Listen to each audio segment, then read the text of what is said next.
Chapter 1 The Three Young Master Soft Lin Family. Takialuka feverithing is in order, kinly affixi or signature. In a modest Cafinyan high city, an elegant lid-dressed lady placed a document in thitable. Across from her sat a man in his mid-20s, his short-haired army green jacket giving him a rugged appearance, his unshaven face possessing certain charmia undeniably disheveled. Hegas dath a document, Theglaring words divorce agreement trindringha momentarily speechless. Lin Yuan, you have benefited from the Su family. However, over the years, you haved in an oathing while have you ported out truly, we have shown you ever kindness. Now, you have become a burden and astain in Shaoking's reputation. If I you possess an isn's of conscience, signed this promptly, andal tuspartamicably. Thelated to Kasapoffer coffee, thin student departed. After Shelift, Lin Yuan's expression remained unchanged. He's I as fiked on thitavaramit. Ha! Eventually Helatuda chuckle. 3 years earlier, upon his arrival in Yunhai, Hahad stumbled upon a Karaksadin Tand had intervened to save Yajiril. That girl was known either than his friend's wife, Su Yuqing. Su Yuqing, ambitious and exceptionally capable, had taken over the fam libusiness and workhead tireless lito elevated from Thebering cough bankruptcy into a renowned pharmaceutical company in Yunhai. Her reputation as a strong businesswoman had grown increasingly illustrious. In contrast, Lin Yuan had become little more than a piece of useless clay, leading gay leisure lilafeasing Kathir marriage. One who was the beautiful president of Tianhe Corporation, and Theothorus Fulis Banthus, Thena Sharif the relationship was readily apparent. Bzzz, lost in thought, his phone suddenly buzzed. The caller I displayed Su Yuqing's name. Ha! Lin Yuan exhaled a heavy sigh and answered Thecal. It had been several months since they last met or spoke. Have you reviewed the agreement? Su Yuqing gasped pointedly, cutting straight to the chase. Not yet, Lin Yuan replied indifferent Leicester at the scoffy. Heavy meeting short lion canatwasti time a discussing thice with you. Prepare our documents do process to divorce seat, he civil affairs bureau moro. According to the agreement, I will give you $1,000,000. Of course, you can refuse, but me family's lawyer will pursue you. At that point, you might not receive a single penny. Su Yuqing articulated her thoughts in a breath, then sighed lightly. Lin Yuan, I hope Ao will make the right choice. Lin Yuan remains Tevan after Su Yuqing hung up. What cold to say? Their marriage had reached these impassithy outcome was inevitable. Any attempt to tension wouldn't serve to augment the pain and embarrassment. Tomorrow what neen? Lin Yuan took out his phony and sent Su Yuqing a text.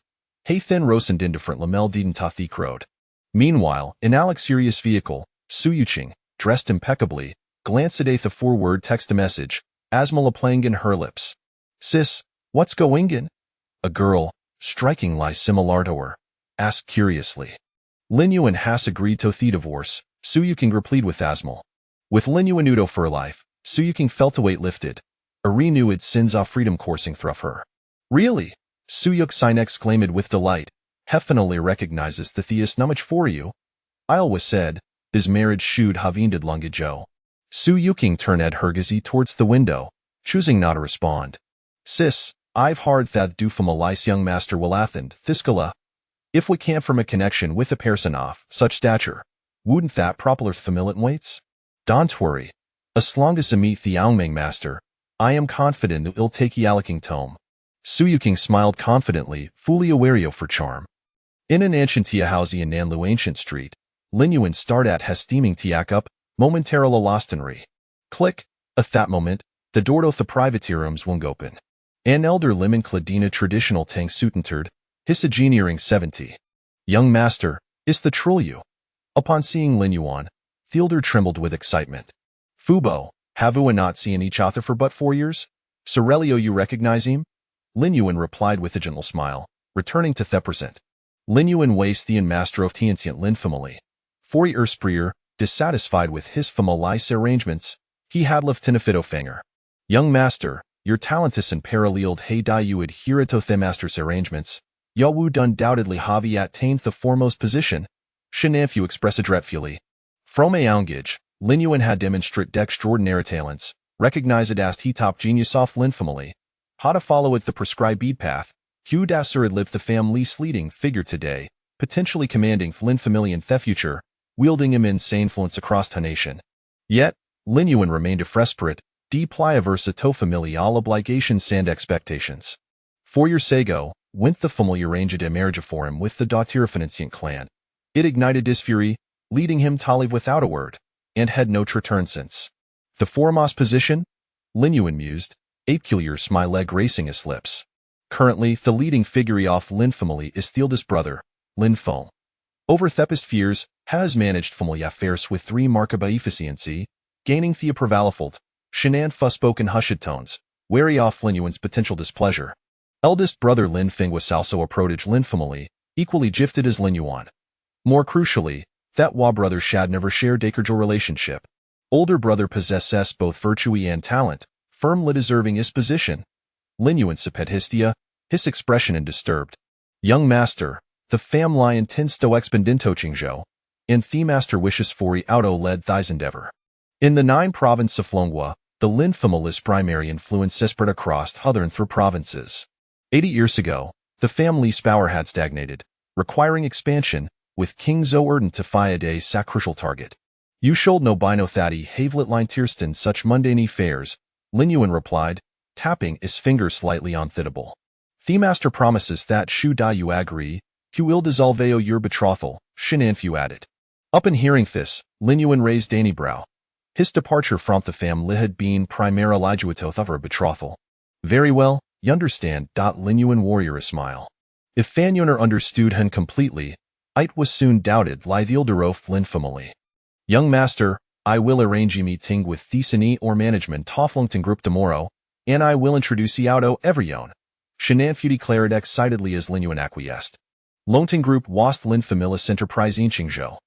With the family's backing, it had evolved into a major conglomerate in merely 8 years. Shinan Fu was associated with a collateral in off Lin Family and was responsible for these Kinchu initiative. None. It preferred to remain utoft Helamelite. In the Lin family, Lin Yuan had always been seen as an anomaly. Exceptionally gifted, but Fuad encountered him, for have avoided social engagements with Ruri exception. Nodding, Shinan Fu called out towards the door, Mu Yun, please enter. A woman of similar agito Lin Yuan entered the privateer room. Dressed in a form-fitting purple evening gown that perfect lie accentuate her stunning figure, her light limb made up visage irradiate elegance, why the exquisite features that captured attention effortlessly. 3 young master Lin, this is me granddaughter. She's well acquainted with King's Shudo your choir assistants, feel free to seek her out. Lin Yuan cast a sit along Lansashinulan, then looked at Shinan for without a singe expression. Realizing that his thought shad been laid bare, Shinan Fuss face flushed, but he chose not to elaborate further. Every own arbor's personal ambitions wow Alden taspire for greater advancement. Chapter 2. The cocktail party on the 8th floor of the Four Seasons Hotel. A congregation of elegantly attired successful individuals gathered in splendid harmony. Those who harbor an interest in the economic landscape of Yunhai City would undoubtedly be astonished.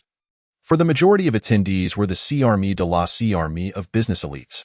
Miss Su, I'm Lu Hai from Yefeng Heavy Industries. It is a pleasure to make your acquaintance. Mr. Su, I'm He Wei from Fengda Express. We have crossed paths at the Economic Forum before. As a prominent businesswoman in Yunhai City, Su Yuqing's arrival sparked a wave of excitement, with a confident smile gracing her face. She navigated the flurry of introductions with poise and grace, fully accustomed to such gatherings. Rumor had it that the young heir of the Du family would make an appearance at this soiree. One could only hope for a chance to exchange a few words with him. The Du family, a second-tier aristocracy in Qingzhou, boasted a rich heritage, an enormous vessel that, with a favorable breeze, could soar to great heights. Moreover, it was said that the heiress of Longting Group would also grace the event.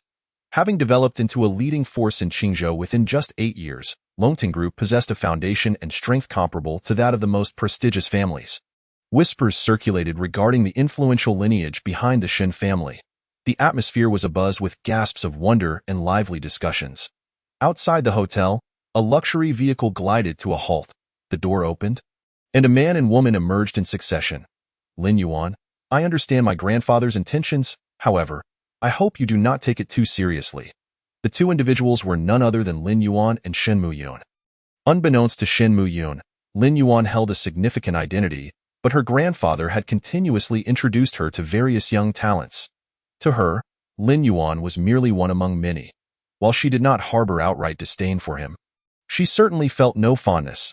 All right, Lin Yuan replied with a smile, giving a subtle nod. Tonight's cocktail party gathers the finest young talents of Yunhai City. I will introduce you to them. Lin Yuan's demeanor pleased Shen Muyun immensely. Never mind. I shall find a spot to sit. Lin Yuan waved his hand dismissively.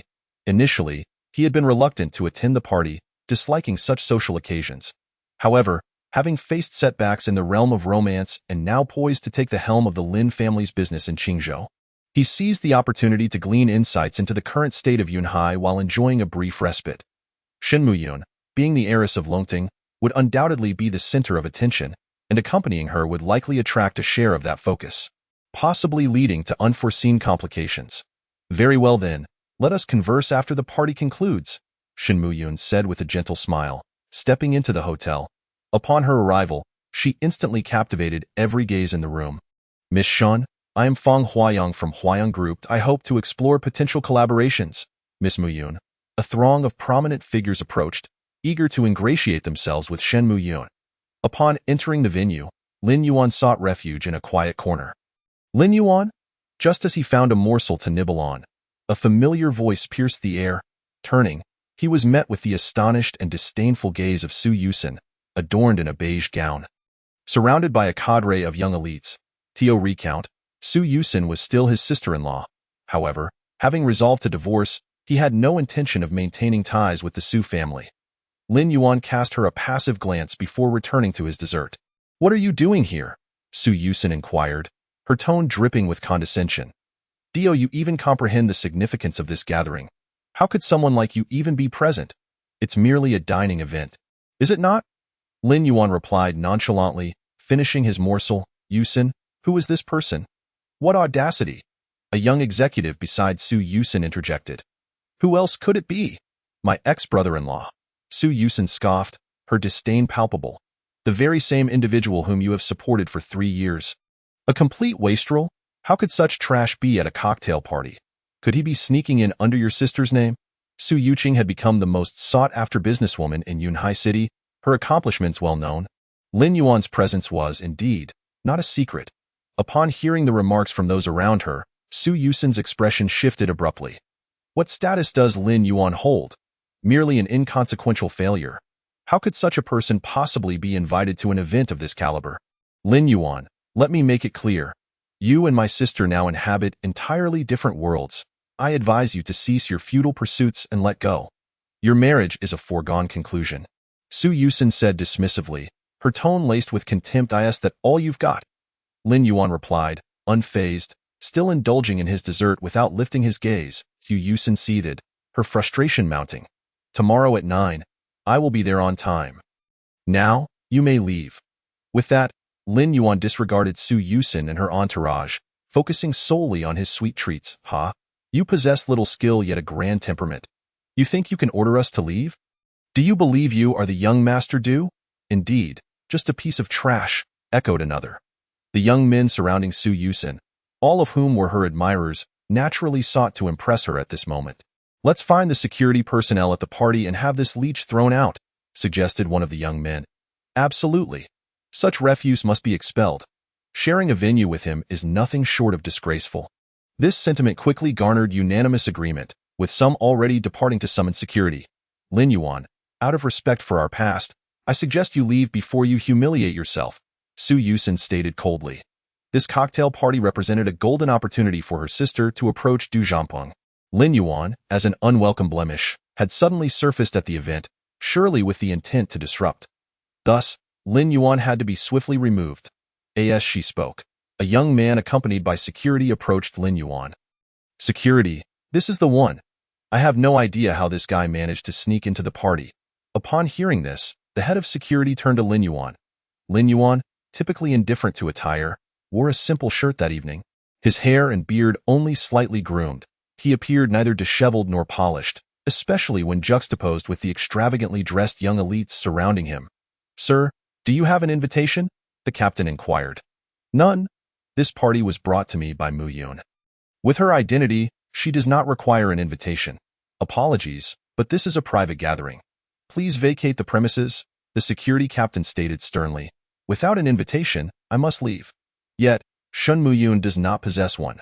Why is she exempt? Lin Yuan retorted confidently to Ha. Lin Yuan, are you truly foolish or merely pretending? What status does Miss Shun hold that you, a mere waste, could ever compare with? An ant presuming to align with a phoenix. How laughably deluded. Chapter 3. Are you attempting to agitate me? Lin Yuan, if you are still a man, prove your worth through your own abilities, rather than relying on my sister. What kind of man lives off a woman? Su Yusin said, her voice dripping with disdain. Relying on Su Yuqing? Upon hearing this, Lin Yuan couldn't help but chuckle inwardly. 4 years prior, when he departed the Lin family, he encountered an assassination attempt, surviving against all odds. He emerged severely injured. While married to Su Yuqing, Lin Yuan had secretly worked to heal, yet he also assisted the Su family significantly. How did Su Pharmaceutical rise to prominence? It was Lin Yuan who provided the ancient formula that enabled the Su family's pharmaceutical company to develop a groundbreaking medication, thereby capturing the market. To say that Lin Yuan was half responsible for the Su family's current success would not be an exaggeration. Yet now, in Su Yusin's words, he had become a kept man. Please leave. The security captain, growing impatient, urged Lin Yuan. Lin Yuan furrowed his brow, setting down his dessert, and coldly remarked, and what if I choose not to leave? Oh, how lively it is! A few more individuals entered the scene, led by a man and a woman. The woman was familiar to Lin Yuan, his wife, Su Yuqing. Upon seeing them, Lin Yuan's expression darkened instantly. The man exuded charm and confidence, embodying success. What enraged Lin Yuan was the way this man had his arm wrapped around Su Yuqing's waist, while she leaned into him, visibly enjoying the attention. Had they already divorced, Lin Yuan would not have cared. However, the reality was that they were still husband and wife. What brings you here? Su Yuqing exclaimed. Momentarily taken aback, her body trembling slightly. Yuqing, do you know each other? The man, perhaps sensing Su Yuqing's discomfort, tightened his grip. His actions made Su Yuqing uneasy, yet she maintained a charming smile, accepting the situation. Sis, young Master Du, what is happening here? Su Yusin asked, her face beaming with delight at their display of intimacy. It is precisely as you imagine, Du Zhamping replied, his arm still around Su Yuqing.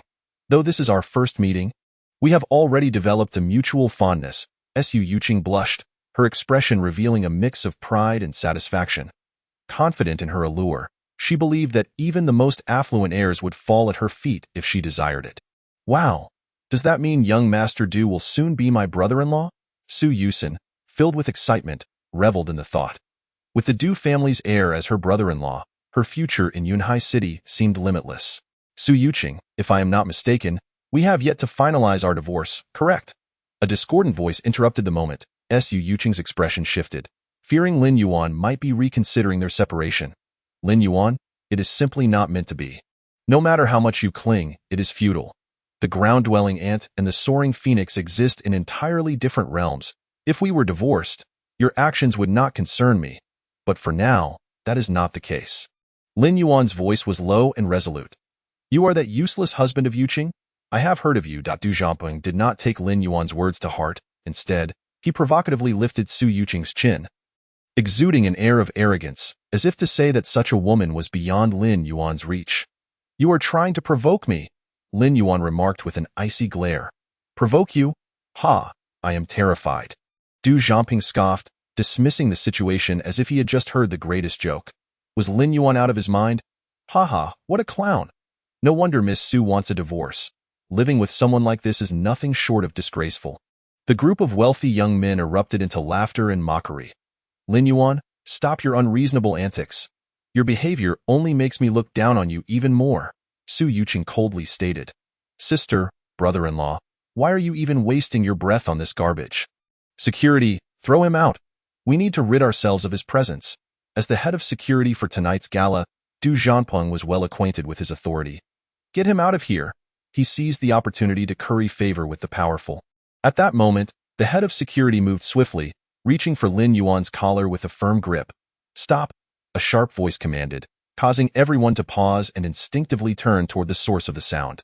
Miss Shun. Upon seeing her, the crowd gasped in surprise. Though Longting Group had only been established for 8 years, its enigmatic background and profound roots made it a top contender in Qingzhou. Shen Muyun was indeed a promising protege favored by Shenan Fu. Possessing remarkable abilities at such a young age, she had already ascended to a high-ranking position within Longting Group. With her exceptional talents, stunning beauty, and mysterious influence, she embodied the archetype of a favored daughter of heaven. At this gala, she garnered even more attention than Du Zhangping. Miss Muyun, I am Du Zhangping from the esteemed Du family of Qingzhou. It is a pleasure to meet you. Upon her arrival, Du Zhangping released Su Yuqing, greeting Shen Muyun with a smile. His actions displeased Su Yuqing, yet she could not deny that, in terms of both status and appearance, she paled in comparison to Shen Muyun. What is happening? Shen Muyun approached Lin Yuan directly, disregarding Du Zhangping. Miss Muyun, this man entered the gala without an invitation and has been harassing my friend, Du Zhangping interjected before Lin Yuan could respond. His appearance at the gala was primarily to pursue Shen Muyun. The rapid rise of Longting Group had caught the attention of all the prominent families in Qingzhou. The Du family, an old established family, had reached the limits of its own development.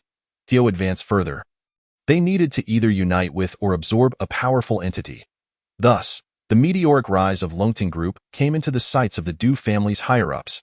If the Du family could harness the terrifying wealth and resources of Longting, they would undoubtedly ascend to the ranks of a first-class family. Meanwhile, Su Yuqing was merely a candidate in Du Zhangping's eyes. Is that so? Shen Muyun looked at Lin Yuan, her expression filled with skepticism. Does it even matter? Lin Yuan replied with a cold smile. For him, this was no longer a matter of right or wrong. Su Yuqing's actions had crossed a line in Lin Yuan's heart, and he was determined to pursue the matter to its conclusion. Miss Shen, just look at his attitude. Someone like him does not deserve to be here. Indeed, we all know Miss Shen is kind-hearted, but this person is nothing but a scoundrel. Do not let him deceive you. The wealthy youths chimed in, pointing fingers at Lin Yuan. At this moment, Shen Muyun's expression grew serious. Lin Yuan is someone I brought with me.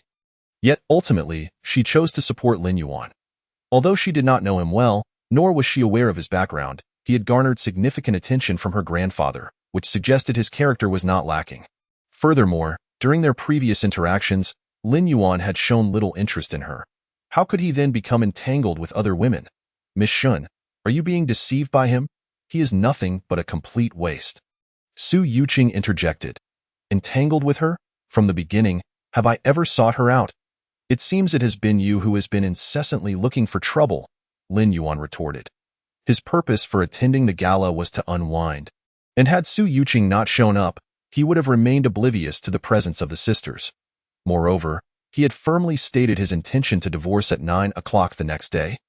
Without uttering a single no, you are still making excuses. Although you did not say it, you surely think so in your heart. Otherwise, as a waste, wouldn't you starve outside the Su family? Su Yuqing spoke with disdain, repeatedly referring to him as a waste. Be quiet. Shen Muyun admonished quietly, her displeasure evident. Regardless of the circumstances, Lin Yuan was someone her grandfather valued and whom she had brought into the gala. To witness him being insulted was a humiliation for her.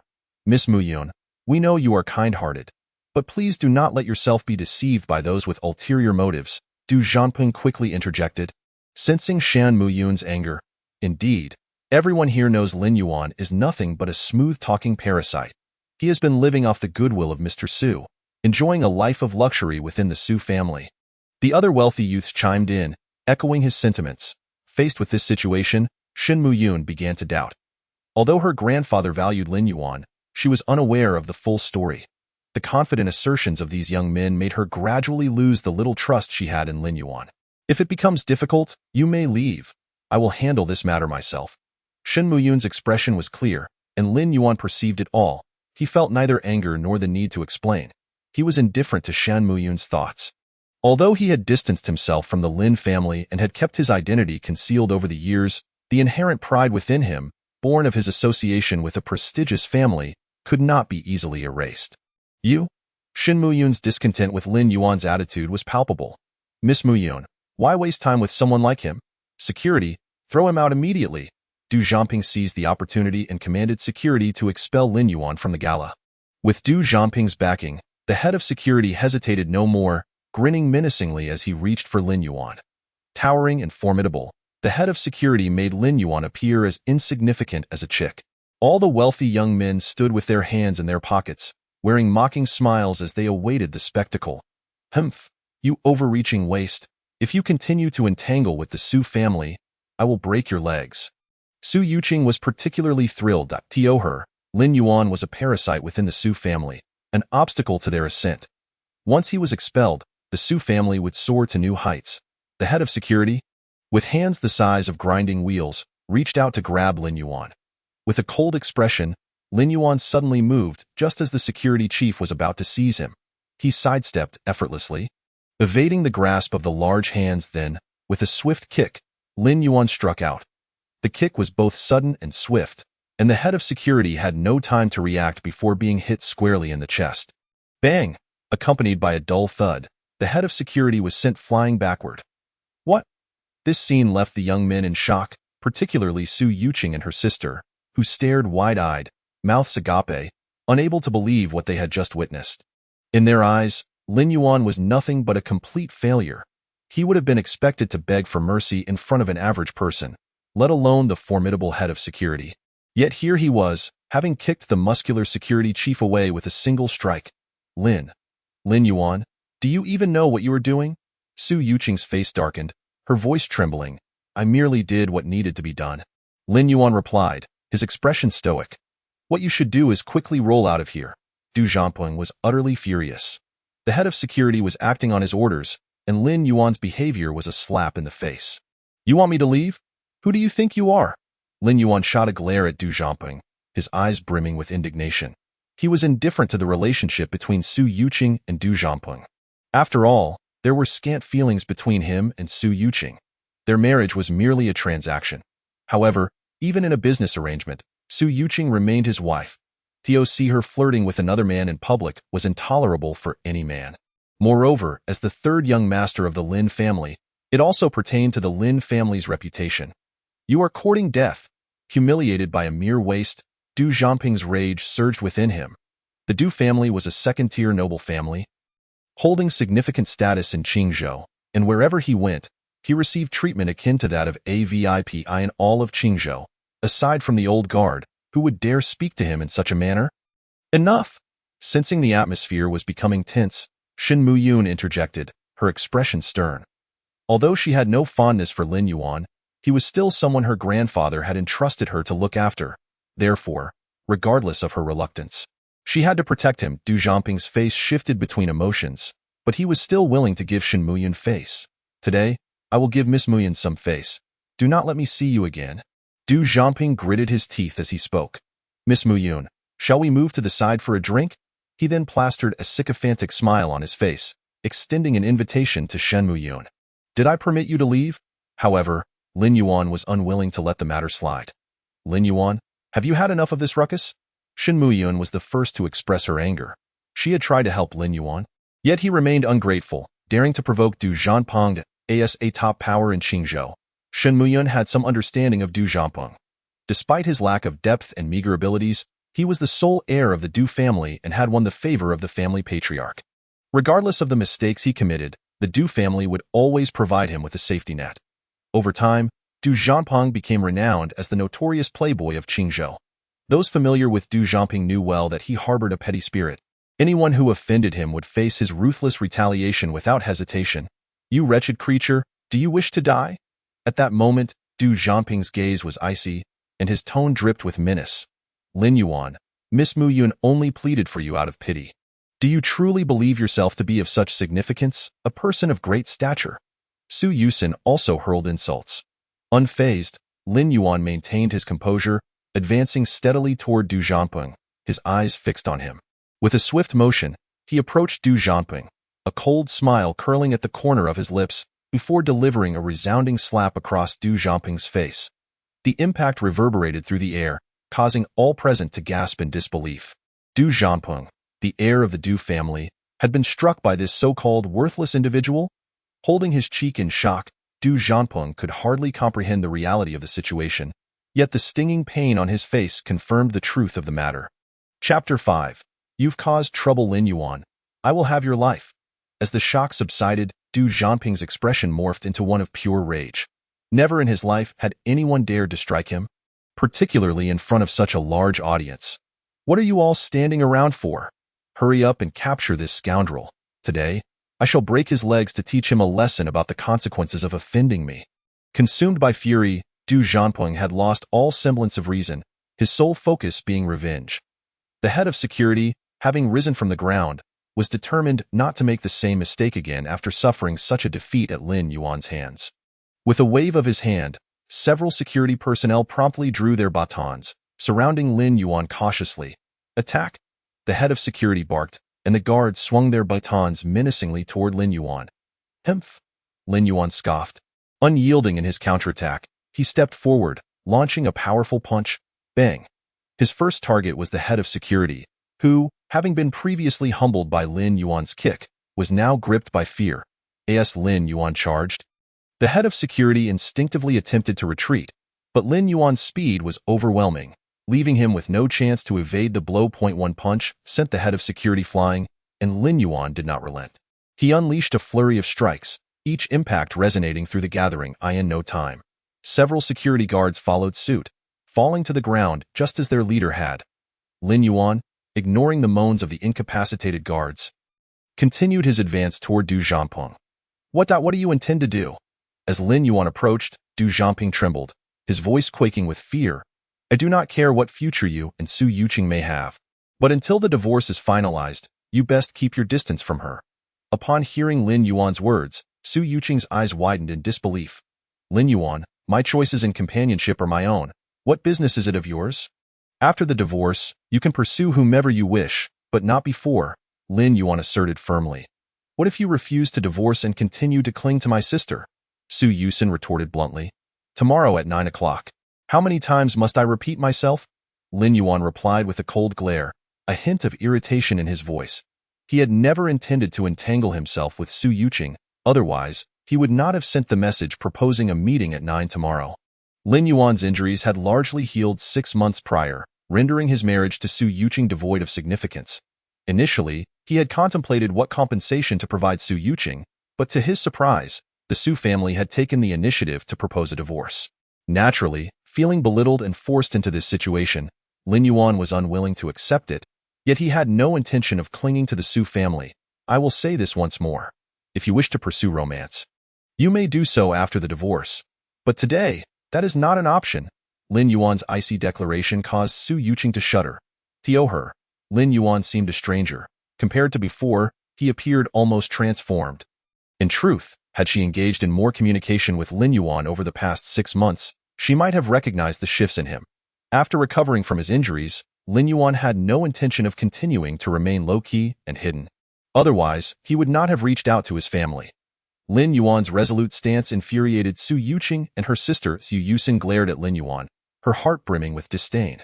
This gathering was supposed to be an opportunity for her sister to solidify her connection with Du Jianping, and yet it had been disrupted by Lin Yuan. Unconcerned with the thoughts of the Su sisters, Lin Yuan issued his warning and subsequently departed the gathering. Having struck Du Jianping, he had become the target of collective ire. Remaining there would only amplify his embarrassment. Stop right there. Just as Lin Yuan exited the gathering, Shen Muyun intercepted him. Is there something you need? Lin Yuan halted, his demeanor somewhat frosty. Do you not realize the trouble you've caused? Shen Muyun's expression was cold, devoid of courtesy. Lin Yuan's public assault on Du Jianping had humiliated him in front of the young elite of Yunhai.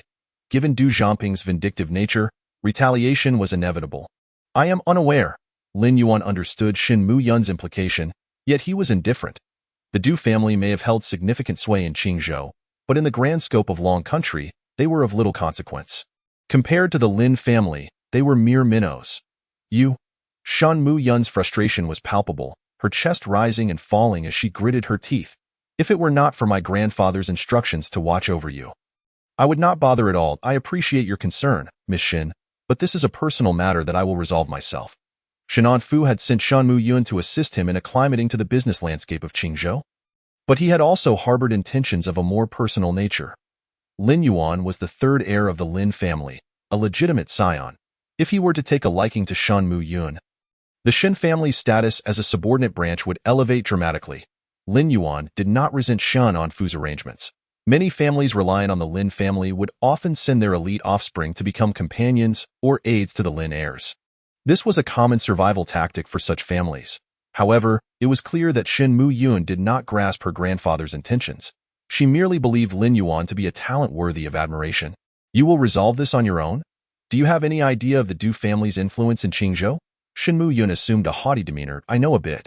Having been married to Su Yuqing, Lin Yuan had spent several years on the periphery of the upper echelons. Even if he had wished to remain uninformed, he could not escape the incessant chatter of the Su family. Lin Yuan's nonchalant attitude only served to further infuriate Shan Mu-yun. And you still resorted to violence. Du Zhampeng is a notorious playboy. By humiliating him, he will undoubtedly retaliate. Thank you for your concern. I will be cautious, Lin Yuan said dismissively, turning away without a backward glance.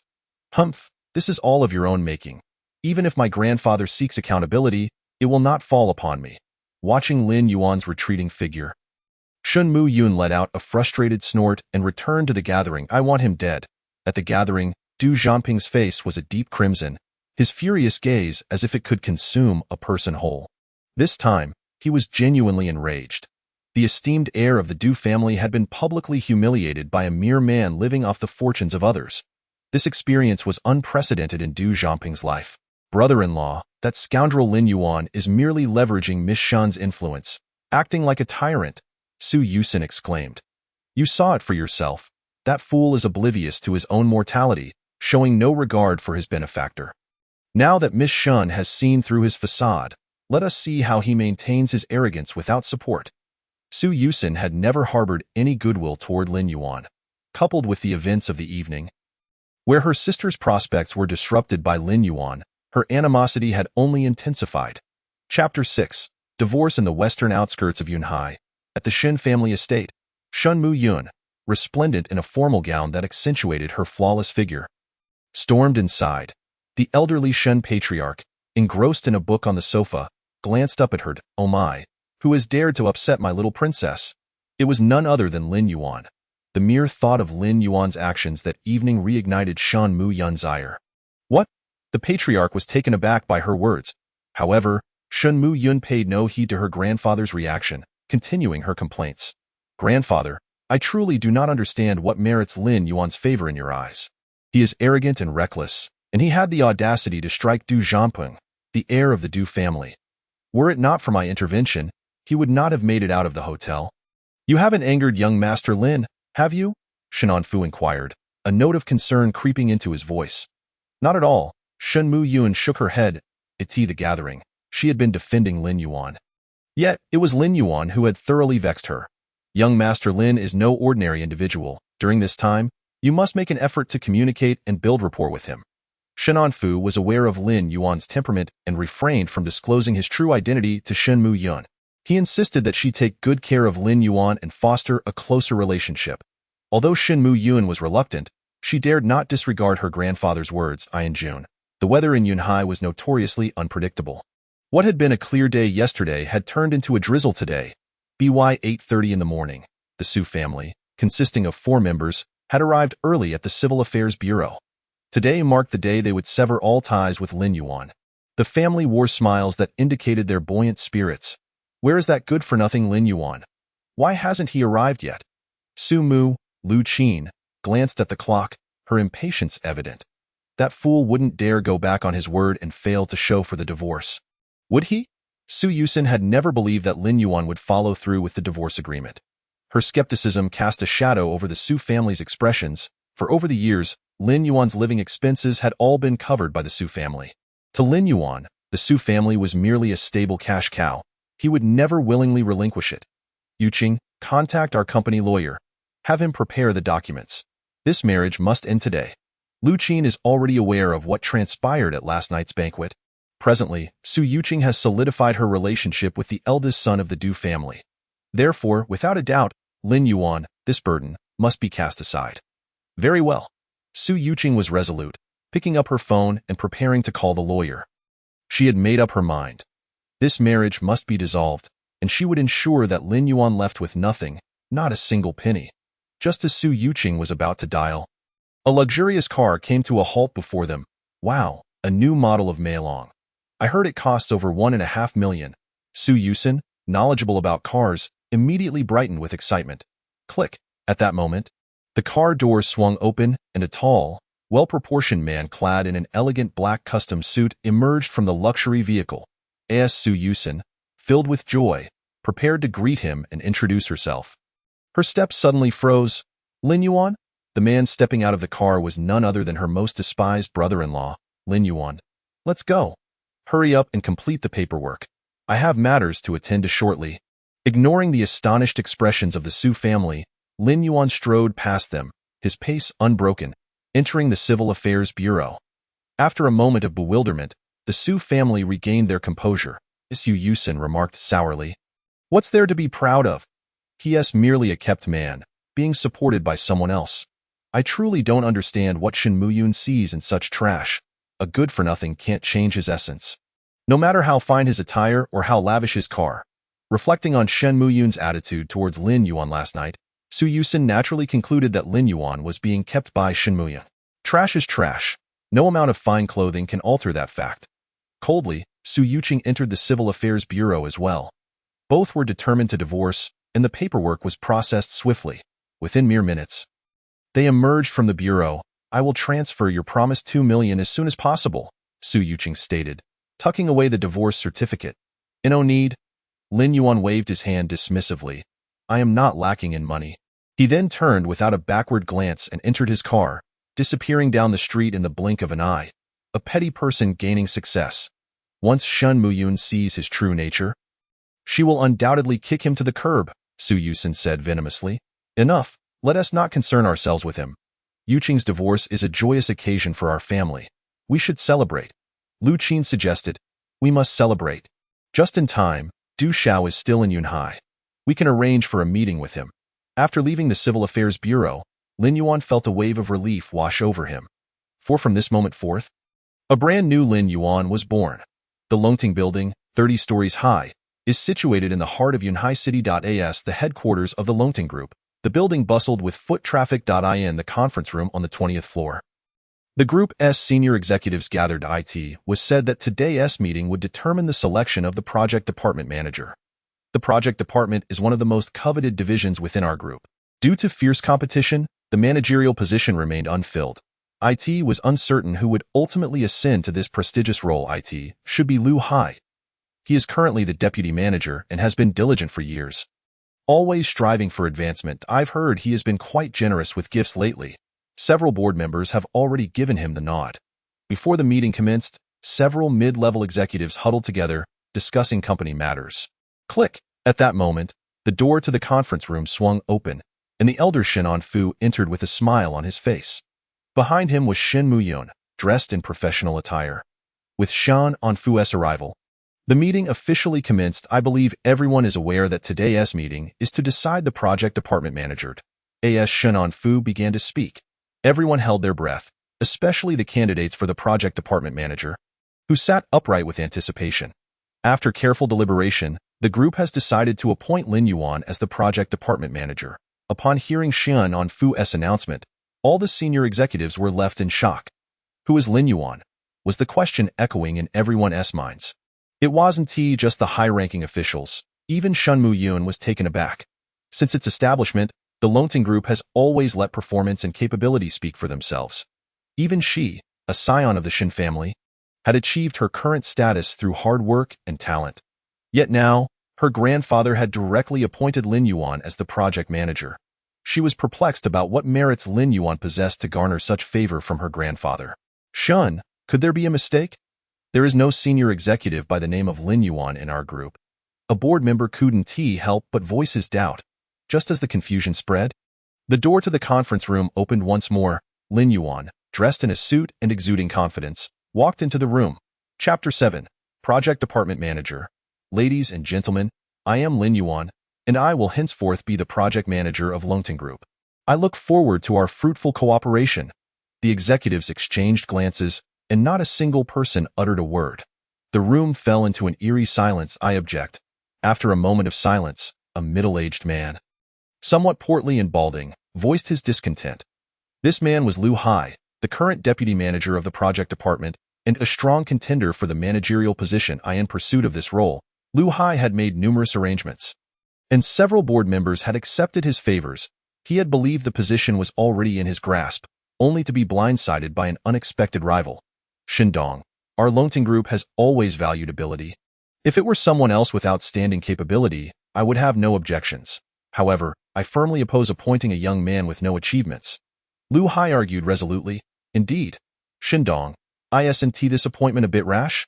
The project department is the core of Longting Group, and the manager's role is of utmost importance. I believe we should proceed with caution. I second that. Longting has always prioritized capability. It would be difficult to gain the support of the team with a project manager like this. Lu Hai's words quickly garnered unanimous agreement from the other executives. Shinan Fu sat quietly, his eyes narrowed, his expression calm. Without uttering a word, I believe Deputy Manager Lu Hai would be a suitable choice. He has been diligent and dependable, and he knows the project department inside and out. He is the best candidate. Sun Hui is also impressive, having graduated from a prestigious institution in Feiying country. And since joining Longting, he has secured many significant projects for the company. The senior executives began to voice their opinions, each proposing their ideal candidate for the managerial position. Lin Yuan stood to the side, his gaze unfazed as he scanned the faces of the crowd. Your opinions are valid, however. From this moment on, Lin Yuan is the project manager of Longting Group. At this juncture, Shinan Fu interrupted the ongoing discussion, stating that this was a formal appointment by the group, not a topic for debate. Shinan Fu's words plunged the conference room back into silence. Although Longting Group had many shareholders, the Shin family, as the major shareholder, possessed absolute control. Shinan Fu's declaration effectively confirmed the appointment of the project manager. Even if the executives protested vehemently, it would bear no fruit. Lu Hai's expression darkened. He clenched his fists, his face twisted with resentment. He had invested considerable effort and money to secure this managerial position, only to end up with nothing. The meeting, primarily concerned with the appointment of the project manager, concluded shortly after the announcement.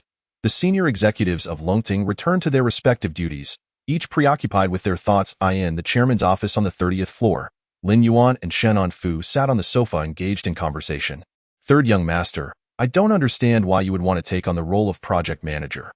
With your capabilities, you would be more than suited for the position of president. Shinan Fu was well aware of Lin Yuan's talents. The Lin family's scion was not someone just anyone could compare to. Position matters little. What truly matters is the impact one can make. Taking on the role of project manager was a well-considered decision for Lin Yuan. His mission was to help the Lin family establish a foothold in Qingzhou.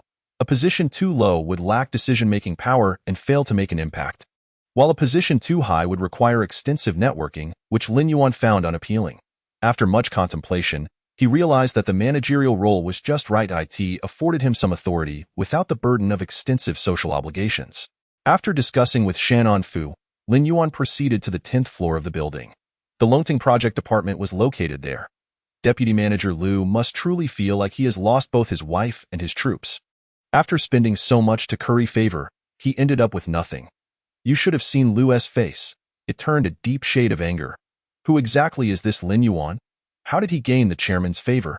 When did our Yunhai business community produce such a figure?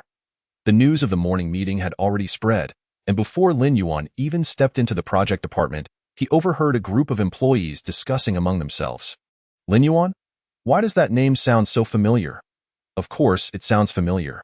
He is the husband of our Yunhai goddess, Su Yuqing, the good-for-nothing. It must be a coincidence. That loser could never enter our company, let alone be appointed as project manager by the chairman. Amidst the gossip, Lin Yuan stepped into the project department office. The sharp-eyed employees, upon seeing Lin Yuan, quickly signaled to their colleagues, I am Lin Yuan, the newly appointed project department manager. Please notify everyone that a meeting will commence in 5 minutes. The project department is a crucial division of Longting Group, with nearly 100 employees. However, when the meeting began, only half of the employees were present. Reviewing the schedule, Lin Yuan noted that only 20 were out on project discussions today. Where is everyone? Lin Yuan inquired after going through today's itinerary. The employees present exchanged glances and silence ensued. The expressions of the crowd were fully captured by Lin Yuan, who quickly grasped the situation at hand. You, go inform them in less than 5 minutes, they will no longer need to come to work tomorrow. Lin Yuan instructed, pointing at a bespectacled man. The man, taken aback, could only muster the courage to relay the message upon witnessing Lin Yuan's grim demeanor.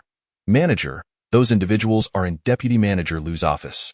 They claim to be engaged in a project seminar and have no time, he reported back shortly.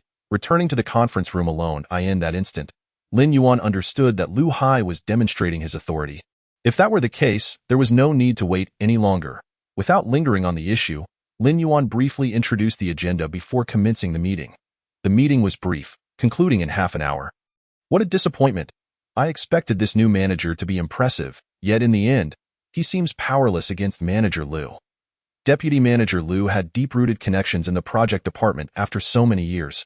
And the new manager had no influence. How could he possibly be a match?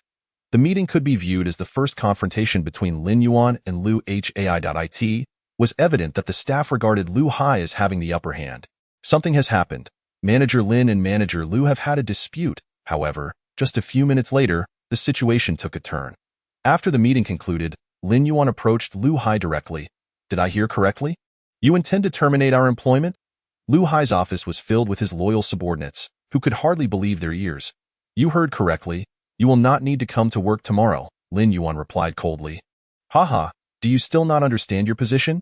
You are the project manager, not the president of Longting. What gives you the authority to dismiss us? Indeed, they boasted, we hold half of Longting's projects in our hands. Terminating us would be a loss for Longting Group. Lu Hai and his followers laughed heartily, mocking Lin Yuan. Chapter 8. Thunderous Methods. I may not be the president, but my words might carry more weight than his. Suddenly, the personnel department arrived, seemingly to validate Lin Yuan's assertion. The personnel manager, accompanied by a group of people, entered the project department. Upon seeing them, Lu Hai felt a tremor of unease. However, years of corporate experience allowed him to regain his composure swiftly. Manager Yu, what brings you here? Lu Hai, a veteran of Longting Group, was adept at managing relationships with the top executives. But this time, Manager Yu did not present a friendly demeanor. Lu Hai, Zhaofeng, the following 20 individuals are to be dismissed for their lack of discipline and poor performance. Manager Yu declared that a hum filled the air as the personnel department's announcement resonated throughout the project department, leaving everyone stunned. They had not anticipated such resolute measures from the new manager. Manager Yu? This is a joke, isn't it? Lu Hai asked incredulously, a forced smile on his face. This directive comes directly from the chairman. Manager Yu placed a document before Liu Hai. Lu Hai scrutinized the document. He was rendered speechless. Just that morning, he had been eagerly anticipating his ascension to the managerial throne, yet in the blink of an eye, he found himself facing dismissal. This is impossible. We are the elite of the project department. Longting would never incur such a significant loss by terminating us. Lu Hai's subordinates remained in disbelief, raising their voices in protest. Their confidence stemmed from their status as the project department's elite, each wielding substantial connections and resources. The company could not afford to lose them without incurring severe consequences.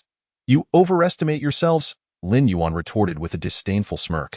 Most of your connections exist because of Longting Group's strength. Even if you were replaced, success would still follow. Lin Yuan was not speaking without foundation. Thanks to Longting Group's robust reputation, the project department was never short of connections or resources. Numerous large corporations and projects would proactively seek collaboration. Although Lu Hai's subordinates might possess talent, Longting would not suffer any losses in their absence. Pack your things. Longting Group does not require employees of your caliber. After Lin Yuan departed, an uproar erupted in the room. Who said the new manager lacked influence? He had begun his tenure by dismissing the deputy manager and over 20 elites. Who could contest such audacity? I feel Manager Lin may have acted too impulsively. Liu and the others are seasoned professionals. They possess numerous projects, and if they resort to underhanded tactics, it could greatly affect our endeavors. While many employees were astonished by Lin Yuan's decisiveness, others expressed concern. Lu Hai had spent years in Longting's project department and was well versed in many projects. If he chose to sabotage them or leak confidential information, Longting Group would undoubtedly sustain significant losses. Manager Lin, you wield considerable authority. Upon returning to his office, Lin Yuan was met with sarcasm from Shan Muiyan. Do you realize that Lu Hai and the others have access to many company secrets? Have you considered the consequences of their dismissal? It's merely a few disobedient employees. What consequences could arise? Lin Yuan replied dismissively. Although Shin Muyun was aware of Lin Yuan's temperament, her irritation flared upon hearing his nonchalant tone. Perhaps realizing her own attitude was inappropriate, Lin Yuan softened his tone to explain. I have reviewed the data. Although Lu Hai and his team manage many major projects, their profitability is limited, and several are consistently in the red. I will handle this matter and ensure no losses befall Longting. Very well. I look forward to seeing how you resolve this mess. Shen Mian retorted sharply. As the new manager took office, Lin Yuan spent the entire day in the office familiarizing himself with the project department and Longting Group situation. Manager Lin, bad news. We just received calls from over 10 companies, all wishing to terminate their project collaborations with us. A project department employee rushed into Lin Yuan's office, breathless. Furrowing his brow, Lin Yuan set down the documents in hand. The simultaneous calls from numerous companies clearly indicated Lu Hai's involvement. Compile the data on these companies and the projects involved, Lin Yuan instructed calmly. The project department staff worked efficiently, swiftly gathering the relevant information. As expected, the companies in question were all clients of Lu Hai and his associates. Meanwhile, in a luxurious private room at the Yuhai Dihao Club, Lu Hai was hosting guests. Gentlemen, I am counting on you this time, Lu Hai said, raising his glass and downing a full cup of red wine. Lao Lu, there's no need for formality. One of the guests exclaimed. That arrogant kid dared to dismiss you. Let him know the consequences of his actions. Indeed, we are in this together. Without your support, we stand to gain nothing. Our simultaneous termination threats to the kid should be enough to rattle him, another added. Just wait and see, Manager Lu. In a few days, Longting's people will come begging for you to return and take charge, the assembled company heads reassured him. They had collaborated with Lu Hai for years and profited from many projects.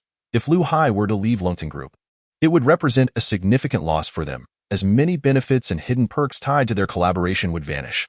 Lao Lu, the risk we are taking by stepping in is substantial, Huang Rongxing, the president of Rongxing Group, hinted after several rounds of drinks. Lu Hai, familiar with such dealings, recognized the underlying message but smiled amiably. Rest assured, as long as I can return to Longting, I will ensure none of you are at a disadvantage. I can promise to negotiate an additional point on our collaborative projects. Haha, very well. Since you are being so courteous, we will certainly lend our support. Rongxing Group and Longting Group had a wealth of interactions, and even a single point could translate into millions in profit. Just as Lu Hai and the other business leaders were enjoying their discussions, the private room door swung open, and a statuesque secretary entered. She cast a sultry glance at the gathered executives before sashaying over to Huang Rongxing, whispering a few words in his ear. Upon hearing her, Huang Rongxing appeared taken aback, his expression shifting to one of intrigue. Chapter 9. Lu Hai's Revenge. Huang, what has happened? One of the guests inquired, curiosity piqued. There's a fellow named Lin Yuan, claiming to be the new manager of Longting's project department, who wishes to invite us to dinner. Huang Rongxing replied with a slight smile. Oh, it seems some individuals are getting anxious. The room erupted in laughter. Let us meet him and see what this decisive new manager has to say, Huang Rongxing decisively declared. His status among the executives was the highest, and once he spoke, no one dared to oppose him. What are you doing with me? As Lin Yuan climbed into his car at Longting Tower, Shen Muyun swiftly slipped into the passenger seat. You've stirred quite the trouble. Naturally, I am here to help you resolve it, she retorted, casting him a disapproving glance. Lin Yuan could only shake his head in resignation and started the engine. Huang Rongxing had arranged to meet Lin Yuan at the Dihao Club, conveniently located next to Lu Hai's banquet room. Huang, it's been over an hour. Why has he not arrived yet? Making us wait is quite the display of arrogance. One of the guests remarked as time trickled by. Lin Yuan had yet to make his appearance, and the various bosses in the private room grew increasingly irate. They had halted their collaboration with Longting Group, and it was Lin Yuan's tardiness that was the source of their agitation. Yet, the audacity of keeping them waiting for an hour was beyond comprehension. Just as the tension mounted, the door to the private room swung open, revealing Lin Yuan and Shen Mu. Why apologies, everyone. We encountered some traffic on the way, Shen Mu Yun said with a sincere expression as they entered. She then shot Lin Yuan a fierce glare, for he had deliberately slowed their journey and even stopped at a roadside stall for a meal. Not at all. The presence of Miss Shan is more than sufficient. We would gladly wait 2 hours for you. One of the bosses responded amiably, recognizing Shan Mu Yun's esteemed position as the daughter of Longting Group. Miss Shan, our collaboration with Longting has always been pleasant, yet some individuals seem to lack an understanding of proper decorum. Another boss remarked, casting a pointed glance at Lin Yuan. This is merely a misunderstanding, Boss Feng. Shun Mu Yun quickly interjected. This will not affect our previous collaboration. Continuing our partnership is simple. We only wish for manager Lu Hai to return to Longteng, and we will only collaborate with him, another boss chimed in. This demand put Shin Mu Yun in a precarious position. She had just dismissed Lu Hai that very day, and to rehire him now would be a blatant affront to Longteng Group. Lu Hai has been terminated. He cannot return to Longteng, she asserted. Just as she grappled with the situation, Lin Yuan suddenly spoke up. Are you the new manager at Longteng? Huang Rongsheng, seated comfortably, regarded Lin Yuan with a smirk. Indeed, it was I who dismissed Lu Hai. Then I demand that you reinstate him immediately. Will you comply? Huang Rongsheng insisted once more. Demand me? I regret to inform you that you lack the standing to do so. Matters pertaining to Longteng Group are beyond your purview, Lin Yuan retorted, a cold smile gracing his lips. Then why are you here soliciting our cooperation? Huang Rongsheng slammed his hand on the table. Visibly enraged, Huang Rongsheng was no ordinary figure. His past was steeped in gangland notoriety, having earned a formidable reputation through years of conflict. In recent years, he had gradually shifted to business ventures, leveraging his connections and resources to propel Rongsheng Group toward prosperity, amassing total assets nearing 5 billion yuan high. Both the affluent and the powerful were compelled to show him respect. Who told you I was here to seek your favor? Lin Yuan scoffed, casually taking a seat opposite Huang Rongsheng. I gathered you all here to present an opportunity. If you wish to continue collaborating with Longteng Group, you must reduce the profit-sharing ratio by 5 points. Otherwise, we shall terminate our partnership forthwith. Lin Yuan took a sip of his drink as he laid down his terms. What? The room erupted in chaos at his proclamation, with the bosses springing to their feet. Indignant. What did you say? Reduced by 5 points. How are we to profit from that? You must understand that it is we who are considering severing ties with Longteng Group. The concessions should be made by you. The uproar of the bosses fell on deaf ears for Lin Yuan, who, after another sip of his drink, rose to his feet. Then there is nothing more to discuss. Tomorrow, send someone to sign the contract. With that, he turned and left without a backward glance, his resolute demeanor leaving the bosses momentarily stunned. According to their strategy, they had intended to withdraw their collaboration simultaneously, anticipating that Longteng Group would falter and scramble to salvage the partnership. Yet Lin Yuan's unwavering stance had caught them off guard. Are you out of your mind? Shin Mu Yun could not restrain herself from exclaiming. The bosses present had always been partners of Longteng Group, holding numerous projects in their hands. The thought of terminating their collaboration was unthinkable, as the losses would be catastrophic. Do you realize the magnitude of the loss your words could inflict upon Longteng Group? Huang Rongsheng's gaze turned icy, an aura of menace radiating from him. The greatest loss to the company would be collaborating with you, Lin Yuan replied, unflinching, a sardonic smile playing on his lips. The Fushan Resort project, a partnership between Rongsheng and Longteng Group, resulted in a loss of 1 million for Longteng. While Rongsheng profited 20 million. In the Nanha project, Longteng made a profit of 200,000. While Rongsheng reaped 1.5 million. Do I need to elaborate further? Before this encounter, Lin Yuan had researched the various companies' dealings. He discovered that, in the collaborations with Longteng Group, these companies had amassed considerable wealth, while Longteng itself had seen minimal returns, even facing losses. This disparity stemmed from the excessively favorable terms Longteng had granted in their contracts, allowing the bulk of the project profits to line the pockets of these individuals. Is any of this true? Shin Mu Yun's expression darkened at the revelation. Longteng Group was vast, its business interests sprawling. In certain projects, even losses went unnoticed, enabling some to exploit loopholes for personal gain. Miss Shin, please do not misconstrue our partnership. All agreements have been duly signed and are entirely equitable. Indeed, our collaboration is mutually beneficial, but it is inevitable that some investments will incur losses, the bosses chimed in, attempting to downplay the situation. What a fine example of mutual benefit. You profit while your partner bears the losses. Such a collaborator is not one we can afford at Longteng Group. Chapter 10. Teach some manners? If you part ways with us, your losses will be even greater. Huang Rongsheng seethed. You overestimate your own significance. With the strength of Longteng Group, there are countless companies eager to collaborate. Even if I were to impose tenfold stricter terms, there would be no shortage of eager competitors. To speak bluntly, were it not for Lu Hai, you would not even qualify to partner with Longteng Group. The reason these conglomerates had managed to partner with Longteng was entirely due to Lu Hai's machinations. The contracts he had signed with Rongsheng Group were detrimental to Longting's interests, suggesting nefarious dealings beyond the written agreements. Lin Yuan's assertions ignited a wave of anxiety among the bosses. Despite their unified threats to withdraw from collaboration, the reality was that none of them desired an end to their partnership. Over the years, their dealings with Longting Group had yielded substantial profits, and these seasoned businessmen were not inclined to relinquish such lucrative opportunities. Their support of Lu Hai was merely a means to intimidate Lin Yuan into a more compliant negotiation stance, coupled with the desire for greater profits.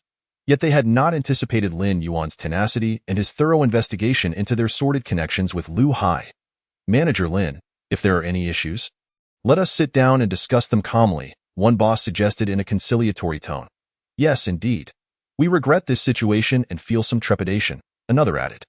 Just as Lin Yuan had noted, there were ample companies eager to partner with Longting Group, and should they sever ties, a multitude would line up at the door.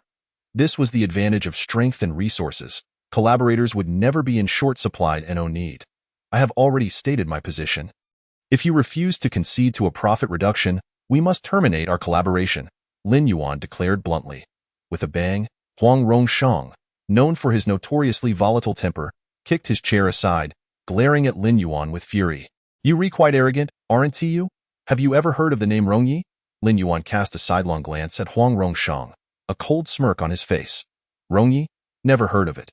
You cur, do not presume that you can act recklessly in Miss Shen's presence. Remember, people do walk alone at night." Huang Rongsheng spat through clenched teeth, openly threatening Lin Yuan. Such intimidation was not foreign to him. He had often resorted to similar tactics to assert his dominance. "Your threats are as empty as your bravado," Lin Yuan replied coolly. "What did you say? Speak up. I am in danger from you." Huang Rongsheng's disdain was palpable. "When I was carving out my empire, you were still playing in the dirt. Were it not for Miss Shun, you wouldn't even have the right to speak to me." With these words, the atmosphere in the private room turned icy. Huang Rongsheng then turned to Shinmu Yun. "Miss Shin, your new manager's demeanor is utterly unacceptable. Such a person does not deserve a place at Longting Group, if you do not mind. I could take it upon myself to teach him some manners." Huang Rongsheng's expression bore a hint of menace, his gaze directed at Lin Yuan as though he were merely an insect easily crushed beneath his heel. Having encountered Huang Rongsheng several times, Shinmu Yun was acutely aware of his volatile temperament. Anxious, she stepped forward, intending to defend Lin Yuan. "Manners, you say? You may begin your lesson now. I am eager to learn." However, before she could finish her sentence, Lin Yuan interjected. Upon hearing his words, Huang Rongsheng furrowed his brow, a flicker of uncertainty crossing his mind. Lin Yuan maintained a calm demeanor, his smile brimming with confidence. An expression that seemed genuine. Could it be that this young man possesses some hidden identity? Huang Rongsheng pondered. To occupy a position such as his, one must possess an exceptional perspective, in the world of business. Prudence was paramount. One must always anticipate potential consequences. Just as Lin Yuan faced Huang Rongsheng with poise, he had ascended to the role of project manager at Longting at such a young age. It was implausible that he lacked a formidable background. "How is it that Boss Huang is not going to teach me the rules?" Noticing Huang Rongsheng's hesitation, Lin Yuan jested with a smile. "Young man, I merely refrained from engaging with you out of respect for Miss Shan's presence." Naturally, Huang Rongsheng would not show weakness verbally, declaring, "If that is the case, then there is nothing further to discuss. Everyone, remember to come tomorrow to sign the termination contract." Lin Yuan, perceiving the underlying tension yet choosing not to address it directly, prepared to take his leave. The Longting Group was the cash cow for the assembled bosses. How could they possibly terminate their collaboration? "Stop!" Huang Rongsheng bellowed, hastening a few steps to block Lin Yuan's path. His face was a mask of fury. "Young man, is there truly no room for negotiation? A 5-point bonus is the prerequisite for our cooperation." Lin Yuan raised a hand, and Huang Rongsheng's expression darkened. Although a reduction of 5 points would still yield a profit, the bulk of the project's earnings would flow into Longting Group's coffers. A situation starkly contrasting their current collaborative circumstances. Accustomed to substantial profits and significant shares, Huang Rongsheng and his associates were undoubtedly unwilling to accept such an outcome. 2 points. That is my bottom line. Huang Rongsheng gritted his teeth and asserted. Lin Yuan chuckled lightly, shaking his head. "Boss Huang, I am merely informing you, not bargaining with you." Huang Rongsheng and his ilk had drained much from the Longting Group. Were it not for the desire to avoid trouble, Lin Yuan would not have extended even this opportunity to Huang Rongxing and his companions. You are being too unreasonable. If that is the case, then we shall terminate our cooperation and suffer the consequences together. Indeed, a 2-point bonus is more than generous on our part. Other bosses chimed in angrily. A 5-point bonus. This is your last opportunity. Regardless of the threats or flattery from the gathered bosses, Lin Yuan remained indifferent, delivering his final ultimatum. Chuangxue Technology was willing to reduce their profit by 5 points. Following a brief silence, a bespectacled boss reluctantly chose to acquiesce. Hengyang Real Estate also accepts the reduction, hoping for more collaboration in the future. Fengyang Group. With a leader stepping forward, several other companies opted to concede. I absolutely refuse. Naturally, where there were those willing to compromise, there were also those who stood their ground. Huang Rongxing seethed with rage, his face darkening. Having navigated the underworld for years, he was imbued with a fierce temperament, and compromise was not in his vocabulary. Young man, Longting Group is not your one-man show.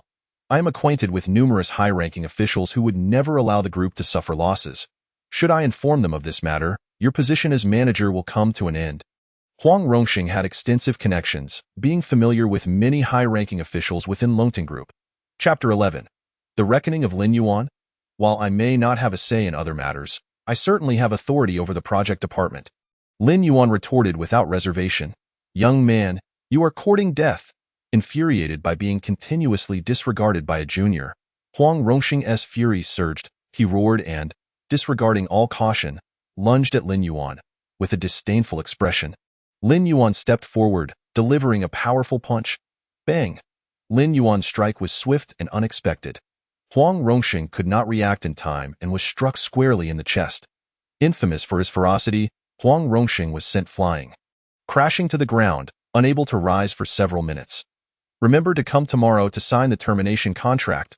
Lin Yuan paid no heed to the disheveled Huang Rongxing, leaving behind those words as he exited the private room. Witnessing the situation escalate, Shen Muyun felt overwhelmed. To her, Lin Yuan was nothing more than a troublemaker. Having just assumed the role of project manager at Longting, he had already embroiled the group in numerous complications. Huang Rongxing was a prominent figure in Yunhai, possessing extensive connections in both the legitimate and shadowy realms. Crossing him would undoubtedly invite significant trouble. Once in the car, Shen Muyun expressed her concerns. You need to be cautious. I'll handle it well, Lin Yuan replied nonchalantly as he started the car. Shen Muyun was greatly displeased with Lin Yuan's cavalier attitude, retorting, handle it well? What do you intend to do? Huang Rongxing's network was exceedingly intricate.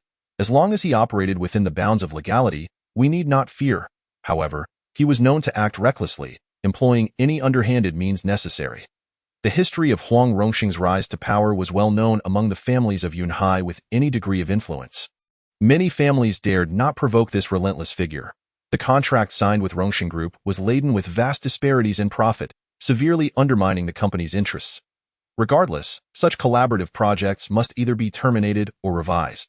The profit reduction measures I proposed would still allow those companies to earn money. It was merely Huang Rongxing's insatiable greed that obstructed the path. Given this, what necessity remained for cooperation? Lin Yuan was not devoid of compassion. His decision not to terminate the collaboration outright had already signaled his stance. Yet, Huang Rongxing was evidently dissatisfied with merely a modest profit, resorting to threats against Lin Yuan. Had Huang Rongxing been wise enough to sign the termination contract, both parties could have parted ways amicably, but should the other party be ungrateful and attempt to play tricks behind the scenes, Lin Yuan would not hesitate to retaliate. Have you heard? Yesterday, over a dozen companies in the project department called to terminate their collaborations. Since the establishment of Longting Group, we have never encountered such a situation. Those companies are all clients of Manager Lu Hai. If Manager Lu had not intervened behind the scenes, I would never believe it. I truly do not understand what the company is thinking. A diligent and capable veteran like Manager Lu Hai can be dismissed so easily. If it were me, I would certainly take the clients with me.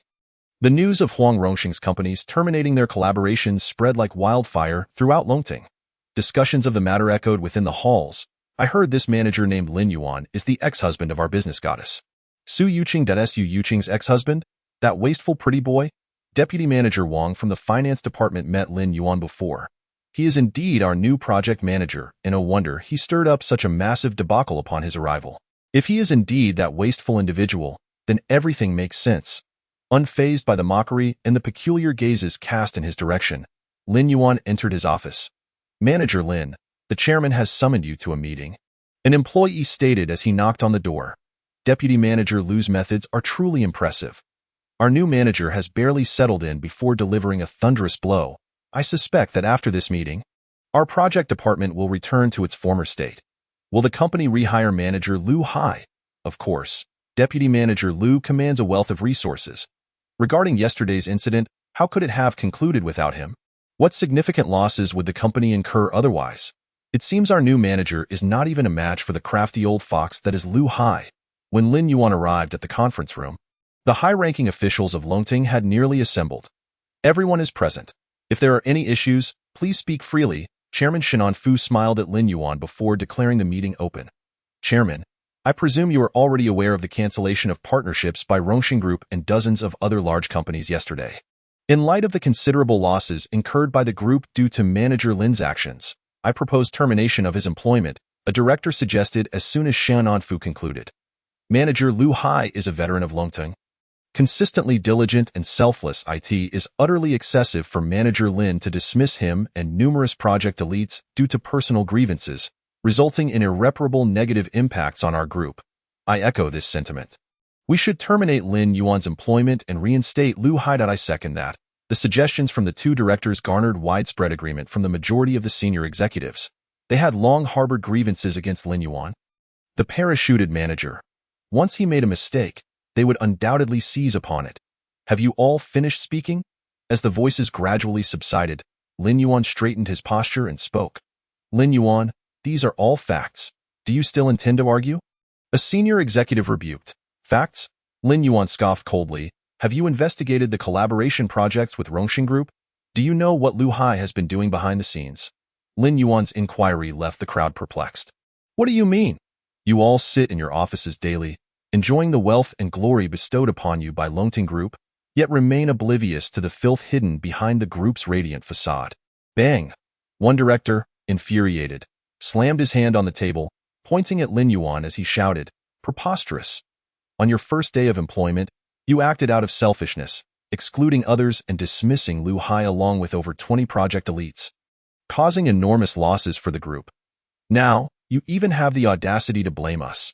I did dismiss Lu Hai and others, but from where do you derive the notion that this has caused losses for the company? The termination of collaborations with over a dozen groups has led to project losses amounting to tens of millions. Is that not enough? Short-sighted. Do you comprehend how much our Longting has lost by cooperating with these groups?" Lin Yuan retorted without reservation. Absurd. I have investigated these projects. Almost every single one is profitable.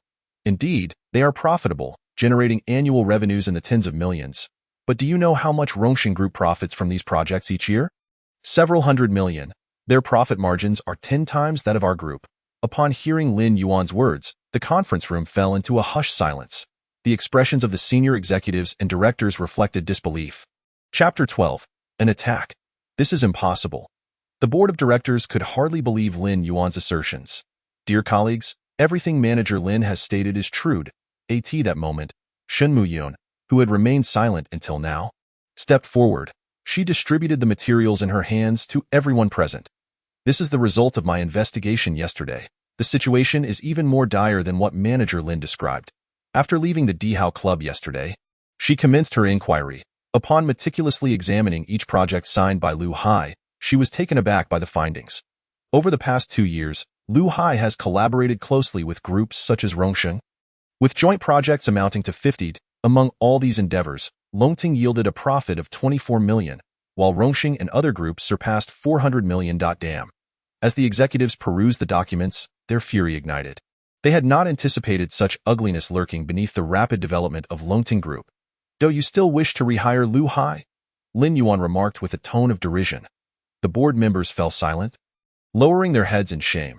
Just as Lin Yuan pointed out, these executives had been oblivious to the hidden troubles within the projects, focusing solely on the company's losses. I have already discussed with various company groups. Most are willing to reduce their profits by 5 points to continue collaborating with us. Only a few, led by Rongxing, are too greedy to concede. Lin Yuan recounted his meeting with Huang Rongxing yesterday. Manager Lin has managed to recover such substantial losses for the group shortly after taking office. Truly impressive. We had previously neglected our investigations and misjudged Manager Lin. I hope he does not take it to heart. Moving forward, we should cooperate across departments for a better future for the group. At this moment, all the executives adopted a new demeanor, extolling Lin Yuan's virtues. Well then, since the matter is clear, let us adjourn the meeting. Noticing Lin Yuan's displeasure, Shannon Fu hastily concluded the session. After leaving the conference room, Shannon Fu invited Lin Yuan to his office. Third young master, the group finding itself in such a predicament is my dereliction of duty. The significant losses incurred by the group lay an undeniable burden of responsibility upon me. Shannon Fu, the chairman. This is not your fault. The rapid growth of Longting Group inevitably leads to some oversights. Furthermore, this impact on the group is minimal. We can rectify it in due course. Lin Yuan waved his hand, choosing not to pursue accountability. Although the swift rise of Longting Group owes much to the support of the Lin family, it is equally attributable to the efforts of the Shin family. Lin Yuan would not blame the Shin family for a minor setback. Meanwhile, at the Nanxing Gue Huang Ho Club, come, Du Xiao. I toast to you. Amidst the cacophony of music, Huang Rongxing raised his glass, attempting to ingratiate himself with Du Zhanpeng. Du Zhanpeng, in a foul mood, lifted his glass and downed it in one gulp. Du Xiao, if something troubles you, feel free to confide in your brothers. Huang Rongxing, perceptive to the atmosphere, ventured. Rongyi, I do have a matter I wish to enlist your help with, Du Zhanpeng set his glass down, stating, since you have connections in Yunhai, help me find a few people to deal with someone. I thought it was something significant. It's merely about handling someone, a trivial matter. Huang Rongxing burst into laughter. During his time in the underworld, this was precisely the sort of task he was most accustomed to. The individual is named Lin Yuan, the son-in-law of the Su family from Su Pharmaceutical. Upon hearing the name, Du Zhanping's expression turned grim. Wait, the person you're referring to is named Lin Yuan? Huang Rongxing frowned. What? Rongyi knows this person. Coincidentally, a new project manager at Longting Group also bears the name Lin Yuan. Upon his appointment, he terminated our cooperative project with Rongxing. Huang Rongxing recounted yesterday's events to Du Zhanpeng. It must be the same person. That Lin Yuan is supported by Shin Muyun, emboldening him to act so arrogantly. Rest assured, Du Xiao, even without your prompting, I will not let that scoundrel off the hook. Humph, in Yunhai, no one dares to disregard Huang Rongxing's authority. The collaboration on the project with Longting Group has already been terminated.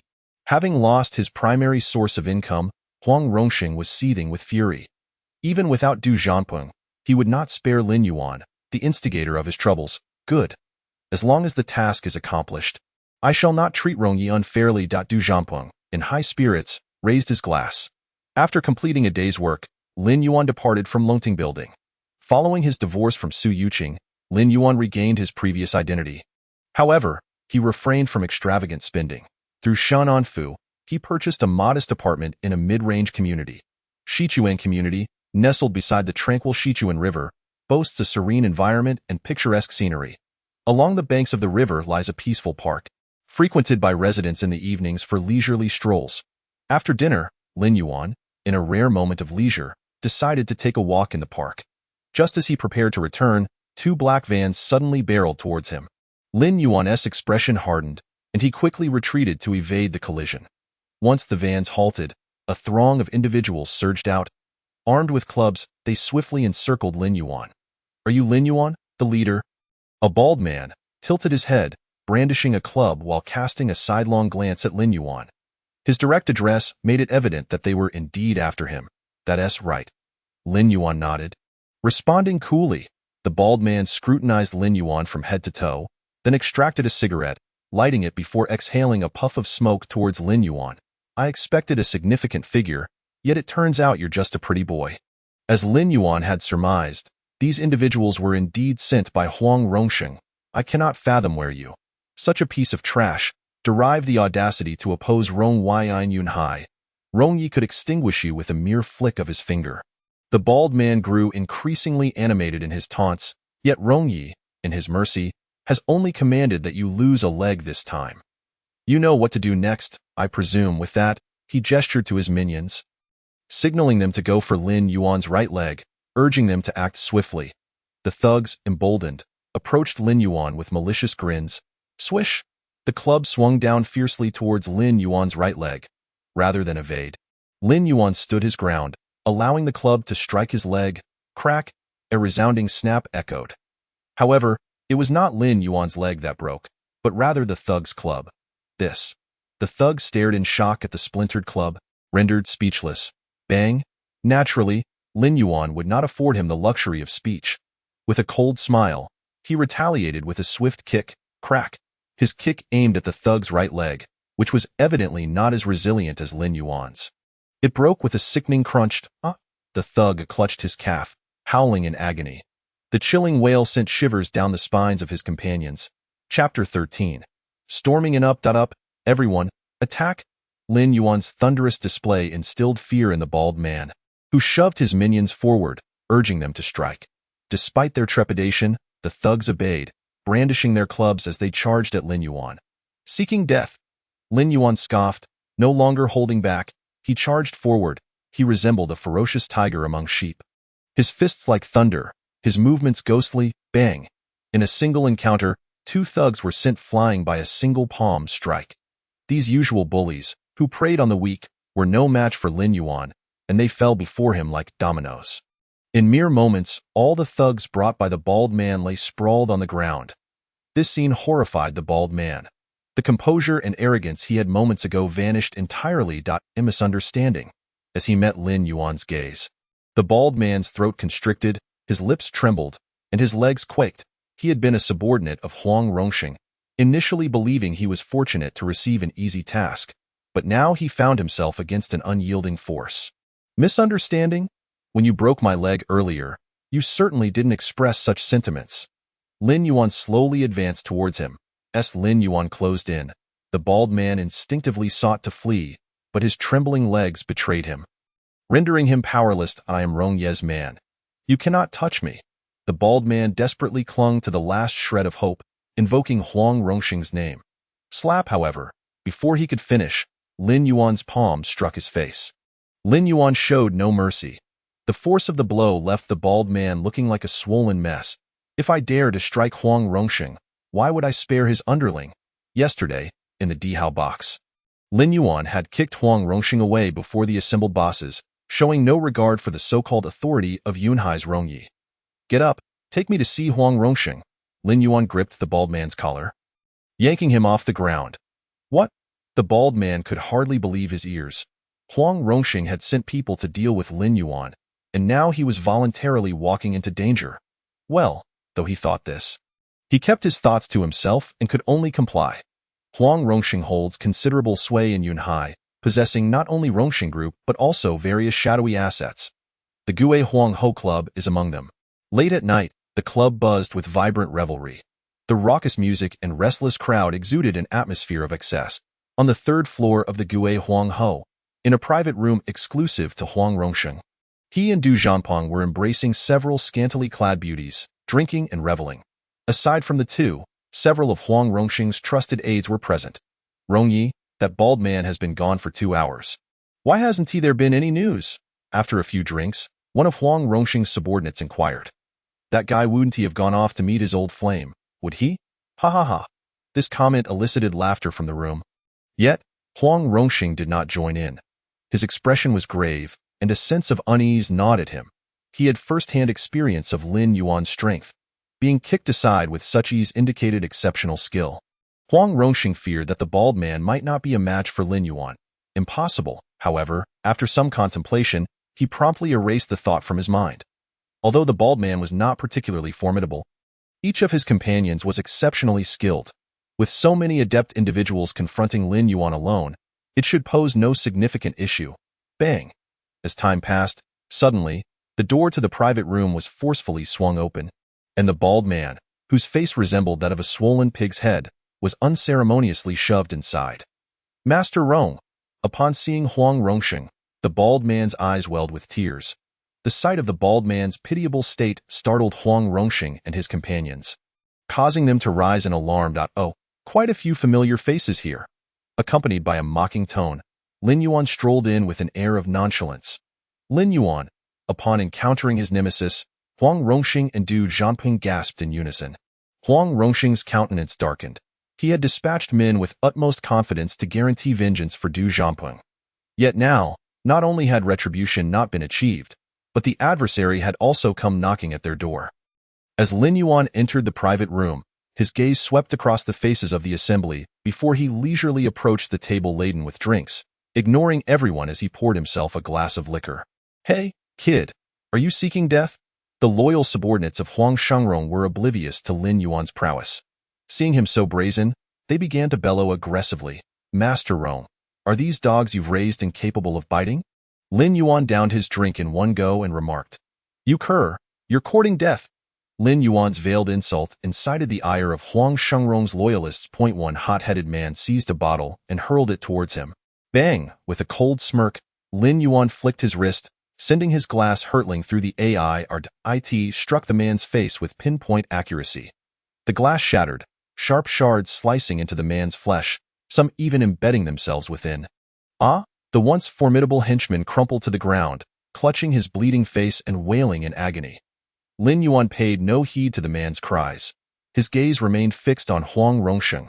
Under Lin Yuan's unwavering stare, Huang Rongsheng felt as though his very blood had congealed. A wave of dread enveloped him from head to toe. "Yesterday, I offered you a chance." Lin Yuan spoke slowly. Gulp. Huang Rongsheng swallowed hard, struggling to regain his composure. "Lin Yuan, do not push me too far." "Ha ha ha." Lin Yuan was amused by Huang Rongsheng's threat. "Push you? The terms I offered yesterday were acceptable to other factions. Why not to you? Your greed is the issue." "Master Rong, why waste more words with him? Just kill him." Du Jianping, anxious, urged from the side. "Lin Yuan, I acknowledge your strength, but your arrogance in daring to come here is unacceptable." Huang Rongsheng gradually recovered from his earlier fright. The Gue Huang Queen Club was his domain. After all, and no matter how formidable Lin Yuan was, he was merely a single individual. Bang! At that moment, the door to the private room burst open once more, and a group of armed men clad in black rushed in, just in time. "Seize this brat." The Gue Huang Queen Club served as one of his headquarters, with half of his forces stationed here. "Go!" Huang Rongsheng commanded, and his men sprang into action. Instantly, chaos erupted within the private room. Surrounded by a throng of foes, Lin Yuan remained undaunted. Instead of adopting a defensive posture, he propelled himself forward, his figure flashing as he engaged the enemy head-on. Slap! With a swift motion, he sent one man sprawling to the ground. Bang! Slap! The tide of battle swiftly turned in Lin Yuan's favor. In a mere minute, Huang Rongsheng's supposed reinforcements were entirely dispatched by Lin Yuan. Chapter 14. The Enchantress of Longmen. Thud. Witnessing his subordinates fall one after another, Huang Rongsheng's complexion shifted dramatically as he slumped, utterly dejected, onto the sofa. Lin Yuan's strength far exceeded his expectations. His elite subordinates were no match for him. After dispatching the lackeys, Lin Yuan took a seat directly across from Huang Rongsheng and Du Jianping. He wore a warm smile. Yet to Du Jianping and the others, it resembled the grin of a demon. "Master Rong, how do you intend to conclude this evening?" Lin Yuan swirled his glass as he spoke. Huang Rongsheng inhaled deeply, suppressing the fear and shock within him. "Let all grievances be forgotten. I will not seek revenge against you." "Ha ha ha!" At this, Lin Yuan erupted into laughter. "Master Rong, are you jesting? Do you believe I care about your retribution?" Lin Yuan had publicly struck Huang Rongsheng and had now come to his doorstep. He regarded Huang Rongsheng with utter disdain. What do you want?" Huang Rongsheng felt bitterness welling up within him, his mouth dry. Lin Yuan remained silent, merely extending a finger. 1 million. "I will send someone to fetch the money immediately," Huang Rongsheng replied promptly. However, Lin Yuan merely smiled and shook his head. 10 million. Huang Rongsheng's expression shifted. This buying life money had surpassed his psychological limit. Very well. After a moment's contemplation, Huang Rongsheng acquiesced. Yet Lin Yuan still showed no sign of satisfaction. "Bang! Lin Yuan, do not overstep." As if deeply insulted, Huang Rongsheng's face flushed, his breath coming in heavy gasps. 1 leg. Lin Yuan offered with a detached tone, uttering just 3 words. "What?" Huang Rongsheng felt his heart seize, his legs inexplicably weakening. "You want one of my legs. I shall demand one of yours in return. It is only fair." Lin Yuan spread his hands, stating, "Who?" Huang Rongsheng's breathing quickened, his emotions fluctuating wildly. "Drink." after a struggle with his conscience. Huang Rongsheng clenched his teeth, seized a nearby bottle, and suddenly swung it at Lin Yuan's head. Lin Yuan had anticipated Huang Rongsheng's move. After all, a seasoned underworld figure would never simply surrender. Lin Yuan's figure flickered as he leaped from the sofa. Bang! His movements were swift. He grasped Huang Rongsheng's throat with one hand, forcefully pushing him back onto the sofa. Cough. Huang Rongsheng clawed at Lin Yuan's grip, struggling violently. Yet Lin Yuan's hold was like a vice. No matter how hard he fought, he could not break free.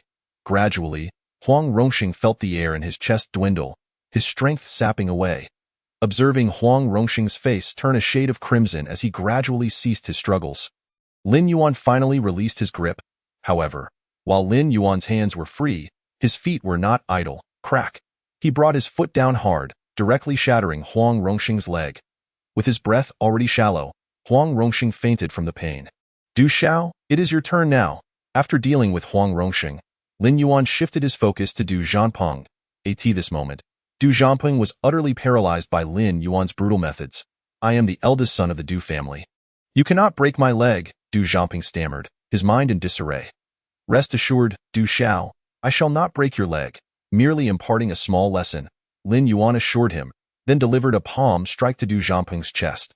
Du Zhanpeng was sent flying by Lin Yuan's strike, yet it was not as painful as he had anticipated, and he felt no discomfort in his body. For a moment, Du Zhanpeng was left utterly perplexed. Meanwhile, Lin Yuan merely smiled lightly. After taking another sip of his drink, he rose and departed the private room, never casting another glance at Du Zhanpeng. After resolving the troublesome Huang Rongsheng, Lin Yuan returned home. However, upon his arrival, he discovered that his door was ajar. Whoosh! As he pushed the door open, a flash of cold light shot toward him from the darkness. Faced with the attack, Lin Yuan remained unfazed. Even breaking into a smile, he slightly angled his body, evading the sudden assault, and reached out with a startled cry. A soft and delicate figure leaped into Lin Yuan's embrace. You rascal, you have grown increasingly brazen. A voice, sweet as a lark's song, chided him.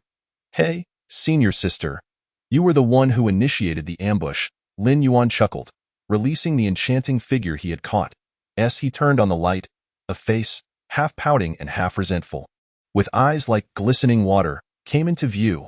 Observing the glimmering tears in Mei Nyang's eyes, Lin Yuan took a deep breath, suppressing his playful demeanor.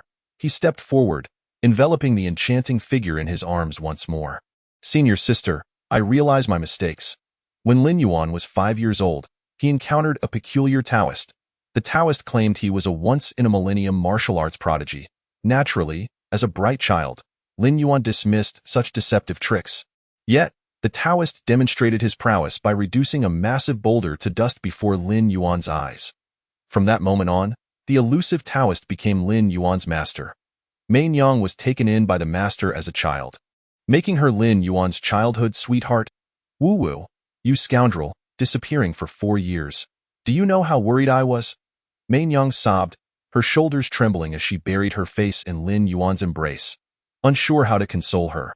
Lin Yuan sighed inwardly, tightening his grip. Has the old Taoist returned in these years? Once Mei Nyang's emotions stabilized, Lin Yuan inquired.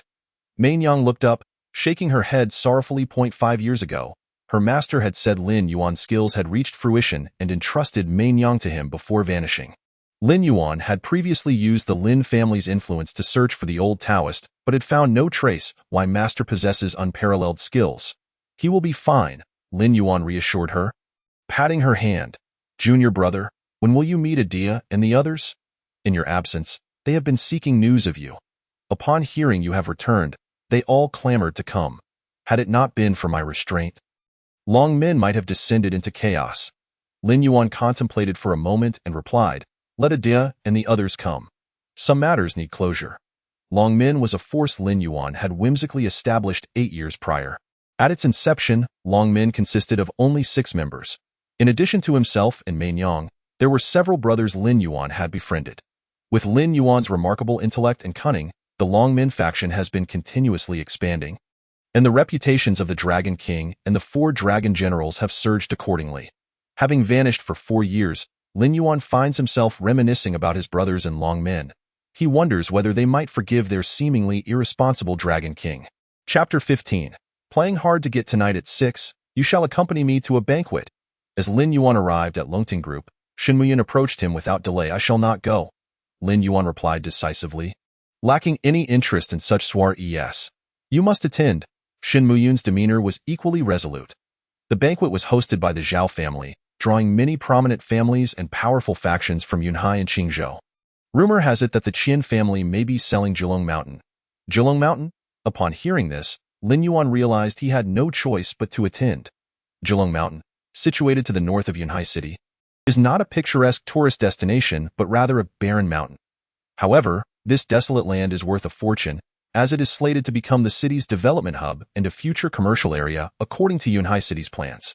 Once this news broke, numerous powerful factions from Qingzhou set their sights on Zhilong Mountain, and Longting Group, eager for significant development, was no exception. Securing this project would undoubtedly elevate Longting's status and bring them closer to the Lin family's aspirations. Manager Lin, welcome. Since Lin Yuan's impressive performance in the high-level meeting yesterday, his position has become unassailable. Now, upon entering the project department, employees greeted him with smiles. Manager Lin is truly formidable. He managed to oust that treacherous Lu Hai in just one day. Indeed, if it weren't for Manager Lin, I would have never realized how many shady dealings Lu Hai was involved in with those major contracts. The groups that had previously terminated collaborations, with the exception of Rongxing, now sought to resume partnerships, and many even opted to offer concessions. It is undeniable that Manager Lin's tactics are indeed impressive. Amidst the flattery, Lin Yuan returned to his office and commenced a day of bustling activity. Lu Hai's matter was merely a triviality to him, unworthy of his attention. He immediately began reviewing materials regarding Zhilong Mountain and the Qian family. Although the Qian family is considered a third-rate power, they rank among the leading families in Yunhai City, with a complex web of influence and a secure position. Due to Zhilong Mountain, the Qian family's stature has risen to that of a second-rate power.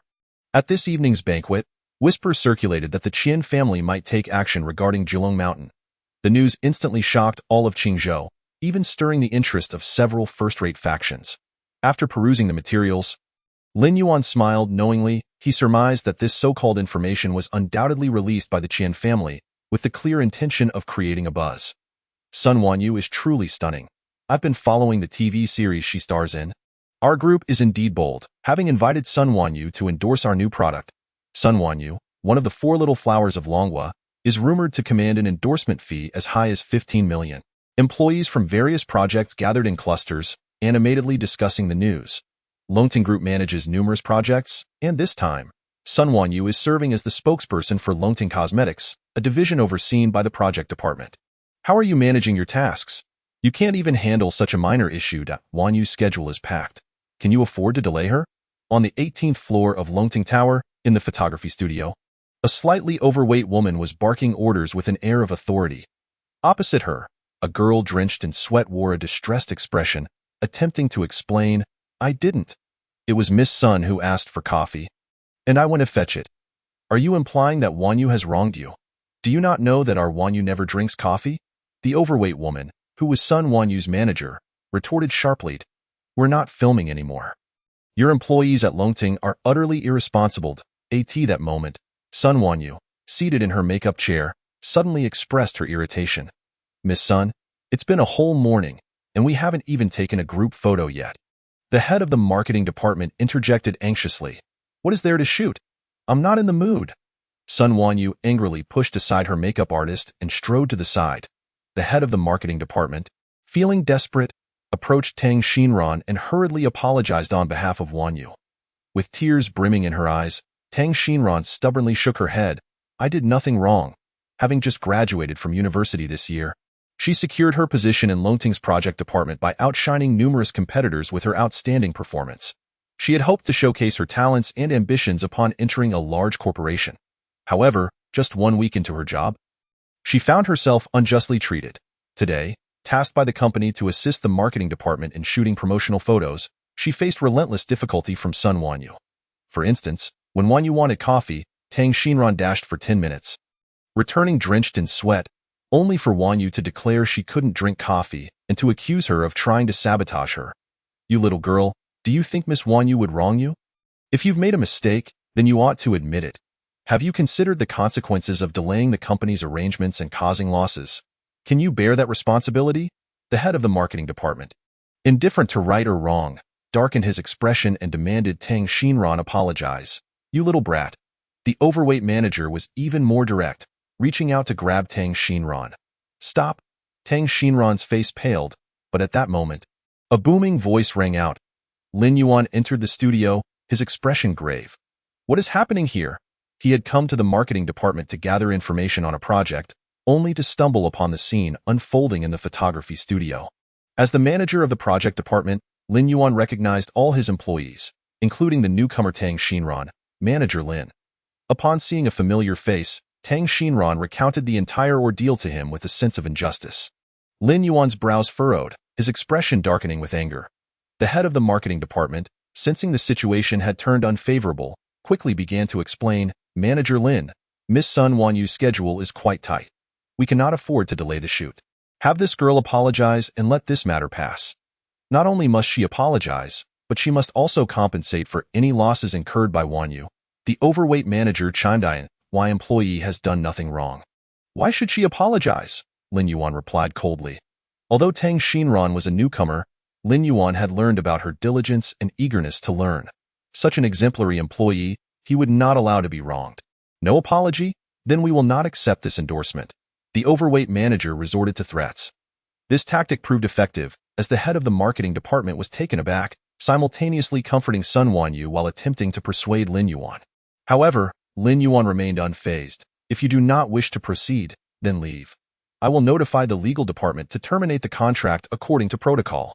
Lin Yuan's sudden declaration stunned everyone present. What did you say? You want to terminate the contract with me? Sun Wanyu could hardly believe her ears. Chapter 16. Cancellation of the endorsement as one of the four little flowers of Longhua. Sun Wanyu enjoys immense popularity. It is precisely this immense fame that has inflated her ego, and numerous rumors online speak of her unprofessional behavior on set or during shoots.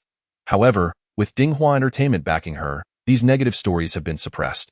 In Longhua, Sun Wanyu is highly sought after, with many brands eager to collaborate with her for endorsements. Nevertheless, Lin Yuan is indifferent to such matters. Longting Group is not a place for capriciousness. Shortly, I will notify the legal department that Longting Group is terminating all collaborations with Sun Wanyu. In Lin Yuan's view, Sun Wanyu's previous actions transcended mere arrogance. Her difficult behavior and accusations indicated a deeper issue of character. Such a person would never be considered for partnership by Longting Group. Such audacity! Do you think you're the president of Longting? Who decides whether we collaborate or not? Sun Wanyu retorted scornfully. Indeed, our Wanyu was personally invited by your vice president to endorse. The overweight manager looked down on Lin Yuan with disdain. You, a mere manager, dare to dictate terms here? Call Vice President Hong. I want to see who gets the boot today, Sun Wanyu commanded, her eyes flashing defiantly at Lin Yuan. Very well, she said, nodding before pulling out her phone to dial. The only vice president named Hong at Longting is Hong Jintao, a senior executive responsible for marketing and distribution. Manager, perhaps I should apologize after all. This is my issue. I cannot drag you down with me. Seeing Sun Wanyu calling Vice President Hong, Tang Xinran's complexion shifted, fearing for Lin Yuan's position, preparing to concede. Hemph, too late to apologize now. The overweight manager scoffed. Soon, Vice President Hong will arrive, and he will determine who is right and who is wrong. Don't worry. Lin Yuan raised his hand to stop Tang Xinran, reassuring her, whoever comes today will be of no consequence. Point one does not shed tears until the coffin is closed. I look forward to seeing Vice President Hong and your unwavering stance. As time passed, the tension in the air grew. Wanyu, why did you urgently seek me? A gruff voice boomed about 10 minutes later. Hong Jintao, a short man with a distinctive mustache, entered the photography studio. Vice President Hong. Upon seeing Hong Jintao, Sun Wanyu immediately donned a look of feigned innocence and rushed to him. Clinging to his arm, she pouted, Vice President, who truly holds the power in Longting Group? You brought me on board as an endorser, so why is there someone here trying to dismiss me? As she spoke, her gaze shot daggers at Lin Yuan and Tang Xinran. Of course, it is I who shall decide. Rest assured, I will take charge on your behalf. Hong Jintao surveyed Sun Wanyu with a lecherous gaze, then gently patted her delicate hand, offering soothing words. You are Lin Yuan, the newly appointed project manager of our group. Correct? Having been away on business for the past few days, Hong Jintao was only aware of Lin Yuan's existence without having met him, ASA manager. Your authority is quite formidable, Hong Jintao remarked sarcastically.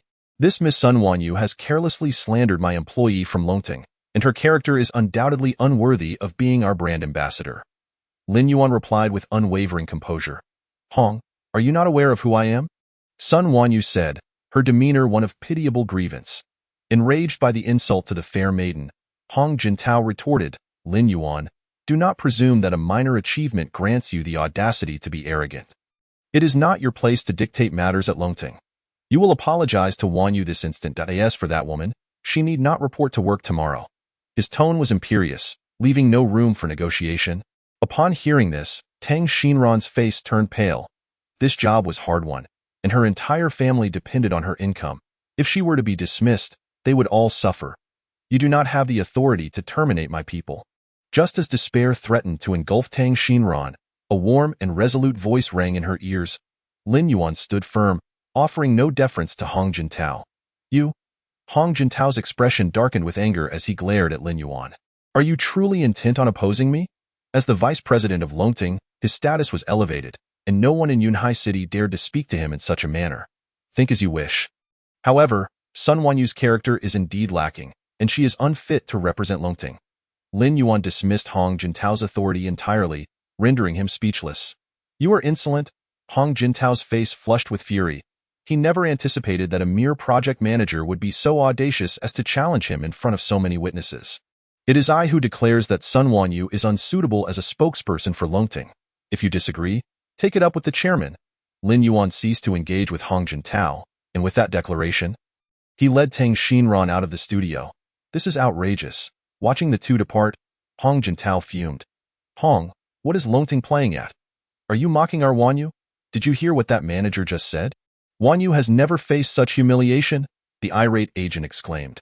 Sun Wanyu's complexion turned ashen, her chest rising and falling with agitation. Wanyu, do not worry. That mere manager is insignificant in my eyes. I shall head to the HR department and have those two dismissed to assist you. As Hong Jintao sought to console Sun Wanyu, the legal department of Longting preemptively approached him, who ordered the termination of Sun Wanyu's endorsement contract. Upon reviewing the termination contract presented by the legal department, Hong Jintao's previously quelled anger ignited once more. This decision was personally signed by the chairman. However, the next words from the legal department extinguished his fury entirely. In Longting Group, Shinan Fu holds an unparalleled position. His orders are not to be defied. Humph, Longting Group certainly knows how to play their cards. I shall inform our Lord Run of this matter in its entirety. The chairman's decree had rendered Sun Wanyu's position as spokesperson hopeless. Growing weary of the pretense, Sun Wanyu relinquished Hong Jintao's hand, retrieved her handbag, and stormed off. Observing this, Hong Jintao hastily pursued her, eager to placate her. He had long coveted Sun Wanyu. After all the effort invested, he could not afford to let her slip away. Manager Lin, will this trouble you? After leaving the studio, Tang Xinran said apologetically. Hong Jintao was a vice president of Longting, a position of considerable power. Offending the upper echelons so soon after joining was indeed a grave predicament. Focus on your work. You need not concern yourself with other matters. I will handle it, Lin Yuan replied nonchalantly. Shinan Fu would undoubtedly execute Lin Yuan's directives without hesitation.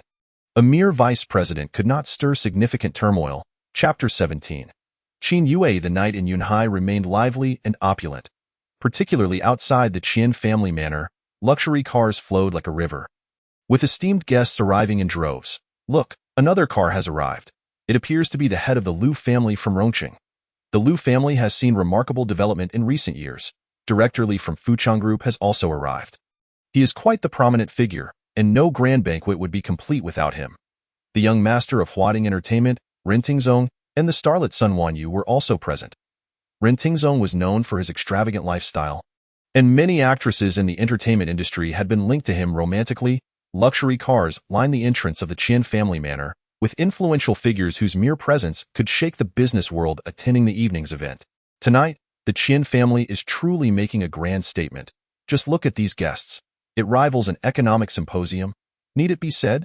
The value of Zhulong Mountain is undeniable. Which family would not covet it? I have heard that many top-tier families from Qingzhou will be sending representatives. Speaking of which, the Qian family is indeed fortunate. A barren mountain they purchased years ago has now become a prized asset. The Qian family was resolute in their ambition to leverage the Jilong Mountain project to ascend to the ranks of second-tier aristocracy. As the esteemed guests continued to arrive, many displayed expressions of envy. Becoming a prominent family is a goal every family or group strives for, as it signifies acceptance by the upper echelons and access to worlds beyond the reach of the ordinary. Among the attendees, the vast majority were there to expand their networks. If luck smiled upon them, connecting with a prominent family could present immense opportunities for their own lineage. As time passed, more and more distinguished guests arrived at the Qian family manor. The eldest son of the Du family, Du Zhangping, and Su Yuqing arrived together, and it was rumored that they had only known each other for a few days before news of their engagement circulated. The Du family was keenly interested in the Jilong Mountain project, securing it would elevate them to first-tier aristocracy. Miss Shen Muyun, the eldest daughter of Longting Group, also made her entrance. Longting Group had risen rapidly, its wealth rivaling that of typical aristocratic families. They were fierce competitors for the Jilong Lake project. Isn't that Master Wu from the Sihai Group? What brings him here? Good heavens, is that not Miss Qin Yue of the top-tier Qin family in Yunhai? Could it be that the Qin family also harbors an interest in the Jilong Mountain project? As the banquet approached, gasps of astonishment echoed through the crowd as prominent figures from Qingzhou made their appearance. Lin Yuan accompanied Shen Muyun into the Qian family manor. Regardless of where she went, the noble and strikingly beautiful Shen Muyun became the center of attention. As they walked, many individuals eagerly approached her to greet her. While Lin Yuan remained overlooked, finding it refreshing to be unbothered, Lin Yuan concocted an excuse and casually excused himself. The Qian family manor was expansive, bustling with guests mingling and toasting Nitsu. As Lin Yuan strolled idly in search of a quieter spot, an irate, piercing voice shattered his peace. Glancing toward the source, he saw Sun Wanyu, clad in a somewhat revealing gown, glaring at him with fury. Beside her stood a displeased young master, his demeanor haughty. Ren Xiao. This scoundrel has bullied me at Longting Group. The endorsement deal we had arranged was also sabotaged by him. Sun Wanyu, her body leaning into Ren Tingzong's embrace, complained in a petulant tone. Huading Entertainment was a formidable entity in the entertainment industry of Longhua, boasting a plethora of stars and consistently producing blockbuster dramas. It was through the strength of Huading that the Ren family had ascended to aristocracy. As the young master of Huading, Ren Tingzong epitomized the archetype of a spoiled heir, with countless actresses entangled in dubious relationships with him. Sun Wanyu, one of the 4 rising starlets, was among them. Her connection with Ren Tingzong had led to Huading's vigorous promotion of her career. So, you are the project manager of Longting Group? Sun Wanyu has already recounted her grievances regarding today's incident to Ren Tingzong. After hearing the sequence of events, Ren Tingzong's wrath was palpable. With numerous artists under their banner, Huading Entertainment had never before faced a public rejection, particularly not one directed at Sun Wanyu. I heard you were responsible for sabotaging our Wanyu's contract? Ren Tingzong glared at Lin Yuan. Sun Wanyu's diva antics and her baseless accusations against our Longting employee. What's wrong with terminating the collaboration? Lin Yuan replied nonchalantly. You speak nonsense. It was your employee's negligence. Knowing I cannot drink coffee, they deliberately brought me coffee. Sun Wanyu retorted vehemently. Enjoy yourself. Let it be known that Longting simply refuses to have you as a spokesperson. Lin Yuan was disinclined to engage in such trivial disputes. You scoundrel, what do you mean by that? Yet, Lin Yuan's indifference only served to infuriate Ren Tingzong further. Accustomed to indulgence, Ren Tingzong would not temper his temper for the occasion. If you cannot articulate your thoughts, then remain silent. Lin Yuan, not one to shy away from confrontation, shot back defiantly. The tension in the atmosphere thickened as their exchange escalated. Look, Miss Qin has arrived. At that moment, exclamations of awe reverberated around them. Not far away, Qin Yue, adorned in a form-fitting, elegant evening gown, was surrounded by a throng of young masters. Miss Qin is simply breathtaking. I would gladly sacrifice 5 years of my life for a dance with her. I would offer 10 years, but alas, we could never hope to catch her eye. The eldest daughter of the Qin family, recognized as one of Qingzhou's 4 great beauties, was a celestial figure beyond the reach of mere mortals. Qin Yue is indeed breathtakingly beautiful, one of the 4 renowned beauties of Qingzhou, and she holds a modest fame throughout the entire Dragon Kingdom. Just you wait. Countless suitors vie for Qin Yue's attention. Among them is Ren Tingzong. Thus, despite his fury, he finds himself compelled to stifle his anger in a bid to leave a favorable impression on Qin Yue. Miss Qin, greetings, I am Ren Tingzong from Huading Entertainment, and it is a pleasure to meet you. Ren Tingzong adjusted his attire and hastened to stand before Qin Yue. Hello. Qin Yue greeted him with an elegant smile, yet her gaze swiftly shifted elsewhere. I have admired Miss Yue for quite some time. Might I have the honor of a conversation with you? However, Ren Tingzong was not content with mere pleasantries. With a self-satisfied grin, he stepped closer, blocking Qin Yue's path. The sudden appearance of such a brazen individual caused Qin Yue to frown slightly, a flicker of displeasure crossing her features, yet her impeccable upbringing compelled her to endure it. I apologize, but I must speak with a friend. Qin Yue maintained her smile, though her words bore a frosty edge. With that, she stepped forward, intending to bypass Ren Tingzong. Miss Qin? Ren Tingzong was undeterred. He sidestepped to engage her further. Chapter 18. Charity Auction, Part 1. Ren Tingzong's actions startled Qin Yue. Instinctively, she attempted to evade him, but her crystal high heels betrayed her, and in her haste, she stumbled. Qin Yue lost her balance and lurched forward. Bang! By an uncanny twist of fate, she crashed directly into Lin Yuan's embrace. The warmth enveloped her, and a delicate fragrance wafted into her nostrils, rendering Lin Yuan momentarily speechless. This stroke of good fortune had arrived quite unexpectedly. Let go of me! The sight of his beloved goddess falling into another's arms ignited Ren Tingzong's rage. His eyes turned crimson as he roared and charged towards Lin Yuan. The roar jolted both Lin Yuan and Qin Yue back to reality. Qin Yue's cheeks flushed as she gently pushed Lin Yuan away. Lin Yuan, stepping forward, met Ren Tingzong head-on. Ren Tingzong, already displeased with Lin Yuan, now fueled by provocation, was beyond reason, throwing a punch at Lin Yuan. Stop! Qin Yue exclaimed in alarm, hastily interjecting. However, Ren Tingzong, blinded by fury, paid no heed, intent on releasing his pent-up frustration upon Lin Yuan. Lin Yuan's expression turned cold as he retaliated. Ah! Lin Yuan grasped Ren Tingzong's wrist, applying just enough pressure to elicit a piercing cry of pain from him. Don't stir up trouble. In front of the assembled guests at the Qian family's soiree, Lin Yuan wished to avoid escalating matters. He issued a warning to Ren Tingzong, then forcefully pushed him to the ground. Go be publicly humiliated, especially before the woman he admired, was enough to incite Ren Tingzong's ire. Yet, he possessed the self-awareness to realize that if he dared to pursue further confrontation, he would only find himself in a more humiliating position. Moreover, the Qian family's gathering was centered around the Julong Mountain project, and their Dihua Entertainment sought to gain favor. Thus, it was crucial not to leave a negative impression. Recognizing his disgrace, Ren Tingzong refrained from further remarks, casting a venomous glare at Lin Yuan before retreating in defeat. Thank you. Once Ren Tingzong departed, Qin Yue approached Lin Yuan, her expression warm with gratitude. No need. Lin Yuan waved his hand, having never intended to intervene. It was merely a matter of happenstance. You needn't worry about Ren Tingzong. I will have someone warn him. She had heard of Ren Tingzong's reputation, and as a spoiled young master, she held no fondness for such individuals. The earlier confrontation had only deepened her disdain. Nothing but a spoiled braggart. Lin Yuan dismissed it nonchalantly. He had taken on Du Zhamping. So Ren Tingzong was hardly a concern. Qin Yue was the undeniable focal point of the evening. Wherever she went, the gaze of the entire assembly followed.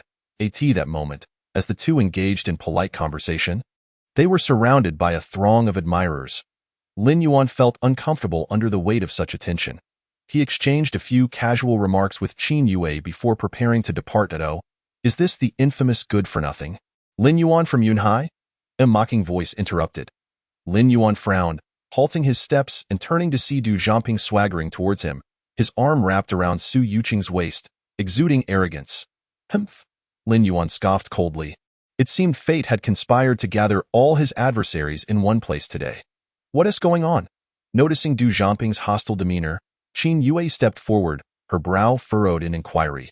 Yue, you may not know, but this fellow is merely a scoundrel who deceives women, Du Zhamping retorted, his tone dripping with disdain. The Du family and the Qin family enjoyed a cordial relationship, and Du Zhamping had known Qin Yue since childhood. Hearing his words, a glint of surprise flickered in Qin Yue's eyes. Seems you have forgotten the lesson from last night. Lin Yuan said coldly. Last night at the Gue Huang Club, Lin Yuan had broken Huang Rongxing's leg in front of Du Jiangping. The memory of that brutal act caused Du Jiangping's face to pale, instinctively taking 2 steps back. Yet, he quickly regained his composure, realizing he was at the Qian family's soiree, surrounded by numerous distinguished guests. With that many noble families present, he dared not make a move against Lin Yuan. Bolstered by his newfound confidence, Du Jiangping straightened up. You think just because you have some strength, you can act without consequence? To us nobles, people like you are merely tools to help us earn money. His assertion, though harsh, held a kernel of truth. Most noble families employed numerous skilled individuals. These individuals were typically responsible for protecting their households, but were also enlisted to carry out unsavory tasks. Du Jiangping, you have crossed the line. However, his words incensed Qin Yue. Although the Qin and Du families were on good terms, Qin Yue harbored a strong aversion towards Du Jiangping. He was arrogant and lacked substance, often boasting about his family's accomplishments. Qin Yue was certain that without the Du family, Du Jiangping would amount to nothing. Miss Qin, this man is my ex-husband. During my time with the Su family, he was entirely dependent on us, Su Yuqing interjected. Since their divorce, her resentment towards Lin Yuan had only intensified. The once useless man who relied on her family was now thriving, having not only become the manager of the Longting Group's project department, but also associated with the young lady of the Shin family, Shin Muyun. What infuriated her even more was that the man who had once been meek in her presence now treated her with disdain.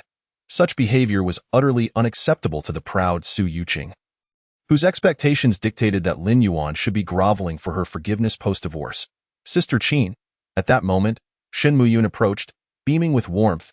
It was clear that Qin Yue and Shin Muyun enjoyed a close friendship. Upon seeing Shin Muyun, Qin Yue greeted her affectionately. Sister Muyun, I heard you were coming. I was just about to find you. Qin Yue took Shan Muyun's hand, and the two engaged in lively conversation. Both were stunningly beautiful, and their camaraderie lit up the room, captivating the attention of the young masters present. Sister Qin, allow me to introduce you. This is our Longting Group's marketing manager. After a cheerful exchange, Shin Muyun formally introduced Lin Yuan to Qin Yue. Familiar with each other's personalities, Qin Yue recognized that Shin Muyun's earnest introduction indicated Lin Yuan was not as worthless as Du Jiangping had claimed. Lin Yuan smiled at Shin Muyun, appreciating her support. Though she often chastised him in a condescending manner, she would still stand up for him when it mattered.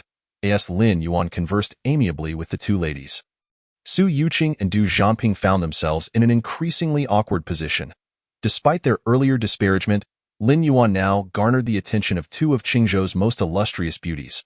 Not just them, but the surrounding young masters were consumed with envy, wishing it were they who were engaged in light-hearted banter with the two goddesses. Sister Qin, the banquet is about to commence. I hear the Qian family has organized a charity auction. Chapter 19. Charity Auction, Part 2, in the Grand Hall of the Qian family. All the guests had gathered. Welcome, everyone, to the banquet. This charity auction is intended for enjoyment, and all proceeds will be donated unconditionally, Qian Tong, the head of the Qian family, announced. The guests present were well acquainted with such soirees. Accustomed to the ritual of charity auctions, upper-class gatherings, hosts frequently organized various activities, both for entertainment and to cultivate a positive social reputation. I trust everyone understands the rules of the charity auction, so I want to elaborate further. Let us commence the bidding. Charity auctions are primarily for entertainment, thus, the items up for bid are rarely of great value. Participants often compete to showcase their influence rather than to acquire the items themselves. The first item for auction is a handcrafted watch made by the master craftsman Jian Weili from the Flying Eagle Kingdom, starting at a price of 100,000. Yunhai Fugua Group bids 200,000. Xingyue International bids 300,000. As the auction commenced, executives from various corporations eagerly placed their bids, instantly igniting the atmosphere. However, Lin Yuan found little interest in the charity auction. Had it not been for Shin Muyun's pointed glances urging him to stay, he would have slipped away unnoticed. As a representative of Longting Group, you must bid on at least one item. The purpose of Longting Group's attendance was to engage in the Qian family's Julong Lake project. In light of this, it was crucial to make a favorable impression. The next item for auction is a modern masterpiece by jewelry master Zhao Tao, titled Dream Tier, starting at 500,000. Recognizing the need to participate, Lin Yuan aimed to select an item that appealed to him. Longting Group bids 600,000. The Dream Tier, designed by the master, exuded elegance and grace. Lin Yuan found it quite appealing and was prepared to claim it as his own. Dinghua Entertainment bids 1,000,000. As Lin Yuan placed his bid, he patiently awaited an opportunity, but Ren Tingzong acted decisively. In terms of martial prowess, Ren Tingzong was no match for him. However, in financial strength, he was determined to overshadow Lin Yuan. 1.1 million. Lin Yuan remained unfazed and countered with another bid. 1.5 million. Ren Tingzong, indifferent to the monetary implications, waved his hand to raise the stakes once more. His extravagant expenditure stirred a tumult of emotions within Sun Wanyu. Her eyes sparkling with excitement. Had the circumstances permitted, she might have rushed forward in delight. Upon hearing this new bid, Lin Yuan began to hesitate. The gem, Dreamy Tier, was indeed impressive, yet it certainly did not warrant the price of 1.5 million. This amount exceeded his psychological threshold. After some self-reassurance, Lin Yuan resolved to withdraw, for although he was not lacking in funds, he was unwilling to be a fool. Dragon Rising Group bids 2 million. Just as Lin Yuan faltered, Shin Muyun made her move. In a charity auction, what was at stake was sincerity in face, rather than the items themselves. As Lin Yuan registered this unexpected development, Shin Muyun's voice rang out. Prodigal woman! Hearing her admonition, Lin Yuan could only smile wryly, silently cursing under his breath. He and Shen Muyun held fundamentally different perspectives. In Lin Yuan's view, there was never a concept of appeasing others. With the support of the Lin family, Dragon Rising Group's profound foundation allowed it to flourish rapidly. They could easily secure the Julong Lake project through their genuine capabilities. Conversely, Shen Muyun, despite the formidable strength of Dragon Rising Group, had to consider other factors. It was not a matter of right or wrong. It was simply a discrepancy born of differing outlooks. Shen Muyun's intervention was indeed extraordinary, and soon she had Ren Tingzong retreating in defeat, ultimately acquiring the Dreamy Tier for the exorbitant price of 3 million. This auction elevated the charity event to a new pinnacle, prompting the Jin family to capitalize on the momentum and present more items for bidding. This charity sale truly boasts remarkable treasures. As each item was presented, Lin Yuan, initially disinterested, suddenly found himself intrigued. One particular item caught his attention, a set of white jade acupuncture needles. For those interested in the ancient medicine of Longhua, this would be a prized possession. The starting bid was set at 500,000. The ancient medicine of Longhua boasts a rich history, having once reached unparalleled heights.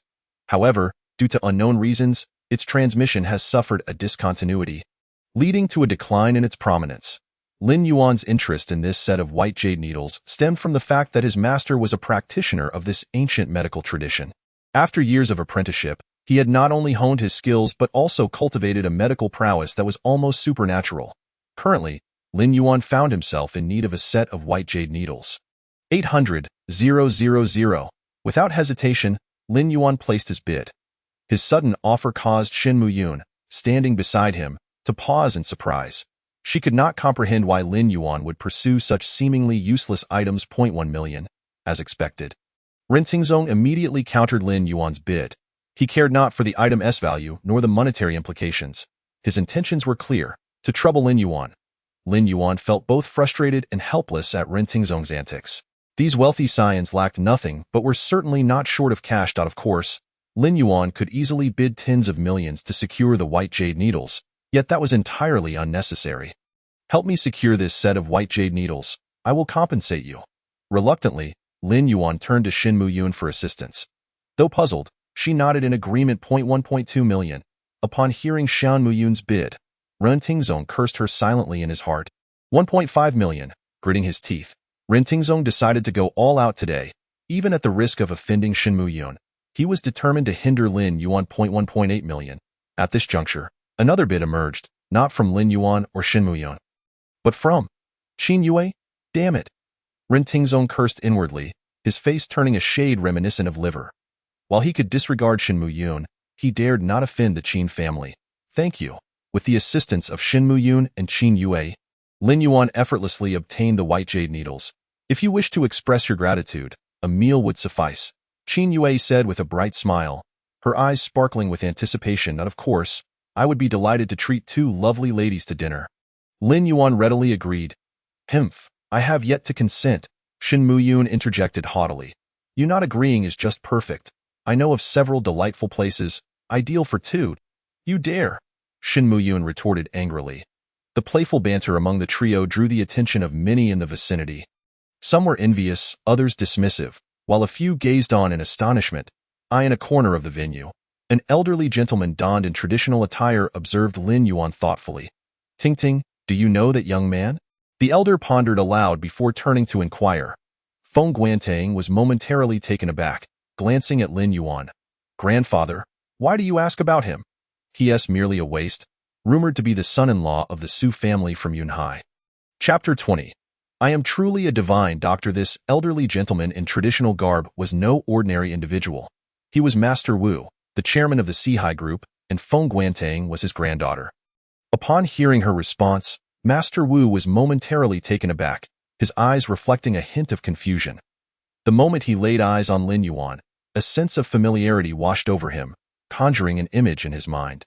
Yet, given that individual's capabilities, how could he possibly be a mere son-in-law of a small family? Could it be that he was mistaken? Master Wu found himself engulfed in uncertainty. Do you happen to know his name? He inquired in return. That I know. His name is Lin Yuan, a man like that could never achieve anything significant in life. Feng Guantang replied with a trace of disdain, harboring a deep-seated aversion for men who lived off others. Upon hearing that name, Master Wu was struck with a jolt. If he had any doubts before, hearing that name solidified his conviction that this Lin Yuan was indeed the person he had been desperately seeking. It truly is him. How wonderful. Master Wu felt a surge of exhilaration. He recalled an incident from years ago when he had suffered grave injuries in an accident, with many doctors believing he was beyond saving. Until a mysterious figure named Lin Yuan appeared and effortlessly employed miraculous medical skills to rescue him from the brink of death. Without this young man named Lin Yuan, there would be no Sihai group today, nor would he have survived to this moment.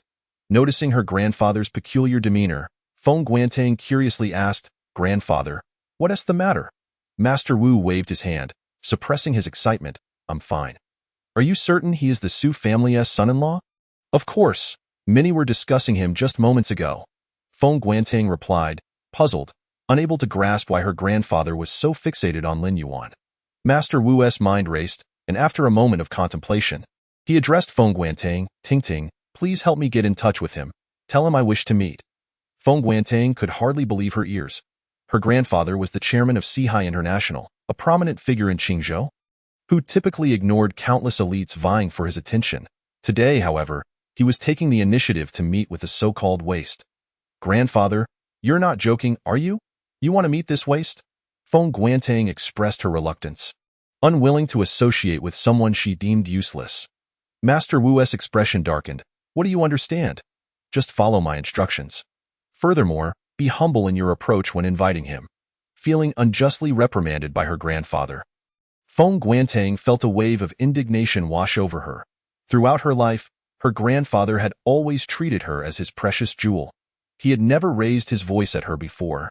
Yet today, he was shouting at her over this so-called waste of a son-in-law, an unprecedented occurrence. In that moment, Feng Guantang felt not only disdain for Lin Yuan, but also a deep-seated anger. I understand. Grandfather, she replied reluctantly, her face reflecting her discontent. Master Wu recognized that he had been too harsh and softened his tone. My dear, let me put it this way. Lin Yuan's identity is not trivial. Building a good relationship with him will undoubtedly be beneficial. When have I ever deceived you? Upon hearing this, Feng Guantang's eyes widened in surprise. She understood her grandfather's insights were often astute and not something he would joke about. Could it be that Lin Yuan truly possessed an extraordinary identity? That seemed implausible. Humph. I refuse to believe that someone like him could have the capability to earn my grandfather's esteem. Feng Guantang remained unconvinced, dismissing the notion that Lin Yuan held any significant power. Meanwhile, Lin Yuan, flanked by two stunning beauties, entered a restaurant. He stood at the center, with Shen Muyun on his left and Qin Yue on his right. The two magnificent women, comparable to the finest blooms of spring and autumn, each possessed their unique allure. Together with Lin Yuan's handsome visage, they captured the attention of numerous diners. However, the focus remained solely on the two beauties. While Lin Yuan himself was overlooked, perceived merely as a kept man. Envy and resentment swirled around him, as many wished to take his place. Unfazed by the jealous stares, Lin Yuan casually perused the menu. This seafood restaurant boasted an array of oceanic delights and held a modest reputation in the vicinity. "Ladies, today I treat you. Please feel free to order whatever you desire," Lin Yuan said gallantly, allowing the two ladies to choose their meals first. Shin Muyun, still miffed over Lin Yuan's previous refusal to invite her to dinner, took the menu without hesitation, flipping straight to the most expensive options. "Please bring me 2 servings of imported lobsters from Beizhou, ensuring they are fresh. I would also like 2 servings of wild yellowfish and a bottle of red wine from 1982. Lin Yuan smiled faintly, aware that the woman was being deliberately provocative. Yet, he remained unconcerned. The purpose of dining out was to enjoy oneself. Besides, such a trivial amount of money did not trouble him. Qin Yue, being more considerate, refrained from being overly demanding, opting instead for a selection of her favorite dishes. "Let us settle on this for now. We can call you if we need anything else," Lin Yuan instructed the waiter after finalizing the order. At that moment, Shin Muyun inquired, "Lin Yuan, why did you spend so much on that set of jade needles? You'd better come clean." Qin Yue, with her doe-like eyes fixed on Lin Yuan, shared her curiosity. The jade needles were relics of ancient medicine, regarded by many as mere quackery. She could not fathom why Lin Yuan would take an interest in such things. Lin Yuan suddenly chuckled. "Would you believe me if I claimed to possess medical skills? Ha! Why not just declare yourself a miracle worker?" Shin Muyun scoffed, her skepticism evident. Qin Yue, too, found it hard to believe that Lin Yuan could be someone with medical prowess. "A miracle worker? I recall being called that before, but I never fancied such titles," Lin Yuan replied nonchalantly. Both Shin Muyun and Qin Yue erupted into laughter. "I didn't realize your skin was so thick. I merely jested, yet you took it to heart," they remarked incredulously. Lin Yuan shrugged, bemused that his honesty was met with disbelief. Just then, a gruff voice interrupted. "Ladies, fate has brought us together, and I shall cover your expenses today." 3 burly men approached Lin Yuan, the one at the forefront being the speaker. He was a stout man with a bald head and muscular arms adorned with tattoos, exuding an air of intimidation. The trio cast lewd glances at Shin Muyun and Qin Yue. Upon sighting these men, Qin Yue furrowed her brow, their presence spoiling her appetite. Shin Muyun, known for her straightforward nature, immediately lost her enthusiasm and retorted, "Get lost? Do you think I need your money?" The bald man, seemingly unfazed, grinned and replied, "This lady is feisty. I like that." He then slapped Lin Yuan's shoulder forcefully, threateningly stating, "Kid, this doesn't concern you anymore. You can leave now."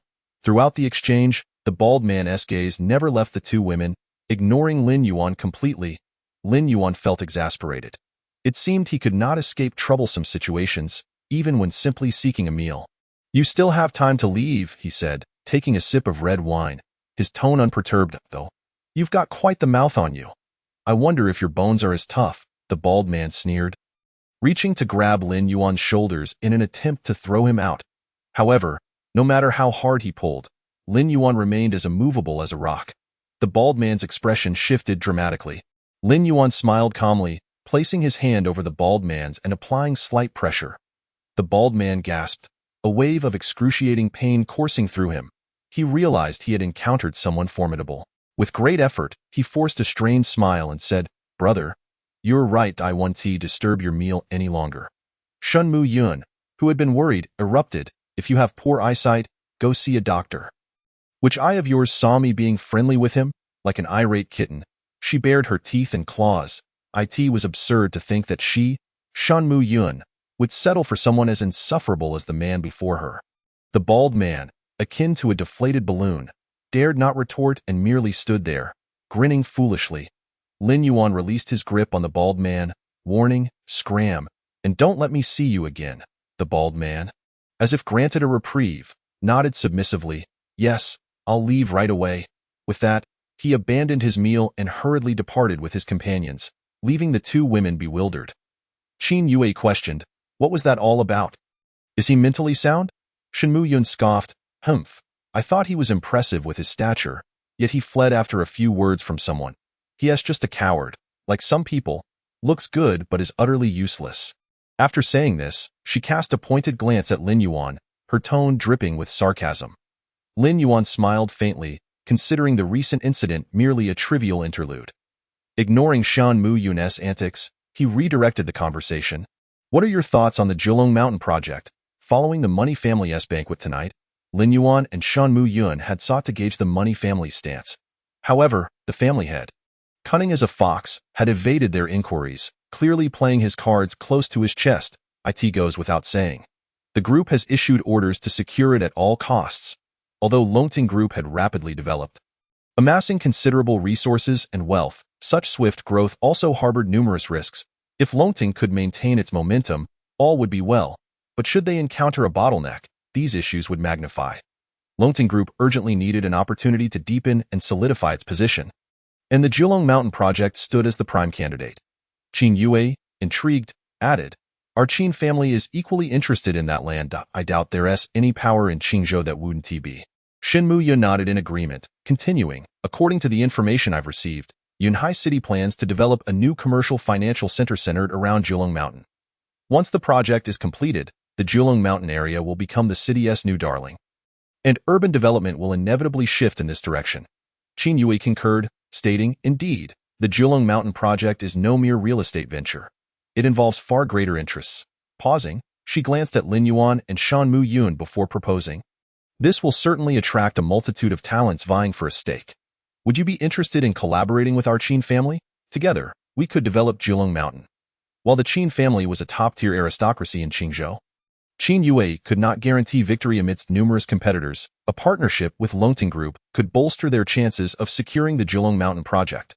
Shan Mu Yun felt a spark of interest at Qin Yue's suggestion. Longting Group faced challenges similar to those of the Qin family. Collaboration could maximize their benefits, making it a compelling option. However, this idea was fleeting, as her grandfather had already conveyed that the project must remain entirely under Longting Group's control. The Jilong Mountain land is something Longting Group is determined to acquire. We will likely be competitors in the end.at that moment. Lin Yuan, who had been silent, suddenly spoke up. Hearing this, Qin Yue was momentarily taken aback before breaking into a gracious smile. Recognizing that Lin Yuan had declined her proposal, "I want to hold back when the time comes. Then let the best prevail." They exchanged knowing smiles. Partnering with the Qin family was indeed an attractive prospect. But Lin Yuan was resolute in his choice. With the Lin family backing Longting Group, they had the capacity to independently develop Jilong Mountain. This project would serve as his stepping stone upon his return. "What do you think Jilong Mountain will ultimately become?" Shinmu Yun inquired curiously.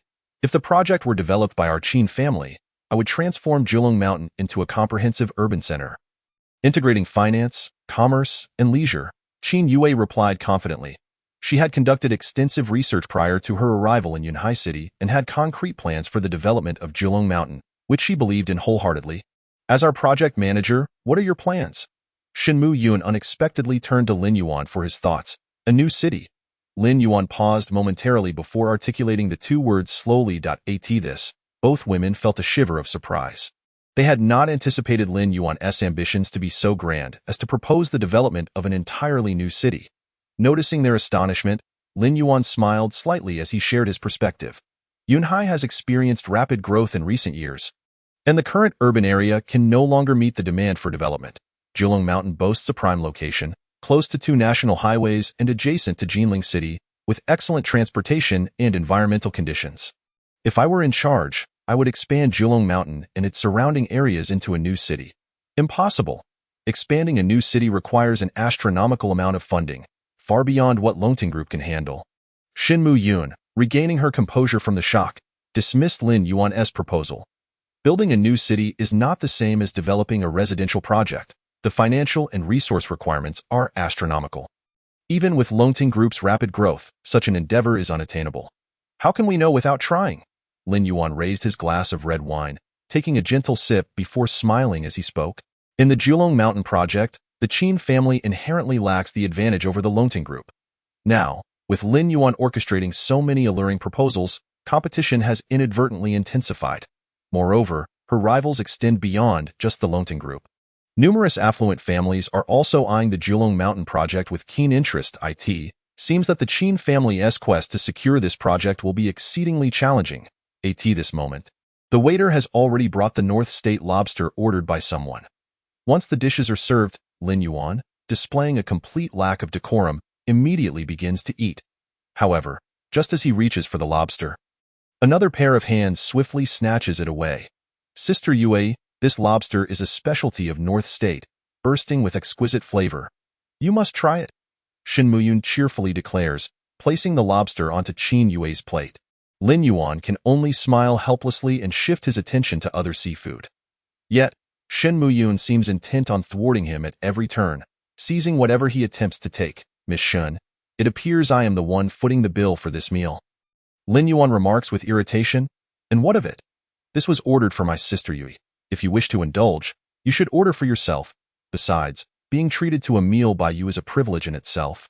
In all of Qingzhou, there are countless who would line up from Yunhai to the provincial capital just for a chance to treat us. Don't be oblivious to your own good fortune. Shin Muyun retorts, rolling her eyes at Lin Yuan. Meanwhile, Qin Yue sits nearby, alternating her gaze between Lin Yuan and Shin Muyun, her eyes alight with mirth. I can't possibly eat all of this. You can have some. Perhaps feeling sympathetic towards Lin Yuan, Qin Yue shares a portion of the abundant food with him. Miss Qin, you truly embody the pride of Qingzhou. Your grace and poise are indeed admirable, far surpassing that of certain individuals. Lin Yuan exclaims, his praise laced with implication. You? Shin Muyun is taken aback, glaring fiercely at Lin Yuan. She knows full well that the certain individuals he references are none other than herself. Lin Yuan's presence irks her.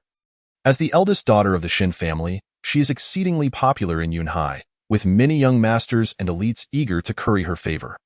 Yet, Lin Yuan has never displayed such awareness, consistently causing trouble and aggravation since their first meeting. What infuriates her further is that whenever she extends a helping hand, he dismisses her with indifference, as if he can resolve everything on his own.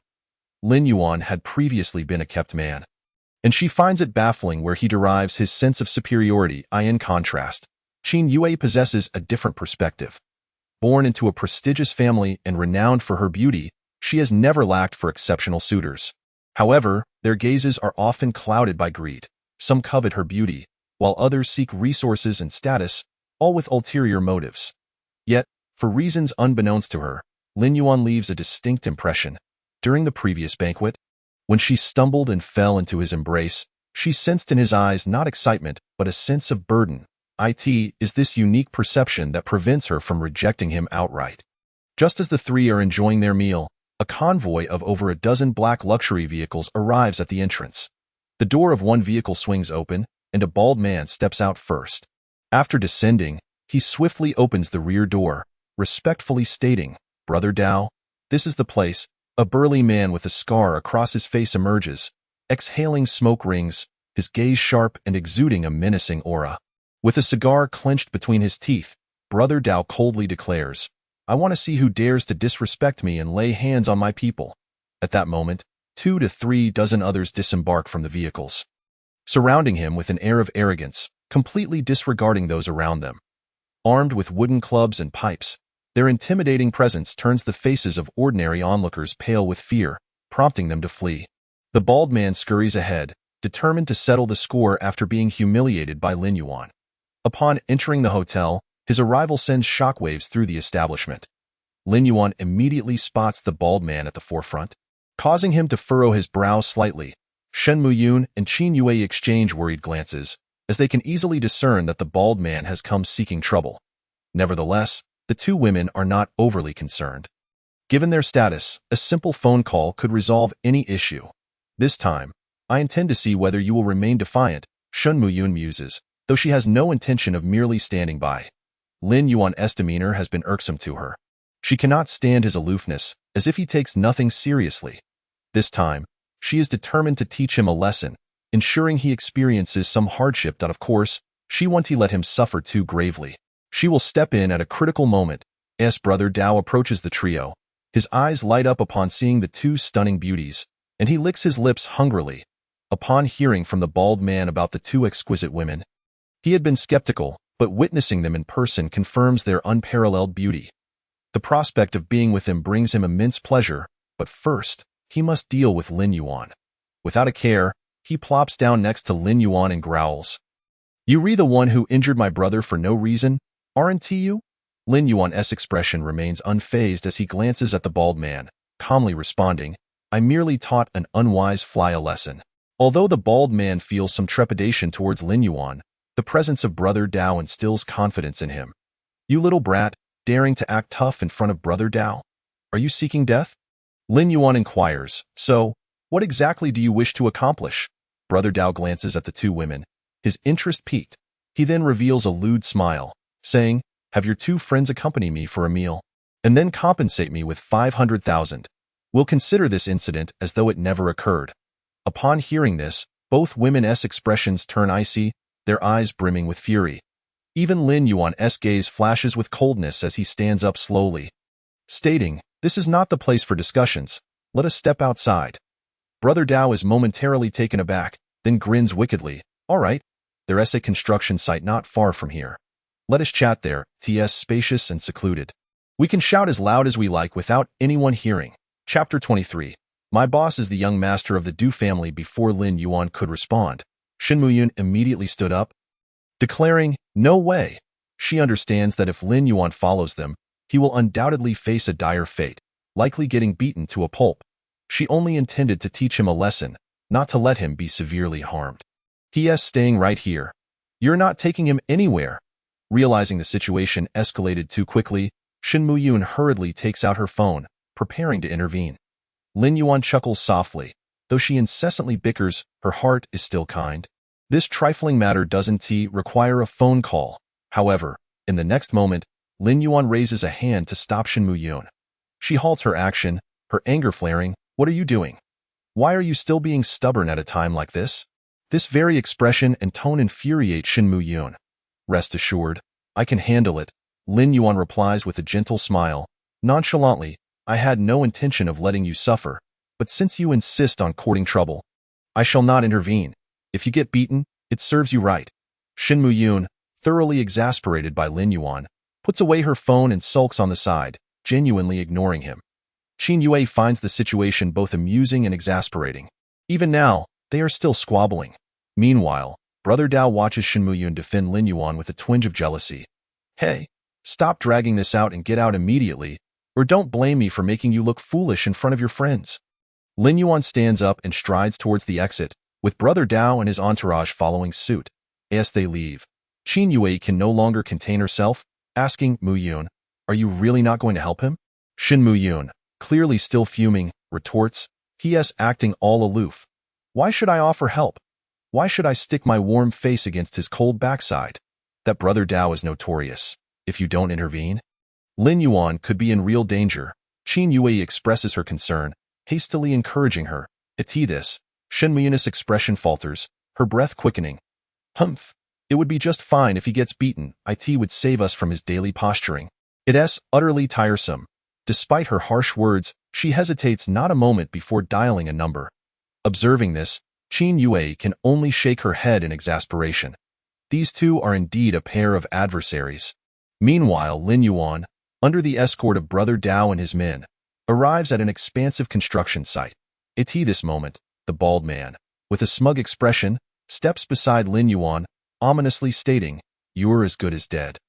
Brother Dao is well known in the underworld, and he's trained in karate. You wouldn't stand a chance against him even if 10 of you were to fight him. Is that so? I am so scared. Karate is supposed to be quite formidable. Isn't it? Lin Yuan rolls his eyes in response. The bald man boasts, there was once an arrogant brat like you who, relying on his connections, provoked Brother Dao, only to end up with a broken leg, kneeling before him for 2 hours, ultimately paying Brother Dao 2 million in medical fees. He claimed his bones were too tough, and that he had hurt Brother Dao's hand. Are you prepared for what's to come? Brother Dao, puffing on his cigarette and exhaling smoke rings, coldly demands, now, tell me how you plan to resolve the matter regarding my brother. Lin Yuan's expression remains calm as he replies. Who is your boss? What do you mean? Do you think I would be swayed by your connections? Brother Dao sneered. Let me tell you, I am not easily impressed, regardless of who you know in Yunhai. However, I can inform you that I am backed by the Du family. The Du family is a significant force in Qingzhou, renowned throughout the region. With the backing of a powerful ally and his own abilities, Brother Dao navigated the waters of Yunhai with ease. He believed that simply stating his connections would instill fear in Lin Yuan, compelling him to kneel and beg for mercy, ultimately offering 50,002 stunning beauties as tribute. Yet Lin Yuan merely smiled, bemused by the unexpected encounter with a lackey of the Du family during what was supposed to be a simple meal. Dear brother Dao, aren't you? Do you realize that even the young master of the Du family wouldn't dare speak to me in such a manner? Laughter erupted among the crowd, filled with derision. They found it amusing that this brash young man could say such things, clearly unaware of the Du family's reputation. This is hilarious. No one has ever dared to act so arrogantly before us. The laughter grew louder, some doubled over in mirth. Lin Yuan, unfazed, remarked coolly, "Is this really that amusing?" Brother Dao, nearly in tears from laughter, retorted, "You worthless fool. The Du family could crush you with a mere finger. Do you even know who the young master of the Du family is, Du Zhamping, whom I had a run-in with just days ago?" The crowd fell silent, their expressions shifting to mockery as they responded, "You arrogant little brat. Do you think anyone in Qingzhou would dare to touch the young master of the Du family? You wouldn't even have the courage to lay a finger on him. Brothers, stop wasting breath on this fool. Let's take him down," they clamored, moving to strike. "Wait," Lin Yuan interjected. Brother Dao coldly asked, "Do you have any last words before you meet your end?" "I suggest you call Du Zhamping and inform him that I am Lin Yuan. He will guide you on how to proceed," Lin Yuan said. He had no desire to engage with these insignificant insects. Had they not pushed him too far, he wouldn't even have bothered to utter a word. The two parties were on entirely different levels. Defeating these men would yield him no satisfaction. Seeing the sincerity in Lin Yuan's demeanor, Brother Dao hesitated. "Do you truly know our young master? Call him and find out for yourself." "Fine. If you dare deceive me, I will ensure your limbs are shattered, leaving you confined to a wheelchair for life," Brother Dao declared, dialing Du Zhamping's number. Du Zhamping was in the midst of a romantic escapade with Su Yuqing when the call interrupted him, causing his irritation to surface. "What is it, young Master Du? I've encountered someone who claims to know you. His name is Lin Yuan." Upon hearing that name, Du Zhamping's reaction was akin to stepping on a cat's tail, startling him upright. "Lin Yuan, what's going on?"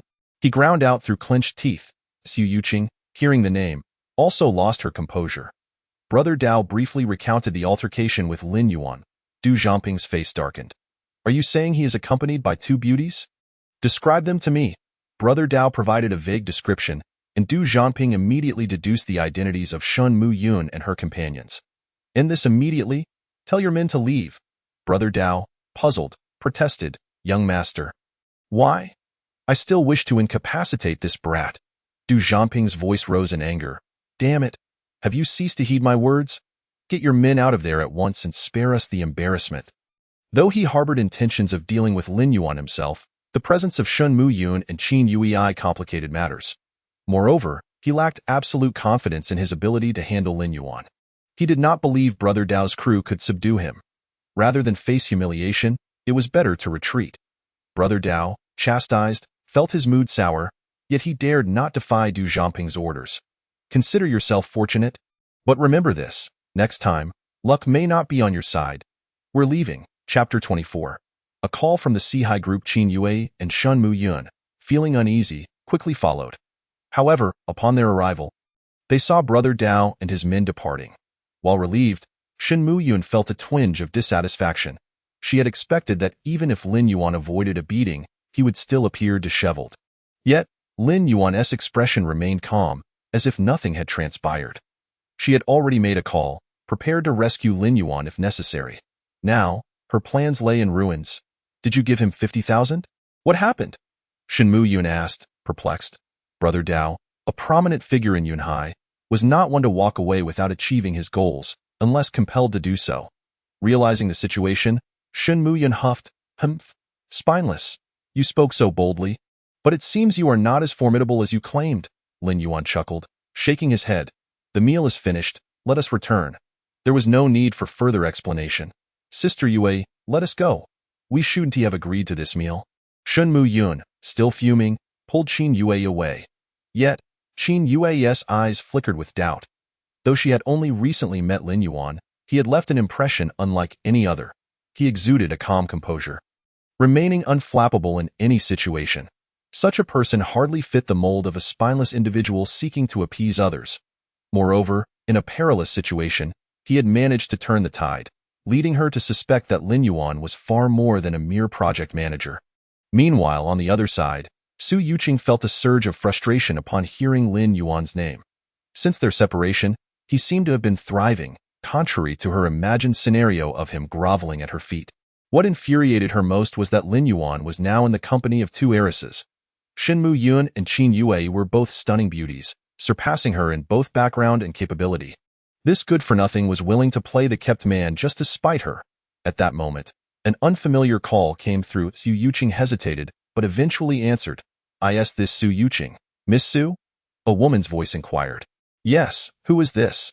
Su Yuqing replied, a hint of impatience creeping into her voice. "I am Feng Guantang from the Sihai Group. I need your assistance with a matter." The caller was indeed Feng Guantang, who, upon receiving her grandfather's directive, promptly contacted Su Yuqing. Boom. Initially displeased, Su Yuqing was suddenly struck speechless upon hearing the name of Feng Guantang from the Sihai Group. As a prominent figure in Yunhai's business circle. How could she not recognize the Sihai Group? It was a colossal entity rivaling the Longting Group, vastly superior to her own Su family, a mere third-rate clan.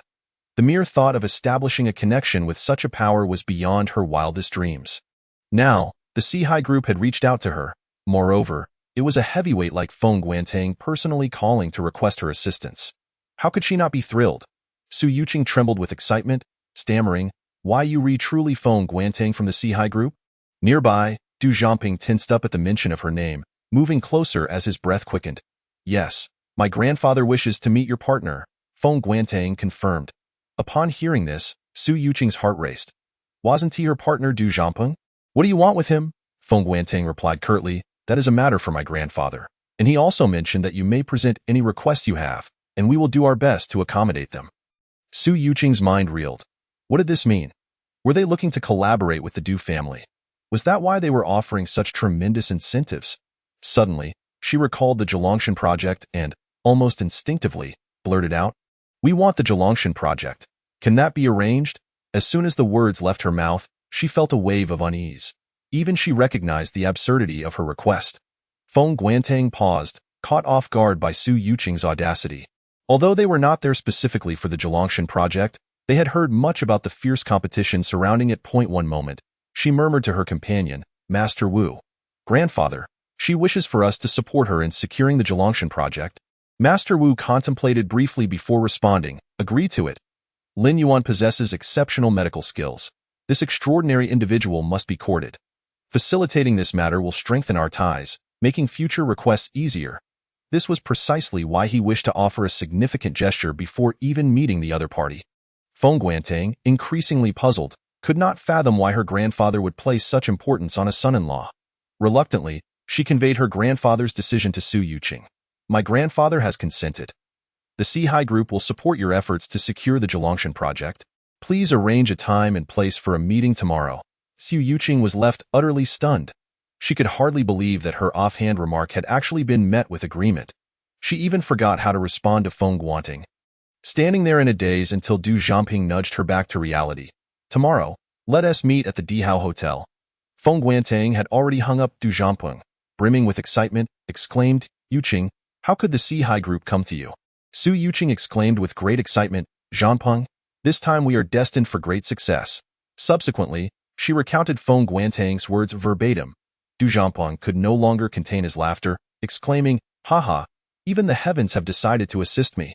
I initially thought that acquiring the Julong Mountain project would be an insurmountable challenge, yet I never anticipated that Sihai Group would extend their support to me. If Sihai Group aids the Du family in securing that land, we shall undoubtedly ascend to the ranks of premier aristocracy." Du Zhangping was thoroughly exhilarated. The Du family had lingered in mediocrity for far too long, and it was high time to take a step forward. Su Yuqing's face flushed with excitement. Having been engaged to Du Zhangping, their fortunes were intertwined. Seizing this opportunity would elevate the status of the Su family as well. She had made the right gamble by divorcing Lin Yuan and was astonished at how swiftly this opportunity had presented itself. Du Zhangping, filled with unrestrained pride, declared, "Such a monumental event must be made known to all. I want everyone in Yunhai to be aware that Sihai Group is collaborating with us." He understood that once this news broke, It would undoubtedly send shockwaves throughout Yunhai and even Qingzhou. However, he remained perplexed as to why Sihai Group had approached him. Nonetheless, he was unconcerned, as his mind was awash with visions of a magnificent future. Chapter 25. A restless night before long, Du Zhanping eagerly disseminated the news of the forthcoming collaboration with Sihai Group. He boldly proclaimed, "Tomorrow evening at 8 o'clock, I shall host a banquet at the Dihao Hotel to discuss the Jilong Mountain project with a mysterious entity." Du Zhanping was shrewd enough to hold back certain details, deliberately omitting the mention of his meeting with Master Wu. He intended to unveil this significant news in front of all the guests the next day, announcing that Sihai Group would unconditionally support him in the pursuit of the Jilong Mountain project. At that moment, he envisioned everyone's jaws dropping in astonishment. Under Du Zhanping's deliberate promotion, various influential factions in Yunhai quickly caught wind of the news. What exactly was the Du family up to? A mysterious force? Were they attempting to engage us in a guessing game? Could it possibly be the Hua family from Jingzhou? I have heard that the Du family has been in close contact with them recently. Regardless of which prestigious family collaborates with the Du family on the Jilong Mountain project, their foundational strength is undoubtedly exceptional. It seems the Du family is sparing no expense this time. Everyone in the Du household aspired to ascend to the status of first-rate aristocracy. The Jilong Mountain project represented a golden opportunity. Seizing it could propel them forward. Many astute businessmen entertained this thought, and in an instant, they resembled sharks sensing blood in the water. Numerous individuals hastily sent messages to Du Zhanping, expressing their eagerness to attend and congratulate him the following day. Observing the incessantly flashing notifications, Du Zhanping chuckled with satisfaction. "See? I knew they would go wild over this." Su Yuqing, eager to ingratiate herself, remarked, "Zhanping, now that your Du family has the backing of Sihai Group, do not forget about our Su family." Seeing Su Yuqing feign shyness, Du Zhanping felt a surge of elation. Tomorrow, he would leverage the banquet to ensure that all of Qingzhou remembered his name, while Du Zhanping was fervently planning the grand banquet for the next day. On the other side, Master Wu was coughing incessantly. "Grandfather, what is wrong?" Feng Guantang inquired anxiously, nearly in tears. After several more coughs, Master Wu weakly replied, "Alas, with age comes a multitude of health issues." Seeing her grandfather's poor complexion, Feng Guantang could no longer restrain her tears, exclaiming, "Grandfather, you were just fine yesterday. How could this happen so suddenly? I will take you to the hospital right away." Master Wu shook his head, stating, "It is futile. If a regular hospital could cure me, I would have been treated long ago." In truth, he had been experiencing health problems recently, but he had concealed them from his family to prevent undue worry. He had initially planned to inform them upon returning home to the family. However, Lin Yuan's unexpected arrival had given Master Wu a glimmer of hope. "Grandfather, tomorrow, the young master of the Du family, Du Zhanping, is hosting a banquet at the Dihao Hotel. I heard he is meeting with a certain mysterious figure." After pouring her grandfather a glass of water, Feng Guantang shared the news she had just received. "Du Zhanping? What does his banquet have to do with us?" "It is likely just a publicity stunt for the Jilong Mountain project," Master Wu remarked, taking a sip of water to steady himself. His thoughts were primarily occupied with Lin Yuan, leaving him little inclination to concern himself with other matters. As for the Du family, he had heard of them. They had made their mark in Yunhai years ago and possessed some foundation. Yet their recent descendants seemed increasingly ineffectual, nearly squandering their wealth while still dreaming of elevating their family status. It was utterly laughable. "Since we have already promised Lin Shini, let us take care of the Jilong Mountain project on behalf of the Su family." Master Wu coughed a few times and spoke somewhat reluctantly. "Grandfather, you should rest. Since Lin Shini has agreed to meet with us, he will surely consent to treat your illness," Feng Guantang urged, tears streaming down her cheeks. She witnessed her grandfather's suffering and felt a deep pain in her heart. She could only hope that Lin Yuan truly possessed the ability to help her grandfather escape his afflictions. Upon leaving the restaurant, Lin Yuan received a call from Shenan Fu. "Uncle Fu, is there something you need?" Lin Yuan inquired calmly.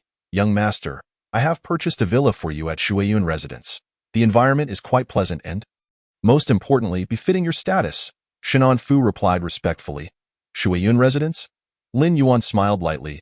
It was the most luxurious residential area in Yunhai, where wealth alone did not guarantee ownership. It seemed Uncle Fu had put in considerable effort on his behalf. "Young master, when would you like to visit?" "I can arrange for someone to take you to receive the keys," Shenan Fu offered. "No need. I prefer to go alone.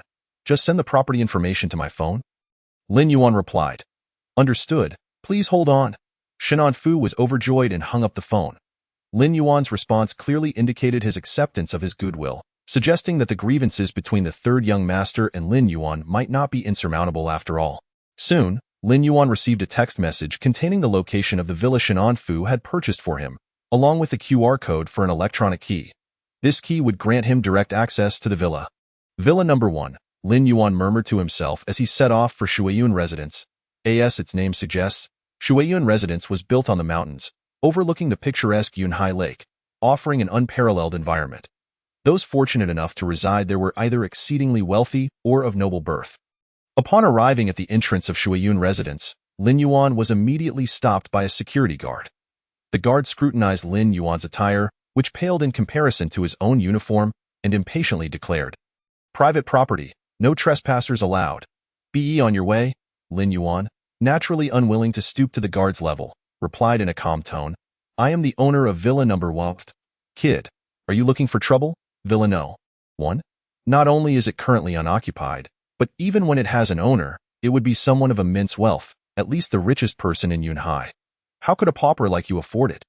The guard burst into laughter, as if he had heard the funniest joke in the world. Even a modest villa in Shuiyun residence would command a price in the millions. This boy could not even scrape together a fraction of that amount. Lin Yuan sighed and was about to retrieve his phone when he suddenly heard a familiar voice nearby. "Oh dear. What does Shuiyun residence matter? If Xiangping secures the Julong Mountain project, we could live in Qingzhou if we wished." "Exactly. My brother-in-law is far superior to that previous good-for-nothing. Yuqing, seeing you so happy is enough to satisfy me. This Shuiyun residence truly lives up to its reputation as a high-end residential area. The environment is extraordinary." It was none other than Su Yuqing and her mother and sister, leisurely approaching him. Chapter 26. Avoiding the inevitable. Lin Yuan's expression darkened. The Su family women were indeed relentless. He had not anticipated encountering them here. "Oh, isn't that Lin Yuan, the good-for-nothing? What is he doing here?" Lu Qin was the first to spot Lin Yuan and immediately turned her puzzled gaze toward Su Yuqing. Su Yuqing also wore a look of confusion, thinking it inappropriate for Lin Yuan to be in such an upscale place. "Sister, could that good-for-nothing be following us?" Su Yusin whispered. "He must still be clinging to you. After all, he lived quite comfortably in our Su family, receiving free food and lodging. Now that you've divorced him, his life must be miserable." Lu Qin nodded in agreement, firmly believing, "I think Yusin is correct. This good-for-nothing is definitely not over you. Yuqing, do not be afraid. Mom will protect you and ensure he does not interfere with your relationship with Xiangpeng." Su Yuqing furrowed her brow in disgust. This Lin Yuan was utterly repulsive, and she was grateful to have divorced him. Lu Qin, swaying her ample hips, approached the entrance of Shuiyun residence first and shot Lin Yuan a disdainful glare. "Lin Yuan, my daughter Yuqing has divorced you. It is truly laughable. Any house here could easily buy you a dozen miserable lives. You Xian, do refrain from speaking so harshly." Su Yuqing frowned, stepped forward, sighed, and said, "Lin Yuan, I know you still can't let go of me. After all, with your circumstances, you could hardly find another woman like me. However, please come to terms with reality. A worthless fish does not deserve to live in the river." As Lin Yuan gazed at his former wife, he felt an unusual calmness. "A worthless fish, you say? Su Yuqing, do you not realize that you are the truly worthless one? It is you who does not deserve me." "I am not here to view properties. In fact, I reside right within," Lin Yuan stated. "Haha, I knew it. How could you possibly come here to look at houses? What? You say you live here?" Su Yuxian was momentarily taken aback, gazing at Lin Yuan in disbelief. "Have you lost your senses? A useless person like you has the right to live in Shuiyun Jian?" Lu Qin scoffed. "Security. We are here to view properties, and this person poses a threat to our safety. Quickly remove him." Lu Qin shot a cold glance at Lin Yuan and called over a nearby security guard. The guard, already intent on expelling Lin Yuan, saw Su Shuiqing and her group adorned in finery and thought to impress them. He immediately drew his baton and swung it at Lin Yuan. "Get out of here. This is not a place for you. Do not disturb our esteemed guests." The guard's obsequiousness was taken to an absurd level. Yet he was no match for Lin Yuan as the baton swung toward him. Lin Yuan effortlessly caught it, then yanked it forcefully, sending the guard tumbling forward into an undignified heap. The commotion at the entrance was evidently too loud. And soon a man in a suit resembling a manager emerged. "What is happening here?" The manager frowned upon seeing the security guard sprawled on the ground.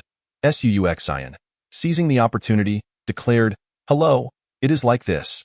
This trash has been following us. And our security guard helped us chase him off, only for him to assault the guard." The manager then turned to Lin Yuan.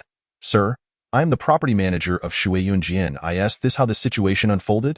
Lin Yuan replied coldly, "Is this how you treat your property owners at Shuiyunjian?" The manager, with a slightly higher level of discernment than the guard, asked directly, "Do you have any proof to verify that you are indeed an owner?" Lin Yuan promptly retrieved his phone and presented the message from Fu Bo to the manager. Upon reading it, the manager's forehead instantly beaded with perspiration. He respectfully returned the phone to Lin Yuan. Speaking with trepidation, "Esteemed owner of Unit Tianzi No. 1, I apologize for the inconvenience caused. Please forgive us." He then glared fiercely at the fallen guard. "You are fired. Do not return tomorrow." The guard turned pale and promptly fainted. Lu Qin and her daughters were left speechless, observing the manager's demeanor, which seemed genuine. Could it be that Lin Yuan truly was the owner of Shuiyunjian? "Ah, ladies, Shuiyunjian is a private residence. Unless you have business here, I must ask you to leave," the manager stated firmly. "But we are here to view properties," Su Yuqing stammered. "Humph, Shuiyunjian will not sell to those lacking discernment," the manager scoffed. "Entirely disregarding their feelings, if you do not leave, I will have no choice but to take further action." With her eyes reddening, Su Yuqing felt tears welling up. How could it be that Lin Yuan was thriving after leaving her? "Wait, my brother-in-law is Du Zhanpeng, the young master of the Du family. You must have heard of him, right? Sister, quickly call him. There must be some misunderstanding. If he intervenes, he can surely expose Lin Yuan's lies." Yes, Lin Yuan could never afford to stay at Shuiyunjian. Su Yuqing nodded and promptly dialed Du Zhanpeng's number. "Hello, Yuqing, how is the house viewing going? I heard there are several yellow-lettered townhouses at Shuiyunjian, and the prices are quite reasonable." Du Zhanpeng's voice came through the receiver. "Zhanpeng, it is like this. We encountered Lin Yuan, and the property manager of Shuiyunjian is actually preventing us from entering because of him." Su Yuqing explained. "That scoundrel, does he have such capability? Put me on the phone with the property manager." Du Zhanpeng replied indignantly. As the eldest son of the Du family, he had always held sway in Yunhai. When had anyone dared to trample upon his authority? Hearing this, Su Shuiqing handed the phone to the property manager. "You are the manager of Shuiyunjian, correct? I am Du Zhanpeng, that I assure you. I can place a deposit immediately for the yellow-lettered townhouses, which are priced over 10 million. If you wish to secure your commission, do not protect that scoundrel, or I shall escalate this to your headquarters." Yellow-lettered? "Do you not know that this gentleman is the owner of Unit Tianzi No. 1, worth over 1 billion? What could you possibly compare with him?" the property manager asserted, then promptly hung up the call. Chapter 27. The 4Cs group comes to congratulate Du family. What are they? "I do not even regard them, ladies. If you do not leave, I shall have to call security to escort you out," the property manager shouted. Lu Qin and her daughters, feeling somewhat intimidated, begrudgingly departed, muttering their grievances. "What a joke, Lin Yuan. Just wait. Tomorrow, my family Zhanpeng will host a banquet at the Dihao Hotel to collaborate with the 4Cs group on the Zhulong Mountain Project. At that time, you will be nothing. Trash is trash. You can never change your essence." Lu Qin spat a few more insults before turning to leave. How could this Lin Yuan afford to stay at Shuiyunjian? And Tianzi No. 1 sounds far more prestigious than the yellow-lettered townhouses, Lu Qin murmured on the way back. What else could it be? He must be a kept man. Did not my sister mention that he has been getting close to the 2 young ladies from the Qin and Shin families? Truly shameless, Su Yuxian retorted. "Mr. Lin, would you like me to escort you to Unit Tianzi No. 1? the property manager inquired respectfully. "No need. I can manage on my own." Lin Yuan declined outright, then proceeded into the community, ascending the mountain path until he arrived at an exceptionally grand standalone villa. Unit Tianzi No. 1 certainly lived up to its name. Returning to the villa, Lin Yuan freshened up and prepared to rest. However, he found himself quite surprised by Lu Qin's earlier comments. The following day, luxury cars streamed into the Dihao Hotel. Dressed to the nines, successful individuals strode in with their companions, exuding confidence. Su Yuqing was also elegantly attired. donning an incredibly alluring gown that left her shoulders completely exposed, adorned with an array of dazzling jewelry, resembling a wealthy matron. At that moment, she greeted various guests with a radiant smile. "Mr. Yi, welcome," Du Jiangping said. Beaming at a portly man.mr.y produced a gift, smiling broadly as he said, "Young Master Du, this is a small token of my appreciation. I hope to rely on your support in the future."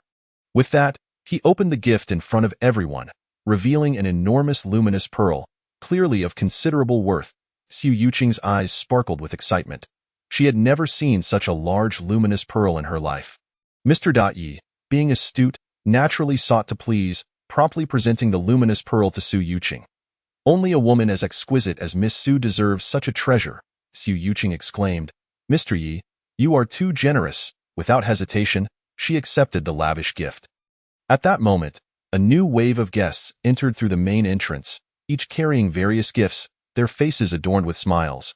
Someone quickly recognized them, exclaiming in surprise, "Isn't that Mr. Zhao from the Thunder Group?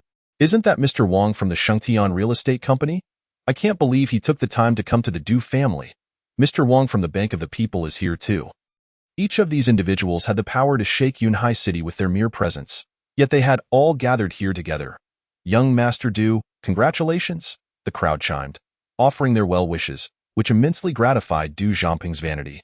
In the past, he had to put in considerable effort to invite these individuals, but now they came unbidden. Especially the bank executives, who were notoriously difficult to engage. At that moment, someone inquired, "Young Master Du?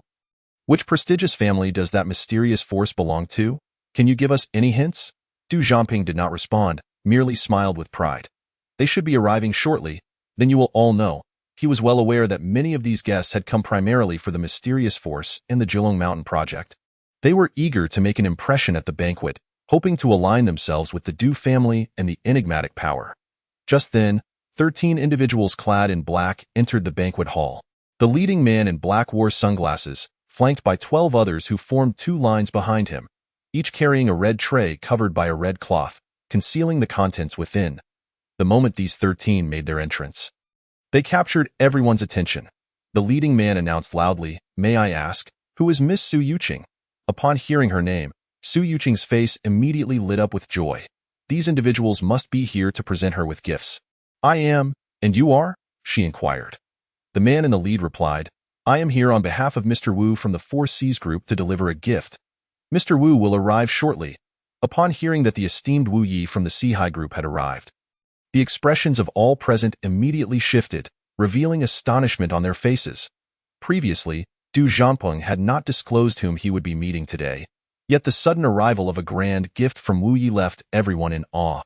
Could it be that the mysterious force collaborating with the Du family is none other than the Sihai Group?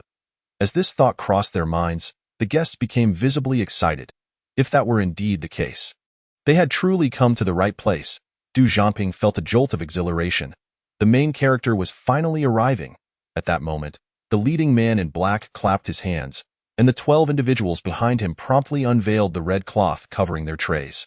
In an instant, everyone was left utterly speechless. Each of these 12 individuals held a tray adorned with an exquisitely crafted statue. The statues gleamed in gold, showcasing masterful craftsmanship, each possessing a unique form. Lo and behold, they were 12 golden zodiac statues. Each statue weighed no less than 2 pounds. This meant that the total weight of these 12 golden statues was at least 24 pounds. One individual was quick to exclaim, "No wonder Wu Yi from the Sihai Group is so renowned. Such a generous gift." These 12 zodiac statues, meticulously handcrafted, were undoubtedly the work of a master artisan. Indeed, they were rare collectibles of considerable value. Many guests approached to admire the 12 statues, offering their opinions. The smiles on Su Yuqing and Du Jiangping's faces were about to blossom into flowers. While 24 pounds of gold might not seem significant to their family, the fact that it was a gift from the Sihai family imbued it with a different meaning altogether. "Thank you, Wu Yi, for your generous gift," Du Jiangping said with a smile. Just then, an antique collector present gasped in astonishment upon seeing the 12 golden zodiac statues, nearly dropping his gaze to the floor. Stammering, he pointed at the golden zodiac statues and exclaimed, Could these possibly be the 12 golden zodiac guardians once housed in the imperial palace of the previous dynasty?" At that moment, the leading man in black smiled faintly and replied, "At last, someone who recognizes their worth. These 12 golden zodiac statues are indeed relics from the previous imperial palace, lost during the turmoil of war. And it is unexpected to find them here. Their current owner is Miss Su Yuqing." Boom. Everyone was profoundly shocked. They had not anticipated that these golden statues bore such historical significance. Having been collected by emperors, their collectible value undoubtedly exceeded that of the gold itself. In an instant, the crowd gazed at the 12 golden zodiac statues, their eyes ablaze with fervor. Such a priceless gift must be worth a fortune. The collector raised a finger, excitedly declaring, "Conservatively estimated, each one is worth at least 10 million. Collectively, their value could be doubled." Gasps of astonishment filled the air as everyone realized that the 12 statues were worth no less than 240 million. The Sihai Group's grand gift amounted to a staggering 240 million. What could their connection to the Du family possibly be? Not only were they collaborating on the Julong Mountain project, but they were also presenting such a lavish gift. Instantly, all eyes turned fervently towards Su Yuqing and Du Zhanpeng. Su Yuqing and Du Zhanpeng, like everyone else, were expressions of disbelief. They, too, had not anticipated the Sihai Group's generosity, especially for Su Yuqing, who had never received such a valuable gift in her life. This gift was worth more than the entire Su family. The privilege of enjoying such treatment was entirely due to Du Zhanpeng. "Thank you, my dear husband," Su Yuqing exclaimed, disregarding the presence of others, and planted a kiss on Du Zhanpeng's cheek, leaving him beaming with pride. Chapter 28. Who are you? Congratulations, young Master Du, on acquiring such a rare treasure. You are indeed fortunate to receive such an extraordinary artifact. I envy you greatly. Wu Ye's generous gift signifies a strong commitment to the collaboration with the Du family. With the assistance of the Sihai Group, the Du family is bound to secure the Julong Mountain project with ease. Others chimed in with smiles and congratulations. Thank you for your kind words. This collaboration with the Sihai Group presents an opportunity for all of us. I hope everyone will join us in this grand affair. Seizing the moment, Du Zhanping decided to shed the air of mystery and openly announce the partnership with the Sihai Group. With confirmation of the news, the guests became even more attentive and eager to extend their congratulations to Du Zhanping. His smile never faltered, to the point where his cheeks began to ache from grinning. Meanwhile, Su Yuqing could hardly contain her excitement. She eagerly picked up one of the golden zodiac statues to admire it, her eyes sparkling with delight. These treasures were all hers. Suddenly, an idea struck her, and she took out her phone to capture a picture of the 12 golden zodiac statues, posting it on her social media with a grand title, "Grateful to Wu Yi of the Sihai Group for gifting me these 12 golden zodiac guardians, valued at 240 million. The news exploded across Su Yuqing's social media, igniting a frenzy. Wow! Is this real? A gift worth 240 million. It must be true if it's from the Sihai Group. I can't believe Sister Su has skyrocketed to success. I'm so envious. Congratulations, Sister Su. Don't forget to look out for us sisters in the future." A torrent of comments flooded in, accumulating hundreds of likes in mere moments. Witnessing the envy in others' reactions, some even referred to her as Sister Su, causing Su Yuqing to feel elated. She responded to the comments. This is the importance of having a good husband. Following that, she uploaded a photo of herself intimately holding hands with Du Zhanpeng on a date. Unsurprisingly, the comments overflowed with admiration. Su Yuqing, as the host, decided to attend to the guests and instructed the staff to place the 12 golden zodiac statues in a prominent position, ensuring they were clearly visible upon entry. Consequently, the Du family's standing in everyone's eyes soared. Just then, 3 individuals entered the venue. Leading the trio was the haughty Shin Muyun, followed by Qin Yue, and lastly, the unwilling Lin Yuan. Lin Yuan had initially hesitated to come but, unable to resist Shan Muyun's warnings, and having learned some information from his former mother-in-law the day before, he deemed it necessary to attend. He found the names Sihai Group and Wu Yi somewhat familiar. Though he couldn't quite place them, as Lin Yuan and his companions approached, Su Yuqing's previously joyful expression darkened, and a flicker of hatred crossed Du Zhanping's eyes. Lin Yuan had embarrassed him on multiple occasions, and he had long wished to settle the score. This time, by inviting Lin Yuan and his companions, he intended to leverage the Sihai Group's influence to reverse his previous misfortunes. Wasn't Lin Yuan relying on the Sihai Group and Shin Muyun? If he could establish a partnership with the Sihai Group and successfully secure the Julong Mountain project, Even the Longting group would have to treat him with caution. If he could also win Shan Muyin over, Lin Yuan would be reduced to a mere jester at that point. Whether to kill or despair would depend solely on his mood. With this in mind, Du Zhangping approached with a forced smile, welcoming Miss Qin and Miss Shan, deliberately ignoring Lin Yuan as if he were transparent. Shan Muyun remarked with indifference, "Young Master Du, your skills are impressive. Even a powerful entity like the Sihai Group is willing to support you. I must be more cautious with you moving forward." Du Zhangping replied with pride, "You flatter me. Ladies, that I, Du, am merely fortunate."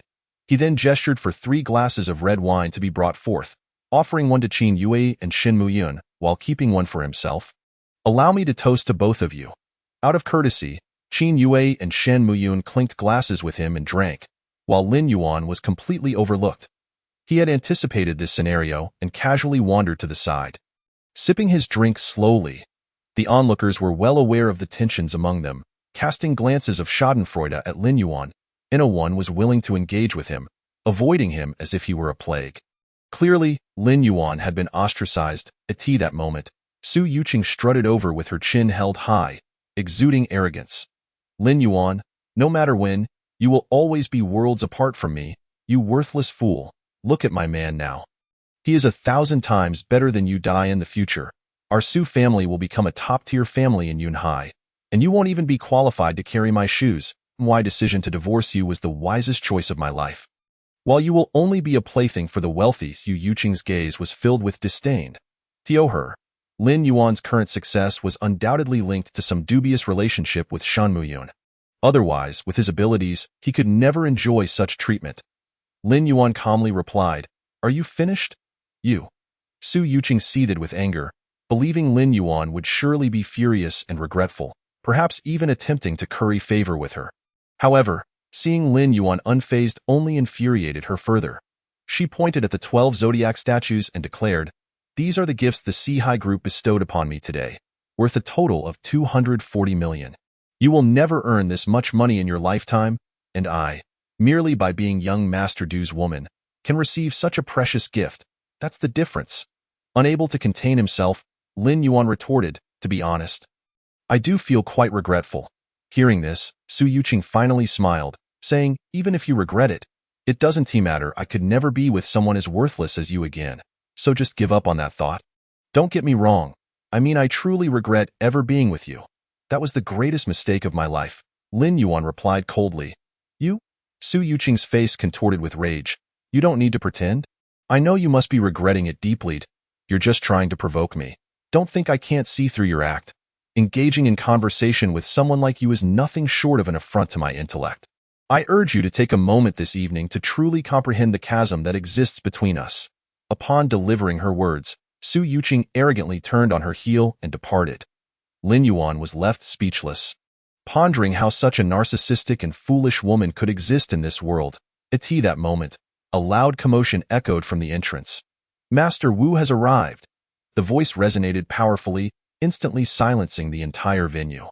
In one fleeting moment, the vibrant atmosphere transformed into an eerie stillness as all eyes instinctively turned towards the grand doors.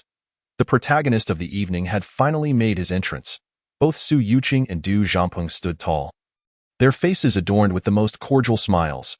Soon after, Master Wu, accompanied by Feng Guantang, emerged into the spotlight, flanked by several bodyguards. Everyone hastily abandoned their companions and rushed to stand beside Master Wu. "Greetings, Master Wu. I am Mr. Wang from Dazhong Bank. It is a pleasure to meet you. I am Mr. Zhao from Hangdai North Investment Company Limited. Master Wu, it is truly a joy to finally meet you. I have long admired you, and to see you in person today feels like a stroke of fortune." Du Zhangping and Su Yuqing approached Master Wu hand in hand, their excitement palpable. "Master Wu, thank you immensely for gracing us with your presence. Should you require any assistance, I shall spare no effort to serve you." A flicker of confusion crossed Master Wu's eyes as he inquired, "And who might you be?" Chapter 29. A misunderstanding. Du Zhangping's smile froze instantly, his body seemingly immobilized as if someone had pressed a pause button. The surrounding guests were equally stunned, clearly not expecting such an occurrence. Su Yuqing gasped in surprise and hurriedly attempted to clarify. "Master Wu, he is my..." However, before she could finish her sentence, Master Wu brushed past her and strode towards another figure, This scene left everyone dumbfounded. The outcome was entirely different from what they had envisioned. Was Master Wu not here to seek collaboration with the Du family? Why did it seem as if he did not recognize Du Zhangpeng? While the crowd pondered this perplexing situation, Master Wu had already approached Lin Yuan. "Hello, Mr. Lin. It is an honor to see you again. Do you remember me?" Master Wu spoke with palpable excitement and a trembling voice. Gasp! This moment caused every guest present to widen their eyes in disbelief, drawing in a sharp breath. Who was Lin Yuan that commanded such respect from Master Wu of the Sihai group? Moreover, they appeared to share a prior acquaintance. What on earth was happening? Was this not a banquet hosted by the Du family? Was Master Wu not supposed to be seeking a partnership with the mysterious power of the Du family? The most astonished and incredulous of all was Su Yuqing. Having been married to Lin Yuan for 3 years, she believed she knew him thoroughly, yet she could scarcely fathom that such a seemingly useless man could possibly know Master Wu. Shen Muyun and Qin Yue were equally astonished, their faces reflecting disbelief. They had conducted their inquiries into Lin Yuan's background, discovering he was merely a son-in-law of the Su family. How could he possess such connections? Furthermore, given Master Wu's demeanor, he seemed to hold Lin Yuan in high regard. Deepening the curiosity of the two women, Lin Yuan offered a faint smile. "It seems your health is somewhat concerning." The moment he laid eyes on Master Wu, he recalled his identity. However, he remembered that he had already treated Master Wu's injuries. How could it be that his condition had worsened? Master Wu emanated a faint aura of impending death, a clear indication of grave illness. "I implore you, Mr. Lin, to assist me." Master Wu trembled as he spoke. Beside him, Feng Guantang's expression shifted slightly. Although she held a poor opinion of Lin Yuan, she was not naive. She discerned from the exchange between her grandfather and Lin Yuan that her grandfather was gravely ill and sought Lin Yuan's help. If she had not heard it with her own ears, she might not have believed it. Master Wu was the pillar of the Sihai group. If he were unwell, he would surely consult an esteemed team of specialists or a renowned healer. Why would he turn to Lin Yuan, the son-in-law? She began to suspect that Lin Yuan had somehow bewitched her grandfather, clouding his judgment. At that moment, Su Yuqing, realizing what was happening, managed a stiff smile and said, "Miss Feng, there seems to be a misunderstanding. This gentleman is my beloved Du Zhangpeng." Feng Guantang looked puzzled. "Isn't Lin Yuan your beloved?" Su Yuqing quickly responded, "Of course not. I divorced him long ago. This is my current partner." "Then I apologize, but we are looking for Lin Yuan," Feng Guantang replied. Boom. Su Yuqing's mind was left reeling, her face paling as she stumbled, nearly collapsing to the ground. Du Zhangping's expression turned ashen. He had meticulously orchestrated this banquet to showcase the strength of the Du family. He had summoned many prominent figures from Yunhai, yet not only had he failed to achieve his desired outcome, but he now found himself humiliated, becoming the butt of the joke for others.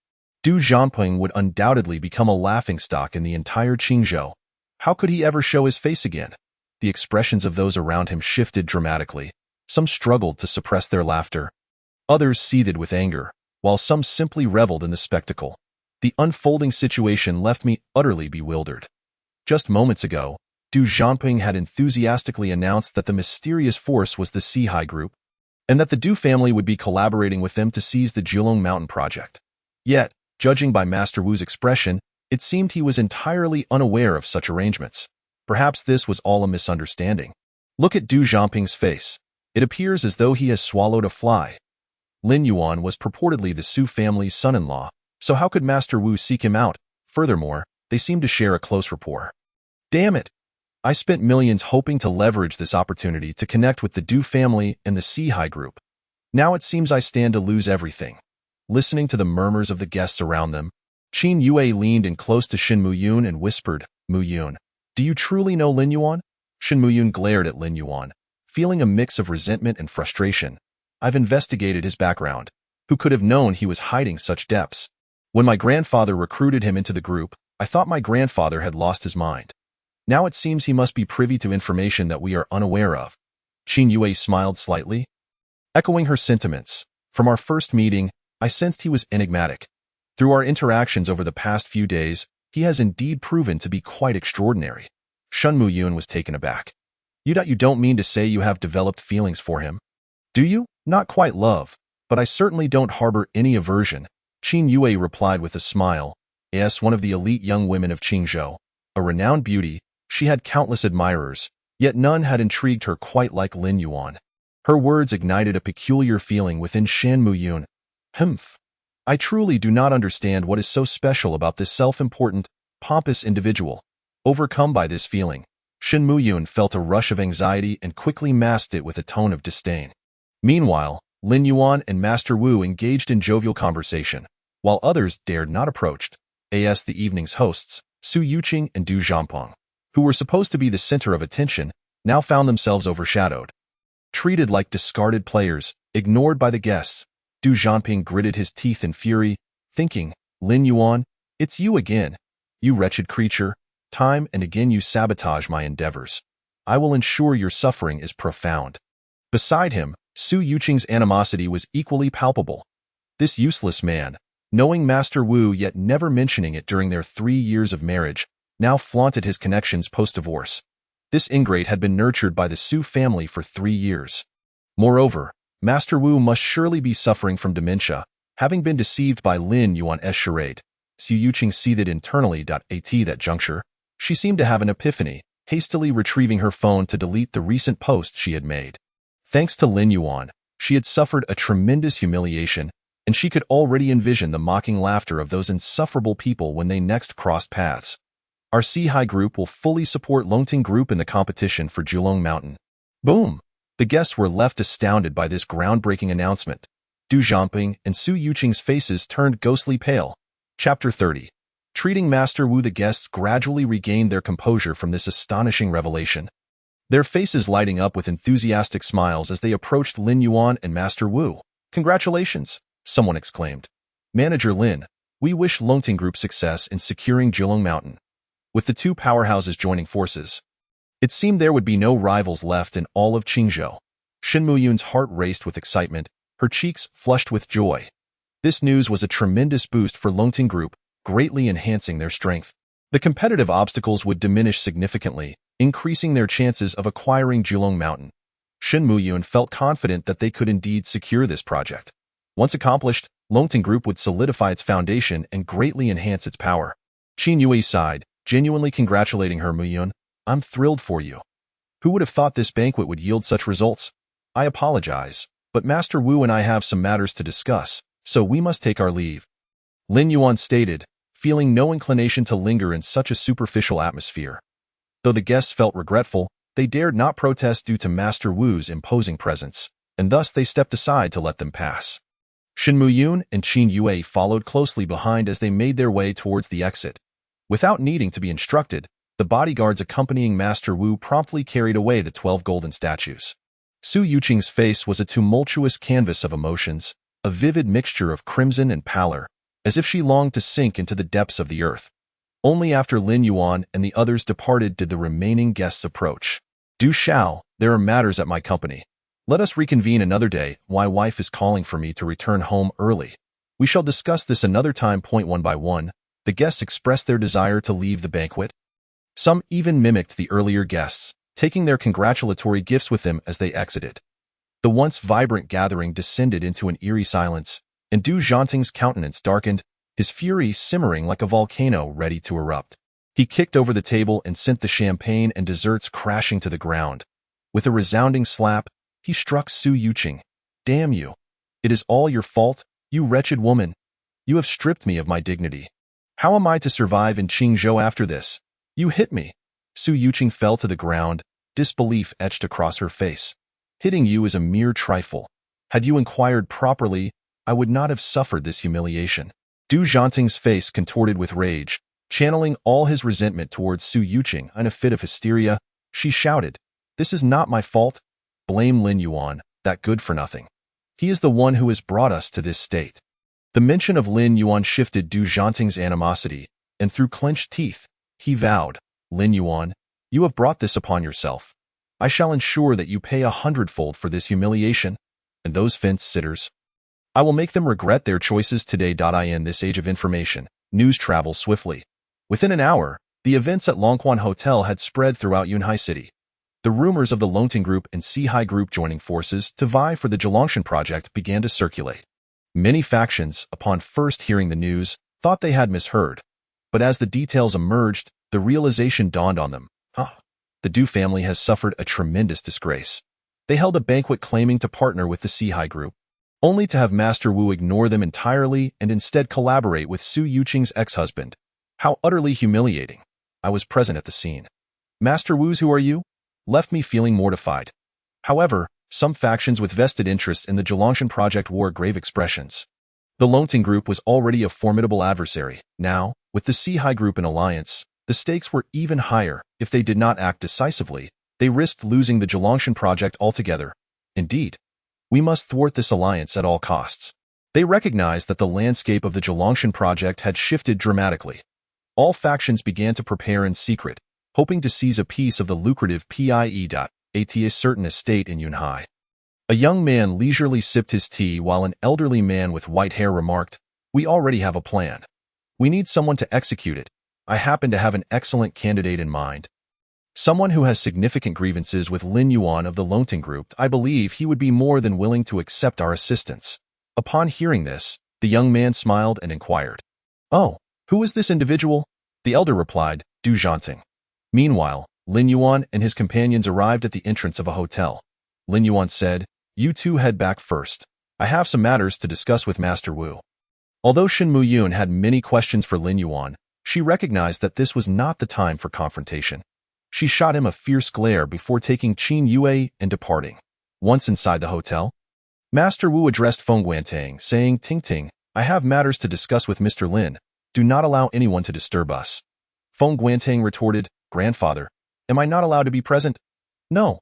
Listen to me." Master Wu's tone grew stern. Though Feng Guantang was reluctant, she could not disobey her grandfather's command. Once everyone had left, Master Wu turned to Lin Yuan and asked, "Dr. Lin, is there still hope for my recovery?" He was acutely aware of his own condition, feeling the weight of his injuries and the limited time he had left. Lin Yuan, unfazed, replied, "Your health is indeed in a dire state. Without prompt treatment, you will certainly perish within 3 months. I recall having resolved your previous issues. How could they have resurfaced?" Master Wu's expression turned pained as he sighed. "I have a great vendetta. My injuries were inflicted by that individual during our confrontation. However, I too managed to injure him at that time, and he has not appeared for years.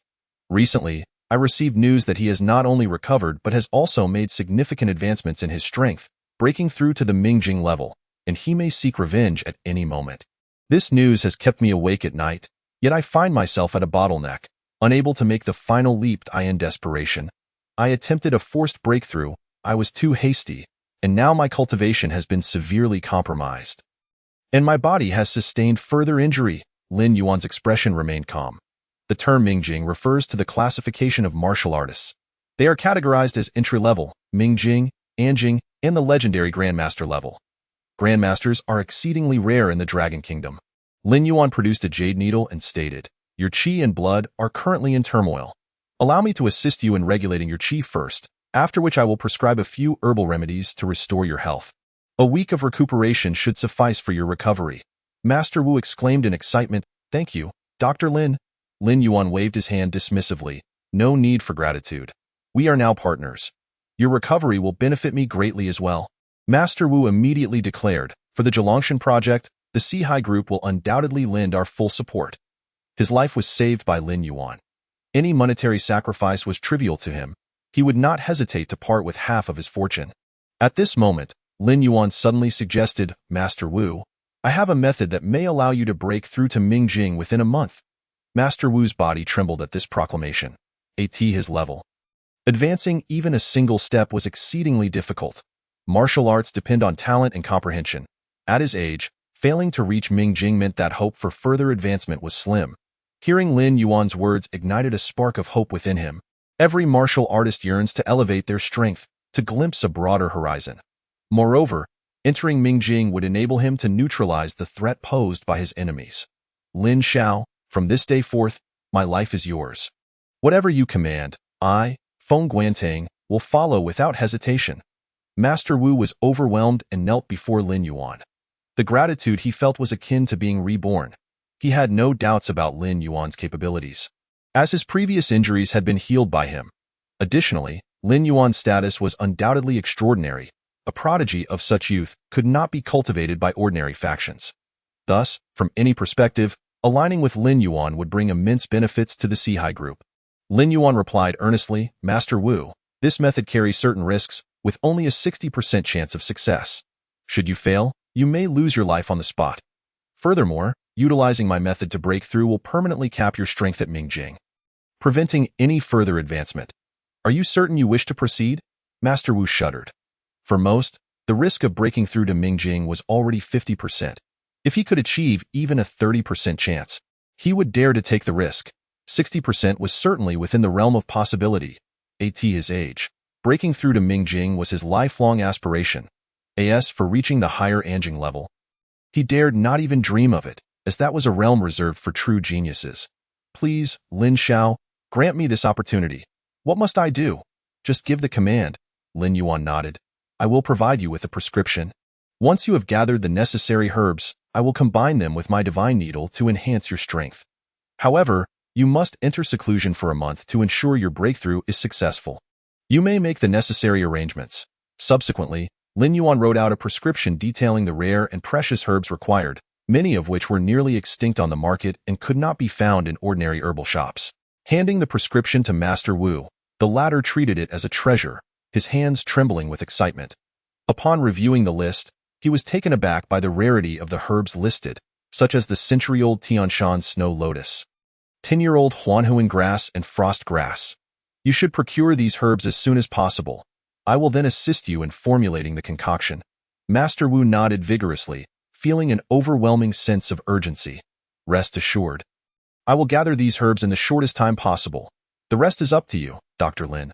Lin Yuan replied, I shall not intrude further. We will meet again another day. Allow me to see you off? Master Wu insisted. Lin Yuan declined his offer of the 12 pairs of golden zodiac figurines, as he sought to draw Master Wu into his own faction, strengthening his influence. The more powerful Master Wu became, the greater assistance he would provide. Once Lin Yuan departed, Master Wu summoned Feng Guantang, grandfather. Who exactly is Lin Yuan? Why do you treat him with such deference? This question had plagued Feng Guantang for some time, and with each unanswered inquiry, her curiosity about Lin Yuan's identity only intensified. Master Wu replied sternly, Ting, from now on, you must regard Lin Yuan with the same respect you afford me. This is an order. Moreover, you are to refrain from opposing him. His words are as good as mine. Feng Guantang was taken aback. Hearing such words from her grandfather, she thought she must have misheard. How could this be possible? What merit or capability did Lin Yuan possess to earn such respect from her grandfather? Grandfather, you must explain this to me. Otherwise, I refuse to accept it. How could an unaccomplished son-in-law command my respect? Feng Guantang had endured her frustration for far too long, and now it had finally erupted. Suddenly, Master Wu spoke with gravity. Because he saved my life, and also rescued the Sihai group, is that reason sufficient? Feng Guantang was instantly rendered speechless. That justification was indeed compelling. However, she still had many questions. How had Lin Yuan saved her grandfather? The following day, Lin Yuan rose early. Meanwhile, Yunhai City was in an uproar due to the alliance between Longting Group and Sihai Group. Lin Yuan's association with Master Wu had elevated his status exponentially. It was rumored that Master Wu had allied with Longting Group because of his connection to Lin Yuan. One could only wonder what stroke of luck had befallen this young man to know such a prominent figure.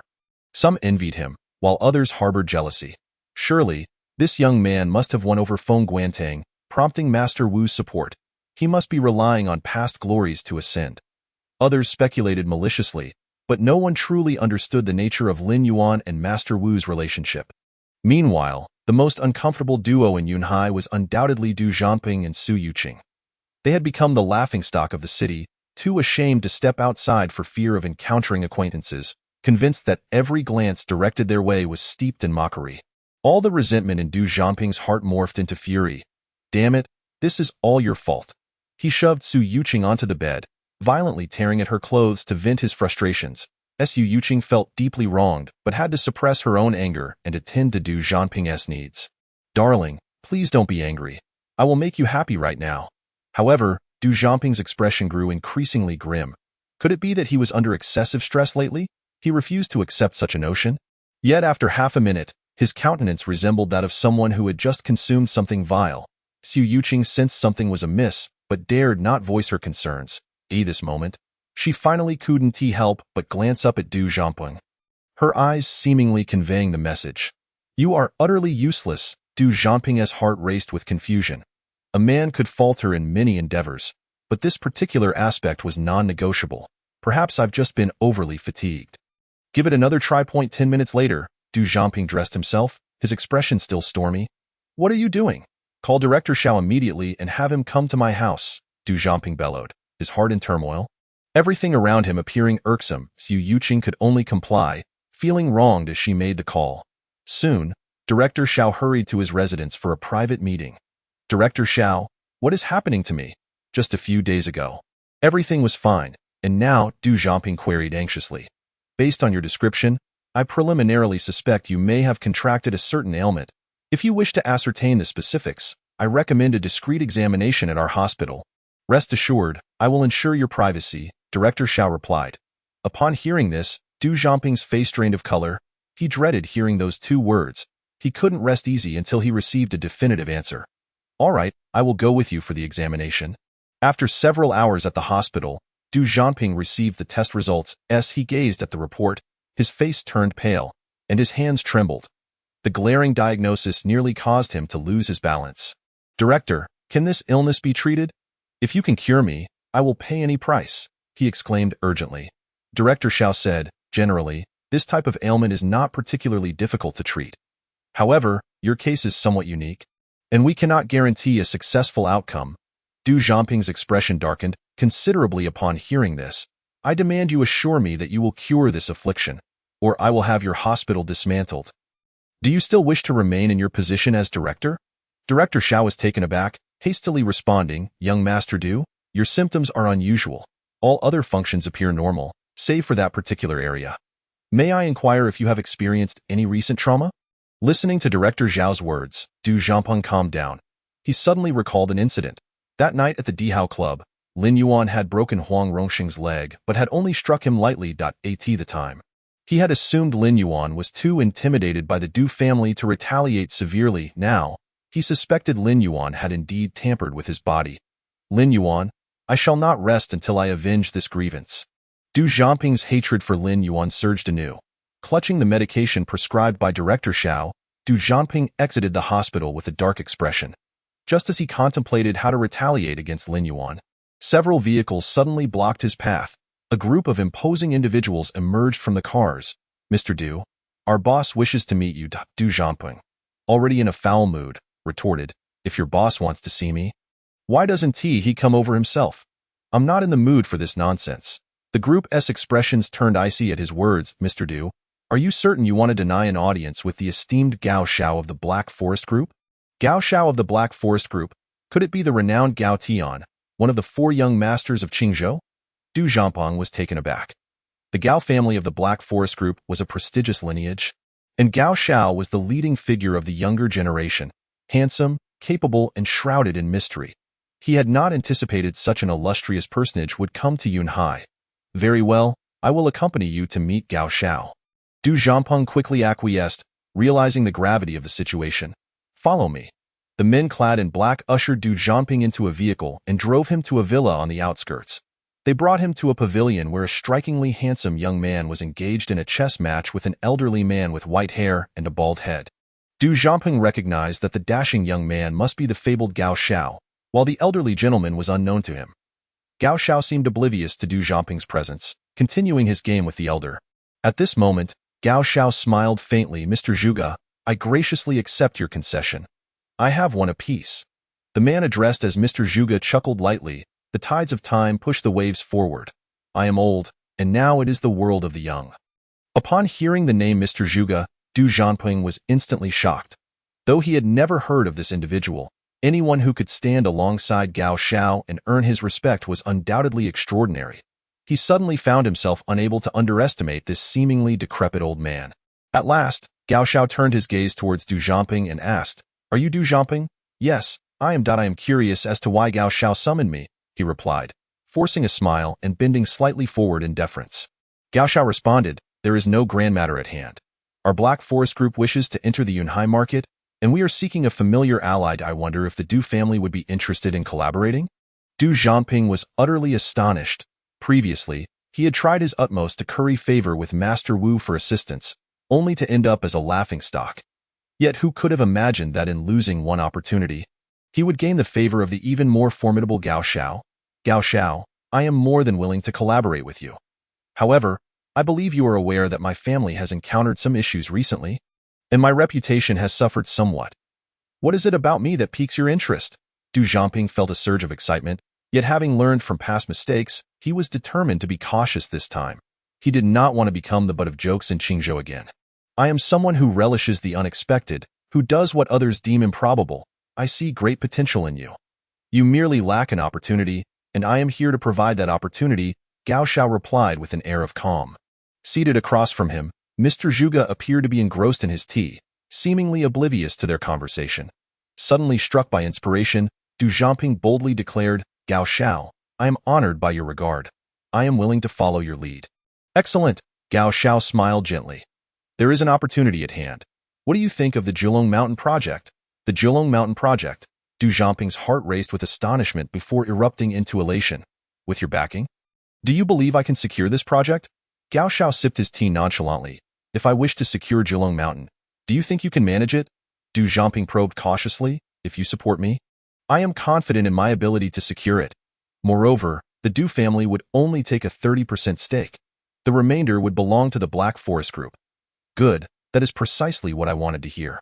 Once we achieve success, we will ensure you are well rewarded, Gao Xiao affirmed. Du Zhangping was overjoyed. Thank you, Gao Xiao, for your support. With Gao Xiao as his backing, Du Zhangping felt emboldened. He would no longer fear the might of Lungting Group. Furthermore, he was no longer hesitant to employ previously unthinkable tactics. He was determined to carve out a successful path and restore his tarnished reputation. Chapter 33. A potential threat. After Du Zhangping departed, Gao Xiao turned to Mr. Zhuge and inquired, What is your opinion of this individual? Mr. Zhuge smiled faintly. He is more likely to hinder success than to facilitate it. However, even refuse, when in our hands, can serve its purpose. We can indeed utilize it as a blade to avert direct conflict with Lungting Group and Sihai Group. Gao Xiao smiled faintly, stating, As long as we secure Zhulong Mountain, our Black Forest Group will gain access to higher realms. Gao Xiao, the current Yunhai city is teeming with hidden talents. I must remain vigilant until the very end, reminded Mr. Zhuge, serving as Gao Tian's strategist.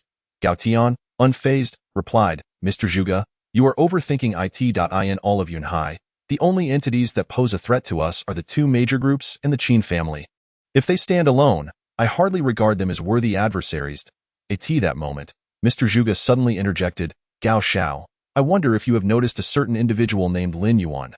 Gao Xiao scoffed, I've heard of him. He seems to be the son-in-law of the Su family, ousted later on. Such a character is hardly worth mentioning. A disgrace to manhood. Mr. Zhuge shook his head and said, I have a feeling this person is not as simple as he appears. He may indeed pose a threat to us. You are overly cautious, in Qingzhou. No one has yet been born who can threaten me, Gao Tian asserted, exuding a strong sense of confidence. He had always been proud, treating even the likes of Du Zhangping as mere pawns in his game. Lin Yuan, a man who had relied on a woman to ascend, was not even worthy of carrying his shoes. Mr. Zhuge silently shook his head, sighing inwardly.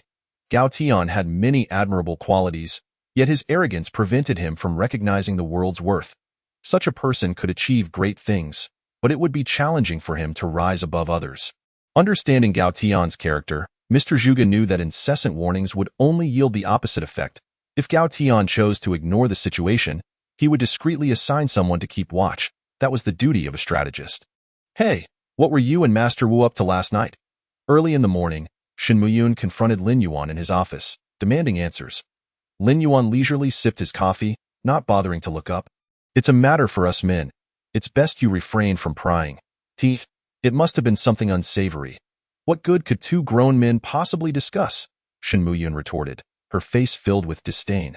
Lin Yuan shook his head in disbelief. Shen Muyun, such a juvenile provocation, yet you still managed to hold your position. I truly wonder how. Get lost? I rely on my intelligence, Shen Muyun exclaimed, her eyes blazing. Enough with the nonsense. I'm here to discuss something significant with you. Crossing her arms, she accentuated her impressive figure. Lin Yuan glanced over, finding her peculiar. While others might stare and be labeled indecent, she seemed to take pleasure in showcasing herself. Just speak plainly. I'm listening. Seeing Lin Yuan's lackadaisical demeanor irked Shen Muyun. I just received intel that many are saying Julong Mountain is set for extensive development projects. Some claim a commercial center is to be established, while others suggest a technology park or even the city's largest residential area. In short, there's a growing buzz about new developments in the vicinity. Shen Muyun relayed the information to Lin Yuan. He paused, pondering, what's your take on this matter? I suspect someone is stirring the pot from behind the scenes. Aiming to draw everyone's attention to Julong Mountain and escalate competition, she asserted confidently, I suspect it could very well be the Qian family orchestrating this. Lin Yuan remarked, this is not surprising. Such tactics are the hallmark of businessmen seeking to maximize their influence. Julong Mountain has become a coveted prize, and these individuals are akin to sharks sensing blood. My concern lies in the fact that our alliance with Sihai Group will undoubtedly place us in the crosshairs of others, who will view us as their greatest rival. Please advise your subordinates to exercise caution and remain vigilant against any attempts to undermine our Longting Group. Lin Yuan cautioned Shen Muyun. She nodded in agreement.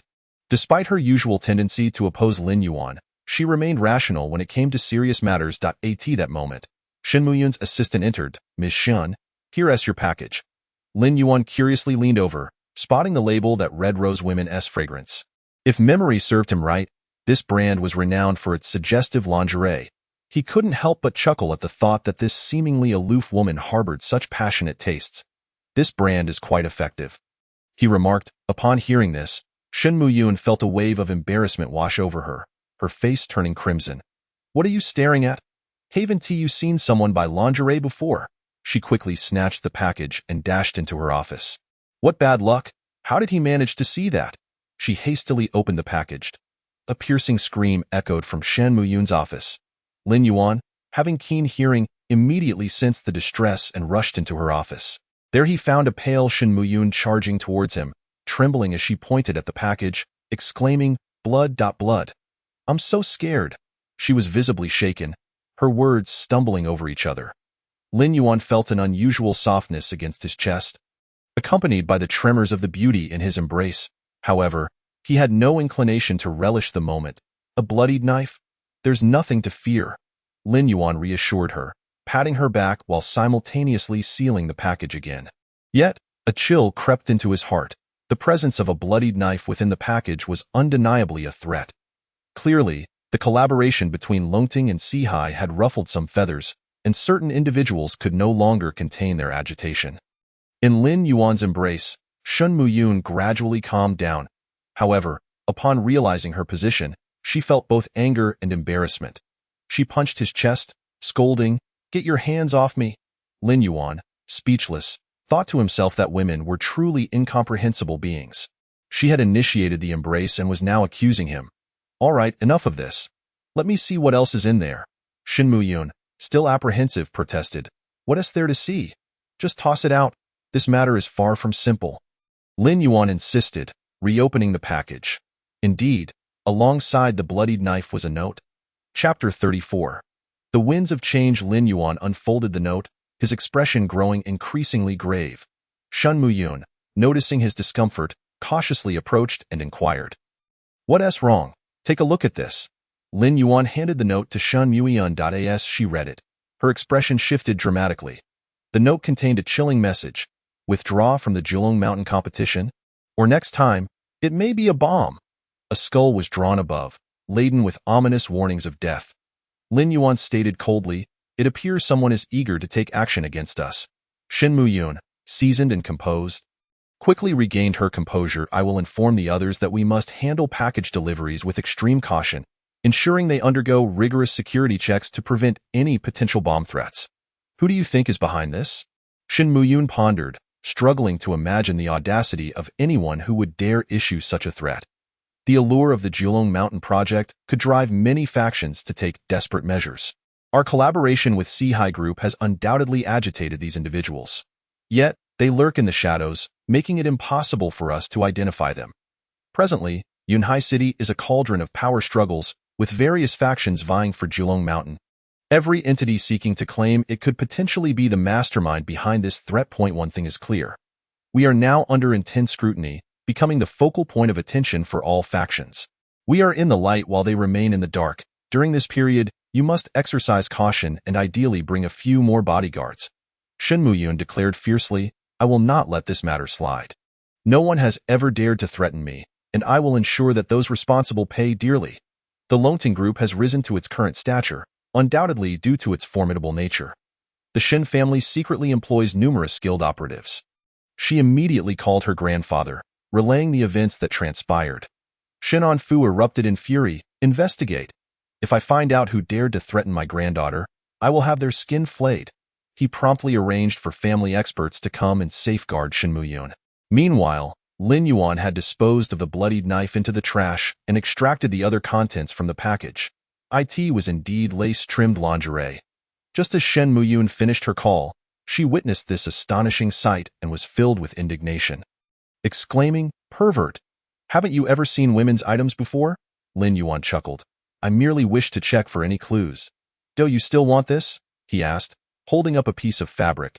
You've touched it with your hands. Just throw it away. Shen Muyun turned her head away, her expression fuming. Fine, I'll dispose of it. Lin Yuan took the package and headed downstairs, where he immediately dialed a number. Mainyang, please help me investigate a package and see who tampered with it. Lin Yuan's expression was icy. If this was merely a typical business maneuver, even in the face of defeat, he would not react with anger. However, at present, there are individuals resorting to underhanded tactics, even going so far as to threaten those around him, a situation he finds utterly intolerable. Give me an hour. Mainyang responded promptly, then hung up the phone. On the other end, a middle-aged man with a sullen expression approached Du Zhangpeng. His gaze resembled that of a venomous snake, exuding an aura that commanded others to keep their distance. Even the fierce dog raised by Du Zhangpeng cowered in fear upon seeing this man. Tucking its tail between its legs and lying silently on the ground. Du Zhangpeng. I am He Shi, sent by Gao Xiao to assist you. Du Zhangpeng smiled and replied, since you are one of Gao Xiao's. We are allies now. From this point forward, we are brothers. Brother He Shi, did you bring any orders from Gao Xiao? Yes, Gao Xiao wants you to act swiftly. He Shi's expression was as cold as ice.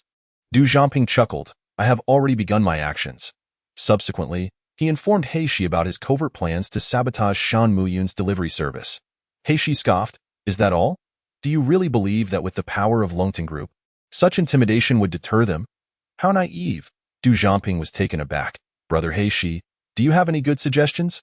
Of course, let us make them bleed a little, so they understand the severity of the situation. Du Zhangpeng pondered briefly. He had considered making the other party suffer and was not one to show mercy. All right, we shall proceed as you suggest. Our next target shall be Lin Yuan. Upon hearing the name Lin Yuan, He Shi's eyelids twitched slightly. Before this mission, Mr. Zhuge had discreetly instructed him to keep a close watch on someone named Lin Yuan, preferably incapacitating him. Du Zhangpeng's proposal to deal with Lin Yuan aligned perfectly with his intentions. Immediately investigate Lin Yuan and report back to me as soon as you have any news.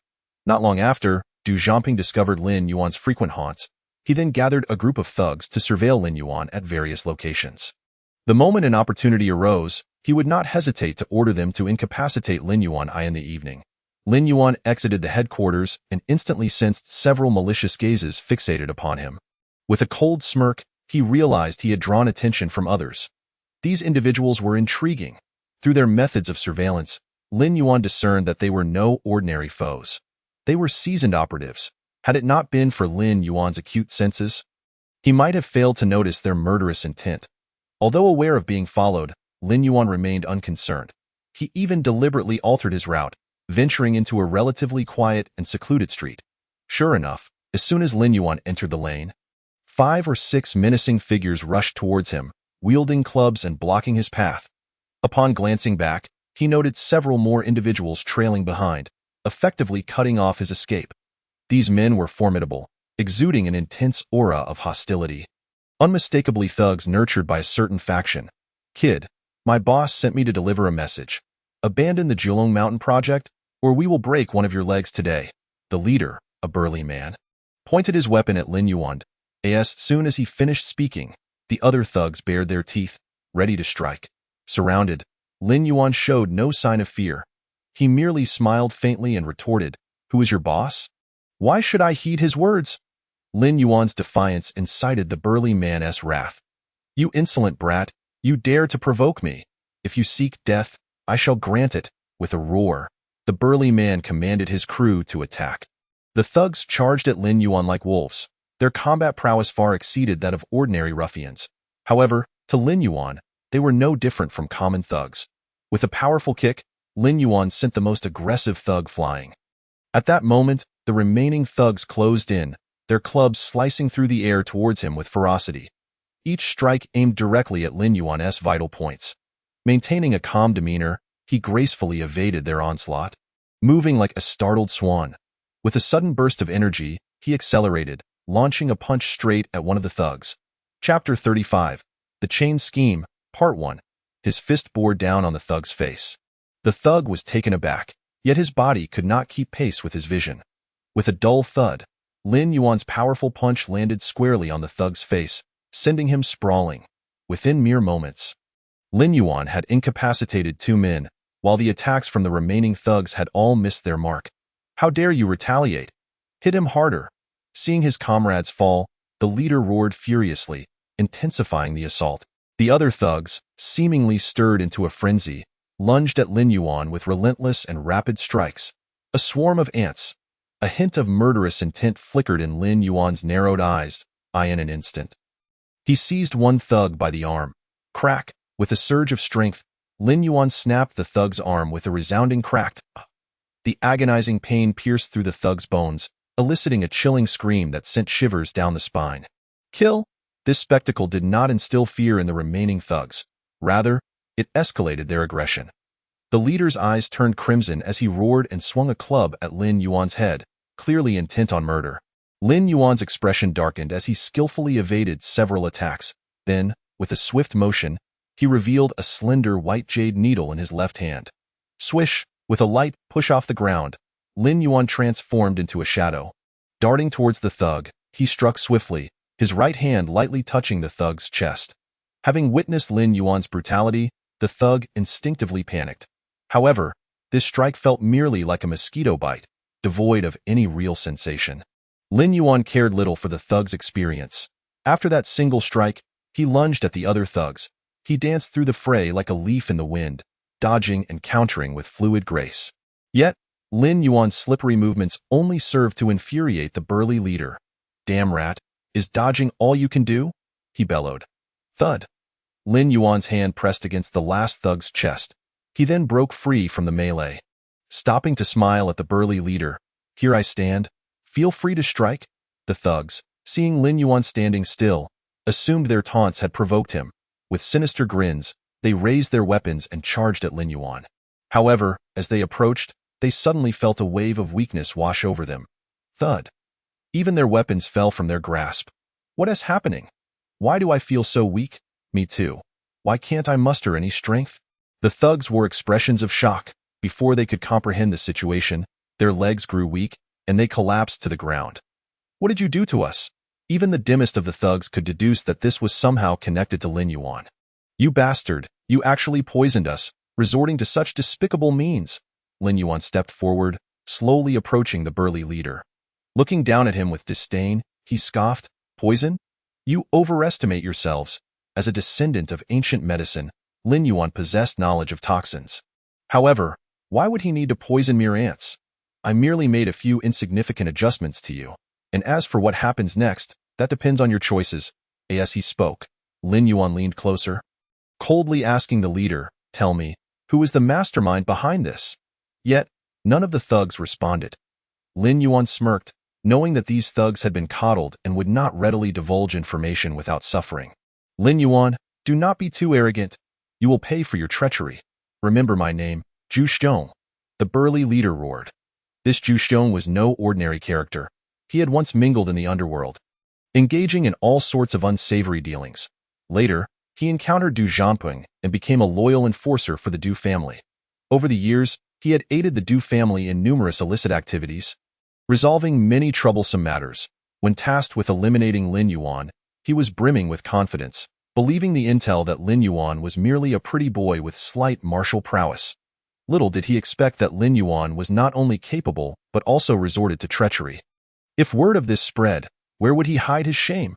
Zhu Xiong is truly useless, unable to handle a mere pretty boy. He could already envision the mocking expressions of other thugs. Lin Yuan disdainfully curled his lip, completely ignoring Zhu Xiong's threats. Rising slowly, he remarked, "I did not realize you were so devoted. I hope the next time we meet, you will not forget your original intentions." With that, Lin Yuan turned away and departed. His abrupt exit left Zhu Xiong and the others feeling utterly bewildered. Did he just let us go? Was he merely bluffing and now fears us? Confusion filled their minds. Realizing this, Zhu Xiong felt played. His eyes blazing with fury as he shouted at Lin Yuan's retreating figure, "Next time we meet, I will surely avenge this humiliation." 5 minutes after Lin Yuan's departure, the thugs gradually regained their strength, slowly rising to their feet. Damn, who would have thought this kid would be so cunning? Using a narcotic, I wonder how he managed it. The colossal bear and his companions have concluded that Lin Yuan, taking advantage of their momentary lapse in vigilance, employed some form of narcotic. This is precisely why they suddenly found themselves devoid of strength. Brother Zhu Xiong, what shall we do now? Our mission remains unaccomplished. How shall we explain our return? Indeed, to be toyed with by a mere youth is an utter humiliation. The multitude of henchmen seethed with indignation. Zhu Xiong, gritting his teeth in frustration, reassured them, "Fear not. As long as he remains within the Longting group, he cannot escape. As for the mission, I shall address that. Regardless of the circumstances, what transpired earlier must never be divulged. Brother Zhu Xiong, we shall heed your words. Indeed, we should keep this disgraceful incident under wraps. We wouldn't dare let it slip." Meanwhile, after departing, Lin Yuan returned to the Tianzi No. 1 villa at Shuiyun residence. Were he to learn of Zhu Xiong and the others' thoughts, he would surely find it amusing. Fear? Spare them. Such notions are merely the wishful thinking of Zhu Xiong and his cohorts. Lin Yuan had utilized silver needles to seal the acupoints within Zhu Xiong and his companions. And before long, they would undoubtedly come seeking him. As for the reason he chose to spare a few lives, Lin Yuan had merely set a precautionary measure. Chapter 36. The Chain Scheme, Part 2. At the Imperial Luxury Club, Du Jiangping reserved a private room to host Haish. With a glass of wine in hand, he beamed at Haish, saying, "Brother Haish, I just received word that Zhu Xiong and his crew have discovered Lin Yuan. I believe they are already engaged, and it won't be long before they incapacitate him." Serving as a warning to the Longting group, Du Jiangping was filled with self-satisfaction, envisioning Lin Yuan as a crippled figure lying in a hospital bed. Vowing to pay him a visit, he harbored immense confidence in Zhu Xiong, who had previously fought in underground boxing, and his band of skilled brothers. No matter how formidable Lin Yuan might be, he could never match Zhu Xiong and his men. Just as Du Jiangping reveled in his triumph, his phone suddenly rang. Upon seeing the caller ID, a gleam of joy appeared on his face. It was Zhu Xiong. "Speak of the devil, surely he bears good news." Clearing his throat, he answered, "Zhu Xiong, have you managed to incapacitate Lin Yuan?" "Boss, we were careless. That brat had prepared in advance, ambushing more than 20 men. We inadvertently fell into his trap. Although we subdued those 20-odd individuals, we regrettably allowed him to escape." Zhu Xiong maintained a composed facade. Lying through his teeth, he could not reveal the truth to Du Jiangping. Such a confession would ruin his reputation and cast doubt upon his capabilities, diminishing his standing in the Du family. What? Du Jiangping was taken aback, having envisioned numerous outcomes.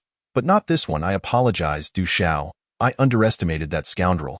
I didn't expect him to be so prepared." Zhu Xiong, fearing Du Jiangping's ire, hastily accepted the blame. Du Jiangping was indeed furious, yet seeing that Zhu Xiong had exerted himself, he refrained from further reproach. "This isn't your fault. I didn't anticipate that the Longting group would take such an interest in Lin Yuan and even send someone to protect him." After hanging up, Du Jiangping's expression turned awkward. Moments ago, he had boasted that Lin Yuan would surely be crippled by his men, only to be slapped in the face within minutes. Haish coldly remarked, "Failed? It seems your men are nothing but useless. They can't even handle such a simple task." Du Jiangping felt a twinge of annoyance, but as a scion of a second-rate family, he could only suppress his anger when reminded of Haish's influential connections. Suppressing his displeasure, Du Jiangping queried, "Brother Haish, given the turn of events, Do you have any plans? Haish had never expected Du Zhanping to concoct any clever schemes. I have my own arrangements for this matter. Just await further news. Subsequently, Haish dialed another number. As night fell, a CEO attending the Julong Mountain auction was socializing with friends when 7 or 8 masked individuals assaulted him, beating him mercilessly. The unfortunate CEO begged for mercy. In a certain hotel, several individuals were convening a meeting, led by a representative of the Dongyang Group. Our greatest rival in this Julong Mountain auction is the Longting Group, who have allied with the Sihai Group. Posing a formidable threat, I propose we unify as well. Others readily concurred. Indeed, if those two powerhouses join forces, we will merely be supporting characters. Just then, their room door was violently flung open, and 7 or 8 burly figures wielding steel pipes, adorned with tattoos, stormed in without uttering a word, unleashing a flurry of blows. Startled, the gathered individuals shouted, "What are you doing? This is private property. Leave at once." However, the muscular intruders paid them no heed, continuing their assault. Soon, the room echoed with cries of agony and pleas for mercy. By the time hotel security arrived, the assailants had long since fled, leaving behind a scene of devastation and the groans of the fallen CEOs. Similar incidents unfolded across various locations in Yunhai. As these events unfolded in quick succession, they soon captured the attention of the entire city. The jarring sound of alarms reverberated through the streets. By the next day, news of the incidents rapidly spread across all sectors, particularly within the wealthy circles, where such occurrences had dire repercussions. Many prominent families and corporate leaders declared their intent to exact severe punishment upon the perpetrators.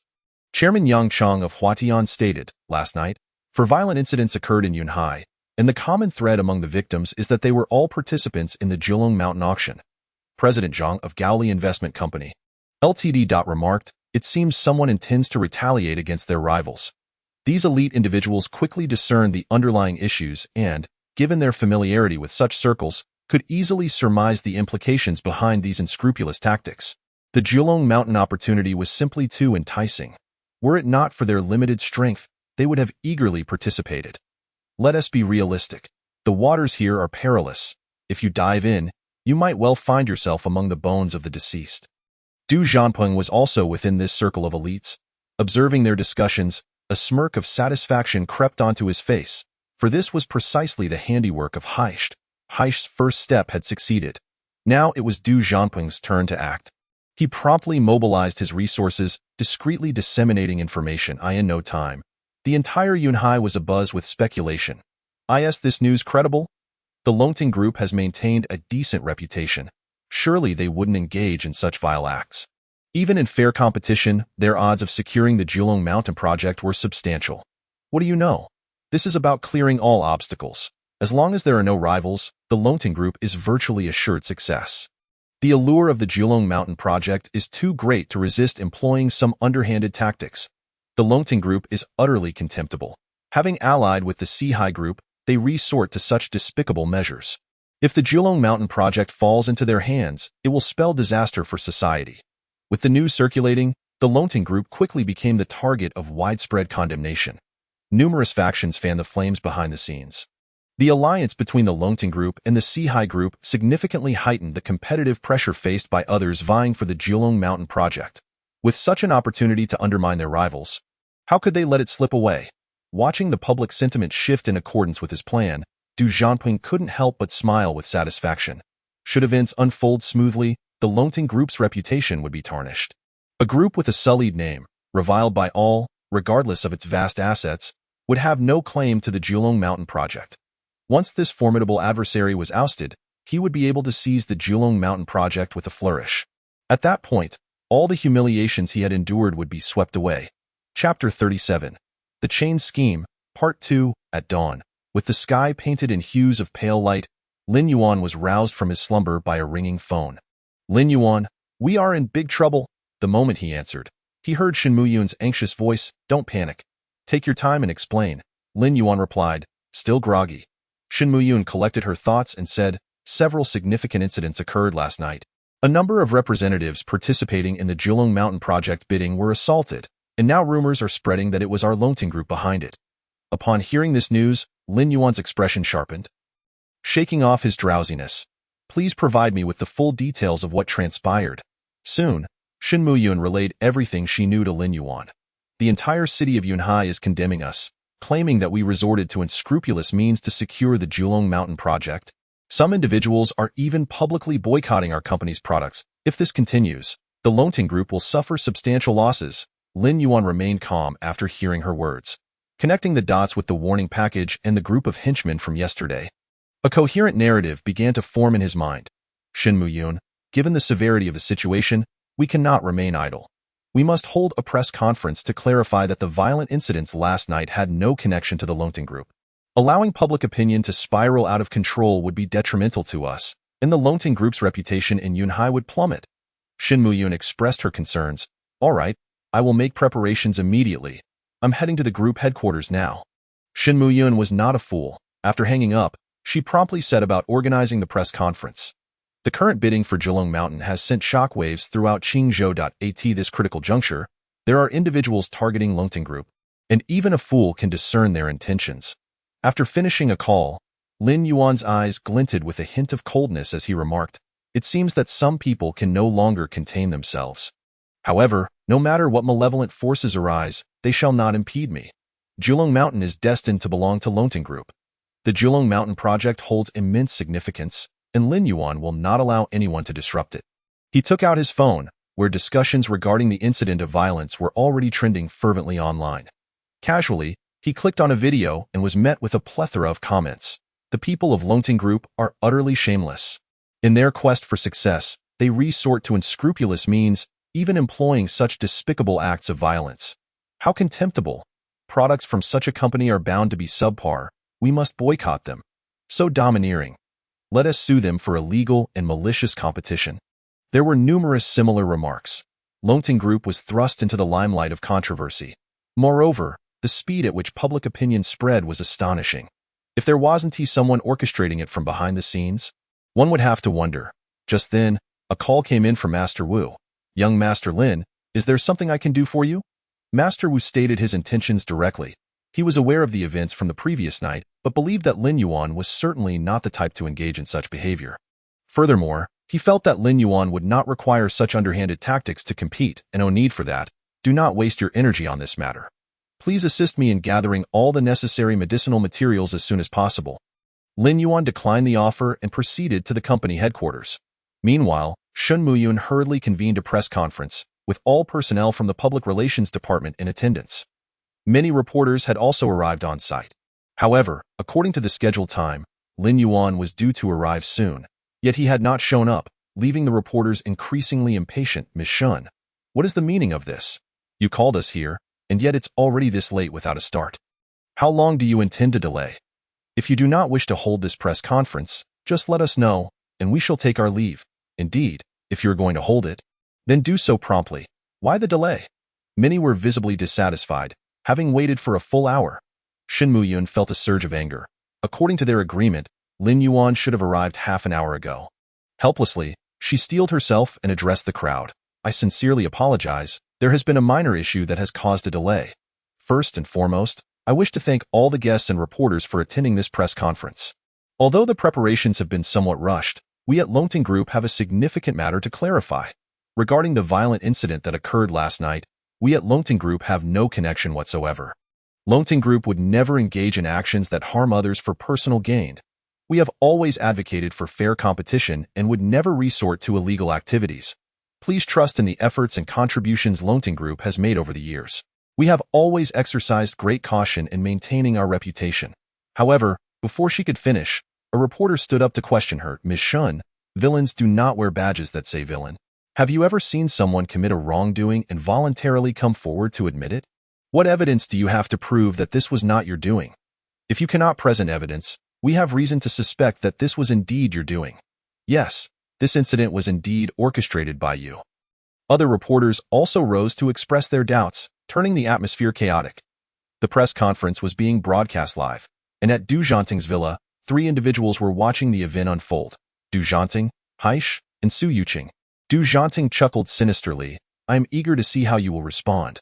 Many of the reporters present had been sent by him, while Longting Group sought to clarify its innocence through the press conference.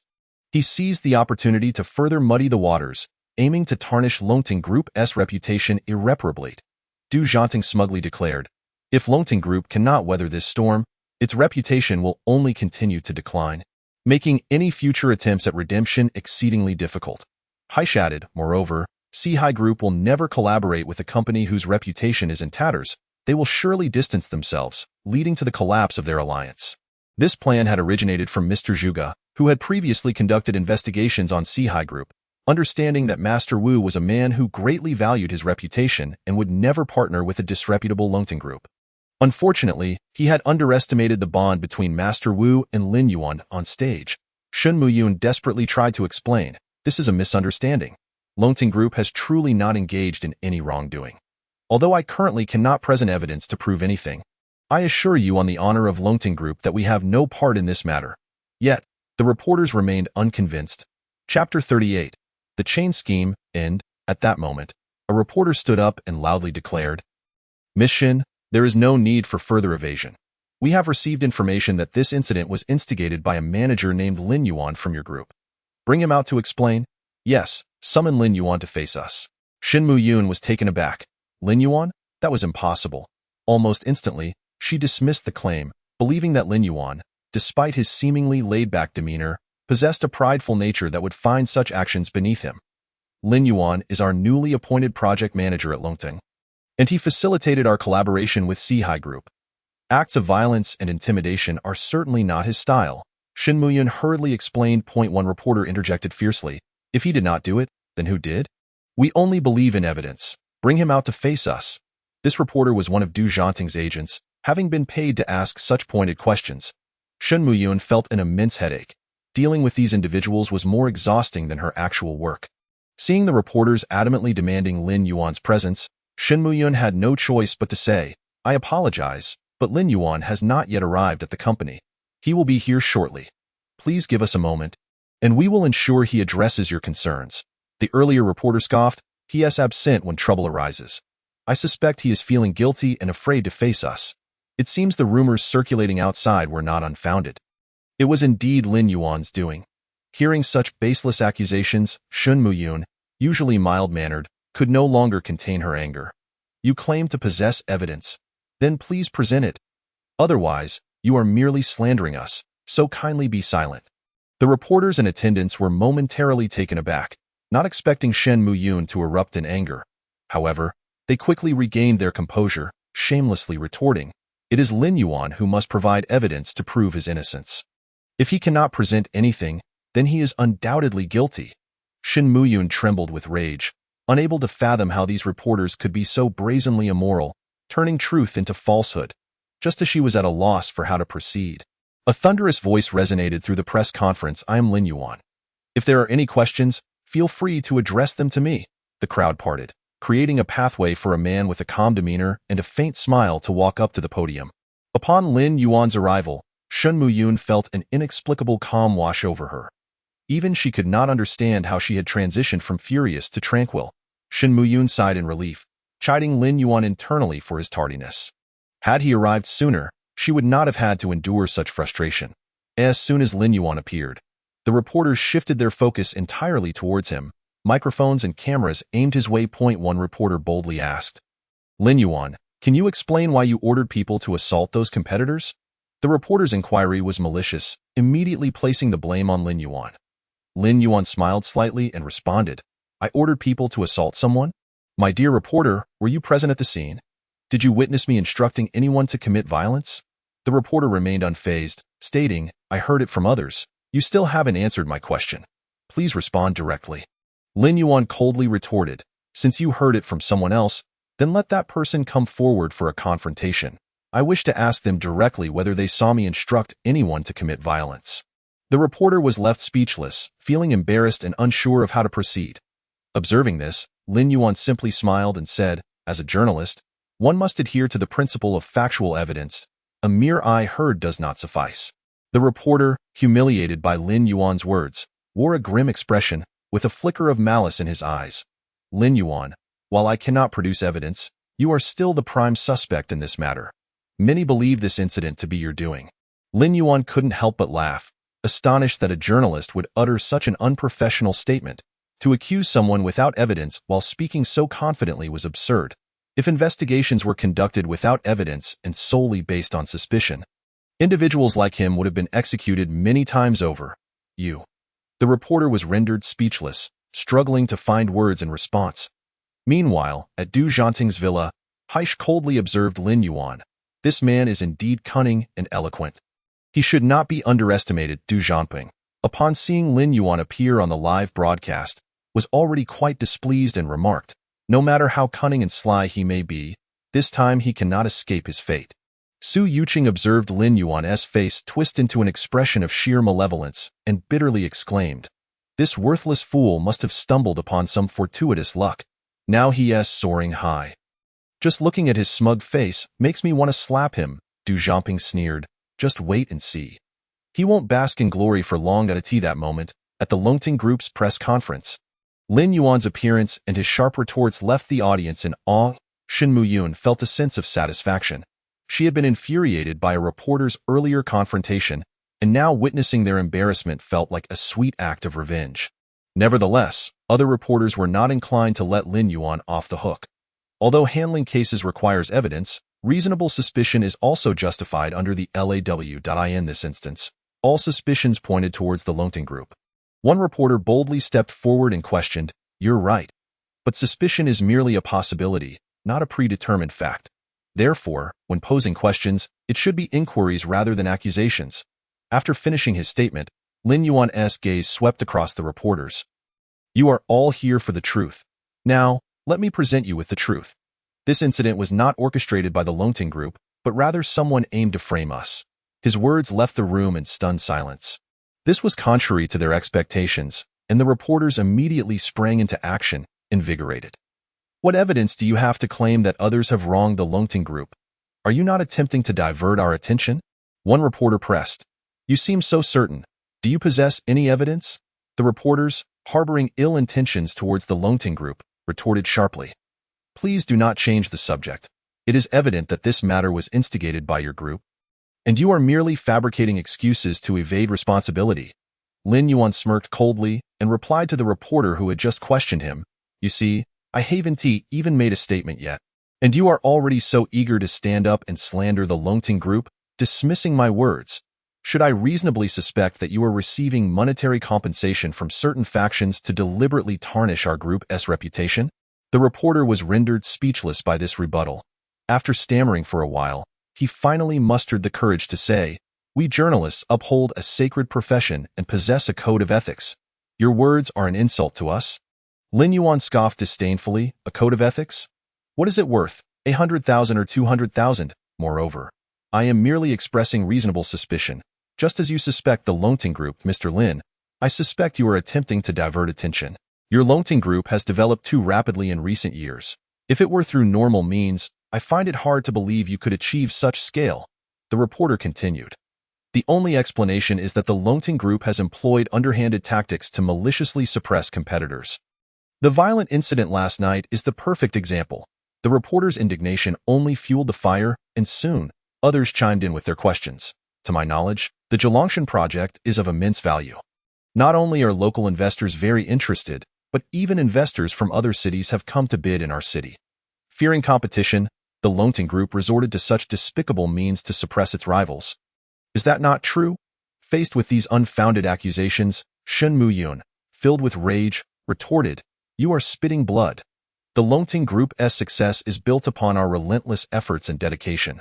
Why is it that when it comes to your mouths, we are instantly accused of employing unscrupulous methods?" Shen Muyun was infuriated. The effort put forth by the Longting Group was beyond what others could fathom.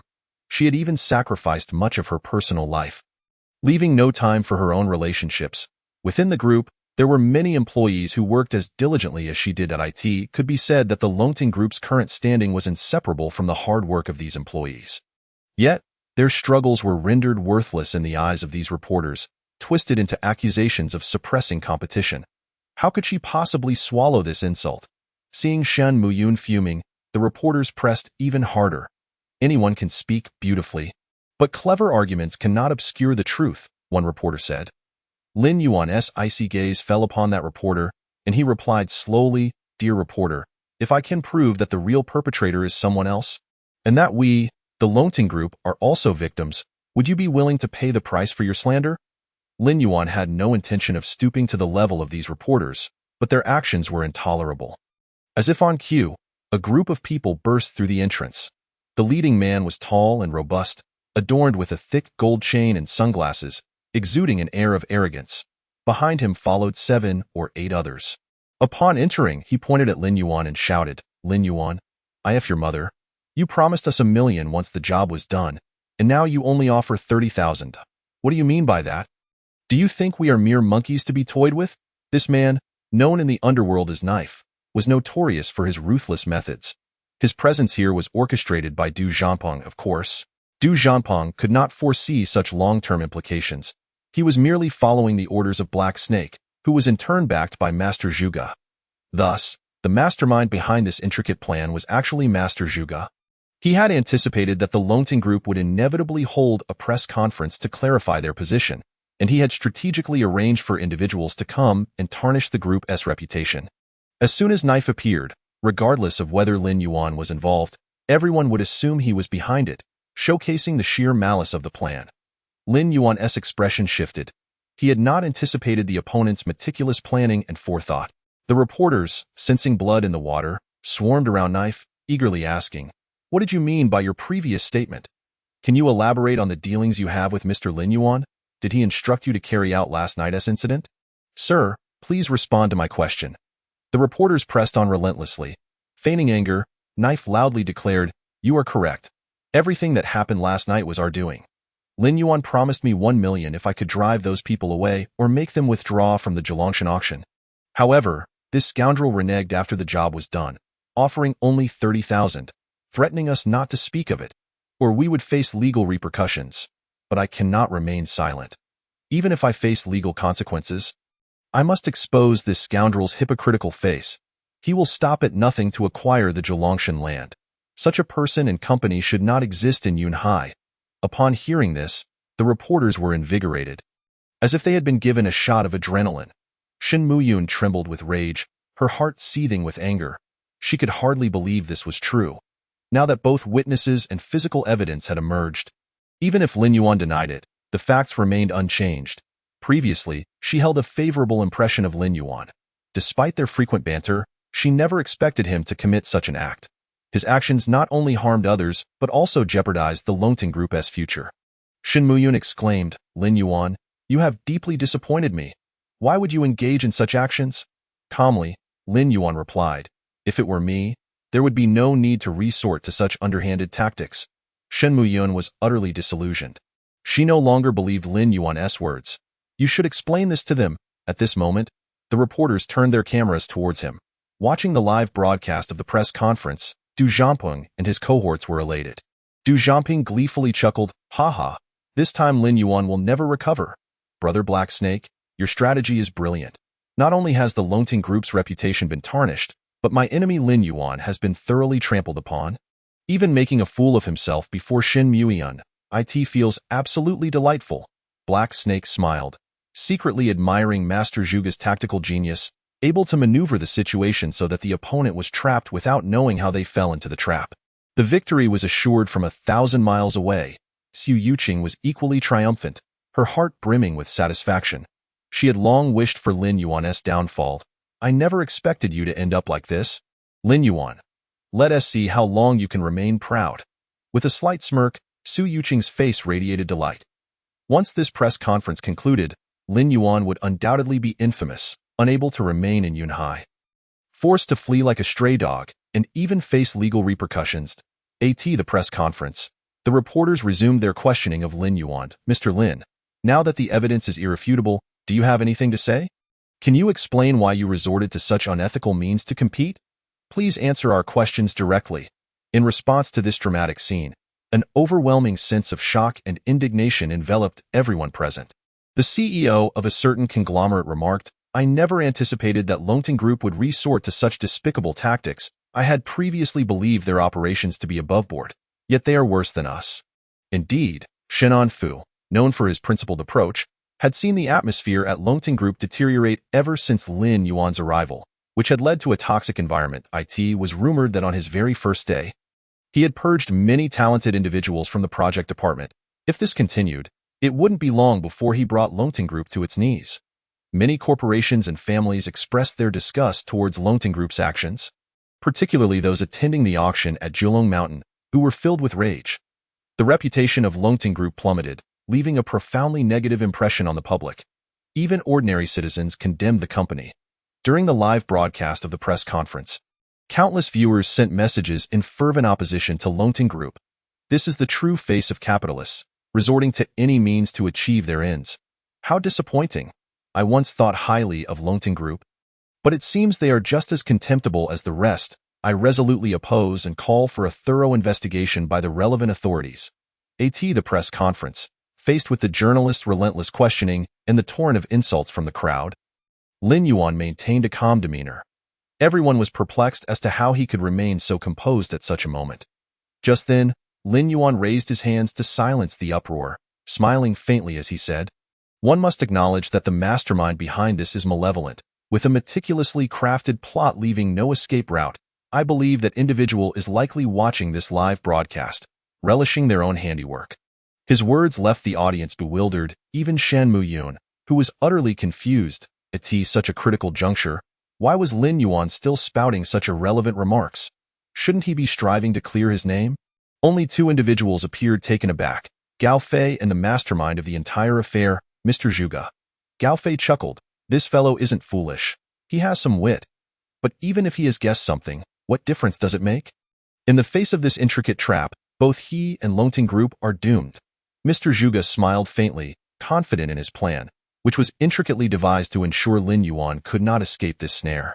The live video was focused on Lin Yuan's face when a reporter inquired, "Lin Yuan, you repeatedly claim your innocence, alleging that someone is deliberately framing you and that this incident was orchestrated. Where is your evidence? We already have irrefutable proof. What further excuses do you have? I suggest you admit your guilt to the public to mitigate your culpability and seek leniency. Get out of Yunhai. We don't need your kind of trash here," shouted some of the more radical journalists. In the face of this dire situation, Lin Yuan remained unfazed. "Everyone knows that Longting has partnered with Sihai Group. With the strength of our two companies, we have no need for such underhanded tactics." As he spoke, the crowd quieted slightly. His reasoning was sound. Both conglomerates were top tier, and their cooperation rendered petty schemes unnecessary. What you can conceive, so too can competitors. Hence they resort to such means to tarnish Longting Group's reputation, striving to eliminate us as their greatest rival. Just then, another reporter asked, "Lin Yuan, while your points have some merit, these individuals claim you are the one behind this, the puppet master. How do you explain that?" Lin Yuan replied, "It's simple. Those individuals are also the hired hands sent to defame me." This statement sent the venue into an uproar. The first to react was Xiao Dao and his associates. "Lin Yuan, you are spouting nonsense. You orchestrated this entire affair. Stop your evasion." Journalists bribed by Du Zhanpeng joined in, declaring, "What you say is mere conjecture, an attempt to absolve yourself of blame. It is your guilt that compels you to fabricate such baseless lies." Other reporters found their arguments compelling, witnessing that no one believed him. Lin Yuan stood unfazed. He recognized that the current situation was severely disadvantageous for him. Though his suspicions were largely correct, attempting to convince these individuals through such means was evidently insufficient. Lin Yuan's silence only emboldened his detractors, who assumed he had resigned himself to fate. Shen Muyun, anxious and restless, knew she could not let the situation spiral further. Otherwise, Longting Group would suffer tremendous losses. After much deliberation, Shen Muyun made a significant decision. She addressed Lin Yuan, "You brought this upon yourself. You must take responsibility for it." Her implication was clear. This matter had nothing to do with Longting Group. Any consequences Lin Yuan faced would be his alone. After speaking, she turned away in anger. Although her actions were somewhat disloyal, for the sake of the company, she felt compelled to act thus. Lin Yuan's methods were equally distasteful to her. No matter the difficulties, one should not resort to such sordid tactics to seize Julong Mountain. Lin Yuan shook his head internally, realizing Shen Muyun still did not trust him. Just as he was about to speak, a group of uniformed individuals strode in, drawing the attention of the reporters. who exchanged glances filled with amusement. Leading the charge was Captain Bai, responsible for maintaining regional stability. Lin Yuan, you are suspected of hiring others to commit acts of violence and engaging in unfair competition. We are formally requesting your cooperation with the investigation. He produced handcuffs. Witnessing this, Shin Mu-yun shook her head in despair. Du Jiangping and his cohorts laughed. This brat is finished. They want to even give him a chance to breathe. Crushing him completely, Xu Yuqing smirked. Lin Yuan, you never imagined you'd find yourself behind bars, did you? Mr. Zhuge also smiled, confident that with this final move, Lin Yuan would be unable to escape. Thanks to his meticulous planning, Lin Yuan would surely face years in prison, rendering him a non-threat, perhaps even ruining his life. As the police arrived, Lin Yuan found himself in a dire predicament. The entire city of Yunhai was eager to witness his downfall. The reporters on site were thrilled. This scandal was undeniably explosive. Meanwhile, Shin Mu-yun felt her spirits plummet. This press conference had irrevocably tarnished Longting Group's reputation, which would take a long time to repair. What could she do? Now, she was even contemplating how to salvage Longting Group's reputation in the aftermath. As she watched Captain Bai and his team approach with handcuffs, Lin Yuan remained composed. Captain Bai, taken aback by Lin Yuan's calmness, was intrigued. It was rare for someone to maintain such poise after their schemes had been laid bare, unless they were either exceedingly malicious or remarkably forthright. Out of curiosity, he asked, "Do you have anything to say?" "Yes." Lin Yuan's response was resolute. At that moment, a reporter scoffed, "Are you about to tell these officers that you are innocent, that the real culprit is someone else? I advise you to abandon that notion. The evidence is overwhelming, and you are the perpetrator. I have no doubt that soon the newspapers across Yunhai will be plastered with your name, detailing how a senior executive from a certain conglomerate resorted to vile tactics and hired thugs to engage in violence." Lin Yuan merely chuckled coldly at this, then turned to Captain Bai and his team. "Please grant me 5 minutes. I assure you, the outcome will be different from what you expect." Captain Bai hesitated. Meanwhile, Du Jiangping mocked. "Lin Yuan still thinks he can make a last-ditch effort. I can't wait to see what he pulls out of his hat. Humph, he'll just be whining about his innocence. And in the end, he'll have to obediently serve time in prison," Xu Yuqing added smugly. After a brief internal struggle, Captain Bai finally nodded.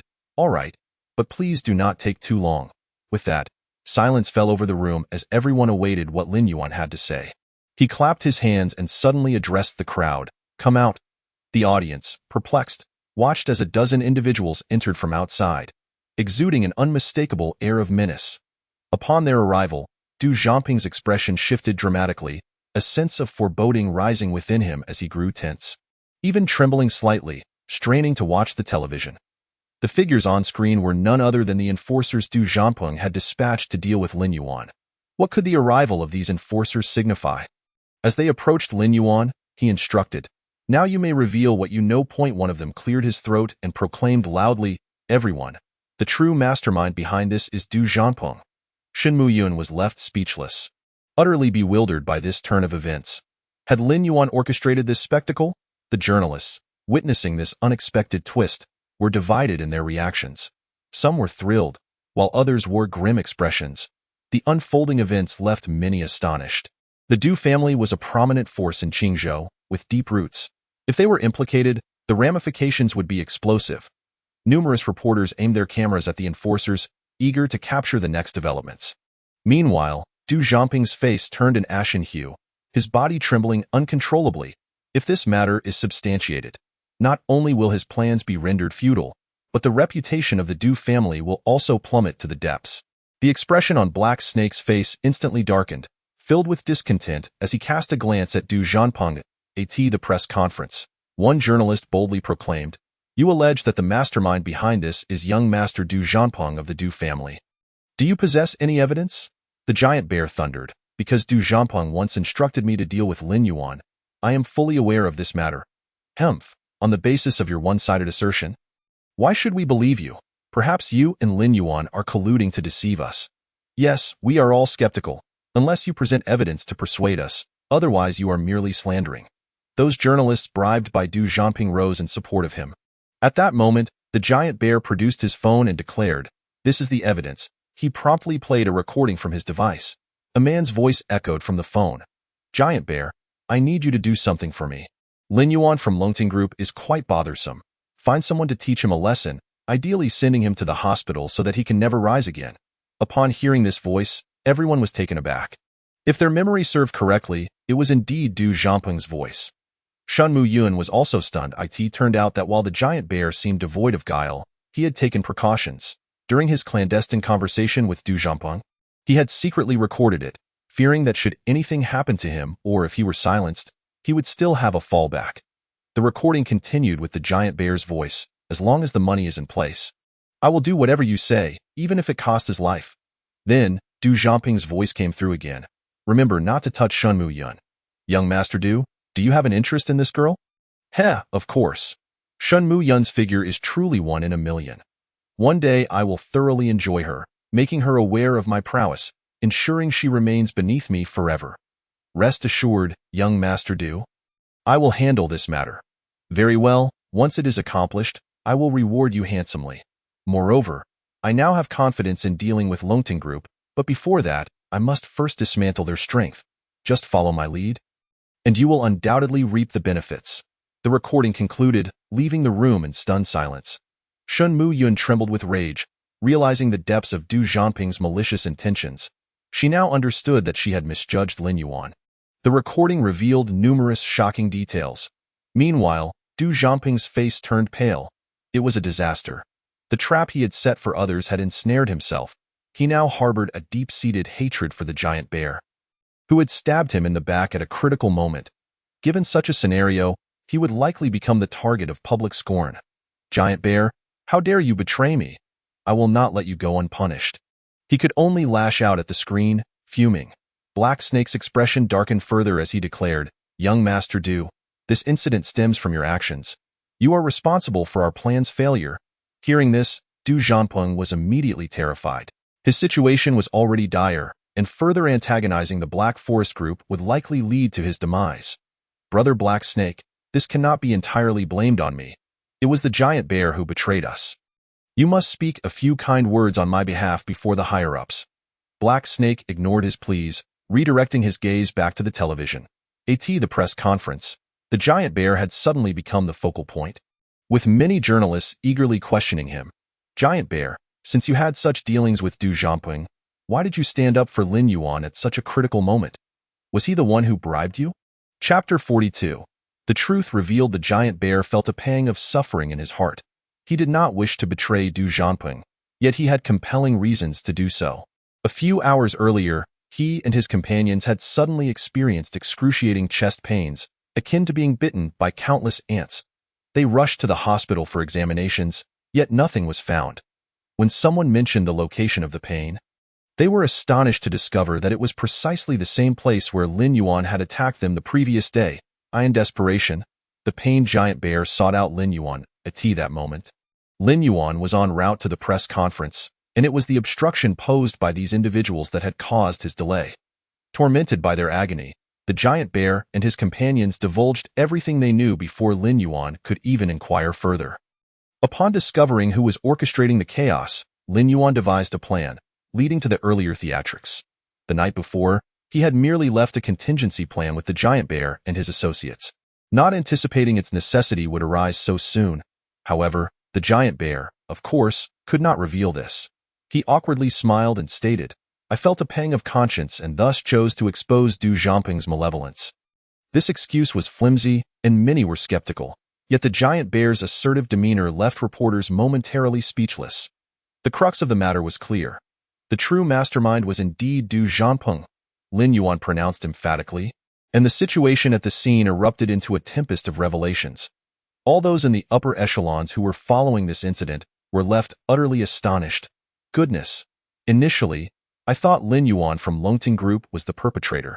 First, there were eyewitnesses, then officials appeared, making it seem like a done deal. I never imagined Lin Yuan had such a trump card, completely reversing the situation. The Du family, despite being a prominent name in Qingzhou, could not possibly produce a descendant like Du Zhangpeng, who would go to such lengths for profit, wrongfully accusing others to shield himself. Du Zhangpeng truly redefined my perception. His conduct is utterly repulsive. With the exposure of the recording, The tide of public opinion instantly turned against Du Jiangping and the Du family. It can only be said that Du Jiangping's nefarious schemes had offended many in the business circle. After all, these individuals were reluctant to collaborate with someone so treacherous. They could easily find themselves betrayed and exploited. Even some of Shen Muyun's admirers felt slighted. It was inconceivable that Du Jiangping harbored such malicious intentions and uttered such vile words, attempting to tarnish Miss Shen's reputation. How disgusting! He may appear respectable, yet behind the facade lies a beast in human guise. Meanwhile, Gao Xiao of the Black Forest Group was engaged in discussions with Mr. Zhuge regarding the matter. I never expected the opponent to have such a stratagem, completely disrupting our plans. I underestimated this individual. He possesses considerable skill. Initially, Gao Xiao had applauded Mr. Zhuge's strategy, but their intricate machinations had overlooked Du Jiangping's involvement. Mr. Zhuge, equally astonished, remarked, "My concerns have proven justified. Under my meticulous arrangements, he still managed to find a glimmer of hope. This person is extraordinary. Moreover, following this incident, Longting Group's reputation has only soared, which is quite disadvantageous for us. We must remain vigilant. We cannot allow him to obstruct our plans again." Gao Xiao was prideful, yet his capabilities were indisputable. Lin Yuan's display of wisdom and composure had garnered his attention. Now, Gao Xiao held a slightly more favorable view of Lin Yuan. However, it was merely a slight elevation in regard, and he did not fully regard him as a threat. Although Du Jiangping had sabotaged their plans, they still remained hidden in the shadows. As long as he did not expose them, the situation would still be advantageous for them. Mr. Zhuge stated earnestly, "Du Jiangping serves as an excellent scapegoat. If we lend him a hand at this juncture, he will undoubtedly be grateful to us." On the other side, the press conference for Longting Group concluded, dramatically wrapping up the event with a series of twists. In the office, Shen Muyun personally approached Lin Yuan, stating earnestly, "I apologize. I misunderstood you and even expressed such harsh words. I hope you can overlook it. It's nothing. In the midst of confusion and ignorance, your choice was sound. The interests of the group must always come first," Lin Yuan replied with a calm tone. "You truly forgive me?" Shen Muyun blinked, unable to believe Lin Yuan could be so magnanimous. "Otherwise, what should I do? Punish you by making you mop the floor and do laundry," Lin Yuan replied, engrossed in his work, not looking up. "You wish?" Shen Muyun playfully retorted. She then became animated, saying, "Lin Yuan, I thought Longting Group was doomed today. I never imagined you had such a backup to turn the tables. Quickly tell me, how did you manage to accomplish this?" Shen Muyun's eyes sparkled with curiosity. Today's events had profoundly impacted her. The opponent's meticulous planning clearly aimed to obliterate Longting Group. Yet, in such dire circumstances, Lin Yuan had managed to reverse the tide, not only saving the company but also enhancing Longting's prestige. While the perpetrators faced the consequences of their actions, Lin Yuan smiled lightly and asked, "Do you really wish to know?" Shen Muyun nodded. "The entire Longting Group now holds you in high regard. They all recognize your strength and consider you a hero of our company. If you want to hear my story, you must call me good brother first," Lin Yuan said, feeling unusually cheerful as he sought to playfully tease Shen Muyun. Upon hearing those words, Shen Muyun was immediately filled with indignation, her teeth grinding in frustration. She had not anticipated that Lin Yuan could be so shameless as to take advantage of her misfortune. "I will not acquiesce to that demand. Please present an alternative," she haughtily retorted with a cold snort. "Unfortunately, that is my only request. If you are unwilling, then so be it," Lin Yuan replied with a smile, returning to his work. Shen Muyun was tempted to turn and leave. Yet her insatiable curiosity gnawed at her, compelling her to cast a glare at Lin Yuan. Reluctantly, she muttered, "Fine, dear brother, in light of your good behavior, I shall graciously divulge this information." Lin Yuan smiled gently. Although Shen Muyun's voice was barely audible, he was thoroughly satisfied. Such opportunities to see this willful young lady humbled were rare. If Lin Yuan pressed further, Shen Muyun would undoubtedly explode in anger. Chapter 43. A new conspiracy. Lin Yuan succinctly recounted the events leading up to the situation to Shen Muyun. Of course, he did not divulge everything. He artfully sidestepped certain details, such as the conflict with the giant bear and the presence of hidden antagonists behind Du Jiangping. His intention was not to conceal the truth, but rather to spare Shen Muyun any undue worry. Skepticism filled Shen Muyun as she listened to Lin Yuan's candid account. She clearly did not trust his words. However, further inquiries yielded no additional information. leaving her with no choice but to acquiesce. Meanwhile, Du Jiangping knelt trembling on the ground, fearfully observing Mr. Zhuge and Gao Tian as they devised their strategy behind him. The black serpent and brutish henchman stood with arms crossed. His negligence had led to the failure of Mr. Zhuge's cunning scheme, and he quaked in terror, uncertain of how Gao Tian would exact retribution. "Young Master Gao, please grant me another chance. This was purely an accident. I never imagined that the giant bear would secretly record our conversation," Du Jiangping stammered, beads of cold sweat forming on his forehead. Gao Tian and Mr. Zhuge paid him no heed, seemingly deaf to his pleas. Du Jiangping remained prostrate, too afraid to rise. After a tense minute, Gao Tian finally spoke coldly. "I detest failure and abhor the mistakes of those beneath me. My pursuit of perfection is paramount, and you have made me taste the bitterness of defeat. Now, tell me, what should I do with you?" With a frosty gaze fixed on Du Jiangping, he exuded an aura of authority that suggested severe punishment awaited should Du Jiangping's response fail to please him. Du Jiangping trembled, urgently stating, "Young Master Gao, grant me one more opportunity. I will immediately lead a team to deal with Lin Yuan, and I assure you, this time I will not fail." Gao Tian scolded. "Utterly foolish. If you strike at him now, even a fool would deduce that you are behind it. Moreover, had I not leveraged my connections, you would already be a pariah, reviled by all that it turned out that after the giant bear's revelations." Gao Tian had intervened, using his influence to shield Du Jiangping from immediate repercussions. Otherwise, he would have been summoned for AT session by the authorities.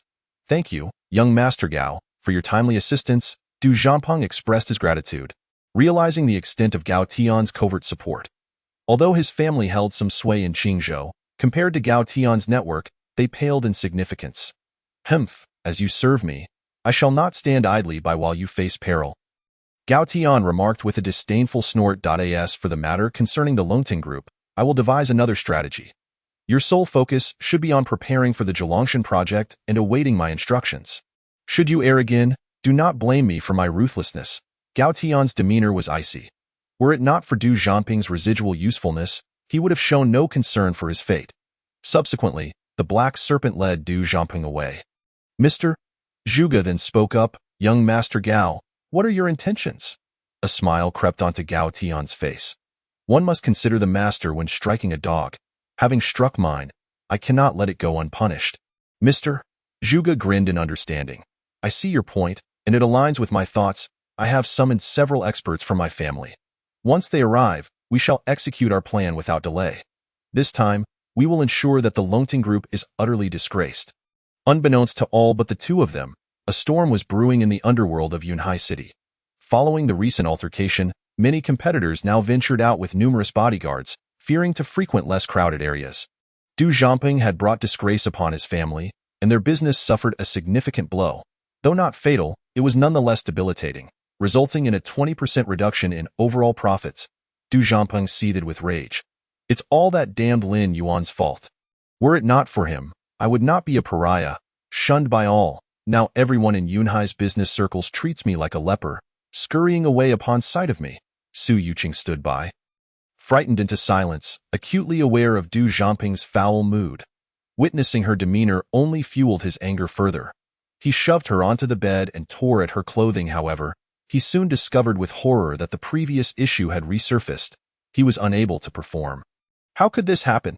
In another part of town, Lin Yuan had returned to his private villa, Building 1. The giant bear and his companions awaited him outside.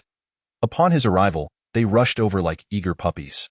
"Young Master Lin," they called out affectionately. "You promised that if I cooperated with your plans, you would help me resolve my issues. Please, come inside." Lin Yuan waved them in, leading the way into the villa. The giant bear and his gang followed closely, refraining from speaking out of turn. Once inside, Lin Yuan produced a jade needle, stating, "I can assist you in resolving your afflictions, but the actions you took against me cannot simply be overlooked." The giant bear's face paled, and he quickly pleaded, "Young Master Lin, just tell us what you require. We will fulfill any demand, even if it means facing peril. Indeed, young Master Lin, from this moment on, you are our leader, and we shall obey your every command." Some even boldly addressed Lin Yuan as their boss. The harrowing ordeal they had endured had left them utterly drained. The sensation of being gnawed at by countless ants was one they wished never to experience again. Lin Yuan replied, "My subordinates are not easily acquired." As the third young master of the Lin family, he held a position of considerable stature. Should he proclaim his need for followers, many in Yunhai would eagerly present themselves. However, I am willing to extend an opportunity to you. Fortune smiled upon the giant bear and his companions. They had arrived at a time when Lin Yuan was in need of capable hands. Though they were mere ruffians, they could still prove useful for tasks that required discretion. The giant bear felt a surge of hope. "Young Master Lin, rest assured, we shall diligently serve you and not disappoint." Having navigated various circles, he sensed that Lin Yuan was no ordinary individual. His instincts told him that aligning with Lin Yuan would lead to great wealth and prosperity. "Your first task is to monitor Du Zhangping's movements," Lin Yuan instructed. According to the giant bear, there were unseen forces manipulating Du Zhangping from the shadows. Anyone capable of maneuvering a second-rate aristocrat as a pawn and orchestrating such an intricate scheme surely held an extraordinary identity. Lin Yuan was averse to the notion of an enemy operating from the shadows while he remained in the light. He needed to uncover the puppet master to regain the initiative. Chapter 44. The Hidden Dragons and Crouching Tigers of Qingzhou. After assisting the giant bear and his companions in resolving their afflictions, Lin Yuan sent them off to begin their surveillance of Du Zhangping. At that moment, Qin Yue called, "Lin Yuan, you are truly remarkable," her tone brimming with admiration. "Not at all, merely fortunate," Lin Yuan replied, aware that she referred to the recent press conference. While he had no fear of Du Zhangping's machinations, the giant bear's intervention had certainly played a role in his success. Qin Yue continued, "Do you have time tomorrow? I would like to invite you to Baiyun Temple for a visit. Regrettably, I have prior commitments." "Perhaps another time." Lin Yuan declined the lovely invitation, and the two chatted briefly before hanging up. Following the events of the previous day's press conference, Lin Yuan's reputation within the company had soared. By noon the next day, he arrived at the office to find that every employee regarded him with newfound respect, each addressing him as Manager Lin with deference. Those who had previously whispered disparaging remarks about his rise through Shen Muyun's influence had fallen silent. "I wish to pay a visit to old Master Qian. Would you care to accompany me?" Lin Yuan approached Shen Muyun. "What prompts you to visit him at this time?" Shen Muyun frowned slightly. Aware that it was a sensitive period and that such a visit was ill-timed, "I seek to gauge the Qian family's stance.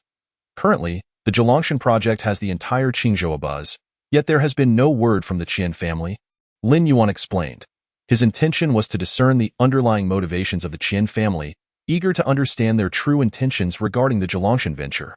The Qian family would undoubtedly not relinquish their stake in Zhelongshan easily. The more chaotic the situation grew, the more advantageous it would be for them. The Qian family likely aimed to amplify the hype surrounding Zhelongshan, thereby enabling them to dictate terms. I am well aware of this. However, the situation has reached a boiling point, and I suspect the Qian family can no longer restrain themselves. Following the escalation of the hired thugs incident, the Zhelongshan project has reached its zenith. Should the Qian family continue to allow this development unchecked, they may find themselves in a precarious position. Thus, Lin Yuan deduces that the Qian family will not procrastinate for long and will undoubtedly take action soon. "Very well, I shall accompany you, but we may not yield significant results. For Qian Tong is as cunning as a fox," Shen Muyun remarked, not bothering to conceal her thoughts. As for Qian Tong, the head of the Qian family, he is not easily swayed. Having previously visited the Qian family's estate for a banquet, they had not paid much attention to the layout and decor at that time. This visit, however, opened their eyes to the grandeur of the estate. The intricately carved rockeries and the antique items adorning the corridors spoke of exceptional taste. "No wonder I heard magpies chirping this morning. It appears that two distinguished guests have graced us with their presence today." Upon their arrival at the Qian estate, Qian Tong, the family patriarch, came to greet them alongside his confidant. "Wang Bai Wan.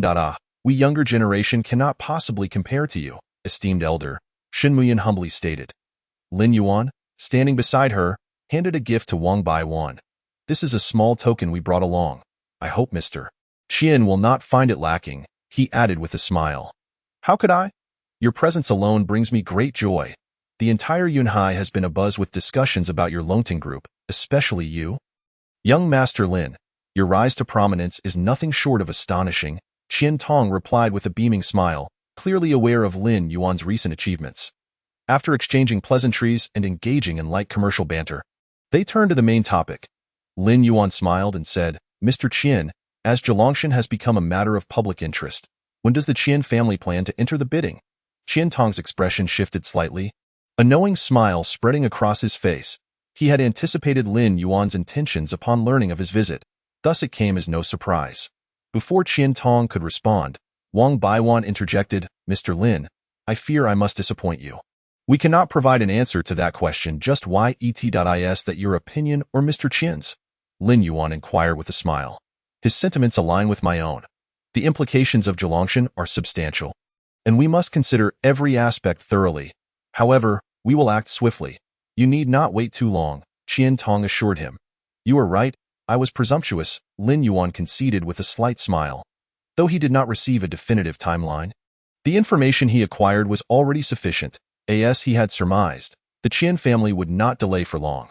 The bidding would take place in the near future. At Qian Tong's invitation, the four of them moved to a pavilion within the estate to engage in casual conversation. It was then that Lin Yuan abruptly asked, Mr. Qian, the Qian family is considered an old aristocracy in Qingzhou. Are there any families in Qingzhou that are even older? Older families? Qian Tong replied without hesitation. Why do you suddenly inquire about this? Nothing in particular. I am merely curious to know how many hidden dragons lurk beneath the surface in Qingzhou, Lin Yuan replied, his tone laden with meaning. Given the Qian family's long-standing operations in Qingzhou, Qian Tong possessed a far deeper understanding of the local power dynamics than Lin Yuan, an outsider. Upon hearing this, Qian Tong's expression shifted, growing more serious. Lin Yuan instantly recognized that he had struck a chord. Qian Tong surely knew of matters that were not widely known. Mr. Lin, some things are better left unknown, Qian Tong said, his tone cautious. A dragon is feared precisely because it can summon the winds and rain. Lin Yuan comprehended that Qian Tong had subtly indicated that beyond the ostensible aristocracies in Qingzhou, there existed formidable forces that remained largely hidden from public view. In this world, not all powers desire to be in the spotlight. Many possess terrifying foundations and capabilities, but choose to remain concealed in the depths. As the third scion of the Lin family, Lin Yuan was privy to many secrets. He knew that such ancient forces were not uncommon. Thank you for the reminder, Mr. Qian, he said, choosing not to press further. The information he had gathered thus far was ample. Just as he was about to take his leave, a flustered servant rushed in, breathless, exclaiming, Sir, there is trouble. The young lady is in distress. Upon hearing this, Qian Tong immediately rose and hurried towards the rear courtyard of the estate. Wang Baiwan quickly added, Pardon us, dear guests. An urgent matter has arisen at home. Mr. Wang, might we inquire as to what has befallen Miss Qian? Perhaps we could be of assistance, Lin Yuan asked promptly, sensing that he might be able to help. Wang Baiwan sighed, Mr. Lin, it is no secret. Our young lady is afflicted with a peculiar illness. The patriarch, having had her later in life, dotes on her immensely, yet misfortune has befallen her, as she has suffered from this ailment since childhood, tormenting her for over a decade. We have consulted numerous renowned physicians, yet to no avail. Chapter 45. Perhaps I can cure her at this moment, Lin Yuan interjected. Mr. Wang, might you allow me to meet Miss Qian? I may have a method of treatment. You? Wang Baiwan's expression was one of disbelief. Many esteemed doctors had been unable to remedy the illness. What could this young man possibly offer? Moreover, Lin Yuan's past was known, merely the son-in-law of the family. Despite his recent rise, there had been no indication of any medical expertise. Seeing Wang Baiwan's skepticism, Lin Yuan smiled gently. I am acquainted with several eminent doctors. Their medical skills are exceptional. Perhaps one of them may indeed have the means to cure Miss Qian.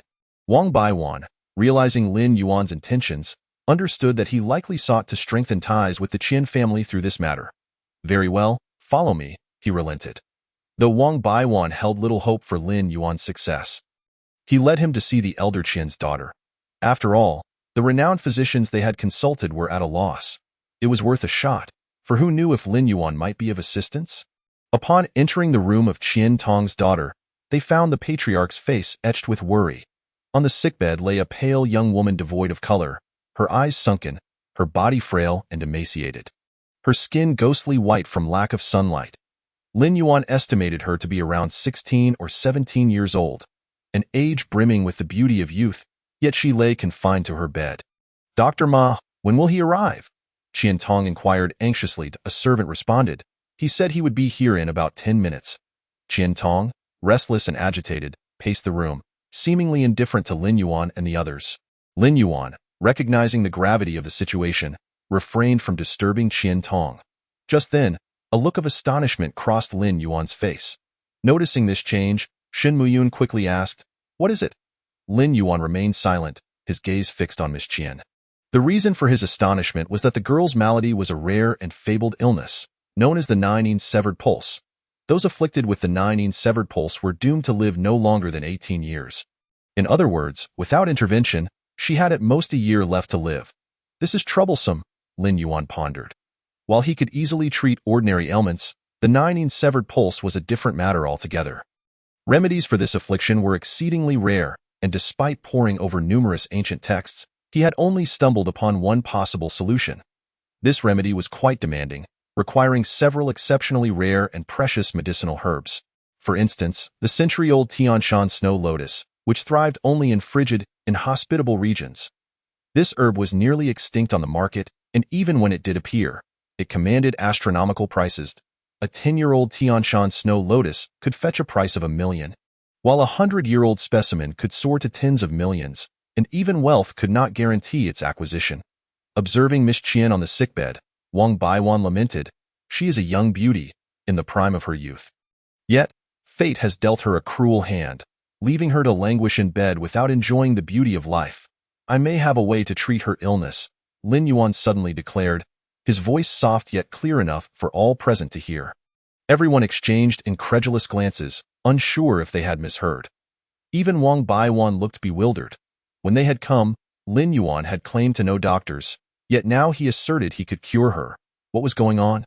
As for Shen Muyun, she felt a wave of dizziness, sensing that Lin Yuan was about to stir up trouble once more.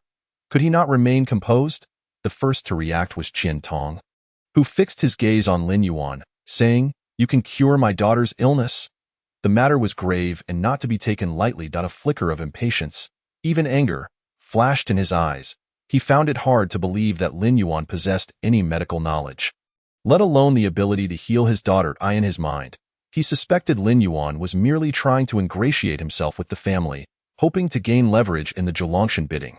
His daughter was his lifeline, and he despised anyone who would use such matters to provoke him.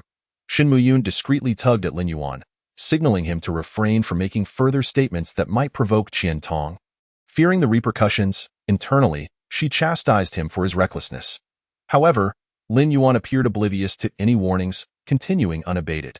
"I do indeed have a method of treatment, although the success rate is not high, and several rare medicinal herbs are required. The most crucial among them is the century-old Tianshan snow lotus. The 9 absolute veins is no ordinary ailment. Even if Lin Yuan possesses unparalleled medical skills, he cannot guarantee 100% success." Before Qian Tong could utter a word, a mocking voice interrupted. "Young man, you really dare to speak up? You mention the century-old Tianshan snow lotus as if it were something as common as a carrot, easily grasped in handfuls." The speaker was an elderly man dressed in a Zhongshan suit, appearing to be in his 60s. Behind him followed a disciple wearing gold-rimmed glasses. Upon seeing this individual, Qian Tong's face lit up with surprise, and he hurriedly approached, exclaiming, "Dr. Ma, you've arrived. Please, help me examine my daughter." Emma nodded with an air of arrogance, then scrutinized Lin Yuan coldly, saying, "Young man, do not presume to overestimate your abilities. To suggest that the Tianshan snow lotus can cure this illness is sheer folly. Do you have any idea how difficult this condition is to treat? Even I cannot guarantee a complete cure. Moreover, do you understand how precious a century-old Tianshan snow lotus is? I have yet to lay eyes on one myself. It appears you have come here with the intent to deceive the moneylender." Ma did not hold back in humiliating Lin Yuan. He had been responsible for treating Miss Qian's illness for a considerable time without success. And now someone dared to assert that the ailment could be cured in his presence. What was this? A direct affront to his medical authority. Lin Yuan chose not to engage in a dispute. Replying calmly, "Your inability to treat it does not imply that others cannot." Instantly, Dr. Ma's expression shifted. He halted, regarding Lin Yuan with a cold stare. His disciple, Zhang Lu, also wore a grim expression, his anger evident. He scoffed. "Do you know who my master is? He is a renowned divine physician in the entire Qingzhou. The complex ailments he has treated number in the thousands. What qualifications do you, a mere youth, have to point fingers and question his medical expertise? Apologize to my master at once and leave this place. Lin Yuan merely smiled faintly, casting a disdainful glance at Dr. Mei and Zhang Lu. Retorting, apologize? You think you are worthy of such a request? Chapter 46. The Divine Physician, the white-headed elder Dr. Mei coldly addressed Qian Tong. Where did this wild brat come from, disrupting my examination of Miss Qian? Hurry, expel him to avoid further annoyance and to preserve my mood. Upon witnessing Dr. Ma's fury, Qian Tong's expression changed, revealing his inner turmoil. Lin Yuan and Shen Muyun represented the Longting Group, which had been gaining significant momentum lately and stood as a formidable competitor for the Julong Mountain project. Expelling them would bring more harm than good to the Qian family. Yet, he could not offend Dr. Mei either, as he needed the physician's assistance for his daughter's treatment. Both of you, please leave. Do not disturb Dr. Ma while he attends to my daughter, Qian Tong finally said, resignedly choosing Dr. Mei over the others. Shen Muyun added, apologies, old Qian. We will not intrude any longer. I wish Miss Qian a swift recovery. With that, she gently tugged at Lin Yuan's arm, signaling him to follow her out. Lin Yuan glanced at the girl on the hospital bed, knowing she was not in immediate danger. Even without treatment, she would regain consciousness after a while. Her condition exhibited intermittent episodes. However, a complete cure would prove challenging. First, a century-old snow lotus would be required to concoct a medicinal pill to stabilize her health and alleviate her symptoms, after which he could gradually administer his own medical expertise. Having come to this conclusion, Lin Yuan chose not to linger further and followed Shen Muyun out. Once they exited the Qian residence, Shen Muyun shot Lin Yuan an indignant glare. Lin Yuan, what on earth were you thinking? Why did you suddenly say those things? You're bound to offend the Qian family. Rest assured, I know what I am doing. For now, do not concern yourself with this matter, Lin Yuan replied, promptly dialing Wu Ye's number. Wu Yi, how is the situation on your end? Wu Yi respectfully responded, preparations are nearly complete. We are only short a few medicinal herbs, which are currently being gathered. Good. Please help me procure a few more Chinese medicinal ingredients. Lin Yuan relayed all the materials he required to Wu Yi, including the century-old Tianshan snow lotus. Wu Yi did not inquire further, assuring him he would do his utmost to fulfill the request. Shen Muyun frowned, saying, Lin Yuan, you cannot be serious about wanting to treat Miss Qian. Why not? Lin Yuan replied with a faint smile. The bidding for Julong Mountain was critical, and every condition and bargaining chip held immense significance. If he could cure Miss Qian, it would undoubtedly bolster Longting Group's chances in the Julong Mountain competition. Meanwhile, Qian Tong and Wang Baiwan were preoccupied with pacifying Dr. Ma, who was clearly irritated. How unfortunate to encounter such a presumptuous individual. Master Qian, you must exercise caution in the future, lest you provide opportunities for petty individuals to exploit. Wang Baiwan advised, observing Lin Yuan's departing figure with a scowl. Dr. Ma, please, first examine my daughter, Qian Tong hastily pleaded. Dr. Mei then raised his head and approached Miss Qian, beginning to assess her condition. After approximately a minute, he concluded, Master Qian, your daughter's condition is worsening. I shall prescribe a special family remedy, and she will awaken shortly. However, she must consistently take these medications to sustain her life. Thank you, Dr. Ma. Qian Tong expressed his gratitude, visibly relieved. Wang Baiwan quickly produced a check for 500,000 and handed it to Dr. Ma. Smiled slightly, saying, Master Qian, that price reflects the last market rate. I am now the vice president of the medical society, so you will need to add another 300,000. Qian Tong was taken aback, a hint of discomfort crossing his face, but he signaled Wang Baiwan to make up the difference, congratulating Dr. Ma on his promotion. For my daughter's condition, I will require your continued assistance, Vice President Ma. After receiving the payment, Dr. Ma beamed, declaring, this will cover a month's treatment. Please summon me again next month. Subsequently, Dr. Ma departed the Qian residence amidst the duo's respectful send-off. Master, Dr. Ma said the same last time. Yet Miss Qian's condition has only deteriorated under his care. I suspect he is incapable of curing her. We cannot place all our hopes on him. We must seek another physician for her treatment. Wang Baiwan remarked after Dr. Ma's exit. Qian Tong appeared contemplative. He understood this reasoning well. However, having searched high and low for renowned doctors for his daughter's ailment, he felt utterly cornered and could only rely on Dr. Ma now. Master, I have a lead that might be useful, Wang Baiwan whispered to Qian Tong. Tomorrow, Yunhai will host a traditional Chinese medicine exchange conference, attracting many esteemed physicians. I've heard that the renowned physician, the white-headed elder from Shuzhou, will be accepting disciples at the event. The white-headed elder? I have heard of him, but his temperament is notoriously eccentric. Ordinary individuals rarely gain an audience with him. If he is unwilling, even high-profile families would be turned away. I've heard of a wealthy family offering $1 million for his services, only to be rejected without a second thought. His reason? He was in a bad mood. The white-headed elder's willingness to treat patients hinges upon his mood. Can we truly persuade such a person? Having scoured for a solution for his daughter over the years, Qian Tong was familiar with the white-headed elder's reputation. He had even sought him out personally, only to be turned away every time. Master, we have no other options. It's worth a try. There's no loss in attempting, Wang Baiwan urged. After some thought, Qian Tong clenched his teeth, declaring, very well. Let us prepare a generous gift and pay him another visit, hoping he will recognize our sincerity and assist me in treating my daughter. Simultaneously, news of the white-headed elder's impending arrival in Yunhai for the traditional Chinese medicine exchange conference spread rapidly. Rumors circulated that he would indeed be accepting a disciple during the event, igniting immense excitement throughout Yunhai. The announcement of the white-headed elder's intention to take on a disciple created a significant stir, overshadowing even the recent incident involving Du Zhanpeng. Many talented individuals from Qingzhou eagerly flocked to Yunhai, hoping to connect with the white-headed elder, who had saved notables in society, from high-ranking officials to members of wealthy families, creating an influential network that drew others' envy.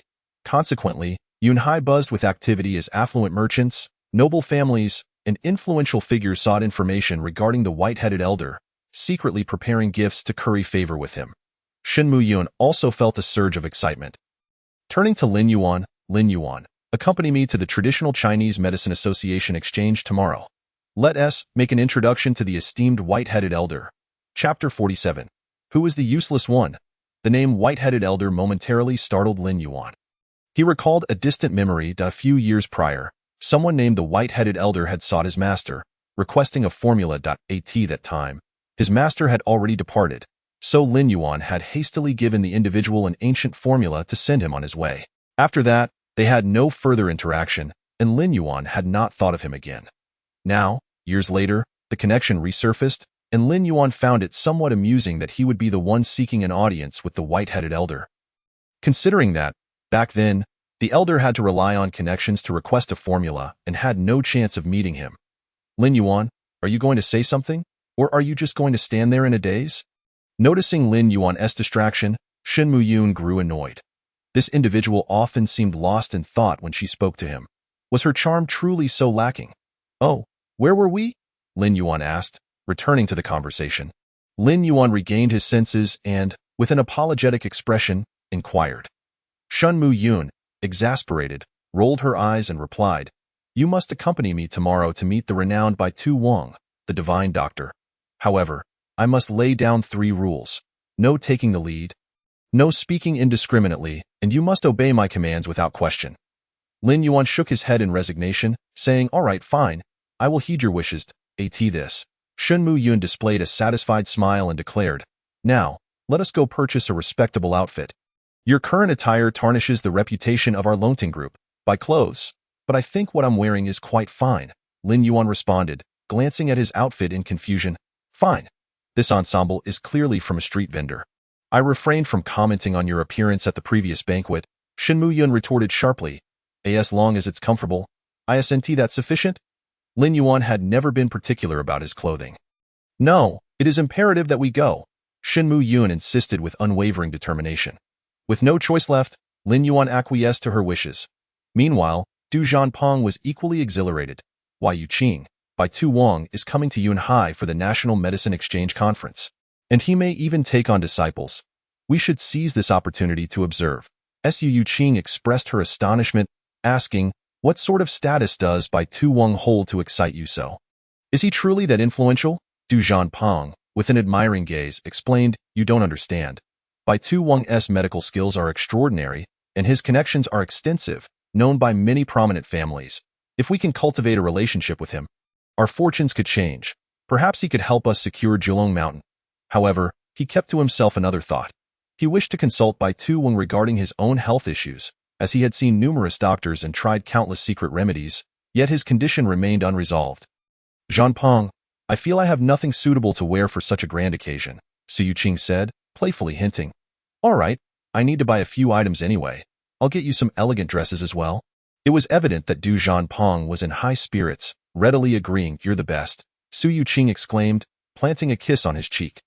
Her enthusiasm stirred Du Zhanpeng's heart, but thoughts of his own pressing issues quelled his excitement.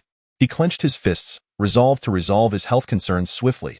On another front, Lin Yuan and Shan Muyun arrived at a fashionable shopping district, replete with international clothing brands. Miss Shun, you've had me try on over 10 outfits. Surely, one will suffice. Must we be so meticulous? Lin Yuan sighed, feeling exasperated that their agreement to purchase a single outfit had devolved into a marathon of trials. What is the rush? This blue classical suit looks splendid. You should try it on again, Shin Muyun urged. No, choose me a black one, Lin Yuan flatly refused, disliking ostentatious clothing. You have no sense of aesthetics, Shin Muyun chided him. Nevertheless, she complied with Lin Yuan's request and selected a black formal suit. Once he donned the outfit, his entire demeanor transformed, and his aura elevated several notches. Not bad. The outfit I chose is indeed exceptional, Shin Muyun beamed with satisfaction. Then let us proceed with this one. Let us pay and leave. Lin Yuan, also pleased with the choice, swiftly settled on the suit to avoid further deliberation. Ah, is that not Lin Yuan? What is this? Must a man have a woman foot the bill for his clothing? Truly a kept man. A sharp, scornful voice pierced the air. Lin Yuan recognized the voice all too well without needing to turn around. Outside the store, Su Yuqing clung to Du Zhanpeng's arm, casting a disdainful glance at Lin Yuan. True to the saying, enemies meet with extra hostility, Du Zhanpeng's expression twisted with fury, his face a mask of rage. Lin Yuan chose to ignore her. Engaging with her would only waste his time. Seeing Lin Yuan's silence, Su Yuqing grew bolder, convinced that he was guilty and apprehensive. She loudly proclaimed, everyone, come look at this kept man. He lacks any ability and relies solely on a woman's money. What a disgrace to all men! The high-end suit store was frequented by the affluent, and many wealthy patrons directed disdainful looks at Lin Yuan. I said it before. This man is handsome, yet his attire is so shabby. Turns out he is being supported by someone else. Such a man is truly disgusting. He has hands and feet yet chooses to live this humiliating life. Even the sales associates regarded Lin Yuan with peculiar expressions. Though they refrained from verbal mockery, they had seen countless such men before. As long as customers paid, they cared not whether he was a kept man, Du Zhanpong, reveling in Lin Yuan's embarrassment, allowed Su Yuqing to unleash her vitriol unabated. To him, Su Yuqing was merely a plaything. Once he grew weary of her, he would discard her. The crucial part was that she was Lin Yuan's ex-wife, allowing him to use her as a punching bag whenever he felt displeased. Lin Yuan felt a surge of irritation but resolved not to stoop to her level. They were divorced, and their lives were no longer intertwined. Persisting in this entanglement would only lead to mutual discomfort. Yet, Su Yuqing was determined to pursue her taunts, relentlessly declaring, "You're a worthless leech, destined to rely on women for your entire life. How blind I was to have ever been with someone like you. Reflecting on it now, divorcing you was my wisest decision." A worthless leech? Lin Yuan gazed at Du Zhanpong, a sly smile creeping onto his face as he remarked, "No matter how much of a leech I may be, I am still better than your husband. Say that right, young Master Du?" Du Zhanpong was left speechless, trembling with anger. If he had merely suspected it before.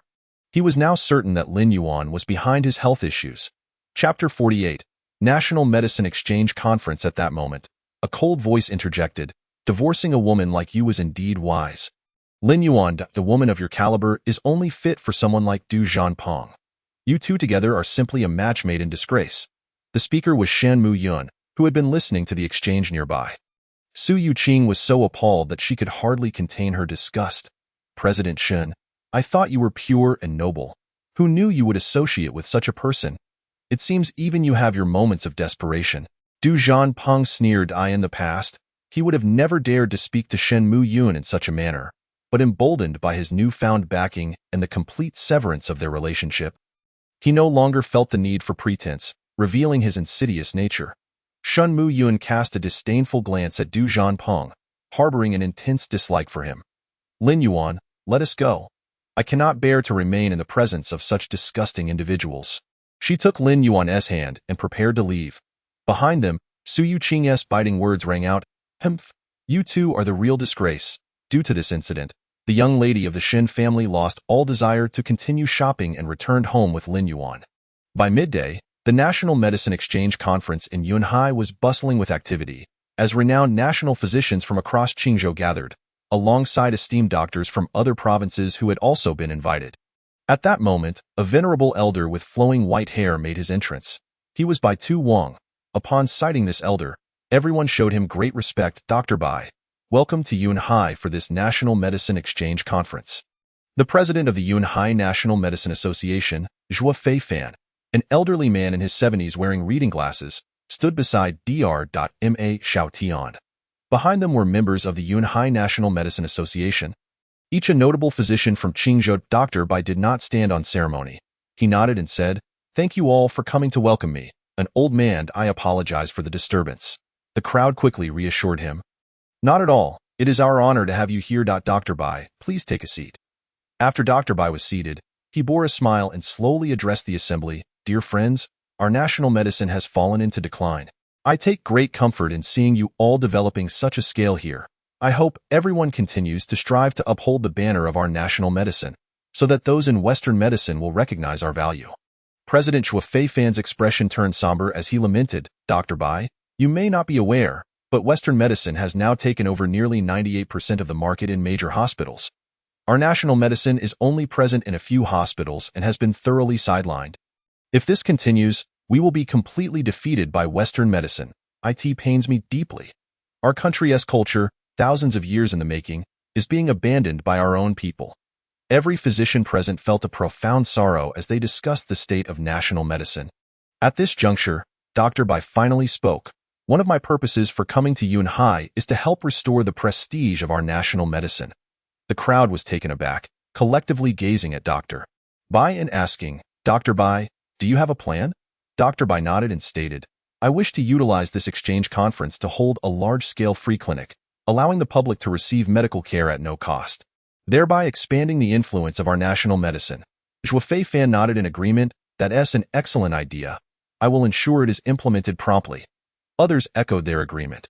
Although such clinics might not generate significant profit, they would certainly build reputation, for not all practitioners of national medicine are driven solely by greed.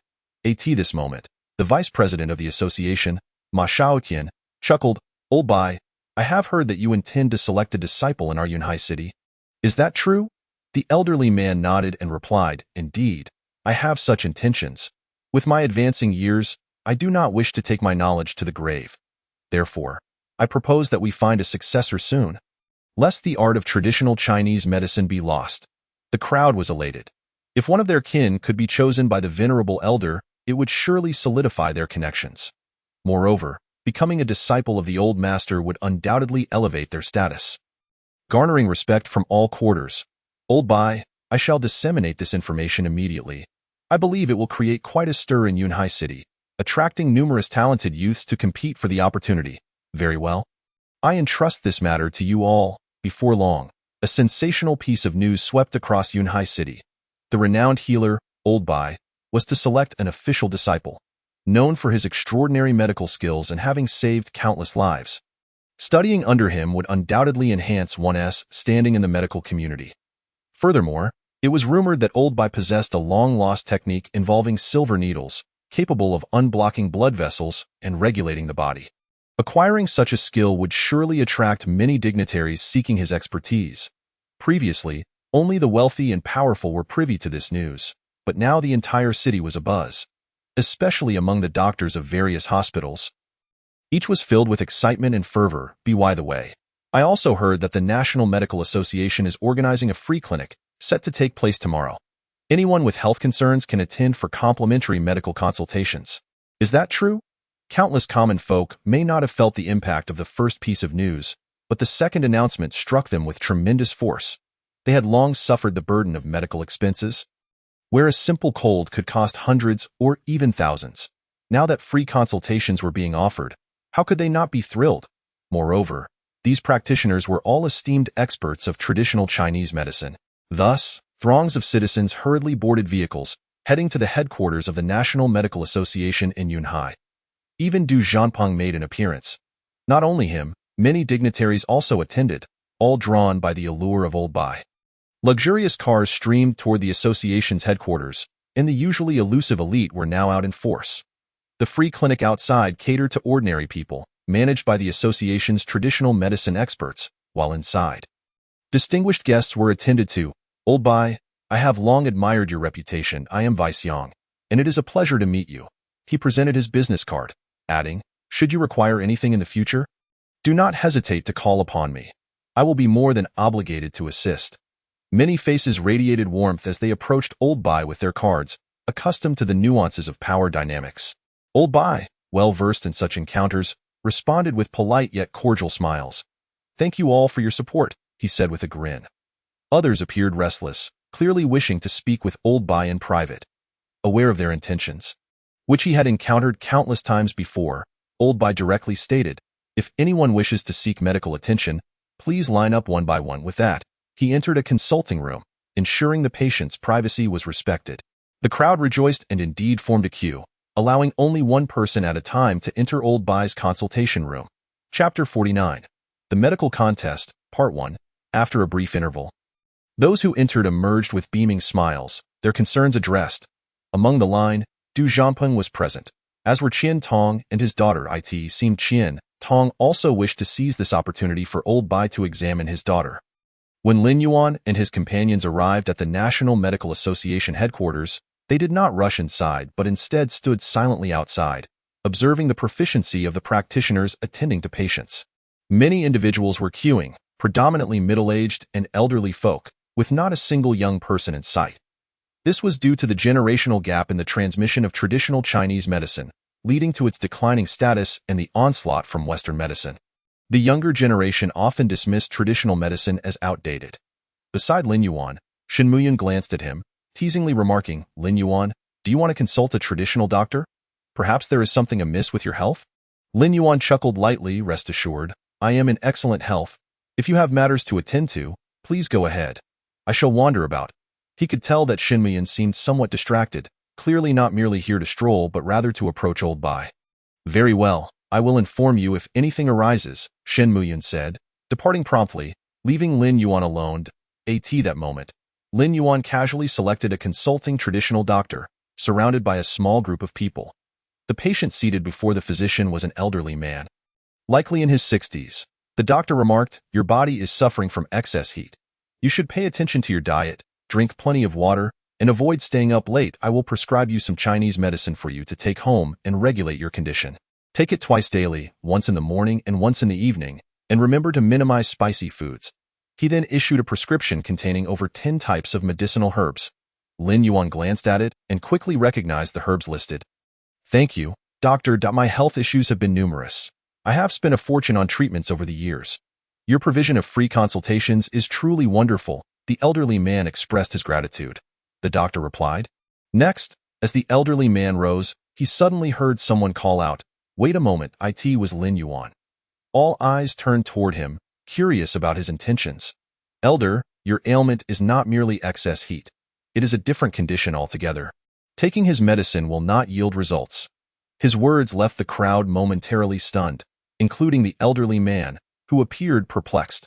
The doctor's expression darkened instantly, and he retorted, who are you to speak such nonsense? Are you questioning my medical skills?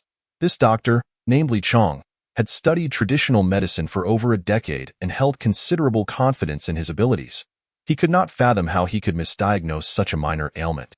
Lin Yuan replied, please do not take offense. My assertion is based on reasoning. He understood that by stepping forward, he would likely offend the doctor, so he aimed to remain calm and reasoned. However, Li Chong refused to listen. Upon hearing Lin Yuan doubt his competence, he became irate. You little brat, do you know anything about traditional medicine? If you do not, then keep your mouth shut and do not hinder me from treating others. Others chimed in, young man, the doctor has undergone specialized training. How can you come here and declare that it is not that ailment? Are you merely here to create trouble? Exactly. What proof do you have to say it is not excess heat?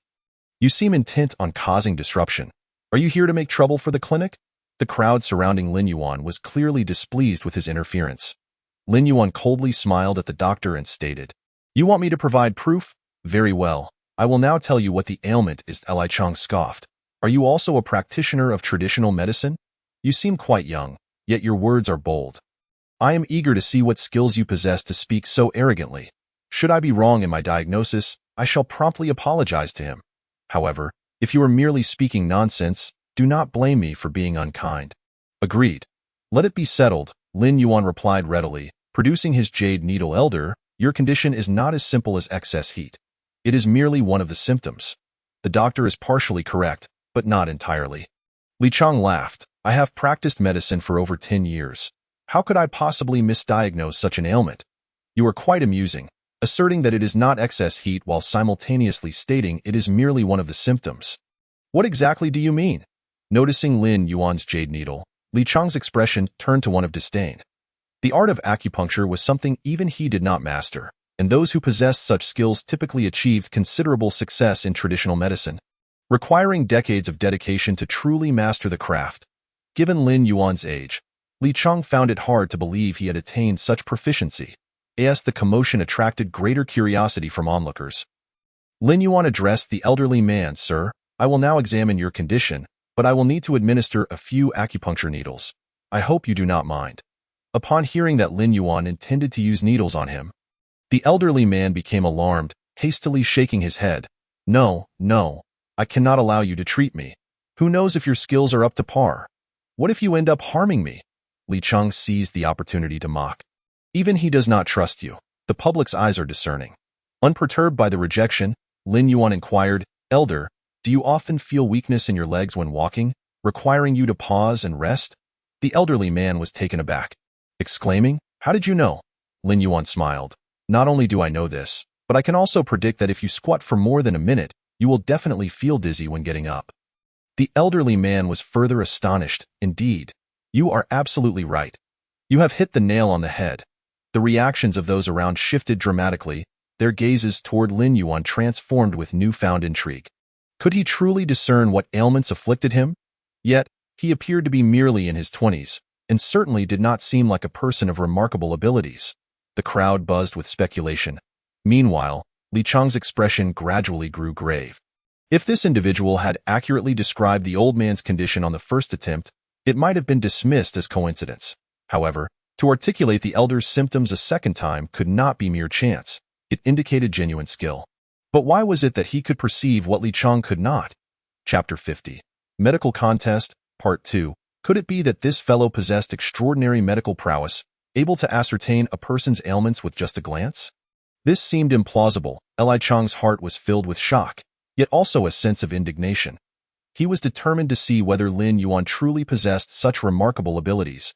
Upon hearing his symptoms recounted with such precision, the elder became flustered and hastily inquired, "Young brother, do I truly have a serious illness?" Lin Yuan nodded with a smile, reassuring him, "Do not fret. While others may struggle to treat your condition, I can heal you."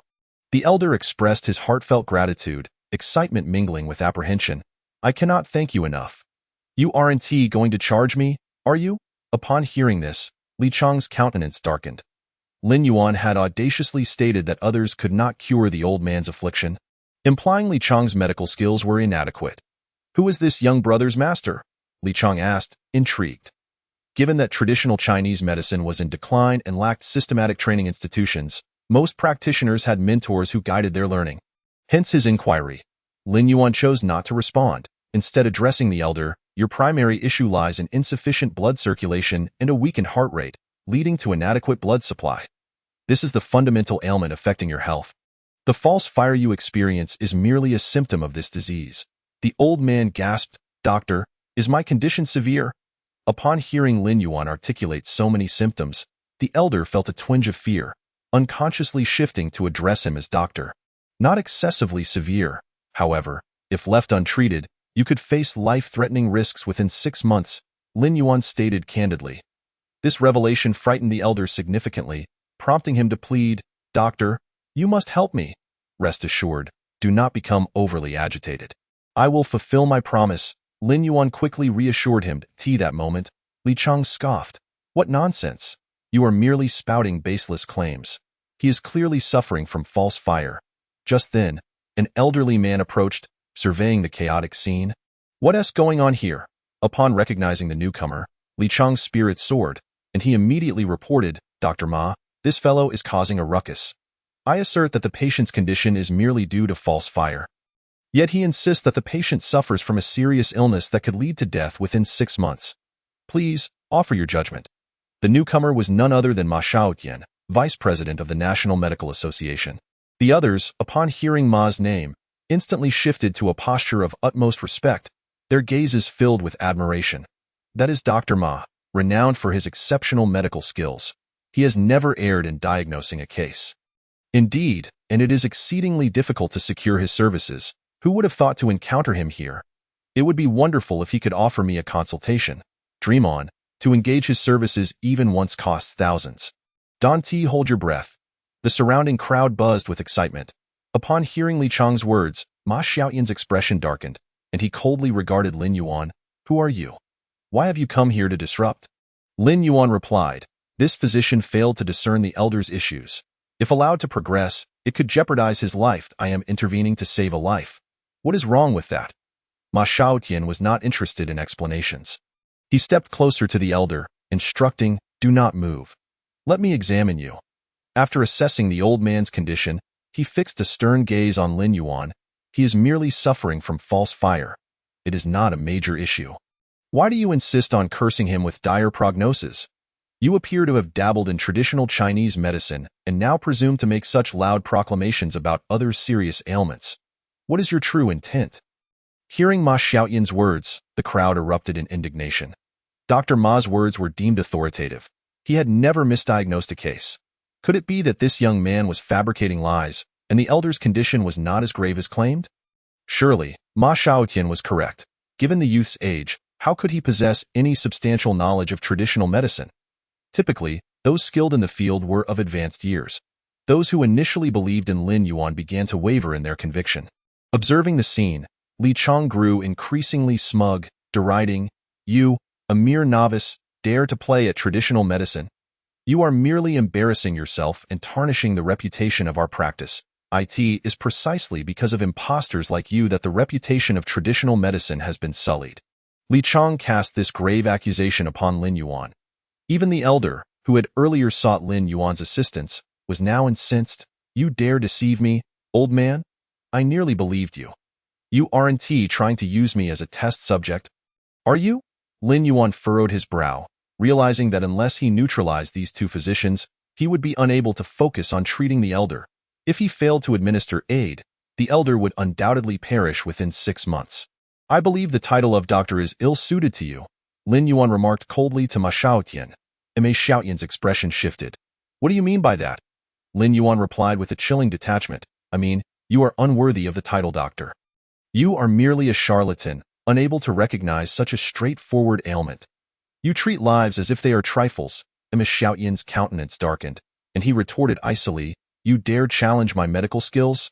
Do you have any idea how many patients I have saved? I fear the number alone would frighten you. Li Chang immediately flattered. He surely does not know. When Dr. Ma was saving lives, this brat was still unborn. Let me enlighten him. Dr. Ma has saved over 1,000 lives. Moreover, his diagnoses are consistently accurate. He has never made a mistake. How dare you question his abilities? Just ask the common folk around us. Indeed, the crowd rallied against Lin Yuan. You, young fool, return from whence you came and spare us the embarrassment of your presence.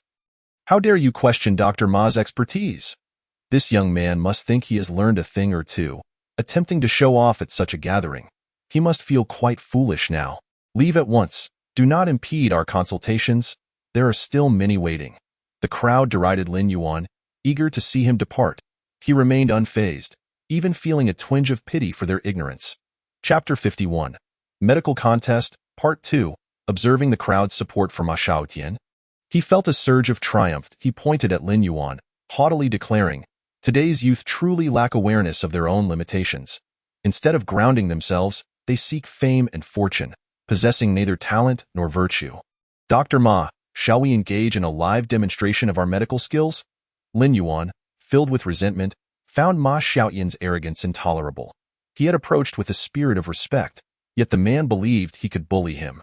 Upon hearing this challenge, Li Cheng burst into laughter. You wish to compete in medical skills. Do you not see your own insignificance? You think yourself a divine physician, do you? Ma Xiaoyan was momentarily taken aback. He had not expected Lin Yuan to challenge him publicly. Did he not realize that he was a renowned traditional medicine practitioner in Yunhai City? To challenge him was tantamount to courting disaster. Ma Xiaoyan soon erupted with laughter. You foolish youth, since you wish to humiliate yourself, I shall grant you the opportunity. The crowd, witnessing Lin Yuan's obstinacy in challenging Dr. Ma, shook their heads in disbelief. This young man is far too ungrateful. Dr. Ma has already offered him an out, and yet he insists on charging ahead. He must be desperate for notoriety. He will surely regret this. I can guarantee it. The onlookers had lost faith in Lin Yuan, convinced he was bound to lose. Ma Xiaoyan's inner thoughts were filled with derision. He had accepted the challenge not only to showcase his own prowess, but also to demonstrate his magnanimity. Why not seize the opportunity? He feigned generosity, saying, Young man, I shall not take advantage of your youth. You may choose how we compete. Li Cheng immediately chimed in. Did you hear that? Dr. Ma allows you to select your method of demise. Hurry and choose, Lin Yuan smiled calmly. If we follow the usual methods of competition, we may not clearly demonstrate our respective abilities. Instead, let us compete on speed, accuracy, and precision. The crowd fell silent, having never heard of such a method of contest. Even Ma Xiaoyan looked bewildered, and the ordinary folk were utterly confused. What do you mean? Lin Yuan patiently explained. We will randomly select 10 patients and see who can diagnose all 10 the fastest. Accuracy refers to correctly identifying the ailments. Excellence signifies mastery. Discerning the ailment of another necessitates the capability to treat it. Only then does the realization dawn upon the gathering. This method of comparison is indeed equitable and just. Revealing the might of one's abilities, this is intriguing. We have yet to witness a contest of medical prowess, and this occasion promises to be enlightening. Let us hasten to inform our friends to come and observe. Soon, these individuals eagerly relayed the news to their nearby acquaintances and relatives. Ma Xiaotian contemplated the proposal and found it quite agreeable. He possessed considerable confidence in his medical skills and could hardly believe that a young individual could surpass him in the realm of traditional medicine. Very well, I accept this challenge. I shall select a patient, and to ensure fairness, I must first attend to one patient before moving on to the next. Lin Yuan nodded in acquiescence, harboring no objections. For he was confident in his ability to prevail regardless of his opponent's choices. Meanwhile, it was finally Du Zhangping's turn to seek treatment. Doctor, what is the condition of my health? He inquired anxiously. The elderly physician's expression turned grave as he replied, In my decades of practice, I have never encountered such an unusual ailment. I regret to inform you that I cannot resolve your issue. Hearing this, Du Zhangping felt on the brink of despair. After much effort to find a skilled practitioner of traditional medicine, he was met with such a disappointing outcome, an outcome he simply could not accept. Doctor, money is not an issue. I can offer you a substantial sum if you can remedy my condition. I am even willing to assist you in numerous ways. Du Zhangping pleaded earnestly, unable to bear the thought of being rendered useless, especially under the peculiar gaze of Su Yuqing, which filled him with discomfort. The elderly physician sighed, I am truly sorry. This is not a matter of finances. I cannot discern your symptoms. From what I observe, you do not appear to be afflicted by such a condition. However, your issue is indeed present. I can only surmise that your body's meridians are somewhat obstructed, which may explain your inability to perform normally. Meridians? Du Zhangping looked utterly bewildered, completely unfamiliar with such matters. I cannot be certain, but if your meridians are indeed affected, it is possible that you have unwittingly offended someone of considerable influence who has covertly taken action against you. Think carefully. Have you recently crossed paths with any formidable individuals? The elderly physician ventured a bold hypothesis. Offended someone formidable? Du Zhangping reflected on those he had recently antagonized, finding none of significant stature. As for Lin Yuan, he disregarded him entirely. Although Lin Yuan possessed some prowess, he did not believe he was of such caliber. Doctor, I have not offended any influential figures. Is there truly no way to treat my condition? Du Zhangping implored once more. The elderly physician shook his head. I am deeply sorry. I cannot assist you. Please step outside and allow the next patient to enter. With a pallid visage, Du Jiangping stumbled out of the consultation room. Observing his departing figure, the elderly physician's eyes flickered with a hint of perplexity. At that moment, Qian Tong and his daughter entered. Qian Tong briefly explained his daughter's condition, and upon hearing it, the elderly physician's countenance turned solemn. He proceeded to take her pulse and conduct some preliminary examinations. Noticing the varying expressions of seriousness, shock, and astonishment that crossed the elderly physician's face, Qian Tong grew increasingly anxious. Elderly divine physician, can my daughter's ailment be treated? After a prolonged silence, the elderly physician finally spoke in astonishment. I never expected to encounter such a legendary affliction in my lifetime. 9 in severed pulse. Qian Tong's heart sank at the sound of the name. It was terrifying. He hastily inquired, divine physician, what exactly is 9 in severed pulse? Yet, amidst the dread, there was a glimmer of hope in knowing that someone had identified his daughter's illness for the first time. The elderly physician replied gravely, 9 in severed pulse is a rare congenital disease linked to the growth of the human body. Such individuals are seldom seen in a century, and the likelihood of manifesting this condition is 1 in 100,000. Divine physician, is there any hope for a cure? I will pay any price to have my daughter treated, even if it costs me my own life, Qian Tong beseeched. The elderly physician sighed, pondering the bizarre turn of events, first an unusual ailment, now an incurable condition. He felt a profound sense of helplessness, realizing that his medical expertise was insufficient to remedy every ailment in the world. Chapter 52. Contest of Medical Skill, End. The elderly physician continued.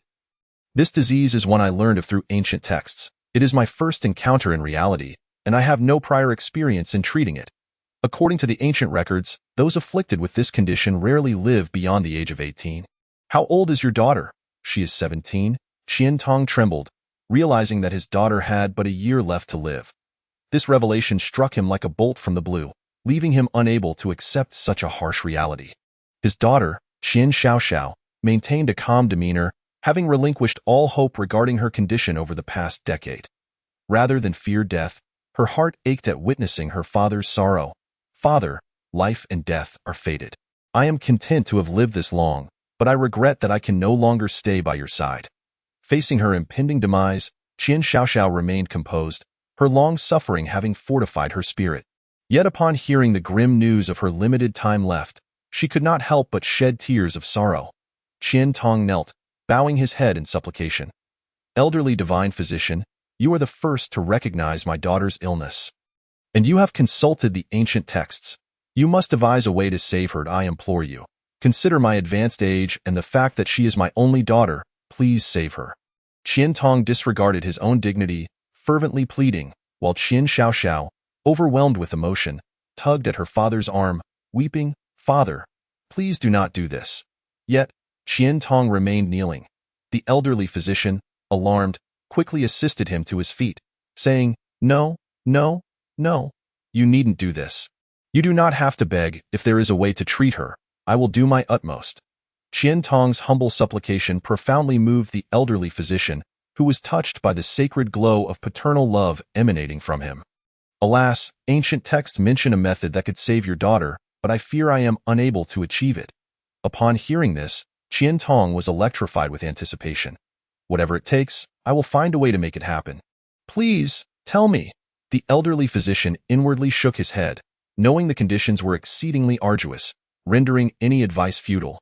The first condition was that the healer must possess the skill of the 9 heavens divine needle, a technique long lost to time, an issue beyond both their capabilities. The second condition was equally daunting, requiring a mythical elixir known as the Yin-Yang pill. Yin-Yang pill.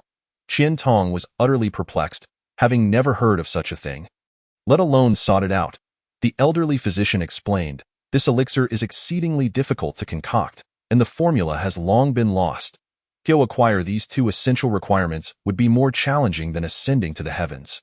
Upon hearing this, Qian Tong felt a wave of despair wash over him. Just as he glimpsed a flicker of hope, he was confronted with even more despairing words. Divine physician, is there truly no way to save my daughter? He lamented. The elderly physician shook his head. I am sorry, but I am unable to assist. Yet, there was one thought he withheld. a legendary figure suddenly came to mind, but he swiftly dismissed the notion, having never laid eyes on this person. For someone like Qian Tong to seek out that individual for assistance would be akin to attempting the impossible. Perhaps that person might possess a solution. Meanwhile, Ma Xiaotian had located 20 patients and invited several traditional physicians to serve as judges. Emma Xiaotian coldly declared, "I have assembled the patients. They have undergone diagnoses. We shall document their symptoms and treatment plans, and the one with the higher score will emerge victorious. Should you lose, you shall never again exploit traditional medicine for deceitful purposes, and you shall be banned from practicing medicine for life.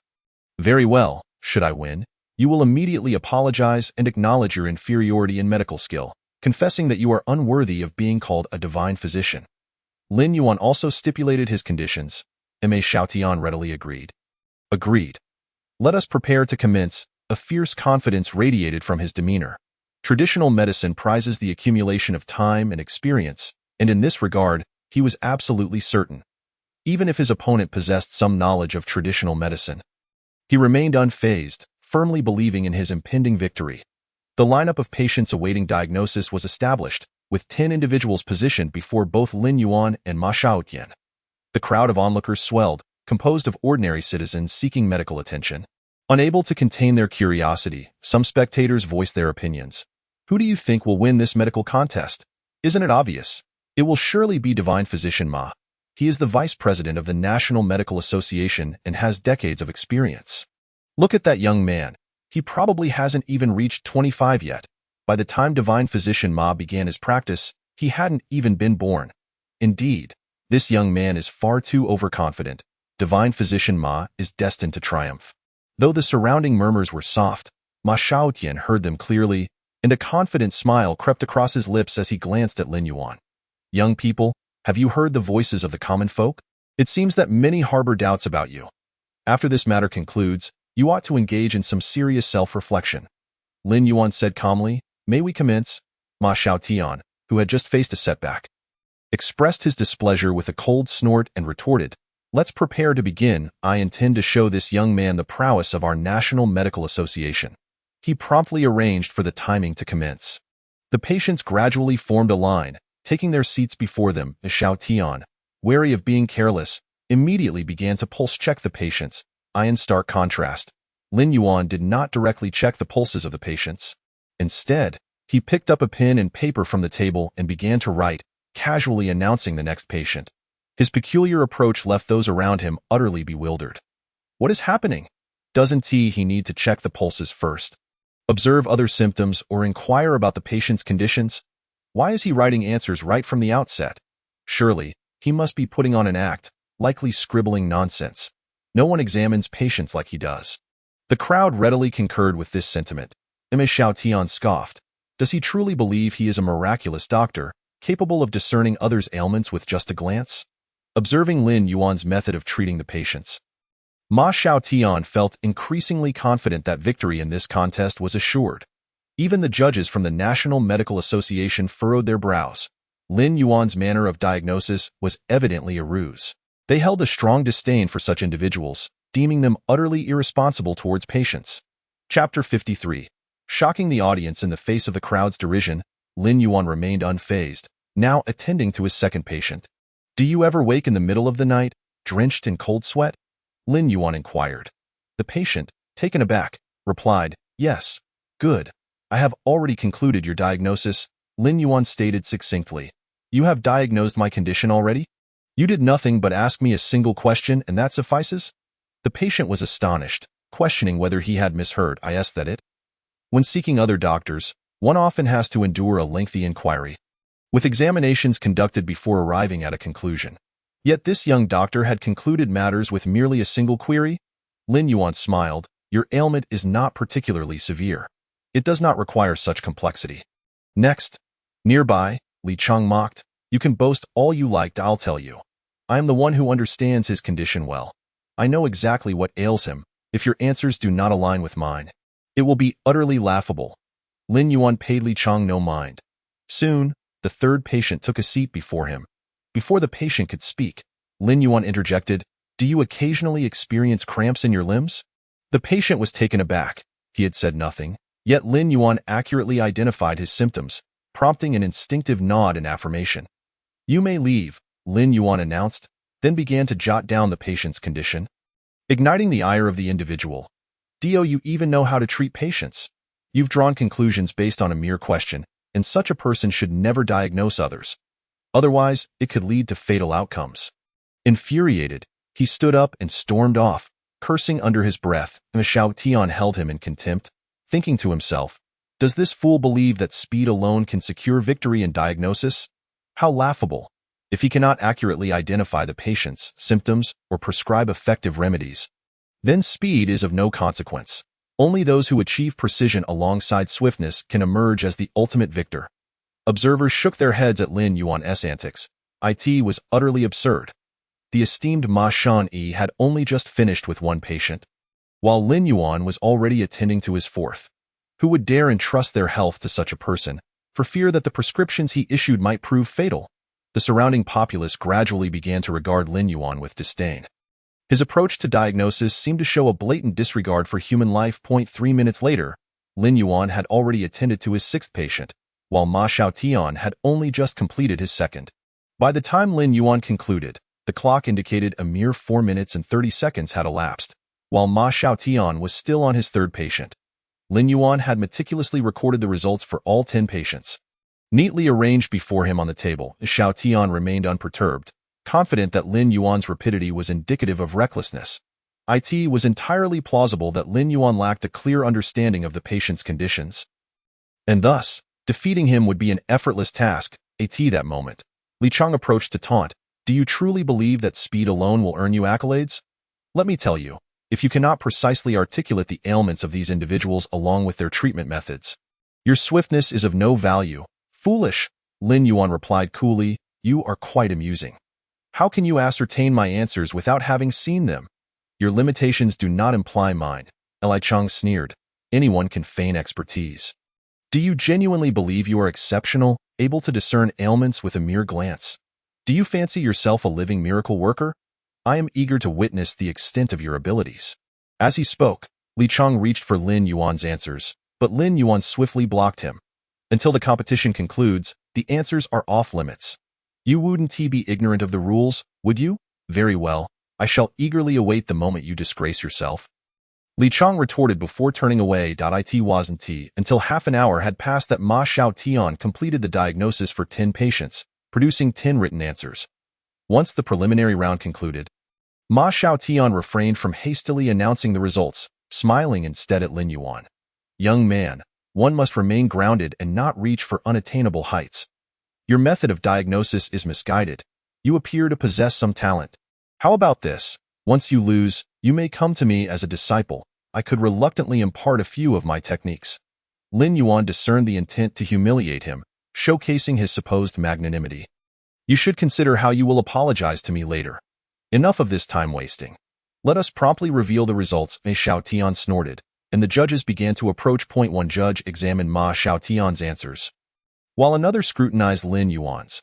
The first patient presented with high blood pressure. The treatment prescribed included herbal remedies such as Chai Qian Chao, to be simmered over low heat for half an hour to extract the essence, with effects observable within 3 months. The first patient immediately produced his prescription, exclaiming, "Yes, yes, yes, all correct. Ma Shen-yi is indeed remarkable. The symptoms of my condition and the prescribed medication align perfectly." He displayed his prescription for all to see. Others echoed their astonishment. "Indeed, it is identical. Ma Shen-yi truly possesses extraordinary skill." Witnessing this, others began to offer their praises. Ma Xiaotian wore a smug expression. "My first patient's diagnosis is entirely accurate. Now it is your turn to reveal your results." Lin Yuan nodded, signaling the judge to announce the findings, and promptly presented his first answer. The diagnosis indicated that this patient suffered from kidney deficiency, with the prescribed treatment as follows. Before he could finish, the patient's face turned as red as an apple, wishing he could dig a hole to hide, for every aspect was spot on. The crowd hastily inquired, could it be that he has accurately pinpointed the issue? The patient confirmed with a nod, all correct. Upon speaking, he fell silent, his expression filled with embarrassment. The judge took his diagnosis and, upon inspection, found it to be an exact match with Lin Yuan's assessment. leaving him astounded. The two case evaluations were identical. Lin Yuan had precisely diagnosed the patient's condition and prescribed the corresponding treatment. The crowd gasped in disbelief, their eyes fixed on Lin Yuan. They were acutely aware that Lin Yuan had merely glanced at the first patient before writing down his answer. Could it be that this young man could discern the ailments of others with a mere look? How could that be possible? Even the most skilled doctors could not achieve such a feat. The crowd found it hard to fathom, and even Ma Xiaotian was incredulous. Ma Xiaotian bellowed angrily. "This is impossible. He must have guessed. I refuse to believe he could identify this person's symptoms with just a glance. He simply could not accept that Lin Yuan was capable of such feats. For if he were, what would that say about his decades of medical knowledge?" Li Chang also expressed doubt. Perhaps he knows the patient, which is why he understands their condition. Chapter 54. Unable to accept defeat? Upon hearing this, the crowd began to ponder. Surely that must be the case. I refuse to believe this young man possesses such remarkable abilities. At that moment, Lin Yuan's judge spoke up. "You do not truly know one another. Do you?" The crowd turned their gaze to Lin Yuan, anticipating an explanation. Lin Yuan replied, "This is our first encounter. If you doubt me, feel free to ask him." The patient nodded in affirmation. "We indeed do not know each other." The onlookers were left utterly astonished. Could it be that Lin Yuan could indeed diagnose others with just a glance? How extraordinary! Ma Xiaotian's expression soured, clearly unwilling to concede. "Fine, you guessed correctly this time. Let us examine the second patient's condition." With that, Ma Xiaotian presented the diagnosis for his second patient to the judge for announcement. The patient was diagnosed with weakness and malnutrition, with the following remedies prescribed. Once the judge announced this, the second patient stood up, proclaiming, "Absolutely correct." The judge took the diagnosis, compared it carefully, and announced that Ma Xiaotian's assessment was entirely consistent. Ma Xiaotian coldly stated, "Now it is your turn to reveal your results." He remained skeptical that Lin Yuan could possibly guess correctly this time. Lin Yuan did not hesitate, handing over the diagnosis for the second patient to the judge, who promptly announced, "The answers are identical." What? The crowd was taken aback. The first patient's condition had been accurately predicted by Lin Yuan, which could be attributed to mere luck. However, should the second case also align with his assessment, it would undoubtedly signal not chance, but sheer skill. Could it truly be that he was capable of discerning ailments with just a fleeting glance and even prescribing remedies? All present regarded Lin Yuan with incredulous eyes. Utterly at a loss to explain this phenomenon, Ma Xiaotian was equally astounded, his eyes wide with disbelief, and the confidence he once held began to waver. How could this be possible? How could there exist such a formidable individual? Who could perceive a person's ailments with a mere glance? Am I dreaming? Having studied traditional Chinese medicine for many years, he was acutely aware of its vastness, like an ocean so immense that one could never hope to reach its far shore in a lifetime. Yet, how had this young man achieved such extraordinary medical prowess at such a tender age? Was he truly an ancient prodigy? "I cannot allow myself to be outdone by this youth." Gritting his teeth, he declared, "Fine, you have passed this time. Let us move on to the third case." Ma Xiaotian's predictions for the third case were equally correct, and he nervously glanced at Lin Yuan. His heart raced with trepidation as he genuinely feared that Lin Yuan would once again prove prescient. Not just him, but even the surrounding onlookers were intensely curious. Would Lin Yuan unveil the condition of the third patient? The judge, too, was filled with intrigue, and subsequently announced Lin Yuan's answer aloud. Upon observing the patient's expression, a collective gasp echoed through the crowd. Once again, he was correct. Gasp. The crowd drew in sharp breaths, their gazes toward Lin Yuan akin to that of spectators beholding a mythical creature. What an extraordinary talent this was. Some even speculated whether Lin Yuan had colluded with the patients beforehand, leading to such astonishing revelations. However, Ma Xiaotian and the judge were well aware that these patients had been hastily assembled, rendering any conspiracy implausible. In that moment, Ma Xiaotian's confidence in victory crumbled entirely, and he found himself trembling from anxiety. As the results of several patients were announced one after another, each revelation intensified the crowd's astonishment, culminating in the sixth patient, whose condition Lin Yuan had accurately diagnosed as well. Ma Xiaotian's complexion turned ashen. He now realized that Lin Yuan's medical expertise was unequivocally superior to his own. He had unwittingly engaged in a contest with someone of an entirely different caliber. The spectators grew increasingly astonished, and when the 10th patient's condition was revealed, Lin Yuan had once again hit the mark. Not a single soul present was unshaken. Even those serving as judges in traditional Chinese medicine were left in awe, initially harboring disdain for Lin Yuan, believing him to be a detriment to their field. They could hardly fathom that he was, in fact, a dark horse, exhibiting a mastery of traditional medicine far beyond their previous encounters. His almost supernatural medical abilities had utterly captivated them. The outcome of the competition was self-evident. Lin Yuan's medical skills were swift, precise, and comprehensively outclassed Ma Xiaotian's. The judge promptly declared, "The victor of this contest is this young brother." "What do they call you, brother? Which hospital do you serve at?" "This is my business card. Let us make an acquaintance, divine healer. Could you kindly examine me for any ailments?" Many approached with fervor, surrounding Lin Yuan and imploring him for assistance. They were profoundly impressed by the prowess he had displayed. Those who had previously looked down upon Lin Yuan now revered him as if he were a deity. Lin Yuan, however, paid no heed to their advances and instead approached Ma Xiaotian, coldly stating, "Remember what you just said." Ms. Xiaotian's face turned a deep shade of anger. As the vice president of the National Medical Association, he was now compelled to bow to a youth and offer an apology.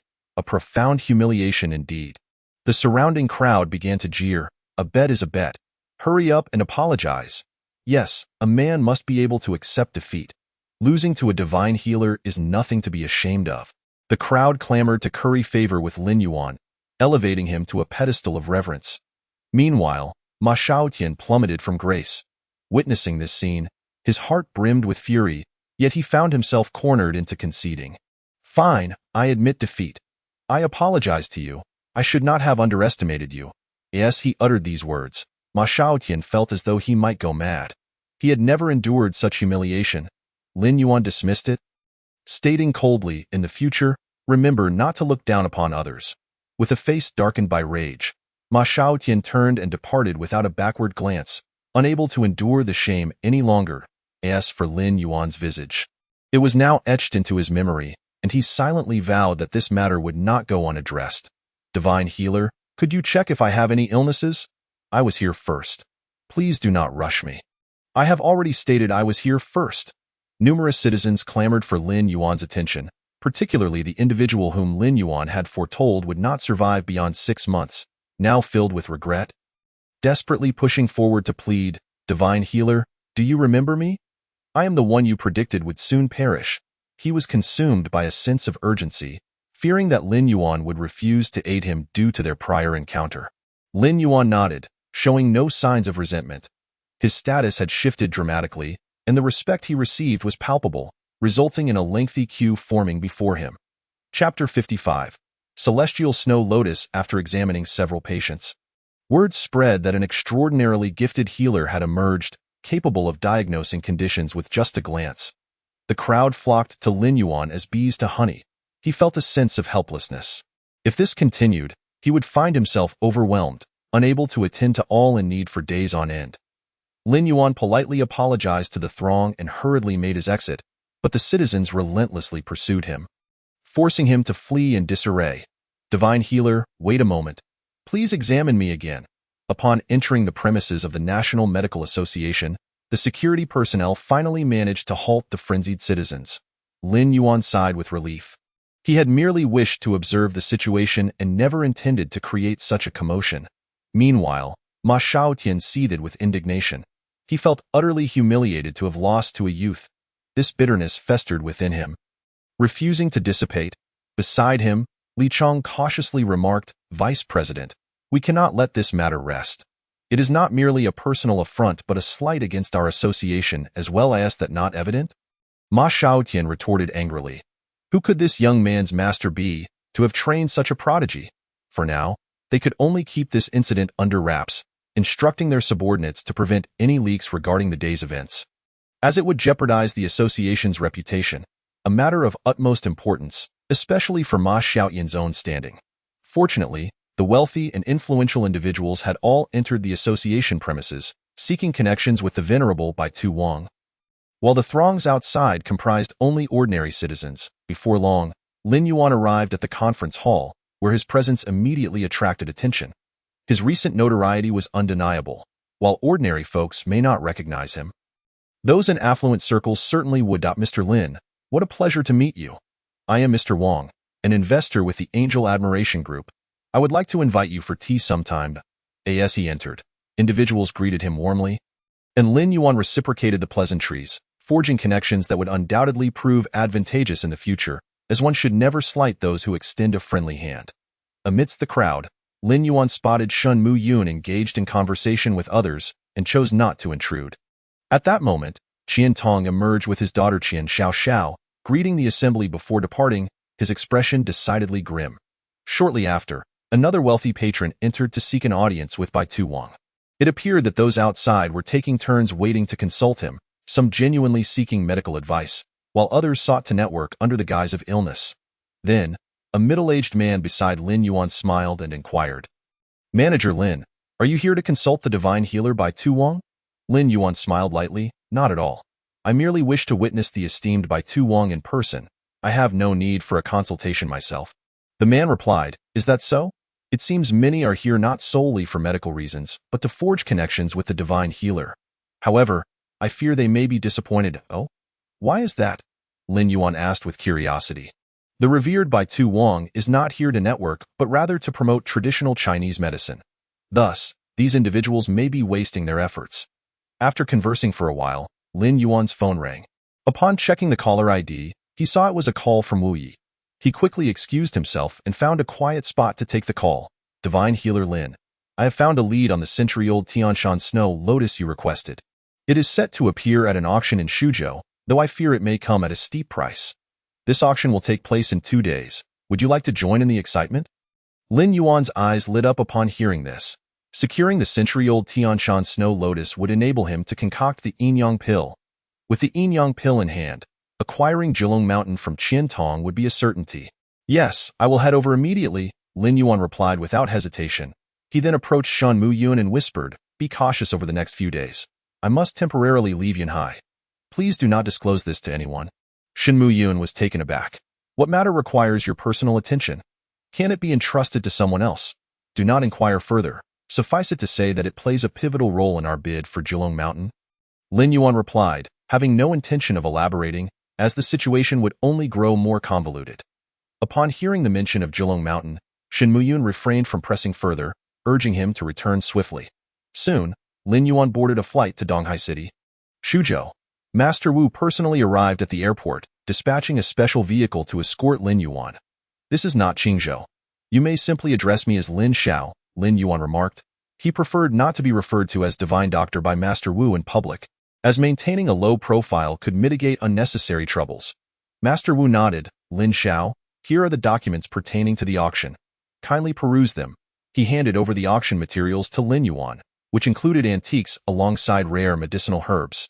Naturally, Lin Yuan's eyes were drawn to his long-desired prize, the century-old Tianshan Snow Lotus.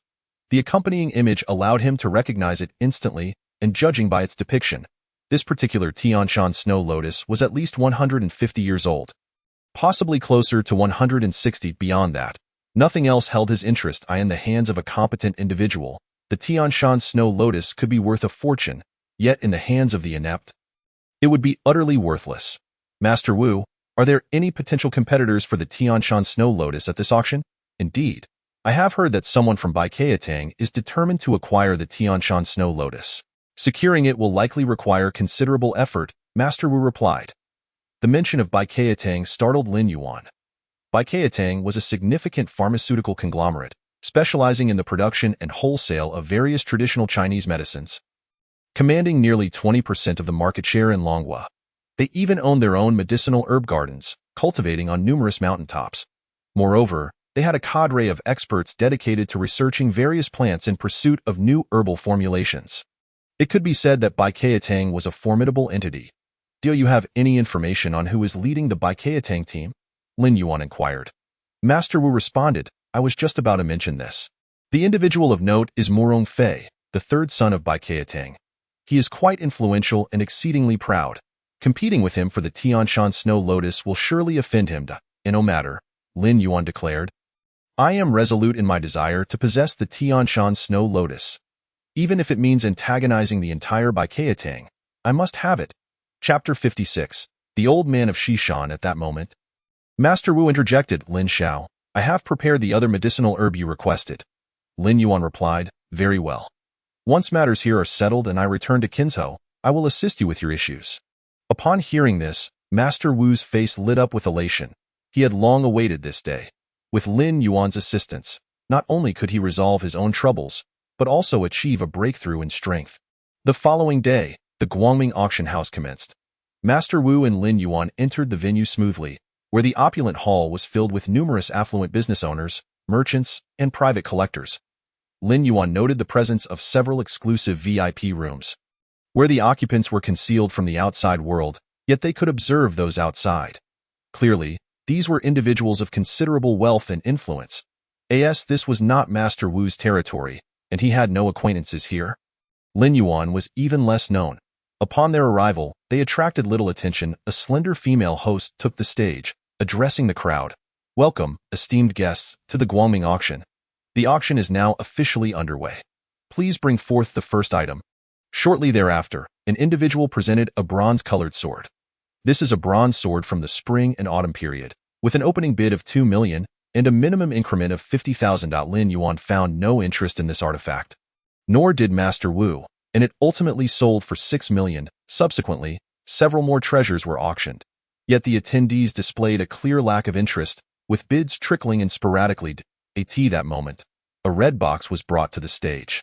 The host announced, the next item up for bid is a century-old Tianshan snow lotus, known for its longevity-enhancing properties. Such a rare specimen, having endured for so long, is exceedingly precious, having appeared at auction in Longhua no more than 5 times.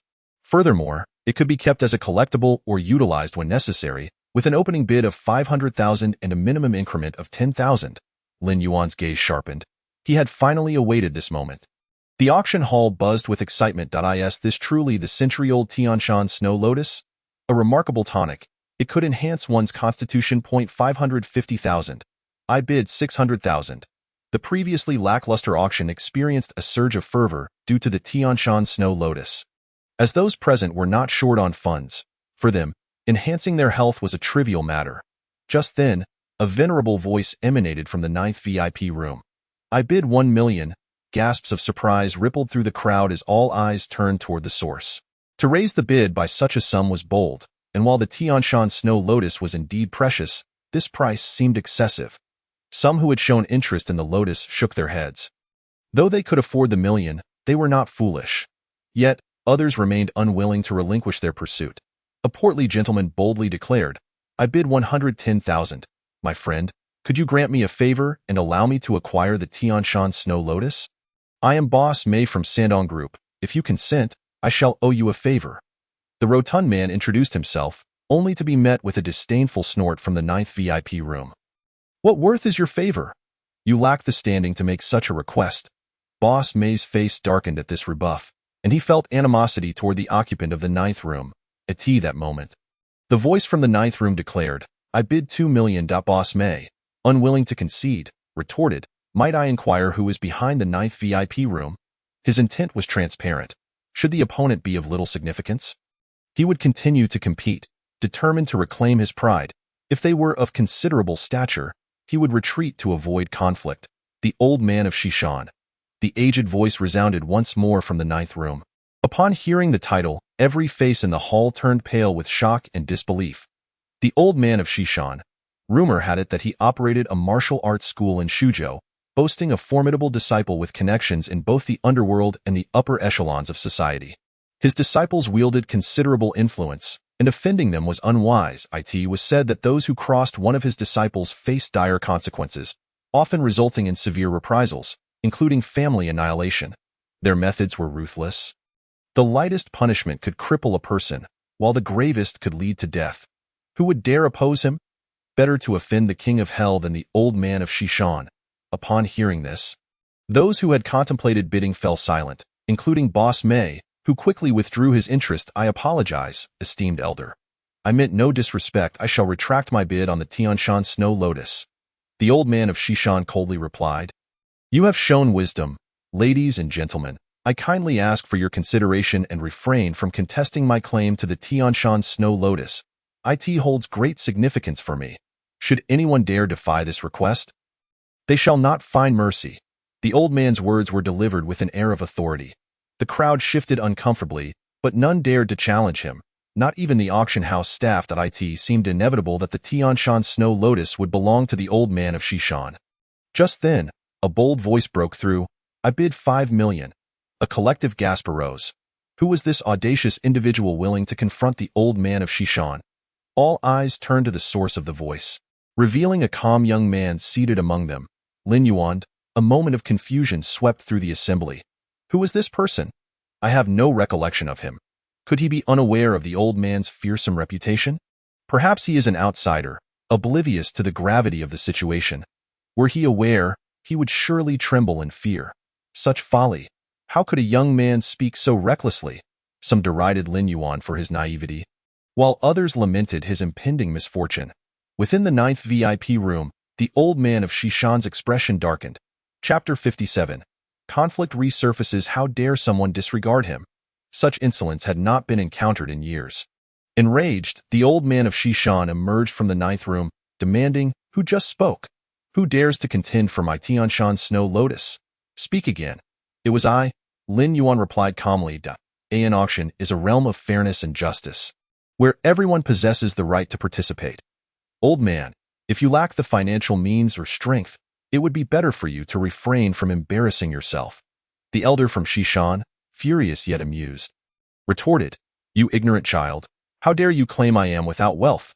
Indeed, no one would dare to assert such a thing in his presence," leaving those around them speechless. It is well known that each of Shishan's disciples is a leader of prominent enterprises.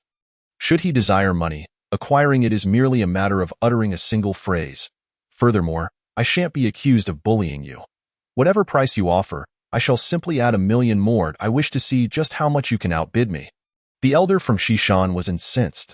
Originally, he had contemplated using intimidation to frighten Lin Yuan, but upon hearing the claim of his financial inadequacy, he realized that resorting to violence would only affirm the notion that he truly lacked funds, thus compelling him to resort to such tactics to claim the Tianshan Snow Lotus. In this situation, the auction house was undoubtedly thrilled. They cared not for the fierce rivalry between the two men, as higher bids translated to greater profits for them, appearing as if they were merely spectators relishing the spectacle. "Sir, the elder from Shishan has bid 6 million. Will you raise your offer?" the host inquired. "If not, the Tianshan Snow Lotus shall belong to him."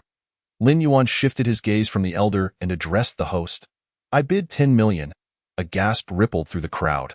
Had this man lost his senses? Even with wealth, such reckless spending was unwarranted. The Tianshan Snow Lotus was valued at most at 2 million, and a bid of over 10 million was undoubtedly an act of folly. Perhaps he sought to engage in a battle of wills with the elder from Shishan?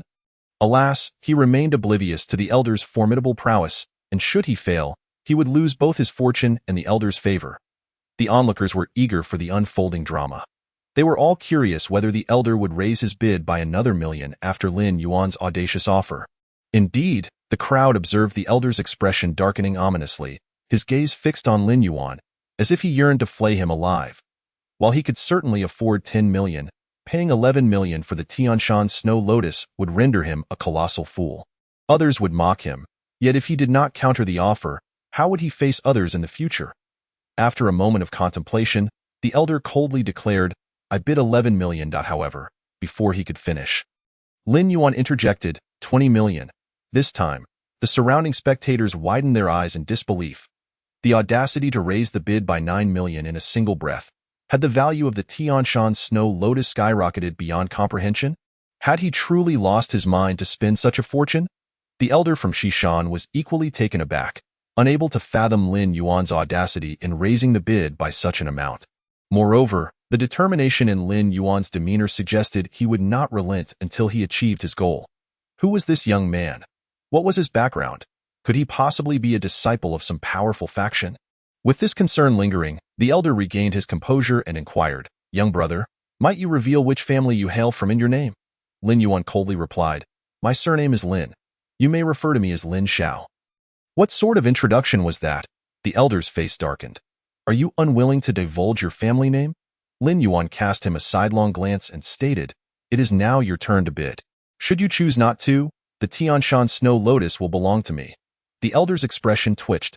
To pay over 20 million for the Tianshan Snow Lotus was undoubtedly exorbitant. Although he was not short of funds, he was no fool. Very well, he would allow this young man to keep the Tianshan Snow Lotus for the time being. Once the auction concluded, he would find a way to deal with him, saving both money and securing the item. With this thought, the elder coldly announced, "I withdraw from the bidding." The onlookers were astonished. The elder from Shishan had actually withdrawn. Given his usual arrogance, how could he surrender so easily? Yet, upon reflection of the price, they deemed his withdrawal reasonable. Over 20 million was indeed an outrageous sum. However, for this young man to leave with the Tianshan Snow Lotus would likely not be so simple. Indeed, should the elder raise his bid to 21 million and then retract, he would truly become the biggest fool. Someone scoffed, "To dare offend the elder from Shishan. This young man is doomed. There likely isn't a place for him in all of Shuzhou beside them." Master Wu remarked, "Lin Xiao, I believe the elder from Shishan will not let this matter rest easily. He likely has further plans to deal with us." He too recognized that the elder from Shishan was not one to be trifled with. "No matter," Lin Yuan replied calmly, "if he seeks trouble with me, I shall not hesitate to teach him a lesson." Upon hearing this, Master Wu felt reassured. He could only describe Lin Yuan's abilities as unfathomable and mysterious. With no further competitors, the century-old Tianshan Snow Lotus naturally fell into Lin Yuan's hands. Master Wu promptly settled the payment. Once the precious item was secured, Lin Yuan began to examine the Tianshan Snow Lotus with great care. Its exquisite color suggested that it could be used to concoct the Yin-Yang pill. With the Yin-Yang pill in hand, the prospects of seizing Julong Mountain would greatly increase. This competition for Julong Mountain promised to be a fierce battle. All parties would need to bolster their stakes to secure a final chance at victory. Disinterested in the subsequent auction items, Lin Yuan rose to leave alongside Master Wu. Just as they exited the auction house, several individuals appeared behind them. Observing Lin Yuan and Master Wu from a distance, they made a phone call. "Boss, this fellow intends to flee with the goods." Upon hearing this, the elder from Shishan seethed with rage. Ensure they are intercepted. In Shuzhou, no one dared to disrespect him, nor would anyone dare to seize his possessions. Notify my men to prepare for action immediately. As the two boarded their vehicle, Lin Yuan caught sight of several individuals lurking suspiciously behind them through the rearview mirror. With cars tailing closely behind, he immediately recognized that the elder from Shishan had made his move. "Lin Xiao, it seems someone is eager to take action," Master Wu observed. "What should we do now?" Lin Yuan replied calmly, "Drive towards the outskirts. Once we reach a secluded area, they will undoubtedly make their move." Master Wu promptly instructed the driver to head towards the outskirts. Meanwhile, 6 or 7 cars trailed closely behind them. Half an hour later, as Lin Yuan's vehicle exited the city center, the pursuers seized the opportunity to speed ahead and block their path, bringing Lin Yuan's car to a halt. More than 10 intimidating figures emerged from the vehicles. Wielding clubs, the leader among them was a man in his 30s, donning sunglasses and sporting a tattoo of a fierce tiger on his arm. He, along with his entourage, brazenly obstructed Lin Yuan's vehicle and shouted, "Get out of the car immediately!" Both Master Wu and Lin Yuan exited the vehicle, leaving the driver inside. The two maintained their composure, unfazed by the 10 or so individuals before them. Lin Yuan coldly inquired, "Did the elder from Shishan send you?" "That is how outsiders refer to him. I call him Master," the tattooed man arrogantly replied. "You may not have heard of me, but my name is Si Hu, the 4th disciple of my master. You've got some nerve, daring to offend my master. You should inquire who in Shuzhou would dare disregard him. Hand over the Tianshan Snow Lotus and cripple your own hands. And I may spare your life," Si Hu threatened. Master Wu scoffed, "You Shuzhou folks are quite hospitable, aren't you? You don't allow anyone to bid at the auction, and now that someone has made a purchase, you attempt to rob them." Si Hu boasted in Shuzhou, "I am the law. If you refuse to comply, I will beat you into submission." As he spoke, his lackeys began to shout threats. "Old man, if you don't hand over the Tianshan Snow Lotus, we'll break you and your car. You call yourself Si Hu?" Lin Yuan replied coldly. "Are you saying that if I do not comply, you will indeed render me incapacitated?" Si Hu nodded. "Indeed, I am being quite lenient. All I require is one arm, and then you can kneel and apologize to me." hand over the Tianshan snow lotus, and we shall consider this matter settled. Master Wu retorted coldly, what gives you the right? Have you consulted me? At this, Si Hu's expression darkened. I detest being interrupted while I speak. Cripple this old man. With a command from Si Hu, 3 of his lackeys charged forward, wielding baseball bats, aiming to strike Master Wu's arm with tremendous force. Intent on breaking it in a single blow, a strike of that nature would leave any ordinary person in considerable pain. Si Hu smirked, confident that once this hit landed, the old man would surely kneel before him in supplication. However, just as the lackeys were about to strike Master Wu, he effortlessly evaded their attack with a swift movement. Stepping forward, he delivered a powerful punch that sent one of the assailants crashing to the ground. Writhing in agony, with a single decisive blow, Master Wu did not pause. He swiftly lunged at 2 others nearby, simultaneously delivering punches that incapacitated them as well. The 3 lackeys lay sprawled on the ground, moaning in pain, unable to rise. The scene left all the onlookers in shock, utterly unprepared for the formidable prowess displayed by Master Wu. At this moment, no one dared to take action against Master Wu.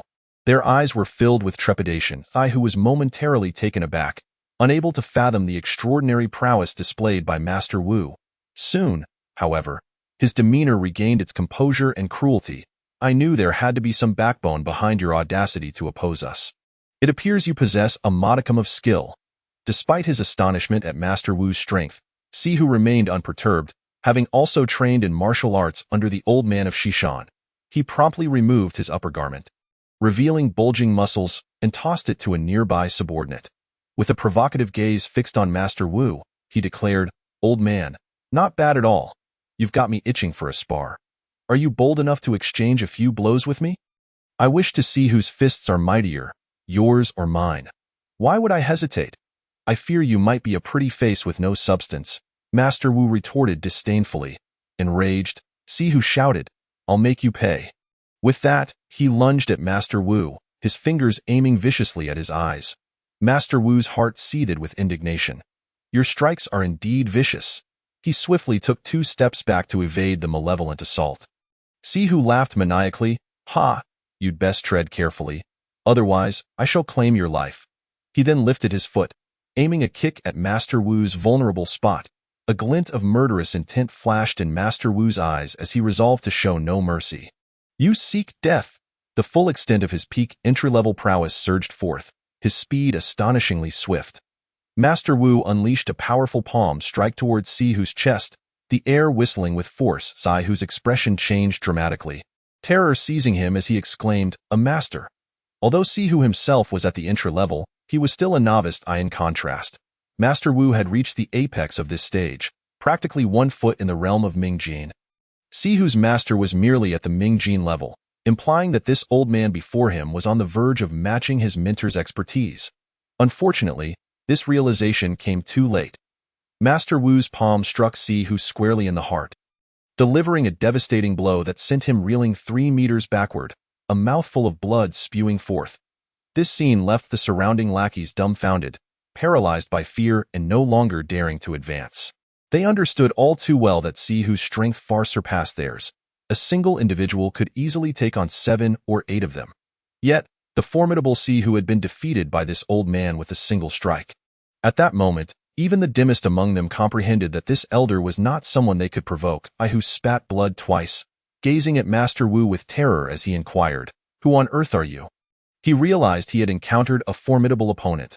Only his master could restore his lost honor. Master Wu replied, I am honored by the affection of my friends in the martial world. They call me Master Wu. Should your master, the old man of Shishan, take issue with this, he is welcome to seek me out at any time. Struggling to his feet, Si Hu, lacking in bravado, muttered, Fine, I shall remember this today. I concede defeat. But we may yet meet again in the future. He then cast a cold glance at Lin Yuan and asked, Are you bold enough to disclose your name? Lin Yuan retorted, You lack the qualifications to inquire about my name. Even if your master were here, he would not be worthy. Si Hu's face darkened, and without uttering another word, he fled with his subordinates in a state of disarray. Watching Si Hu's retreating figure, Lin Yuan coldly remarked, I advise your master to adopt a more low-key approach. Do not seek trouble with me again. Otherwise, the next time, I shall not merely provide you with a lesson, Sai, whose face contorted with rage. No one in Shujo had dared to oppose them in such a manner. The more he thought about it, the more infuriated he became. Rest assured, I will relay your words verbatim to my master. After witnessing the departure of these individuals in their vehicles, Master Wu stated, this journey may not be peaceful. I suspect Si who will not let this matter rest. Lin Yuan replied, let them come. Chapter 59. Another move. Meanwhile, within a certain villa, the old man of Shishan was warmly hosting a young man. This young man, handsome and exuding charm, was none other than the third young master of Baichao Group. Murong Fei. The old man of Shishan smiled, third young master, I assure you that I will fulfill my promise. Although there was a minor hiccup along the way, I have already dispatched someone to intercept it. I believe we will soon see results. Murong Fei expressed dissatisfaction, having presumed the matter to be trivial and thus refrained from intervening personally. He had not anticipated such complications. Old man, who is that kid? He dared to bid 2 million for the Tianshan Snow Lotus. I do not know. If he is in Shujo, I should have heard of him. He likely hails from elsewhere. The old man of Shishan shook his head. Humph, to arrive on my turf and show me such disrespect. Daring to covet the belongings of the third young master. I shall make him pay, Murong Fei remarked, though the Tianshan Snow Lotus is not a rare treasure. Its medicinal properties are invaluable. My father has a fondness for such items, and I intend to present it to him, so I hope you will not disappoint me. Upon hearing Murong Fei reference his father, the old man of Shishan's entire demeanor shifted. That man was the pinnacle of the Murong family, someone even he had to curry favor with. Rest assured, third young master, I will ensure you acquire the Tianshan Snow Lotus. At that moment, his phone rang. Upon seeing it was his disciple, Si Hu. He immediately smiled. Good news is on the way. After connecting, he instructed, once you secure the item, bring it over without delay. Do not keep third young master waiting. Master, I apologize. The situation has unraveled. That person is incredibly strong. What? The old man of Shishan erupted in anger. You've messed this up? How are you handling this? There were only an old man and a young one. You couldn't manage them? Fuming, the old man of Shishan was furious.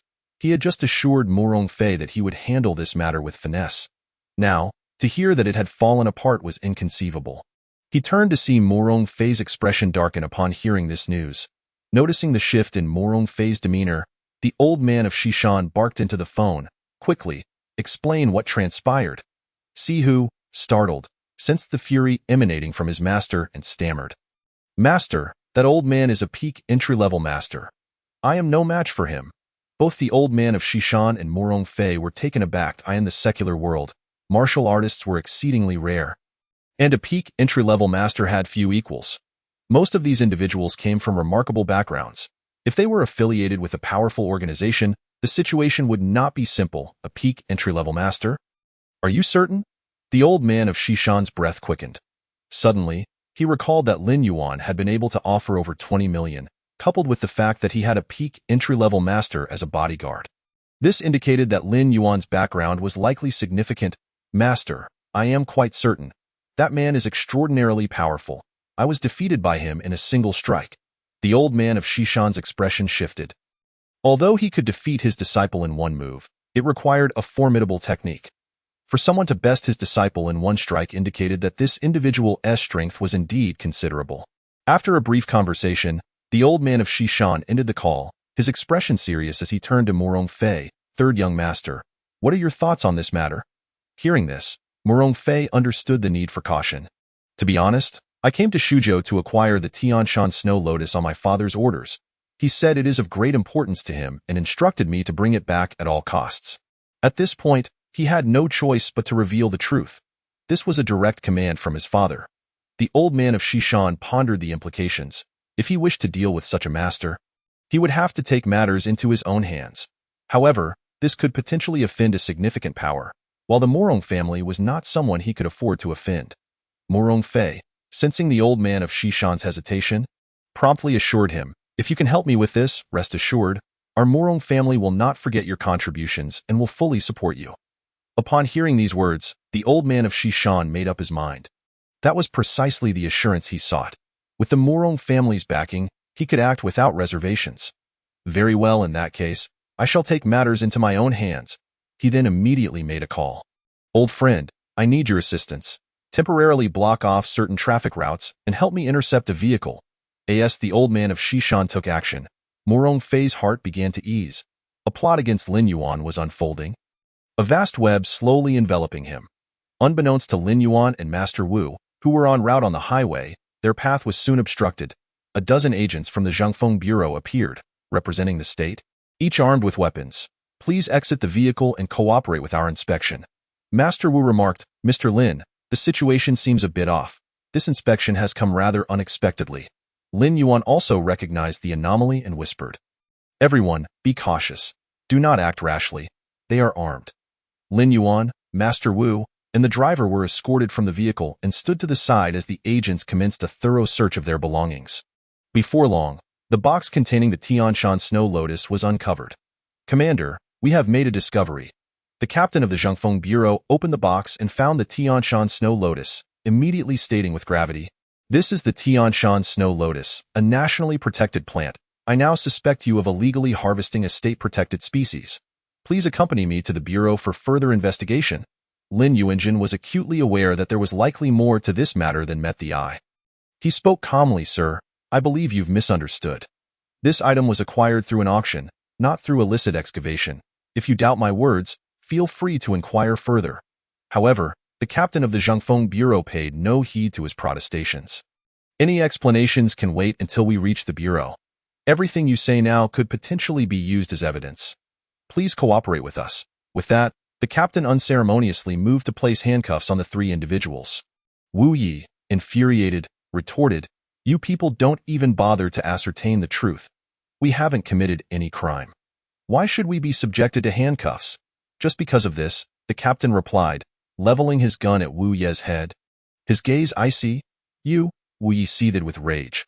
Lin Yuan's expression also turned frigid as he stated coolly, Wu Yi, let us accompany him to the Zhangfeng Bureau. I am curious to see what charges they will concoct against us. Chapter 60. Morong Fei, Part 1. The captain retracted his handgun with a chilling demeanor and waved his hand, commanding, Put handcuffs on them and take them away. Lin Yuan replied calmly, You will surely regret this. The captain sneered, You should focus on your own predicament. Subsequently, the three were escorted to the Zhangfeng Bureau. Meanwhile, the old man of Shishan chuckled, Third young master, I've resolved your issue. The people from the Zhangfeng Bureau have detained these two individuals. And the Tianshan Snow Lotus is en route to me. This scheme had been a last-minute inspiration, executed flawlessly without shedding a drop of blood. But it came with the price of owing the Zhangfeng Bureau a significant favor and incurring the enmity of Lin Yuan and his companions. Morong Fei smiled, Old senior, your maneuver was exquisite. I am truly in awe. He chuckled. These two ungrateful fools could never have imagined how easily I would reclaim the Tianshan Snow Lotus. The old man of Shishan was quite pleased with himself. Within the Zhangfeng Bureau, several uniformed officers were interrogating Lin Yuan and his companions. What is your name? Lin Yuan languidly replied. Isn't my name clearly stated on my ID? You may copy it down yourself. The interrogator was instantly enraged. Lin Yuan, please cooperate with our investigation. Answer our questions truthfully and do not test our limits. As a citizen, you are obliged to comply with our authority. If you continue to resist, I can add a charge of obstructing justice. Lin Yuan merely smiled and said, Have your bureau chief come to see me. The two interrogators burst into laughter at this remark. Who do you think you are? Our chief is far too busy to meet with someone like you. Speak to us directly. You two are not worthy of his time. Lin Yuan, you dare to be so arrogant within the Zhangfeng Bureau? You will soon find out what happens when you do not heed the warnings. Prepare to rot in prison for 7 or 8 years. On the other side, the interrogator assigned to Wu Yi was equally exasperated. What is your name? Where are you from? What business do you have here? Speak quickly. Yet, Wu Yi could not be bothered to move his lips, choosing instead to close his eyes and remain motionless. Regardless of the threats and temptations thrown his way, he remained silent. Old man, you have quite the stubborn mouth. Do you understand that illegally excavating nationally protected plants is a grave offense? If you refuse to speak, you will only compound your charges. You may very well die in prison. Wu Yi suddenly spoke. I demand to make a phone call. The interrogator scoffed. You may make a call, provided you sign this document. And we will pretend as if nothing occurred, Wu Yi derided. How amusing. The evidence you've prepared is entirely fabricated by you. If I sign it, I would be admitting to the crime of illegally excavating protected plants, thus falling right into your trap. Old man, the evidence is irrefutable. You needn't try to wriggle out of it. Just sign it. The interrogator slammed the document before Wu Yi.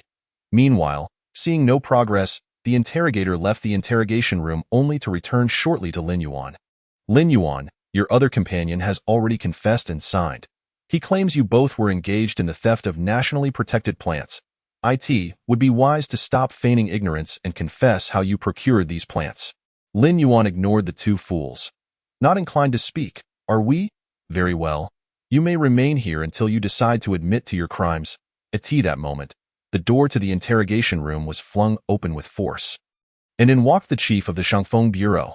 The officers inside turned pale with terror, drenched in cold sweat upon seeing Lin Yuan. The chief rushed over, exclaiming, "Mr. Lin, are you unharmed? This is all my fault for failing to manage my subordinates properly.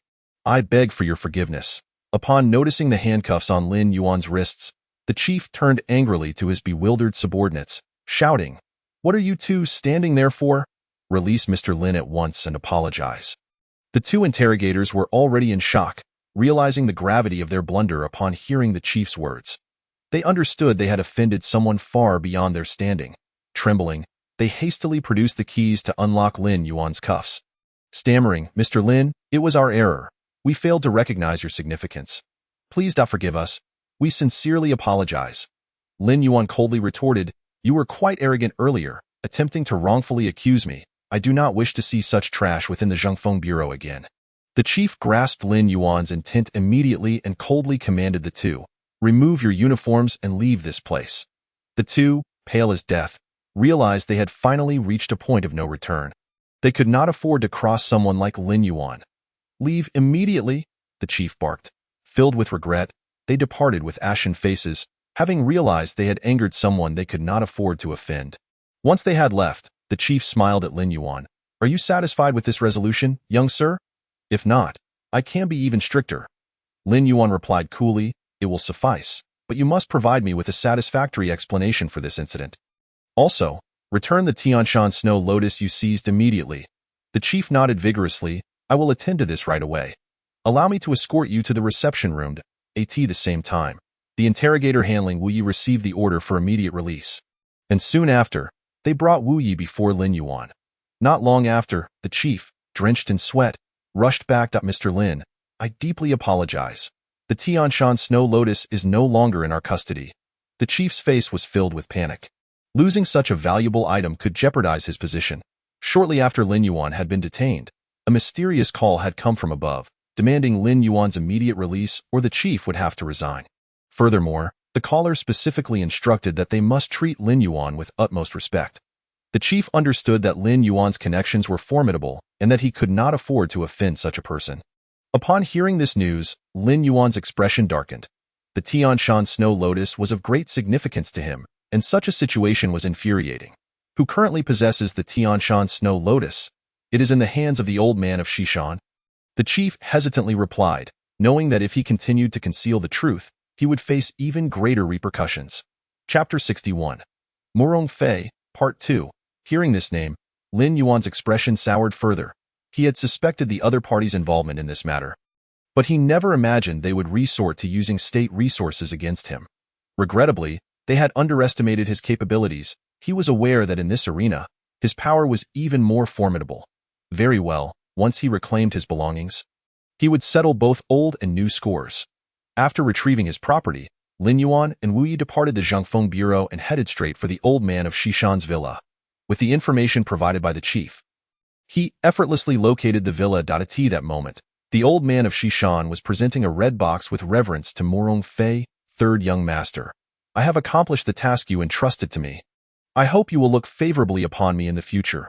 Murong Fei, upon seeing the Tianshan Snow Lotus, smiled with satisfaction, saying, "Rest assured, your contribution to this endeavor is significant, and I will certainly inform the old master." "No need. Your opportunity has passed." At that moment, Lin Yuan kicked the door open with a forceful blow, shattering it to pieces. Behind him, Wu Yi followed, his face ablaze with fury. Having never been taken to the bureau by anyone before, He felt deeply humiliated and was seething with rage. Mu Rongfei and the old man of Shishan were taken aback, especially the latter, who recognized Lin Yuan immediately from their encounter at the auction. "How did you get in here? What happened to the guards at the entrance?" The old man of Shishan was in shock. He had stationed over 20 bodyguards at the villa, yet had heard no commotion, which suggested they had all met with misfortune. Wu Yi coldly replied, "Your security was easily dispatched. They were no match for me." The old man of Shishan's expression darkened. "Old fool, I have long heard of your prowess. I was just looking to test my mettle against you, yet here you are, delivered right to my doorstep. I have never engaged in conflict with nameless and unknown individuals. Pray tell, from which faction do you two hail?" Wu Yi retorted angrily, "Defeat me first, and then we shall see." With that, he swung his fist and charged towards the elder of Shishan. The timing was impeccable. The elder of Shishan, refusing to back down, charged at Wu Yi simultaneously. The two exchanged blows, their combat proving to be an evenly matched contest, with neither side gaining the upper hand. The elder of Shishan felt a surge of astonishment. He was a master of Mingjin and found it incredible that he could not easily overpower a peak entry-level martial artist. Mu Rongfei smiled at Lin Yuan and said, "My dear friend, since you are here, why not take a seat and engage in a conversation? We are all cultured individuals here. There is no need for violence." Lin Yuan promptly sat beside Mu Rongfei and inquired, "Who are you?" On the table lay the Tianshan Snow Lotus, yet he refrained from snatching it back, opting instead to interrogate this individual about his background. Mu Rongfei declared proudly, "I am a member of the Mu Rong family." Upon hearing this, Lin Yuan's eyes flickered with surprise. He had not anticipated encountering someone from the Mu Rong family in such a place. He had heard whispers of this family, known for wielding considerable influence in Shuzhou, also recognized as an ancient and reclusive clan. Noticing Lin Yuan's astonishment, Mu Rongfei assumed that he was intimidated by his family's reputation, and with a slight smile, he proposed, "This item was specifically requested by my esteemed elder. I have no desire to acquire it in such a manner. How about this? I shall compensate you with 20 million as restitution for your losses, and we can consider ourselves friends?" Mu Rongfei discerned that Lin Yuan possessed some background. Otherwise, he would not have emerged so swiftly. Moreover, the presence of a peak entry-level master as his bodyguard suggested that Lin Yuan's family was undoubtedly formidable. Such an individual would be an ideal ally, and a small financial loss was of little consequence. Lin Yuan resolutely declined, stating, "Even if you offered me 200 million, I would not sell it to you. This Tianshan Snow Lotus is as valuable to you as it is to me." Upon hearing this, Mu Rongfei's expression turned grim, and he coldly remarked, "My friend, your refusal not only disrespects me but also disregards the Mu Rong family's stature. Do you wish to oppose us? You should carefully consider whether you can withstand the wrath of the Mu Rong family. This is something our elder specifically desires." As he spoke, Mu Rongfei's gaze was filled with menace. Attempting to coerce Lin Yuan into submission, Lin Yuan met Mu Rongfei's gaze and slowly replied, "I, Lin Yuan, will not allow anyone to take what I have set my sights on, not even the Mu Rong family. Mark my words, I have firmly decided on this Tianshan Snow Lotus. Before I lose my temper, you should promptly apologize, and I may let this matter slide." With that, Lin Yuan exuded a sharp and formidable aura. Furious, Mu Rongfei responded, "Very well, let us see if you can walk away with it." He clapped his hands, summoning a middle-aged man from outside. This man's eyes were as sharp as an eagle's, and his demeanor was icy. He was none other than Jiu, Mu Rongfei's bodyguard, dispatched specifically to protect him. With an air of arrogance, Mu Rongfei boasted, "Jiu is a master of our Mu Rong family, possessing Mingjian's strength. There have been those foolish enough to provoke me, only to end up crippled for life at his hands. If you do not wish to become one such wretch, abandon your pursuit of the Tianshan Snow Lotus and leave with your entourage immediately." Were it not for the unknown power backing Lin Yuan, Mu Rongfei would have commanded Jiu to incapacitate him without a second thought, rather than engage in this lengthy discussion. Lin Yuan, however, remained composed, seated without a hint of movement. At that moment, Jiu approached him, gesturing dismissively with his finger, and arrogantly declared, "Youngster, you are utterly unaware of your own limitations. Do not claim that I am bullying you.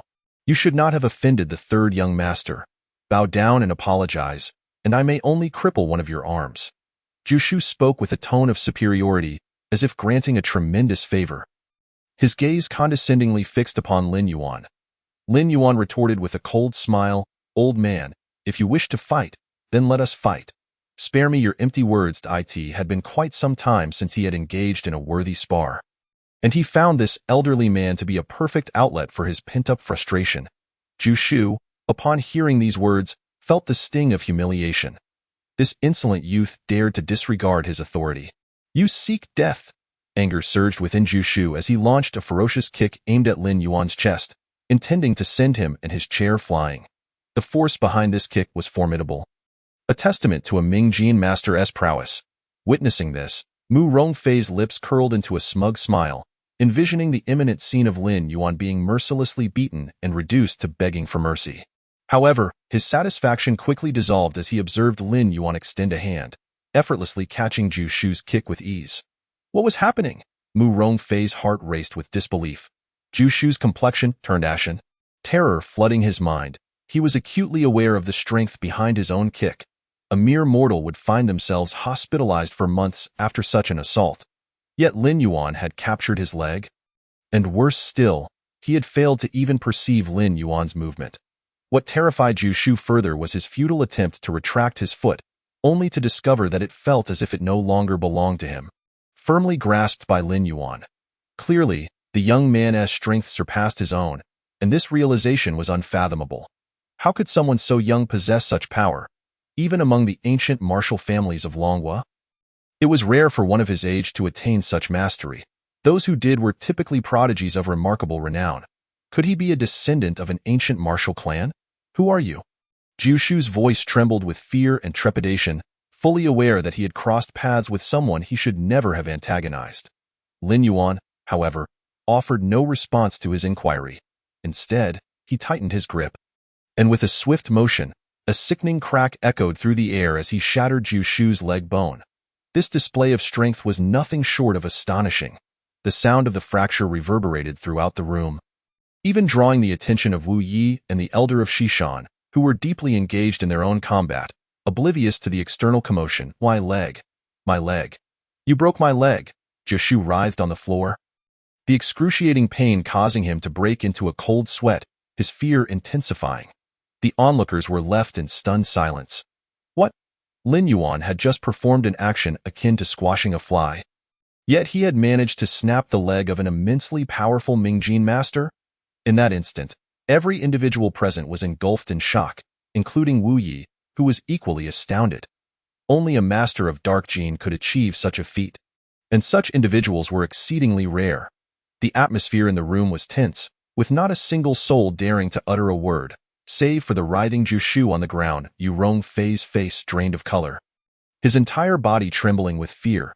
He could not afford to offend such a master, and even his family would think twice before crossing a Dark Jin expert. The elder of Xishan's expression was one of dread. The distinction between Mingjin and Dark Jin might seem slight, yet the disparity in power was monumental. If the young man wished to end his life, it would be a trivial matter, having unwittingly provoked such a formidable prodigy. The elder of Xishan realized he was as good as doomed. The thought of a family capable of nurturing such a young master sent chills down his spine. He regretted ever agreeing to assist the Mu Rong family. Paralyzed by fear, he stood in silence, unable to move or speak. He pondered fleeing, but whether he could escape was another matter entirely. If the young man was intent on seeking retribution, no matter where he ran, he would be relentlessly pursued at that moment. Lin Yuan's gaze turned icy as he addressed Mu Rongfei. "Do you still wish to dispose of me?" The former arrogance of Mu Rongfei had dissipated, his voice trembling. "Brother, this is all a misunderstanding. Had I known you were a Dark Jin master, I would never have dared to offend you.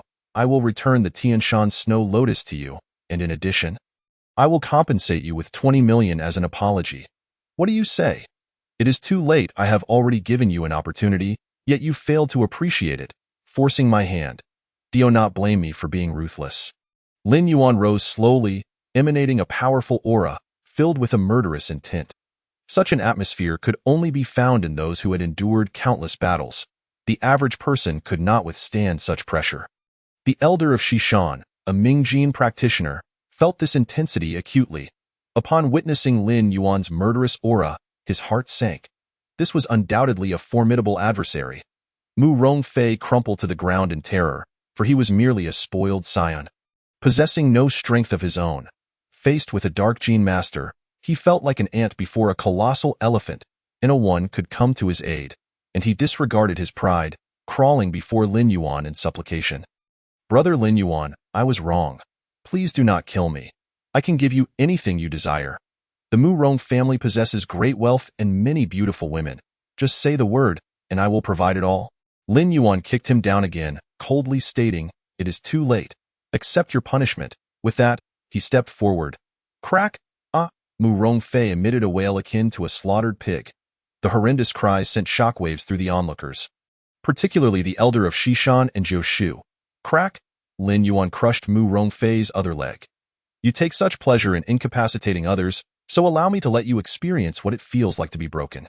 Please, please, I beg you, I can give you a lot of money. Just let me go. Mu Rongfei, drenched in sweat and in excruciating pain, pleaded frantically. Unfortunately, Lin Yuan had already resolved to incapacitate him. Without waiting for further words, he ruthlessly crushed Mu Rongfei's hand underfoot. Subsequently, he shattered the last remaining limb of Mu Rongfei, rendering him utterly disabled. Overwhelmed by agony, Mu Rongfei lost consciousness, unable to fathom that he would one day be reduced to a cripple. After dealing with Mu Rongfei, Lin Yuan shifted his gaze to the old man from Shishan and Uncle Jiao, who trembled like lambs awaiting slaughter. The old man from Shishan, filled with terror, exclaimed, Young Master Lin, we were wronged. We should not have offended you, I implore you. Spare me, Uncle Jiao, disregarding his own pain, hastily begged. Young Master Lin, I too have erred. Please, do not break my limbs, I can serve you as a loyal servant. You are not worthy, Lin Yuan replied coldly, then turned his attention back to the old man from Shishan. Cut off one arm, and I shall consider this matter resolved. The old man was taken aback, his face turning pale. Losing an arm would mean a significant loss of his abilities. What, do you hesitate to act? Do you wish for me to take action? Lin Yuan's tone was icy. If it were an ordinary person, the old man from Shishan might have schemed to have him imprisoned for life. Yet, asking only for his arm was a mercy. Gritting his teeth, the old man declared, No need for you to intervene. I shall do it myself. With that, he seized a hard object and struck his own arm with great force. Crack! One of his arms was rendered useless, and he was drenched in cold sweat from the pain. Young Master Lin, are you satisfied with this outcome? He gasped in agony. Enough. Let this matter be settled. Should you dare to offend me again, do not blame me for taking your lives. With that, Lin Yuan departed with Master Wu, leaving the situation momentarily resolved as he intended to return to Yunhai.in Chapter 63. The disciple of the White Divine Doctor, Su Yuqing, Master Wu and Lin Yuan found themselves back on the vehicle heading to Yunhai.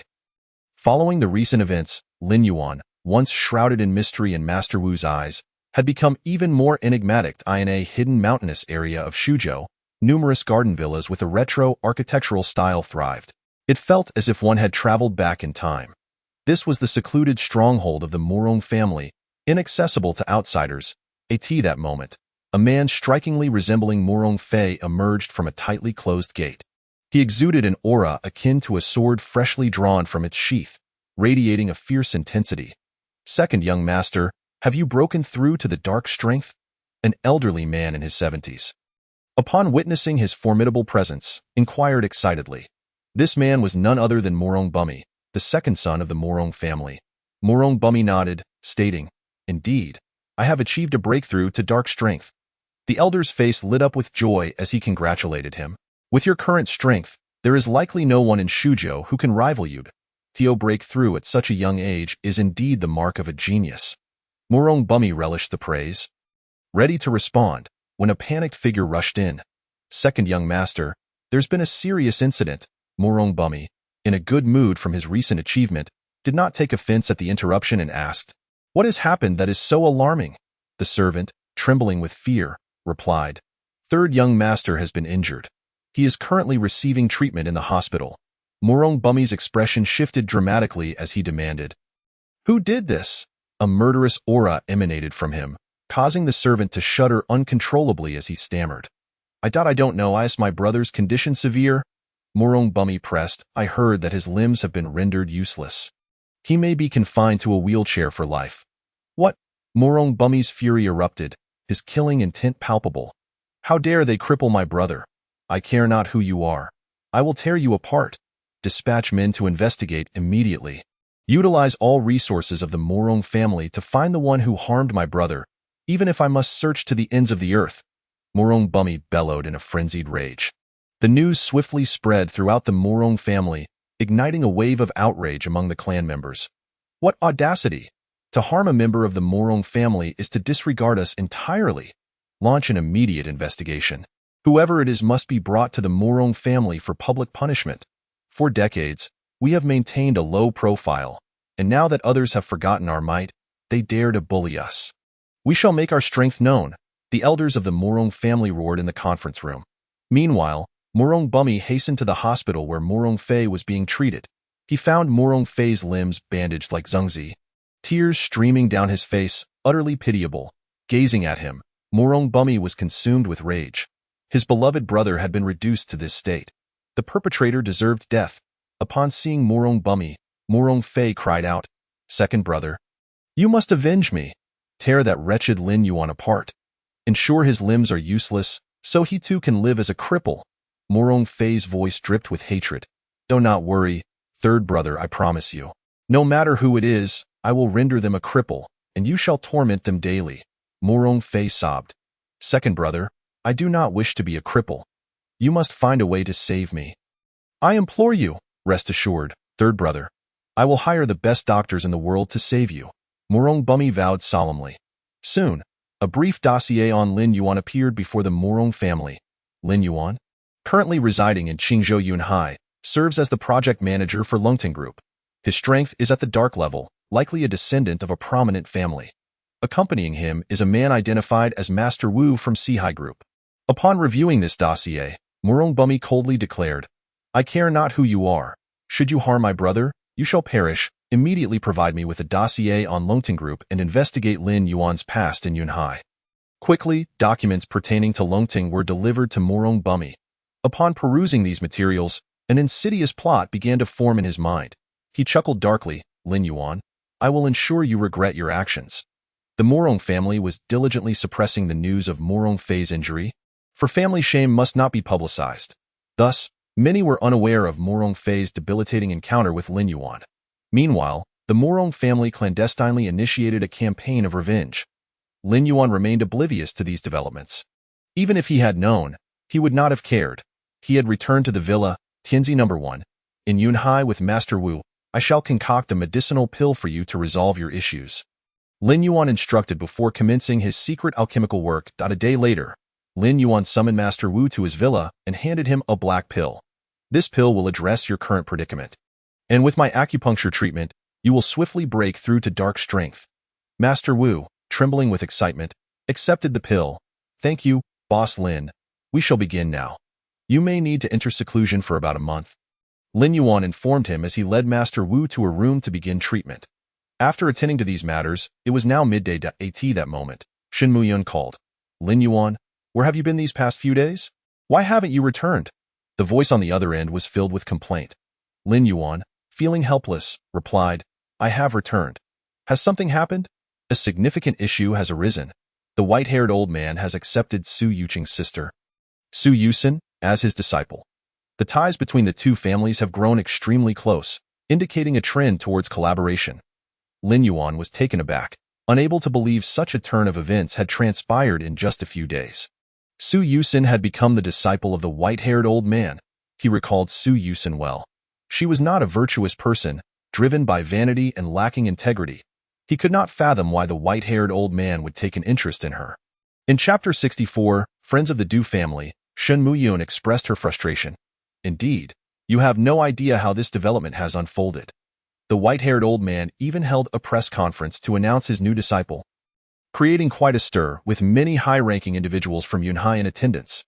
Now, Su Yusin has become the object of everyone's desire to curry favor. The white-haired old man is not fond of receiving gifts, making it challenging for people to establish connections. However, Su Yusin is different. She welcomes all offerings, and the amount of gifts she receives could fill an antique boutique. Lin Yuan nodded in understanding. He was well aware of Su Yusun's character and felt no surprise. Shin Muyun sighed helplessly. Now, many families have expressed their support for the Du family in the upcoming competition at Jilong Mountain, increasing our pressure significantly. I understand the situation. Has there been any recent activity from the Du family? Lin Yuan inquired. Indeed, they hold banquets daily, bustling with guests. Moreover, they have secured partnerships with several companies, and the strength of the Du family is growing day by day. I fear it won't be long before we can challenge the ranks of esteemed families. Shin Muyun is quite apprehensive about this matter. The conflict of interest between both parties has escalated to an irreconcilable state. The Du family, leveraging the influence of the old man with white hair, has fervently courted numerous external forces, securing them as their backing. The Longting Group is under considerable pressure, resembling a besieged fortress. I have become aware of these developments, yet I am currently occupied with some matters. Once I am finished, I shall seek you out. After uttering these words, Lin Yuan promptly ended the call. Regardless of the formidable nature of his competitors, he remains resolute in his ambition for Jilong Mountain. Meanwhile, Du Zhanpeng, capitalizing on the old man's influence, has attracted numerous supporters for his family, his countenance beaming with delight. In the Su family, a handsome young man is holding Su Yusun's hand, radiating sweetness. This young man is Zhao Yud, the grandson of the old man. It is precisely because he has taken a liking to Su Yusun that the old man has made an exception to accept her as a disciple. Elevating her status, Zhao Yud grinned, saying, Yusun, I trust you are pleased with this grand gift. Su Yusun replied softly, Yud, you are the best to me. Many people now regard me with utmost respect and shower me with countless gifts. Following this, she coquettishly leaned towards Zhao Yud. Despite her youth, she exudes a captivating charm that is irresistibly alluring. Under such a charming onslaught, Zhao Yud yielded immediately, embracing Su Yusun tightly. Yusun, you are the most beautiful girl in the world. I shall love you for eternity. Su Yusun's heart swelled with sweetness, thoroughly satisfied with his noble lineage. From this moment forth, she could indulge in a life of luxury. Su Mu is also exceedingly pleased with Zhao Yud and continuously urges the couple to marry swiftly. Zhao Yud assures her that once the current matters are settled, he will wed Su Yusun. Upon hearing this, Su Mu rejoiced and promptly disseminated the news of their impending marriage. Thus, everyone became aware that Su Yusun was the prospective bride of the old man, further galvanizing support for both the Du and Su families. Hai Snake approached Du Zhanpeng, grinning, Congratulations! The strength of the Du family has ascended to new heights. Gao Shao is quite satisfied with your capabilities and expects you to maintain this momentum. Du Zhanping responded with a smile, Certainly, I hope Gao Shao will continue to support me. Internally, he mused. Once I establish the Du family as a top-tier clan, I shall no longer concern myself with you all. Since gaining the old man's backing, Du Zhanping's confidence has swelled. Hai Snake regarded him with an odd expression, circling around him before stating, Surely you do not believe that securing the old man's support grants you carte blanche? Du Zhanping quickly laughed nervously, Brother Hai Snake, you misunderstand me. I harbor no such intentions. You know what sort of person I am. My loyalty to Gao Shao is unwavering. Hai Snake scoffed, You are most aware of your true thoughts. You remain ignorant of the fundamental requirements for becoming a top-tier force. Du Zhanpeng was taken aback, asking, Brother Hai Snake, what do you mean? Is there something more I must prepare to become a top-tier family? Hai Snake did not answer his query but instead shifted the topic, saying, Gao Shao sent me to convey a task for you. He then whispered in Du Zhanping's ear for a while. Du Zhanping's expression fluctuated before he declared, Brother, please inform Gao Shao that I will ensure this matter is handled splendidly. Very well, I hope you do not disappoint Gao Shao. After delivering his instructions, Hai Snake departed from the Du family. Once Hai Snake was gone, Du Zhanping revealed a cold smile. Do not presume I am unaware. You wish to use me, but I, Du Zhanping, am no pawn. That evening, a call came through to Lin Yuan. Lin Yuan, there has been an incident at the Sun Never Sets bar. Some troublemakers have caused a ruckus.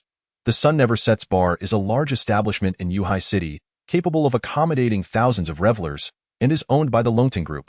Lin Yuan inquired. What has transpired? Shin Muyan replied, There was a brawl in our bar, and some individuals were injured. The relevant authorities have already cordoned off the scene. Isn't it common for fights to break out in bars? Did something else occur at the scene? Shin Muyun sighed. Indeed, this gang has caused disturbances for 3 consecutive nights. They instigate trouble without cause, harassing other patrons, and when they spot attractive girls, they approach them with lewd comments, employing particularly violent measures, injuring several of our security personnel. Lin Yuan's gaze turned icy. He sensed that this situation was far from straightforward, likely a calculated move by someone behind the scenes. Shin Muyun continued, "It's not just this bar. Many of our other establishments have been restless lately, with persistent disturbances caused by these individuals. It appears the Du family is behind this mischief. You need not concern yourself with it. I will take care of it." Shin Muyun was taken aback. "You intend to handle it yourself? How do you plan on addressing it?" She had merely called to seek Lin Yuan's opinion, never anticipating that he would take it upon himself to resolve the issue. "Leave this to me. I have a few acquaintances in the underworld." After saying this, Lin Yuan hung up, his expression gradually hardening. The Du family's audacity knows no bounds. Repeatedly testing his limits, he swiftly dialed Zhu Xiong's number. "How have the affairs I entrusted you with progressed these past few days?" On the other end, Zhu Xiong exclaimed excitedly, "Boss, I followed your directives and recruited new members. Our ranks have expanded to over 100 strong. Moreover, the brothers are eager to meet you." Lin Yuan replied briskly, "Good. We shall convene tonight at 8 o'clock. Chapter 65. The bidding begins at 8 that evening. Zhu Xiong arrived with a group of brothers at the designated assembly point, an abandoned factory devoid of any visitors at night. "Boss, all the brothers are here, and they wish to meet you." Some individuals recognized Lin Yuan, their faces etched with surprise. "Isn't he the son-in-law of the Su family, deemed worthless?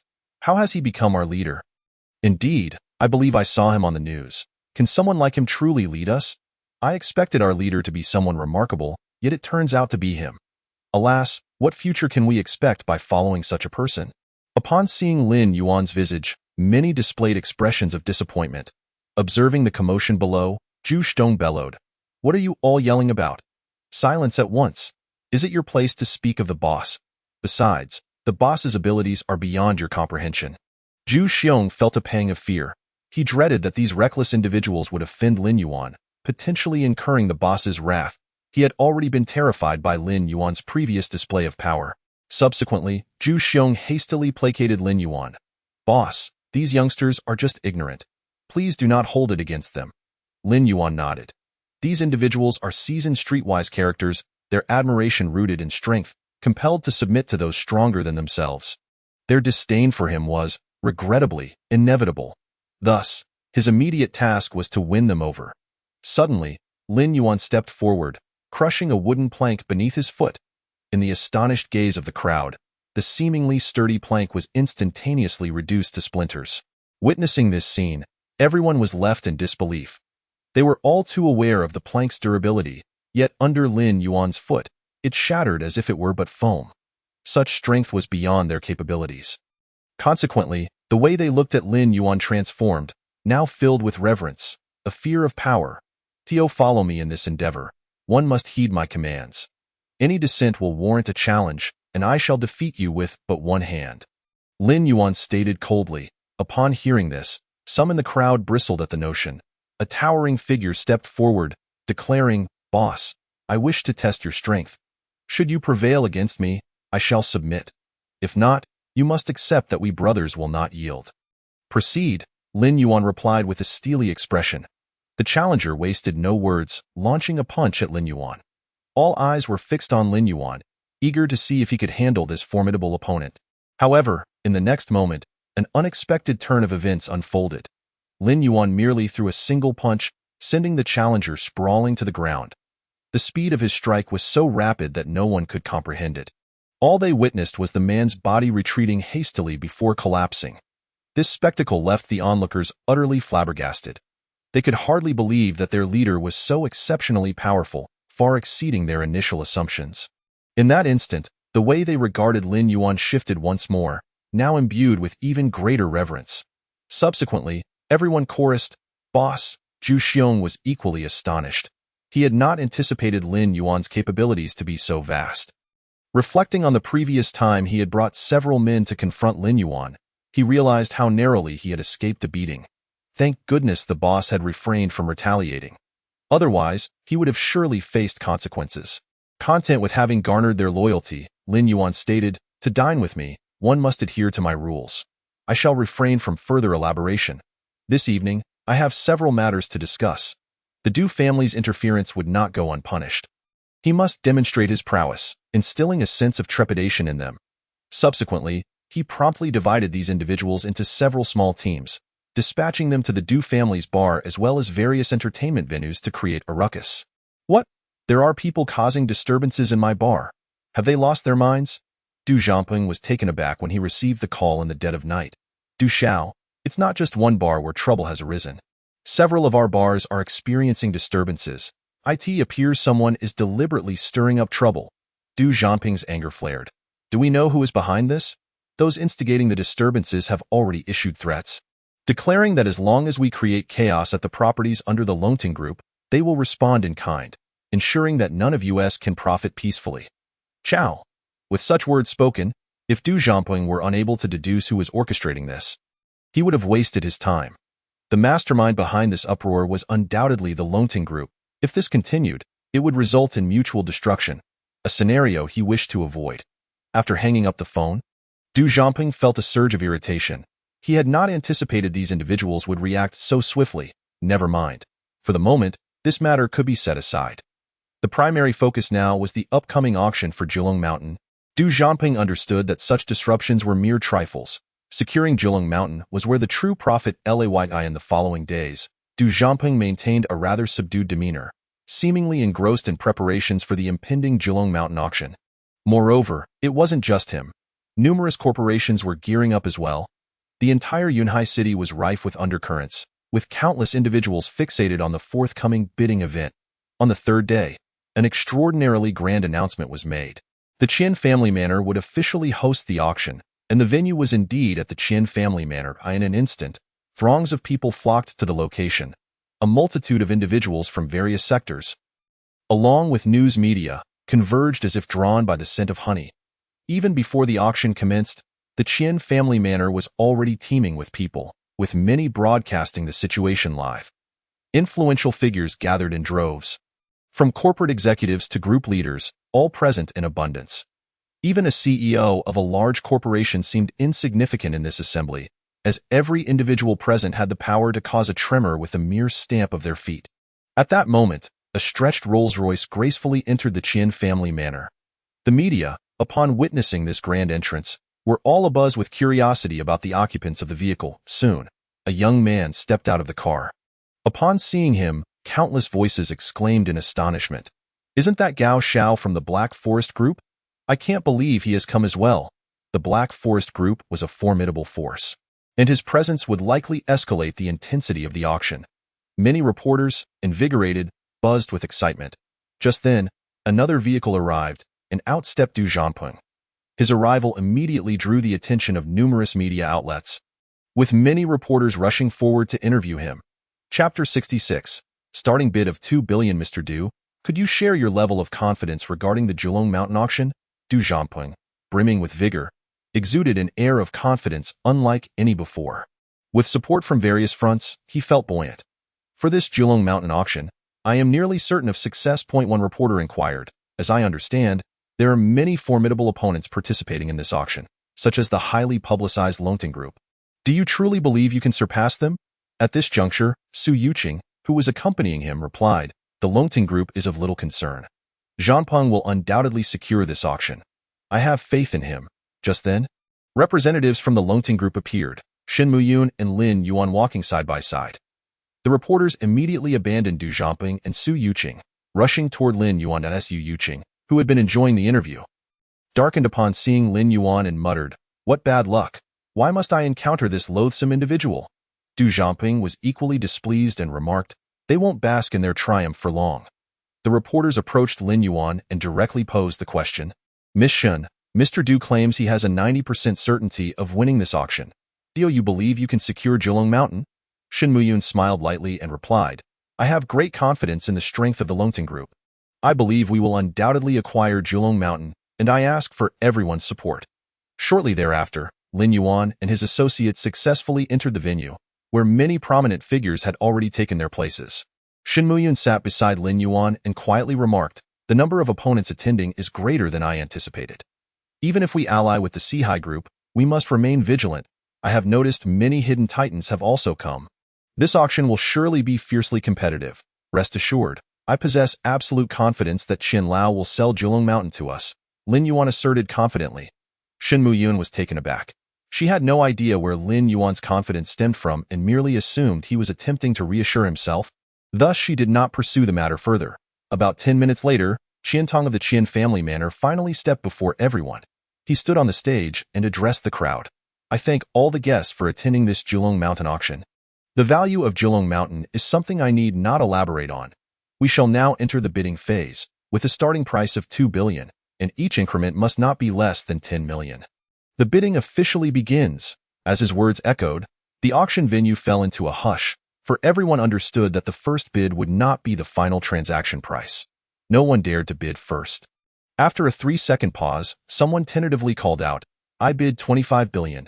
Once someone broke the ice, bidding quickly escalated, "I bid 26 billion. I bid 27 billion. The price soared dramatically, with each increment exceeding a billion, leaving the attendees in awe, especially the fortunate reporters present, who were exhilarated. This was the largest bidding transaction in Yunhai, and they sensed the final transaction price would undoubtedly be astonishing. Currently, those bidding are merely small fry. The true titans remain hidden, waiting for the opportune moment to strike, Shen Muyun observed.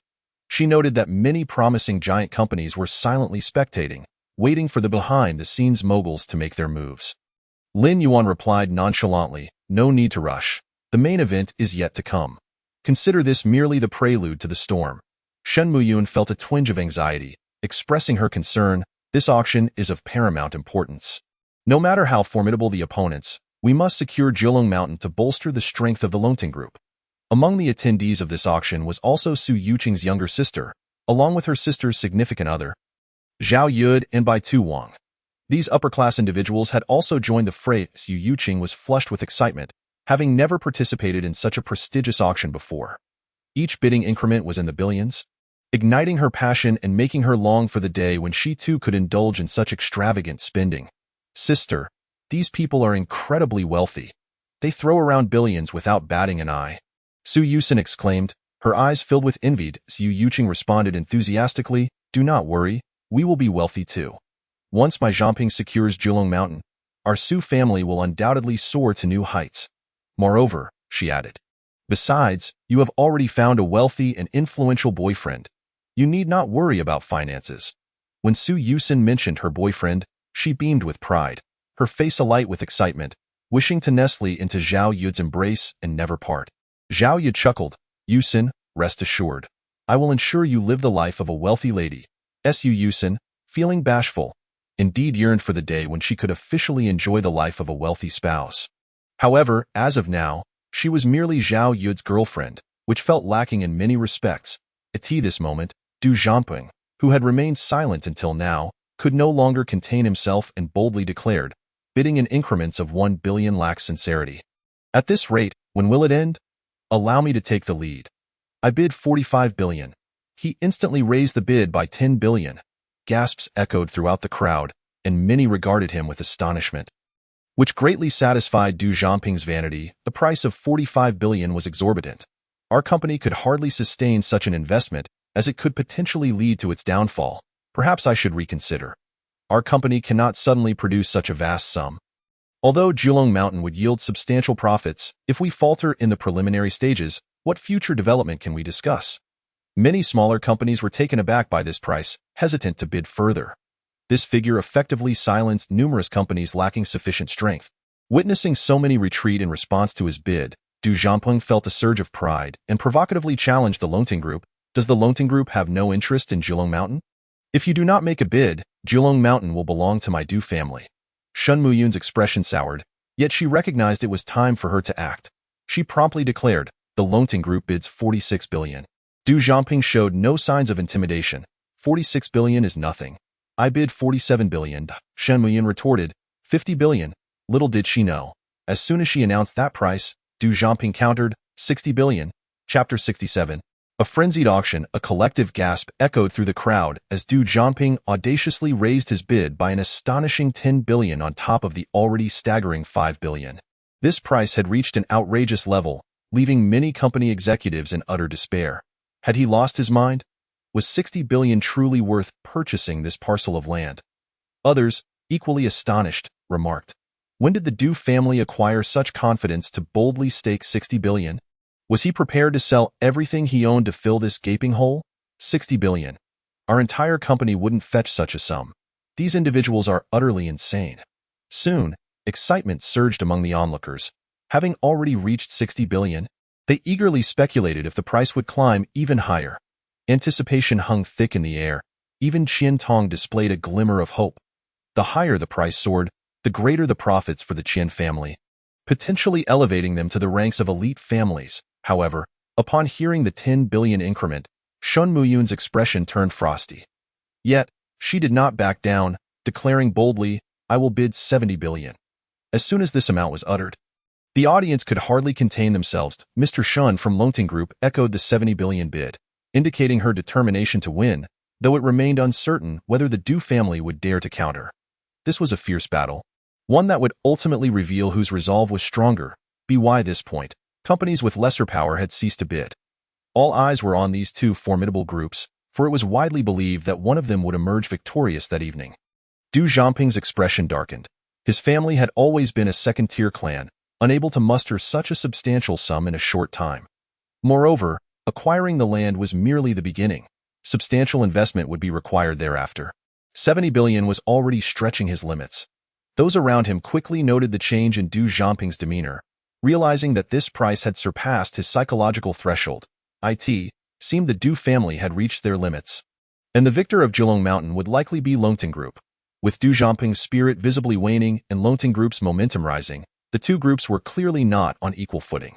Just when it seemed Du Zhangping would refrain from raising the bid further, an unexpected voice emerged. I hereby support young Master Du with an additional 10 billion. The crowd gasped in astonishment, realizing that with Bai Tiao's support, the bid had surged to 80 billion. Du Zhangping's confidence surged back as he proclaimed, now my bid stands at 80 billion, Longting Group, do you dare to raise the stakes? If not, Jilong Mountain is mine. Shun Muyun's expression soured as she refrained from immediate response, weighing the implications of Bai Tiao's support on Longting Group. Whispers spread through the crowd, recognizing the gravity of the situation. Longting Group now faced significant challenges, as Bai Tiao's resources were formidable. With this backing, the final transaction price was bound to escalate, and any further bidding from Longting would merely inflate the figure. Many began to doubt Longting Group's prospects, yet the alliance with Sihai Group rekindled some hope. Du Zhangping smirked, taunting, isn't the esteemed Mr. Shan going to raise the bid? Or is it that you lack the courage? Shin Muyun retorted coldly, who says I lack courage? I bid 100 billion. The crowd erupted into stunned silence, completely taken aback by the audacity of the Longting Group's sudden 20 billion increase. Was Jilong Mountain truly worth such a sum, or was Longting Group simply reckless with their finances? 100 billion. Acquiring this land would demand further investments, potentially costing hundreds of billions altogether. This was madness. A bold move to psychologically overpower Du Zhangping and daunt him into silence. The atmosphere was electric. Even seasoned executives marveled at the scene unfolding before them, their hearts racing with excitement, while ordinary spectators flushed with emotion. Faced with this staggering figure, Du Zhangping's countenance darkened.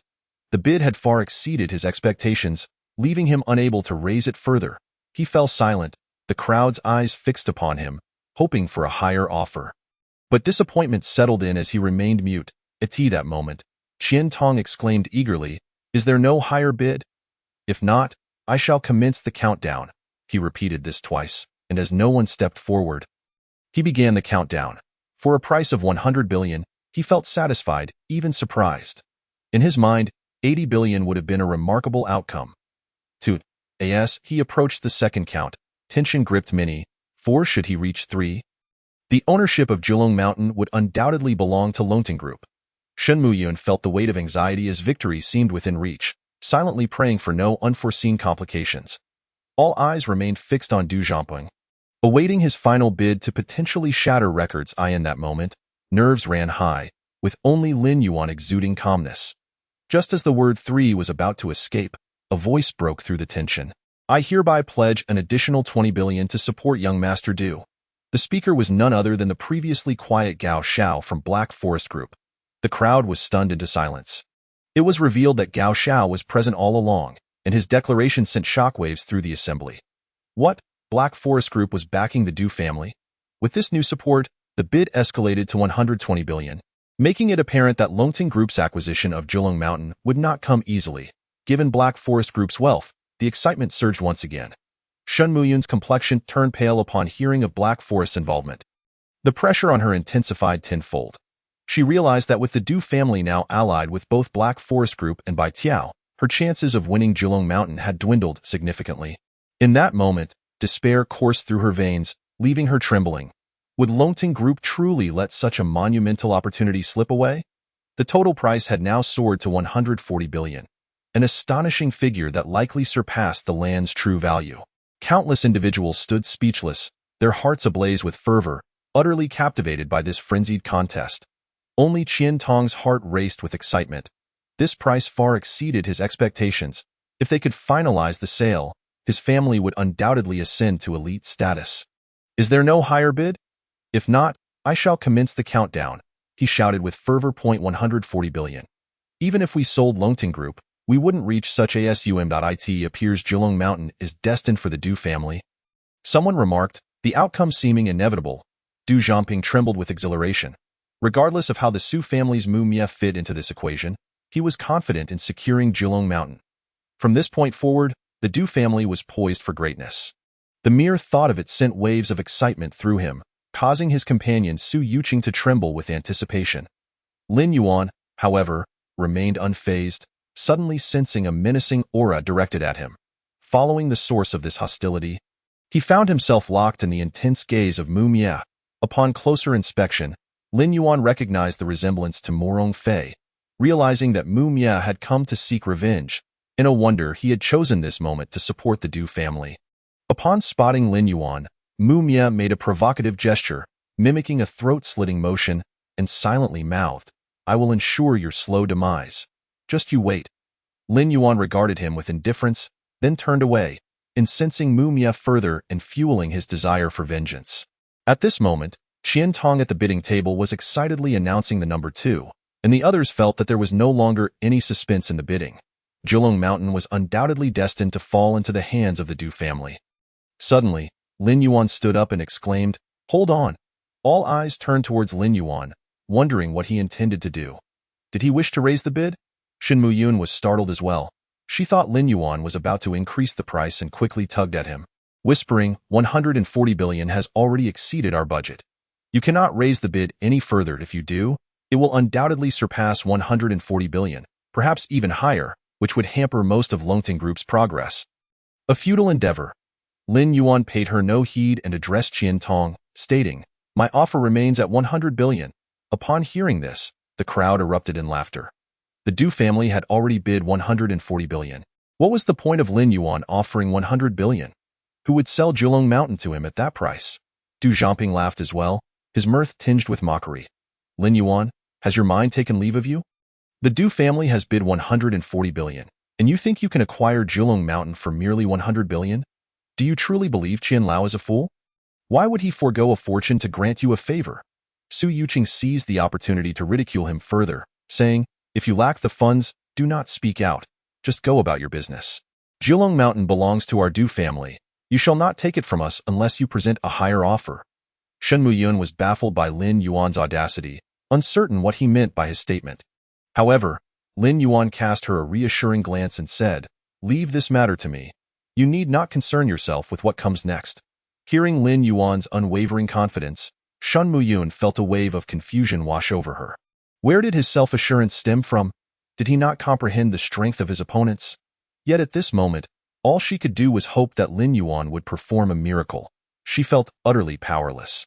The question remained, could 100 billion truly persuade Qian Lao to sell Julong Mountain to Longting Group? Even Shen Muyun herself harbored doubts. She was not alone in her skepticism. Everyone present shared her disbelief, including Qian Tong, who found Lin Yuan's words somewhat amusing. However, out of courtesy, Qian Tong instructed someone to bring Lin Yuan's box to him. He then remarked with a smile, I am quite curious what gift this Mr. Lin has for me that could possibly exceed 40 billion? Laughter erupted among the others, though they all remained unconvinced that the item held such value. They merely wondered what Lin Yuan intended to present. All eyes were fixed on the small box. Qian Tong opened the box. His smile froze in disbelief. Inside was not a rare treasure nor a priceless antique, but rather a golden object of unknown origin. No larger than a bird's egg. How could such a thing be worth 40 billion? Qian Tong's irritation flared, but just as he was about to express his anger, a faint fragrance wafted into his nostrils. Upon inhaling the scent, he felt an overwhelming sense of comfort and rejuvenation. Any thoughts of outrage vanished. What was this extraordinary object that could evoke such a response? As he marveled at the box, he noticed a note at the bottom and hastily opened it, his body trembling with disbelief as he read the 3 words. Yin Yang Dan. This legendary elixir, once mentioned by the renowned healer Bai Tu Wang, was said to possess the power to cure his daughter.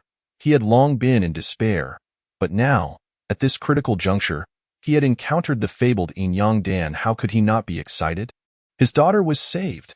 Qian Tong was no longer skeptical of its authenticity. The moment he inhaled that intoxicating aroma, he was convinced of its legitimacy. Gripping the box tightly, he swiftly announced that the land of Julong Mountain would belong to Longting Group. Declaring the bidding session concluded, Mr. Lin, Bai Tu Wang, please join me for a gathering. The news sent shockwaves through the crowd, leaving everyone stunned. Du Zhangping's jaw nearly hit the floor as he stared in disbelief. While the once calm Gao Xiao's expression was one of utter shock, this outcome was entirely unforeseen.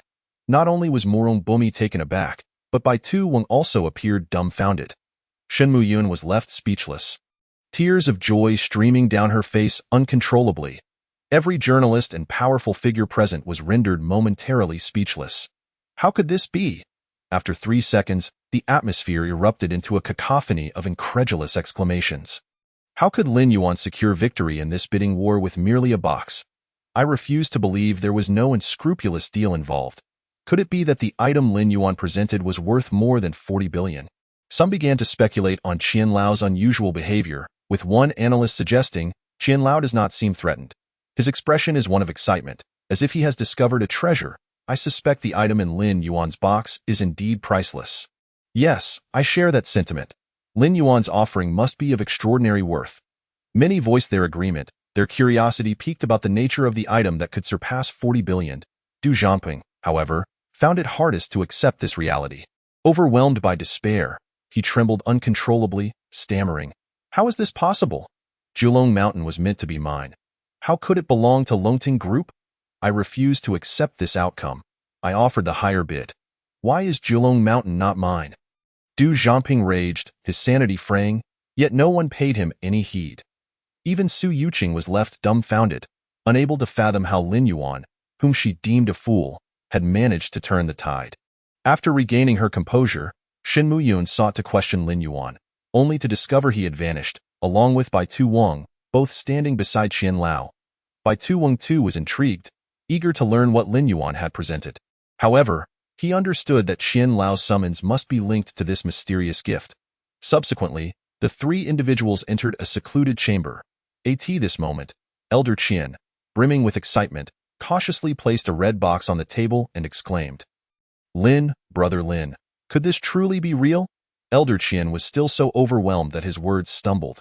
Lin Yuan nodded earnestly, stating, "Indeed, it is genuine." Upon hearing this, Elder Qian trembled with sheer emotion, tears of joy streaming down his face. At last, his daughter was saved. Beside them, the elderly white-haired man found himself utterly perplexed by their conversation. What were they discussing? Why could he not comprehend a single word? Elder Qian opened the treasure box and said, "Dr. Bai, take a look at this." A faint yet rich aroma of medicinal herbs immediately wafted into the air, causing him to shudder, his eyes sparkling with disbelief. Unlike Elder Qian, he was a physician well-versed in traditional Chinese medicine. Possessing a deeper intuition for medicinal sense than most, he instantly recognized that this particular medicine was extraordinary. "What kind of medicine is this, Elder Qian?" Dr. Bai asked, his voice laced with astonishment and excitement. As a leading practitioner of Chinese medicine, encountering such a rare elixir was indeed a privilege. Elder Qian replied, "It is the Yin Yang pill you mentioned previously." What? Upon hearing this name, Dr. Bai felt as if struck by a bolt from the blue, his body quaking as he fixed his gaze intently upon the pill. How could this be possible?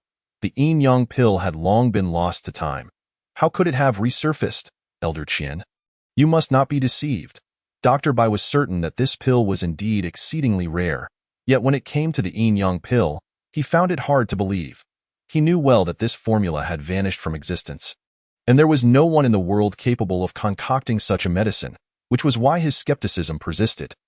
Elder Qian turned his attention to Lin Yuan, stating, "Perhaps only Brother Lin can elucidate our confusion." Dr. Bai, equally astonished, glanced at Lin Yuan, struggling to comprehend the connection between him and the yin-yang pill. He could not fathom how Lin Yuan could have crafted such a medicine. Lin Yuan spoke calmly. "Elder Qian, do you recall our last conversation?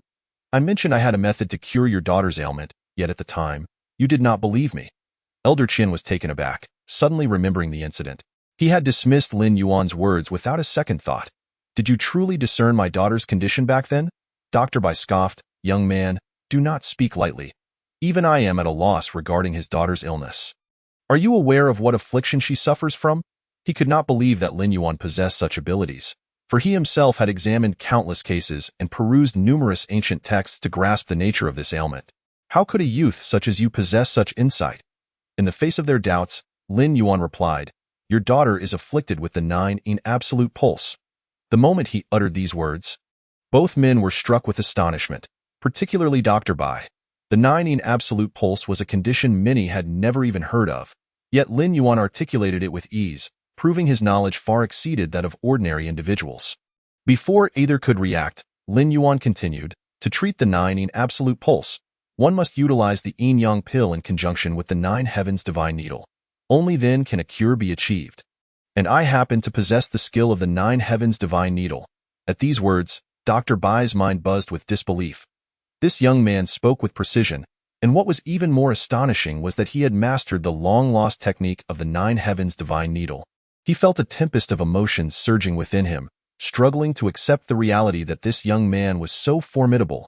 However, upon hearing this, Elder Qian knelt before Lin Yuan, pleading, "Divine Dr. Lin, please save my daughter.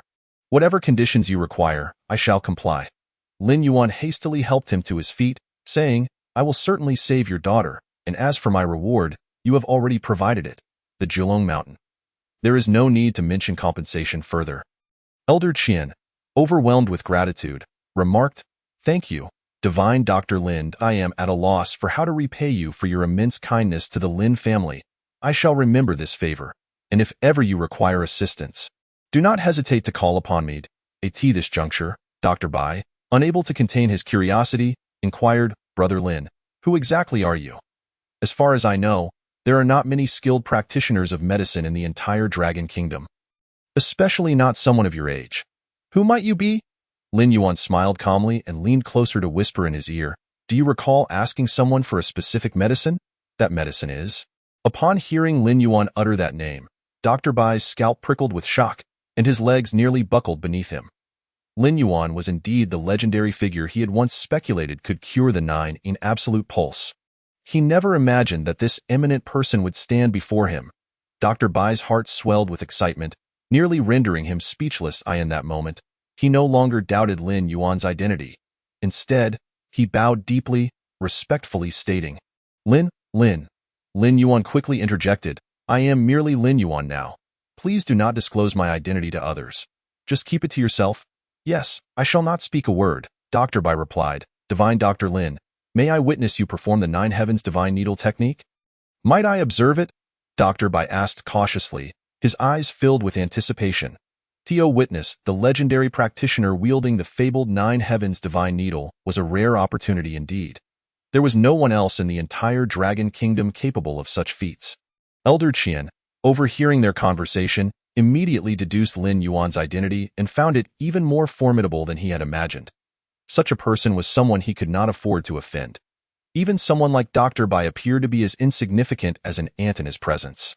Elder Qian's heart brimmed with astonishment. Who exactly was Lin Yuan? He began to suspect that perhaps he was not merely the useless son-in-law everyone claimed him to be. Thus, the three of them ventured into Qian Xiaoxiao's room.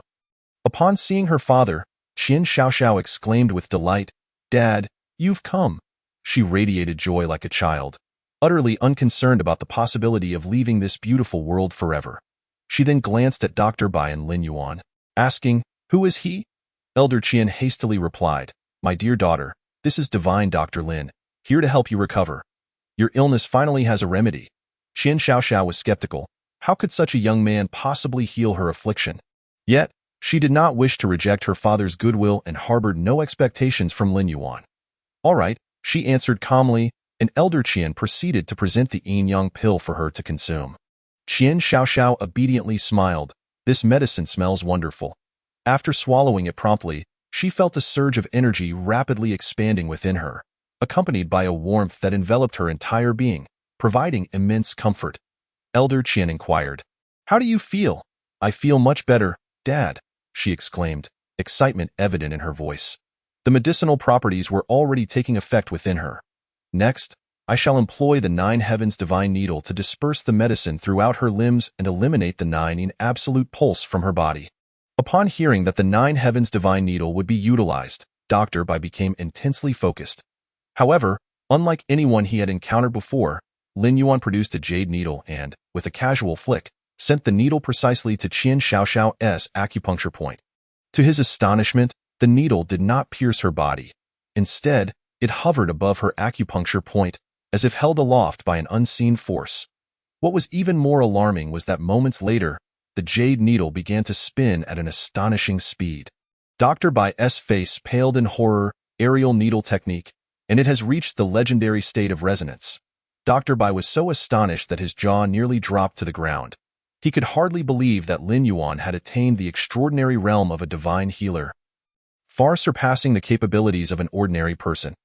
Elder Qian, lacking any knowledge of medicine, could not help but feel curious and whispered, "Dr. Bai, what is this aerial needle technique and the resonance state?" Dr. Bai, his eyes fixed intently on Lin Yuan, replied with fervor, "The aerial needle technique is the pinnacle of acupuncture in traditional Chinese medicine. It is something most individuals cannot achieve. This technique requires the practitioner to infuse their inner energy into the needle and then project it into the patient's body from a distance. Typically, ordinary practitioners lack the inner energy necessary, so among 1,000 physicians, there may not be one capable of employing the aerial needle technique." Elder Qian exclaimed, "And what of the resonance state?" Dr. Bai's gaze brimmed with yearning and admiration. "Let us put it this way. If the aerial needle technique represents the limit of human capability, then the resonance state is akin to the realm of a medical immortal. It necessitates reaching the pinnacle of inner energy and infusing that energy into the flying needle while maintaining control over it to prevent it from falling. Simultaneously, the needle must spin at high speed. The demands on one's inner energy are unfathomable.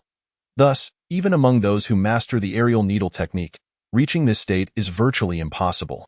Yet, the therapeutic effects it can achieve are beyond imagination. Many acupuncture techniques, when enhanced by this method, can yield unexpectedly miraculous results. Can you fathom the fearsome nature of such a realm?" Elder Qian's heart raced with astonishment. Lin Yuan had mastered this miraculous needle technique, indicating that his status and identity must be extraordinarily formidable.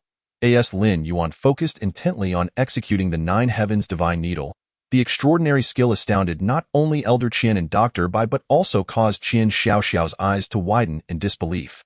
She seemed to have witnessed something utterly extraordinary, her youthful heart brimming with astonishment. Such occurrences were typically confined to the realms of martial arts novels, were they not? Could it be that this older brother was akin to the heroes depicted within those tales? In that fleeting moment, a door within Qian Xiaoxiao's heart swung open, revealing a brand new world.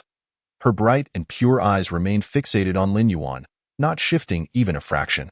After a few minutes, Lin Yuan finally ceased his application of the divine needles, and they seemed to return to their case of their own accord. Having witnessed his needle technique, everyone had grown accustomed to such marvels. Lin Yuan spoke, "I have now regulated her body, and with the aid of the medicine, within 3 days, the 9 in absolute veins will be entirely resolved, and she will return to normal." "Thank you, Divine Dr. Lin," Qian Lao exclaimed, overwhelmed with excitement, unsure of what to say. "Qian Lao, there is no need for further expressions of gratitude. I have obtained what I needed. If you continue, we might not even be friends anymore."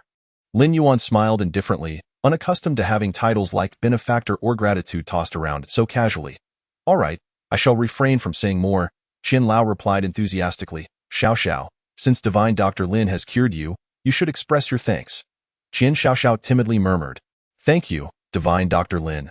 Her gaze flickered, as if she feared others might uncover her secret thoughts. However, Lin Yuan paid little heed to her peculiar demeanor and calmly stated, Please do not refer to me as divine Dr. Lin any longer. You may call me Brother Lin instead. Qian Lao, you need not call me divine Dr. Lin. Simply use my name. In an instant, Qian Xiaoxiao sweetly chimed, Brother. Her smile revealed an adorable dimple, radiating sweetness. While Lin Yuan was engaged in saving lives, another scene erupted elsewhere, sending shockwaves across Yunhai City. What? The Longting Group has ultimately triumphed over the combined forces of the Du family and several other conglomerates, successfully securing the development rights to Jilong Mountain. However, when they released the detailed account of the events, it sparked immense curiosity among countless individuals. The bidding process had been fraught with twists and turns, culminating in the Du family making a staggering bid of 14 billion, leaving everyone astounded. Upon hearing this, many assumed the Du family would inevitably claim Jilong Mountain. Yet, at a critical juncture, Lin Yuan produced a peculiar box that turned the tide. What treasure lay within Lin Yuan's box that could sway Qian Lao's decision? Countless individuals were left speculating, with some positing it might be a rare gem, while others suggested it could be the legendary night pearl once held by some empress. Yet, after much conjecture, no definitive answer emerged. Even when someone directly inquired with Shen Muyun, she too was at a loss, as she was equally eager to uncover the truth behind it. This news sent tremors through the wealthy circles of Yunhai, with many sensing an opportunity and vying for favor with the Longting Group, offering their assistance for any future needs. The prestige of the Longting Group soared to new heights. As for Lin Yuan, the central figure in this affair, he seemed blissfully unaware of the commotion, as his phone was nearly overwhelmed by calls from Shen Muyun. Just after emerging from the Lin family courtyard, Lin Yuan encountered Du Zhangping and others. Their faces contorted with resentment as they glared at him, their eyes seemingly poised to devour him whole. Su Yusin and Su Yuqing also wore expressions of bitter hatred. At that moment, Su Yuqing spat. Is there something in that box of yours that threatened Qian Lao?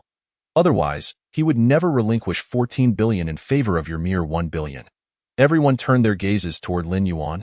Sharing the same suspicion, it was indeed difficult to explain why Qian Lao had reacted so fervently upon seeing the contents, so hastily agreeing to Lin Yuan's request without a second thought. Lin Yuan replied coolly, I do not know what you are insinuating, but I assure you, I have not coerced Qian Lao. Su Yuqing pressed on. Humph. If that is the case, then do enlighten us as to what you presented that could alter Qian Lao's mind. Dare you reveal it? She found it hard to believe Lin Yuan could offer any treasure. The most plausible explanation was that he possessed something that posed a threat to Qian Lao. This man was once someone I dismissed, impoverished and seemingly cursed by fate, yet somehow caught the eye of the Longting Group. What kind of treasure could someone like him possibly offer? With that remark, the crowd turned to scrutinize Lin Yuan. They had some understanding of his background and largely agreed with Su Yuqing's assessment. It was unlikely Lin Yuan could present any treasure. The only possibility was that he had evidence that could threaten Qian Lao.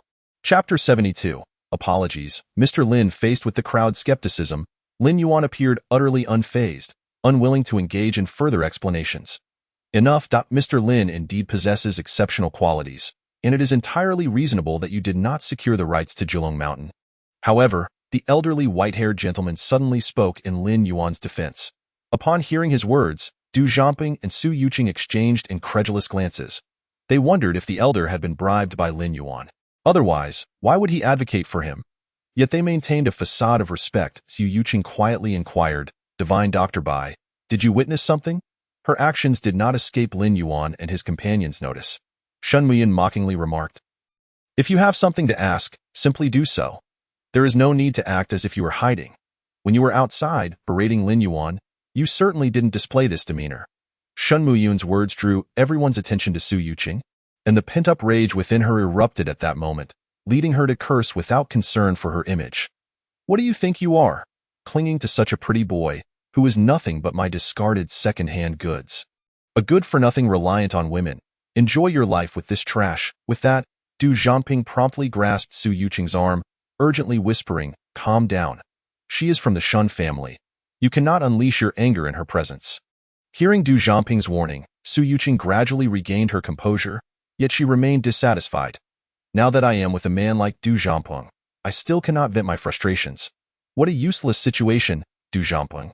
Addressing all the guests, spoke with restrained anger. Yuqing apologized to Miss Shun immediately. Your behavior is utterly disgraceful. Though Su Yuqing felt wronged, she cast a glance at Lin Yuan, who appeared indifferent to her plight, and found it impossible to swallow her resentment. Yet, she understood that offending the Shin family and the Longting group would not only bring trouble upon herself but also jeopardize the Du family's business. She could not afford to let this advantageous marriage slip away. With that thought, Su Yuqing slowly approached Shin Muyun, gritting her teeth in frustration, her face a mixture of shame and indignation. I apologize. Miss Shun, I was thoughtless earlier. Please do not take my foolish words to heart. Listening to Su Yuqing's reluctant apology, Shin Muyun felt a sense of satisfaction, raising an eyebrow and stating, we are all part of the same circle.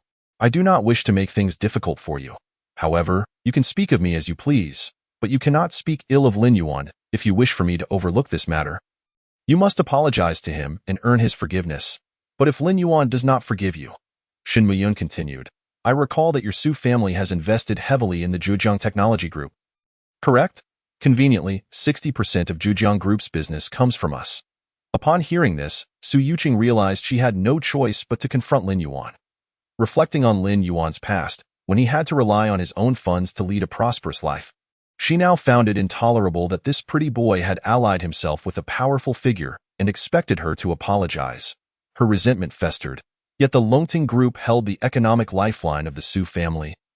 Leaving her with no means to refuse, with great reluctance, Su Yuqing approached Lin Yuan, lifting her gaze to meet his eyes, as if peering into an unfathomable abyss. She had lost the ability to read him since their divorce. Feeling as though she had never truly known the real Lin Yuan, I am sorry, Mr. Lin, I should not have spoken so harshly. Please forgive me. Her voice was barely above a whisper, so faint that one could hardly discern her words. If you did not express your apologies well, say it again. Only when you have apologized properly may you depart. Nearby, Shin Muyun clearly sought to further complicate matters for Su Yuqing. At that moment, Du Jiangpeng could only seethe silently, knowing that with the strength of the Longting Group, any assistance the Du family offered to Su Yuqing would only exacerbate the situation. I am sorry, Mr. Lin, I was wrong. I was envious of your association with the Longting Group, which led to my ungracious words. Everything I said was mere folly. Please do not hold it against me, as she uttered these words. Su Yuqing felt the eyes of those around her scrutinizing her, whispering amongst themselves. Lin Yuan nodded slightly, indicating his approval, though his expression remained inscrutable enough. From now on, remember that Lin Yuan is one of us at the Longting Group. As long as the Shin family exists, no one shall disrespect Lin Yuan. Shin Muyun addressed all those present with an air of calm authority. Subsequently, as the host of the gathering, the Qian family swiftly intervened to diffuse the tension. Now that the matter has concluded, I hereby announce that Julong Mountain belongs to the Longting Group. Qian Tong willingly presented the deed and development rights to Julong Mountain. Moments ago, amidst the clamor of Du Jiangpeng and Su Yuqing, the previously raucous guests now donned smiles, surrounding Shin Muyun and Lin Yuan to offer their congratulations. Just now, I was convinced that Longting Group would undoubtedly come out on top. The Du family could not possibly manage such a colossal project. Who could argue otherwise? Moreover, Su Yuqing's attempt to incite us against Longting was nothing short of foolishness, a folly only she could commit. However, returning to the matter at hand, what treasures do you truly possess within that box? When Mr. Hua of Huayin Group uttered these words, everyone turned their gaze towards Lin Yuan, their eyes filled with anticipation for the unfolding drama. Regrettably, I cannot divulge this matter. Lin Yuan showed no deference to the elderly gentleman, dismissively rejecting their inquiries. Qian Tong, holding a wine glass, slowly approached Lin Yuan. I am immensely grateful to Mr. Lin today. I must toast you with 3 glasses to express my gratitude. After saying this, Qian Tong downed 3 glasses of red wine. The onlookers grew increasingly curious about Lin Yuan's capabilities. Wasn't Su Yuqing claiming that Lin Yuan was merely an inconsequential pretty boy? How could he elicit such gratitude from the Qin family after being granted the Julong Mountain project? Who knows? Yet, it is evident that Lin Yuan is not to be trifled with. Longting Group has indeed found a formidable ally, possessing remarkable prowess. From that moment forth, tales of Lin Yuan's abilities and identity spread like wildfire. with whispers suggesting that he specialized in collecting antiques and jewels, and that anything contained within his boxes commenced at a staggering 50 billion. After returning to Du Zhangping's side, Su Yuqing felt aggrieved. Her eyes reddened with suppressed emotion, leaving Du Zhangping momentarily at a loss. Why had the old man chosen to side with Lin Yuan? Had it not been for him speaking up for Lin Yuan, that crowd would surely have berated him mercilessly. Su Yuqing had no outlet for her frustration save for directing it towards her own sister. At that moment, Su Yuqing was equally perplexed. Her master had no discernible connection to Lin Yuan. So how could she fathom why he would defend him? Surely, it must be Lin Yuan, the despicable rogue, who had secretly bribed her master, Su Yuqing exclaimed in indignation. Chapter 73. Taking on disciples. Du Zhangping had initially placed his trust in the old man, but after hearing Su Yuqing's words, he began to waver. With a thoughtful glance, he said, Yusin, why don't you inquire with your master about this situation? Since he has taken you as a disciple, why must he cause such embarrassment for everyone?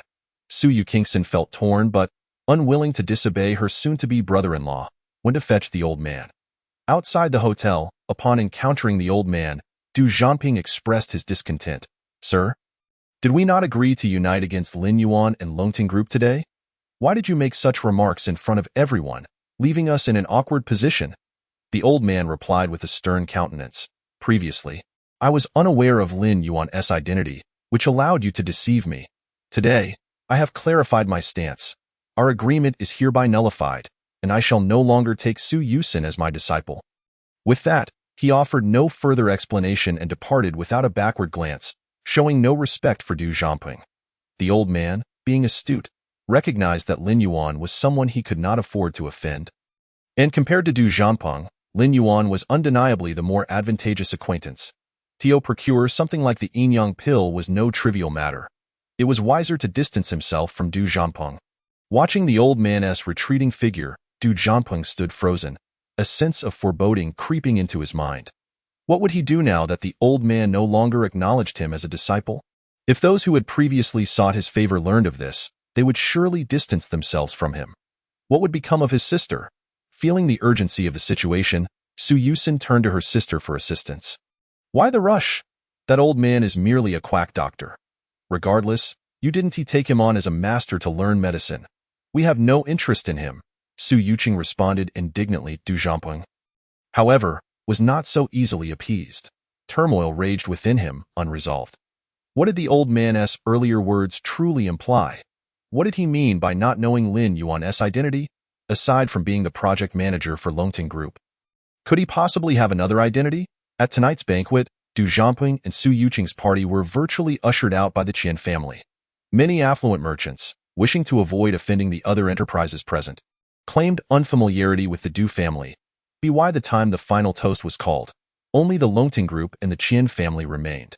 Today, our young lady's recovery from her ailment is entirely thanks to the esteemed doctor. Lin. We raise our glasses in gratitude for your assistance, Qian Tong declared, immediately downing a glass of red wine. Qian Xiaoxiao, seated at the table, beamed at Lin Yuan. During the dinner, Qian Tong subtly hinted to Lin Yuan to offer more support to the Qian family. Yet Lin Yuan remained unresponsive, elegantly slicing his steak, which, in Qian Xiaoxiao's eyes, resembled a beautiful oil painting. Lin Yuan was no less than the idol she had previously admired, perhaps even surpassing them. Noticing Lin Yuan's indifference, Qian Tong grew anxious. My daughter has a connection with Dr. Lin. Why not take her on as your disciple? This way, we can strengthen our ties through the Julong Mountain project. Lin Yuan detested the notion of leveraging relationships to gain favor, which explained his disinterest in Qian Tong's lengthy entreaties. However, considering the child, though Qian Xiaoxiao was merely a few years younger than him, the term big brother made it difficult for Lin Yuan to express anger in front of her. In a low voice, he replied, my medical skills are not as remarkable as you suggest. Xiaoxiao following me may not yield any significant benefits. I think it best to reconsider. Lin Yuan's refusal was gentle, but Qian Tong was unwilling to let go of such a substantial opportunity. With a discreet glance towards Qian Xiaoxiao, she promptly left her seat, approaching Lin Yuan with a charming demeanor. Please, big brother Lin, accept me. I promise to study diligently and will never bring you shame.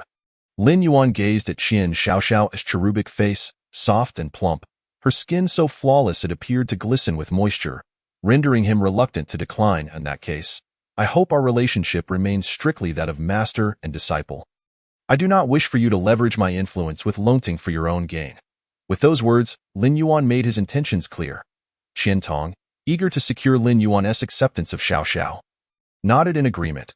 Relieved that Lin Yuan had accepted Xiao Xiao, Qian Tong felt a sense of ease. Though Lin Yuan was merely the project manager for Longting Group, Qian Tong believed there was more to him than met the eye. His extraordinary medical skills alone warranted profound respect. As Qian Tong smiled contentedly, the atmosphere at the dining table was one of harmony and joy. When the banquet concluded, the guests dispersed. The news of Lin Yuan securing the Julong Mountain project for 100 billion had spread like wildfire among the various factions, including Shunan Fu and the board members. However, this development evidently threatened the interests of certain board members. The following day, Longting Group convened a board meeting. Upon Lin Yuan's entrance, the second-largest board member, Li Zhejiang, produced the recording from the previous night's auction, addressing the board with palpable disdain. Take a look, 100 billion for a mere hill. Let us not even discuss its actual value. Where did you acquire such funds? It is clear that this was an amount specially authorized by President Shen, correct? Essentially, you are using our board's money to indulge yourself. Do you find that appropriate? Consequently, the implication was that Lin Yuan was squandering the board's resources to bolster his own vanity. Furthermore, your relationship with Shan Muyun has become the talk of the town. What benefit does it bring to Longting Group for the esteemed daughter of the Shen family to be associated with a mere pretty boy? Lin Yuan remained unfazed by Li Zhejiang's tirade, fully aware that someone had handed this footage over to him, most likely Du Zhangping, who had attended the auction. Judging by Li Zhejiang's remarks, the next step would likely be to force Lin Yuan to relinquish ownership of Julong Mountain and transfer it at a low price to the Du family, allowing Li Zhejiang to reap a profit. Thus, I propose we sell Julong Mountain for less than 100 billion, effectively compensating our board members for their losses. This matter was not discussed with the board beforehand. What authority does a mere project manager have to make such decisions? Chapter 74. Competing to offer money. I categorically oppose this proposal. Why not put it to a vote within the board to see who agrees to collaborate with Lin Yuan on the funding? After Li Zhejiang spoke, he spread his arms and sat back in his chair. The other board members, upon hearing Li Zhejiang's claims, felt as though their finances were being recklessly managed by Lin Yuan. And naturally, they were unwilling to comply. We are not opposed. We certainly support projects that benefit the company, but Lin Yuan's undertaking was never discussed with us in advance, the manager of the planning department interjected. Indeed, and for such a substantial project, acquiring ownership of the hill alone requires 100 billion. Have you calculated how much more will need to be invested later? The manager of the research and development department chimed in. I have already agreed. What of it? Is there a problem? Shunan Fu's voice rose above the others, carrying an edge of anger. At that moment, all present fell silent, momentarily cowed. Li Zhejiang's discontent was interrupted by a voice dripping with disdain. This matter has no connection with General Shen. The Julong Mountain project was finalized by me and Shen Muyun after careful consideration. Were it not for its lucrative potential, I would not have competed for this project. I have also brought the initial assessment and planning for Julong Mountain, which boasts a value exceeding 100 billion. After Lin Yuan spoke, he exchanged a glance with his assistant, who then placed the proposal before the board members. Li Zhejiang, who had just shown reluctance, was left astounded upon perusing Lin Yuan's business plan. According to our previous assessment of Julong Mountain, it had been discovered 3 years prior that gold and some rare metals, such as nickel and cadmium, lay beneath. However, due to rudimentary equipment, the Qian family did not exploit these resources, and now they are simply selling the rights to Julong Mountain. These rare metals are essential materials for aerospace research and military machinery. And just this aspect of our assessment indicates potential profits in the hundreds of millions. Subsequently, the state plans to construct the first underground metro line through Julong Mountain. Of course, this information is classified and cannot be disclosed lightly. However, the ownership of Julong Mountain is already ours, leaving little room for further discussion. Upon hearing Lin Yuan's words, the previously skeptical board members were taken aback, pondering how this young man had acquired such confidential information. Now, Longting Group stands to gain not only from stock but also from related industries, leaving the dissenting directors speechless. After a moment, Li Zhejiang regained his composure, incessantly questioning, "Then let me ask you, since you claim this information to be confidential, how can you guarantee its authenticity?" At these words, the directors, who had just felt reassured, turned their gazes towards Lin Yuan. Lin Yuan then produced a document, stating, "I cannot disclose the source of this information, but I assure you, this money is my own. I have not taken a single cent from the board's account. Initially, I intended to invest my own funds and share the profits once they materialized. Since you doubt me, let me clarify. This money is mine. If you wish to collaborate, you may invest in this project according to the agreed proportions. However, if none of you are willing, I shall reclaim the project in my personal capacity." The directors, who had been merely spectators, found themselves in a flurry upon hearing Lin Yuan's words. "Young Lin, you cannot speak like this. Your uncles usually have good intentions and would like to include you in their benefits. Why can't you allow them to enjoy some of the rewards?" Some began to subtly blame Li Zhujiangli. "You just saw the proposal. Lin Yuan is a good kid. Why do you still doubt him? It seems you have angered him. Who could argue otherwise? Young Lin, I have not pressed you like Li has. I merely came to understand the situation. Besides, the funds in the board are meant for everyone's use. What's wrong with young Lin utilizing them?" Realizing that the support was shifting towards Lin Yuan, Li Zhujiang understood that these individuals were merely motivated by profit. "Well, you old geezers, just wait until you regret your decisions when this project backfires." In a fit of anger, Li Zhujiang threw the proposal and exited the conference room, with no one following him. Instead, everyone remained to curry favor with Lin Yuan. "Young Lin, you must understand that your uncles were unaware of the situation. It's best to proceed with your original plan. I will unconditionally comply with your arrangements. I feel the same. Such an excellent plan. How could I not support young Lin's vision?" Observing their sudden change in attitude, Lin Yuan felt a hint of amusement but knew he could not let this group continue to reap benefits without contribution. "As you know, I initially did not wish to divulge so much information to everyone. However, since this project lacks the elders' endorsement, I find it rather disheartening to proceed alone. If the elders could assist with the management costs later, I shall absolve you all from the expenses related to the ownership rights and designate this project as a public initiative of Longting Group." After calmly delivering this statement and leaning back ever so slightly, it came as no surprise that most people vied to join the project. Some who saw others joining decided to join in as well. Thus, Lin Yuan successfully gathered the subsequent funds, and as each director departed, they cast appreciative glances in his direction, recognizing the promising future that lay ahead for this young man. Upon returning home, Li Zhejiang, infuriated by the events in the conference room, accidentally shattered an antique vase. Subsequently, Lin Yuan accompanied Shinan Fu into his office. Upon entering, the elder Shin was all smiles. "Young master, you have truly impressed me. Such tactics are unique to you. Not only did you utilize Li Zhujiang to unveil this project, but you also indirectly secured the funding for the later construction of Jilong Mountain. This back and forth has turned into a guaranteed profit for you." Listening to Uncle Fu's praise, Lin Yuan remained modest. "Li Zhujiang walked right into my trap. I had originally planned to have the company cover the construction costs, and today provided the perfect pretext to request funding. Once those people realized they wouldn't profit without me, they hastily placed their money in my hands." Hearing this, Shin Fuan furrowed his brow slightly and inquired, "Then where did that 100 billion come from?" Chapter 75. The pretty boy Shin Fuan initially thought Lin Yuan had established connections with the Lin family.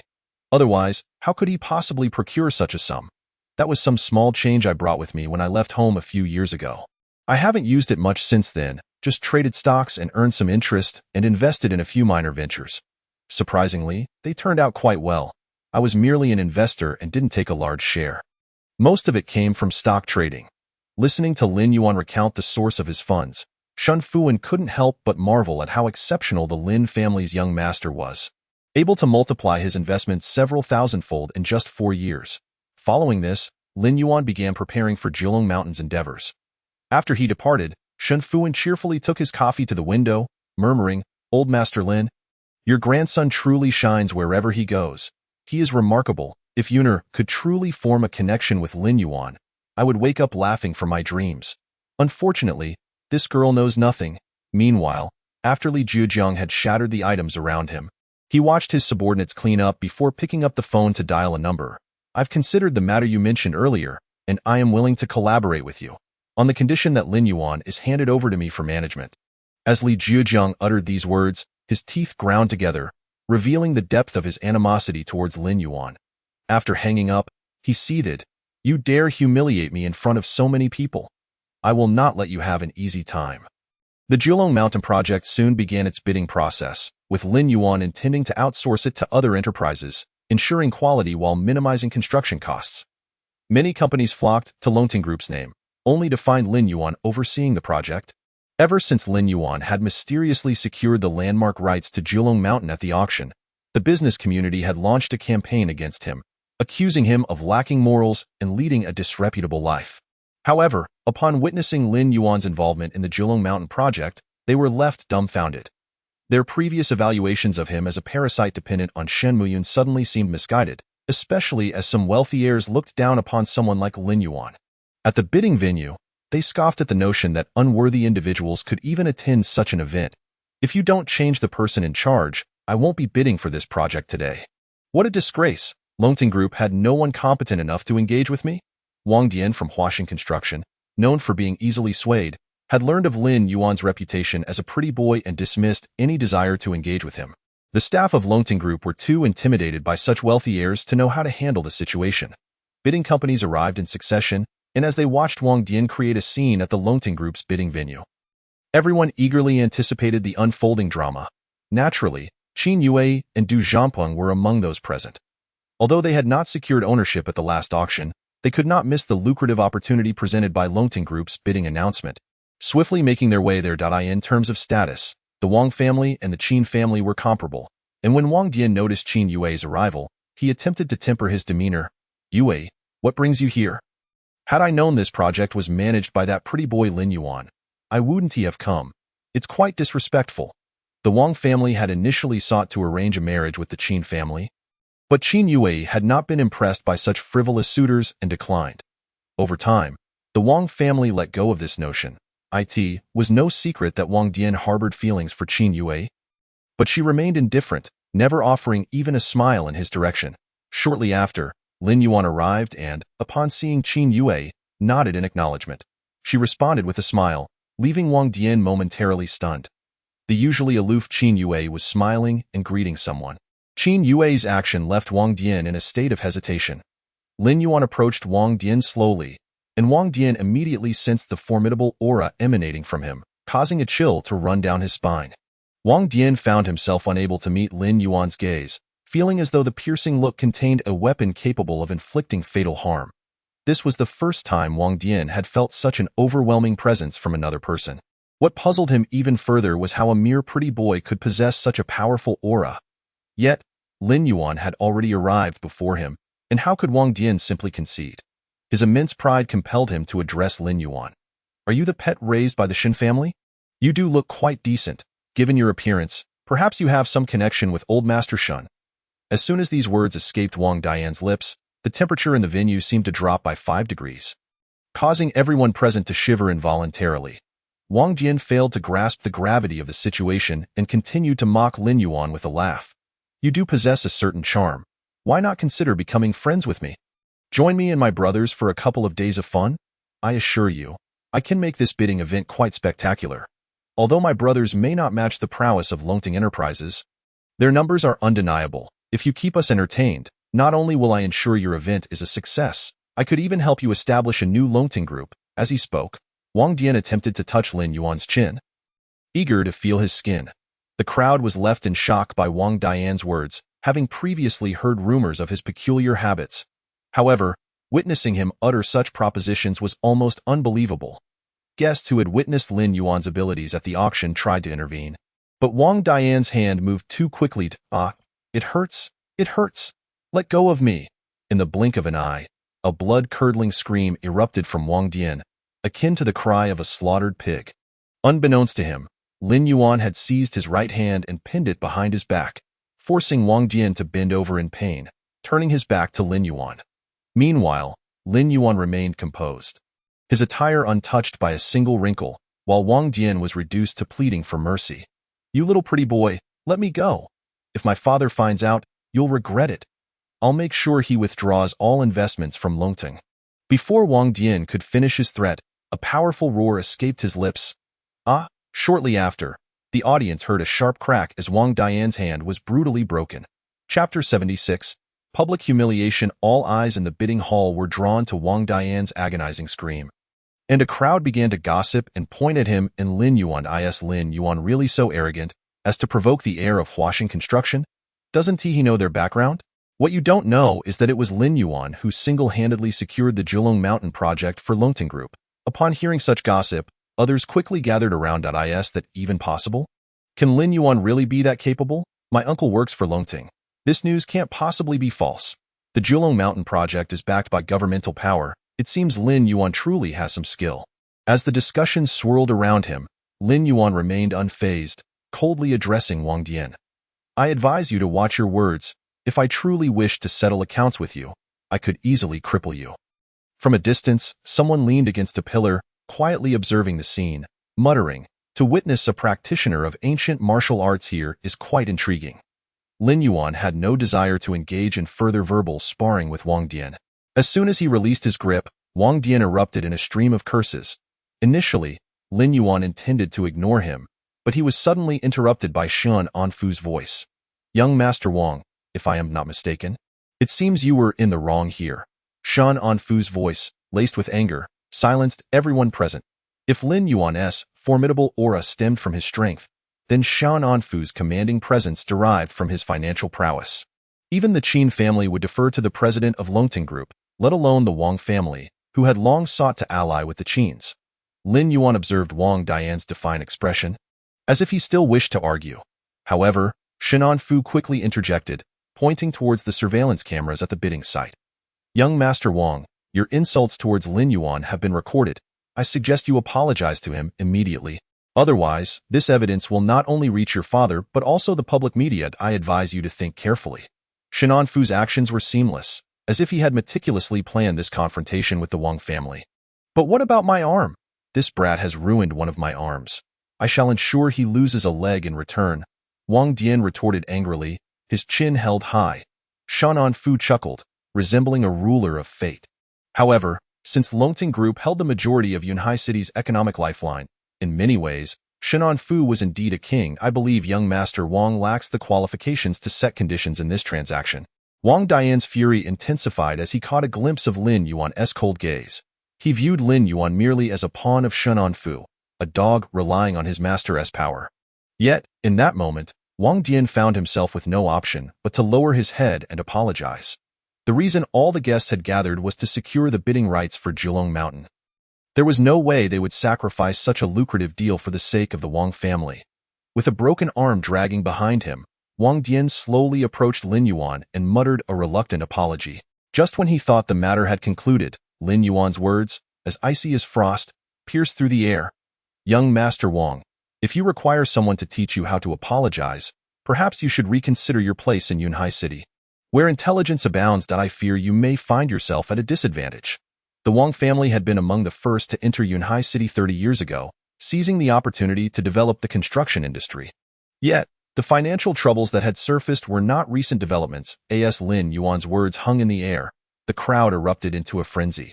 When has Huaxing ever faced financial difficulties? The Wang family has always been one of the leading construction giants. Wang Dian's complexion paled, and he stammered, if you continue to spout nonsense, I shall sue you for defamation. Our Huaxing has a 30-year legacy. How could we possibly be facing financial issues? Do not speak such absurdities.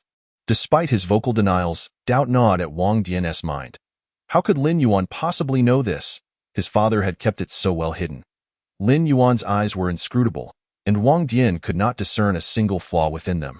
While he protested that Lin Yuan was lying, his body instinctively bent in submission. Guests began to pull out their phones, capturing the moment when the seemingly untouchable heir of the Wang family knelt before a mere project manager. Wang Dian buried his face, unable to meet the gazes of those around him, his words laced with reluctance. I apologize, Manager Lin. Today's incident was due to my loose tongue. You are certainly not the person I described. Wang Dian's public apology would surely echo through the circles of Yunhai's elite for a long time. Lin Yuan approached him, his tone neither warm nor cold. Since you recognize your mistake, why not take the opportunity to teach yourself a lesson? Wang Dian, who had kept his head bowed, suddenly looked up in disbelief at Lin Yuan's words. Lin Yuan, do not push your luck. I have already apologized. He spat through gritted teeth. Lin Yuan leaned closer, whispering something into Wang Dian's ear. The next moment, In front of everyone, Wang Dian, using his only functional left hand, began to slap himself while exclaiming, "I am shameless. I am a duck and I enjoy playing with men." The guests present had never witnessed such a spectacle from the air of washing. They were genuinely shocked that even old Master Shan remained silent.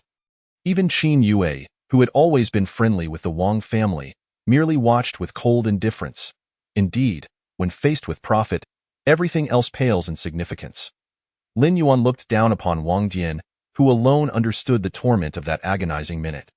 "Very well, young Master Wang, your intentions of apology have been duly noted. Ladies and gentlemen, please continue with the bidding. I appreciate your support today." Following this incident, all the guests recognized Lin Yuan as a formidable character, too fearful to provoke him. Wang Dian was assisted to his feet by his trembling subordinates, who inquired if he wished to go to the hospital. With vacant eyes, Wang Dian replied, "No, I must stay for the bidding." Having endured so much, he could not relinquish such a significant project. If successful, it would alleviate Huaxing's economic crisis and earn his father's recognition. Hearing this, his subordinate sighed in resignation. Upon returning to the lounge, Lin Yuan intended to tidy up before assuming control of the situation. However, Shinan Fu followed closely behind, entering the lounge and dismissing the other staff members. "Young master, your actions today seem rather ostentatious. Aren't you concerned about drawing attention?" Chapter 77. Du Zhangping bows down. Lin Yuan understood Shinan Fu's concerns, but felt that Wang Dian truly deserved a lesson for daring to speak to him in such a manner. "Uncle Fu, you are one of our family's elders. You are well aware of my character. I neither instigate trouble nor shy away from it. When Wang Dian rides roughshod over me, I am certainly inclined to give him a taste of his own medicine." Uncle Fu's reluctance to intervene earlier was also due to his understanding of my disposition. Upon hearing Lin Yuan's brusque tone, Shinan Fu discerned that he was exceedingly incensed today, which prompted such behavior. Shinan Fu dared not criticize Lin Yuan, yet his curiosity led him to follow Lin Yuan. The old servant was acutely aware of the young master's temperament, but how did the young master come to know about the Wang family's financial state? The Wang family had never leaked a whisper of information. Judging by the reactions of those present, even the Qin family was oblivious to this matter. Furthermore, what did you whisper into Wang Dian's ear that compelled him to yield so readily? Lin Yuan glanced at Shinan Fu and replied, "Before I took over this project management role, I conducted a fundamental investigation into the various prominent families and enterprises in Yunhai City. The Wang family's accounts appear quite impressive. Yet they lack numerous construction projects in the market, which led me to suspect that there must be some deceit at play. Moreover, ever since the Wang family fell out with the government, the latter has switched partners for its projects. How could the Wang family still have so much business? I had merely speculated before, but upon witnessing Wang Dian's reaction, I immediately understood that the usually proud Wang Dian's agitation signified a problem. I merely whispered to him that I possessed evidence of his family's tax evasion, and he knelt before me without a moment's hesitation. Observing the young master meticulously prepare for every eventuality left Shinan Fu astonished. Lin Yuan's cunning was truly remarkable. Even he, a seasoned veteran who had navigated the business world for over 30 years, felt inferior. Noticing Shinan Fu's astonished expression, Lin Yuan feigned a desire to rest and sent Shinan Fu away. Just as Lin Yuan intended to close his eyes and recuperate, he heard a few almost inaudible knocks on the door, leaving him uncertain if someone was indeed knocking. Furrowing his brow, Lin Yuan rose to open the door, only to be greeted by the smiling face of Du Zhangping. Before Lin Yuan could utter a word, Du Zhangping squeezed into the lounge and shut the door behind him. Had Lin Yuan not conducted an investigation revealing that Du Zhangping had no martial skills, he might have suspected that Du Zhangping intended to confront him. "Manager Lin, I previously offended you on several occasions. Today, I have witnessed your prowess," Du Zhangping began. "In truth, we have no real conflict, merely an issue stemming from a woman, Su Yuqing. She was the one who sought me out and incessantly whispered slanders about you, calling you a gigolo. Any misunderstandings I harbored were fueled by her incessant chatter. She relishes disparaging you to anyone who would listen. However, fret not, for I have dealt with that woman, and you shall no longer hear such idle gossip," he continued. "Su Yuqing is like a stubborn adhesive, impossible to shake off. Among men, how can we harbor grudges over a woman? I have brought a gift to express my apologies to you, Manager Lin. Your recent maneuver was exhilarating even for an onlooker like myself. You are truly remarkable. A man as talented and handsome as you can find any woman you desire. Why should we let a woman create rifts between us? Observing Du Xiaoping's unexpected transformation, Lin Yuan remained impassive and coldly replied, "Speak plainly. I have matters to attend to and no time for your prattle." Du Xiaoping, undeterred, nodded repeatedly and chuckled. Indeed, indeed. You are a busy man. I apologize for taking up your time. He then produced a bank card, attempting to thrust it into Lin Yuan's hand. Please accept this as a token of our goodwill from the Du family. Lin Yuan, somewhat displeased with Du Xiaoping's antics, furrowed his brow. Not be angry just yet. I genuinely have a favor to ask of you. Our Du family also operates construction teams and supplies building materials of impeccable quality. For this tender, would you consider us? If you agree to assist the Du family this time, we shall be ever ready to reciprocate. After enduring Du Xiaoping's lengthy preamble, Lin Yuan finally smiled, a rarity that made Du Xiaoping believe he had a chance, prompting him to smile in return. However, Lin Yuan quickly suppressed his smile and coldly stated, "We seek only the best. How can you prove that your company is the finest?" Just as Du Xiaoping was about to elaborate on his family's credentials, Lin Yuan interjected, "Use only the best materials and reduce the bidding price to 50% of the original. I will consider your Du family." Hearing Lin Yuan's audacious demands, Du Xiaoping nearly hurled the flowers he had brought at Lin Yuan's face. But thankfully, restraint prevailed. With a sycophantic grin, Du Xiaoping was about to speak when a knock once again echoed through the lounge door. To his surprise, it was Ren Tingzong. Recognizing a former ally who had once criticized Lin Yuan, they both entered Lin Yuan's lounge, fully aware of each other's intentions. Observing the two of them bearing similar offerings, Lin Yuan immediately comprehended that Ren Tingzong's aim mirrored that of Du Xiaoping. Listen closely, both of you. My bidding conditions remain unchanged. The products, equipment, and building materials must be of the highest quality, with a bidding price at 50%. Only then will you be eligible to compete. Lin Yuan's words implied that should the Du and Ren families refuse these terms, they would be barred from even participating.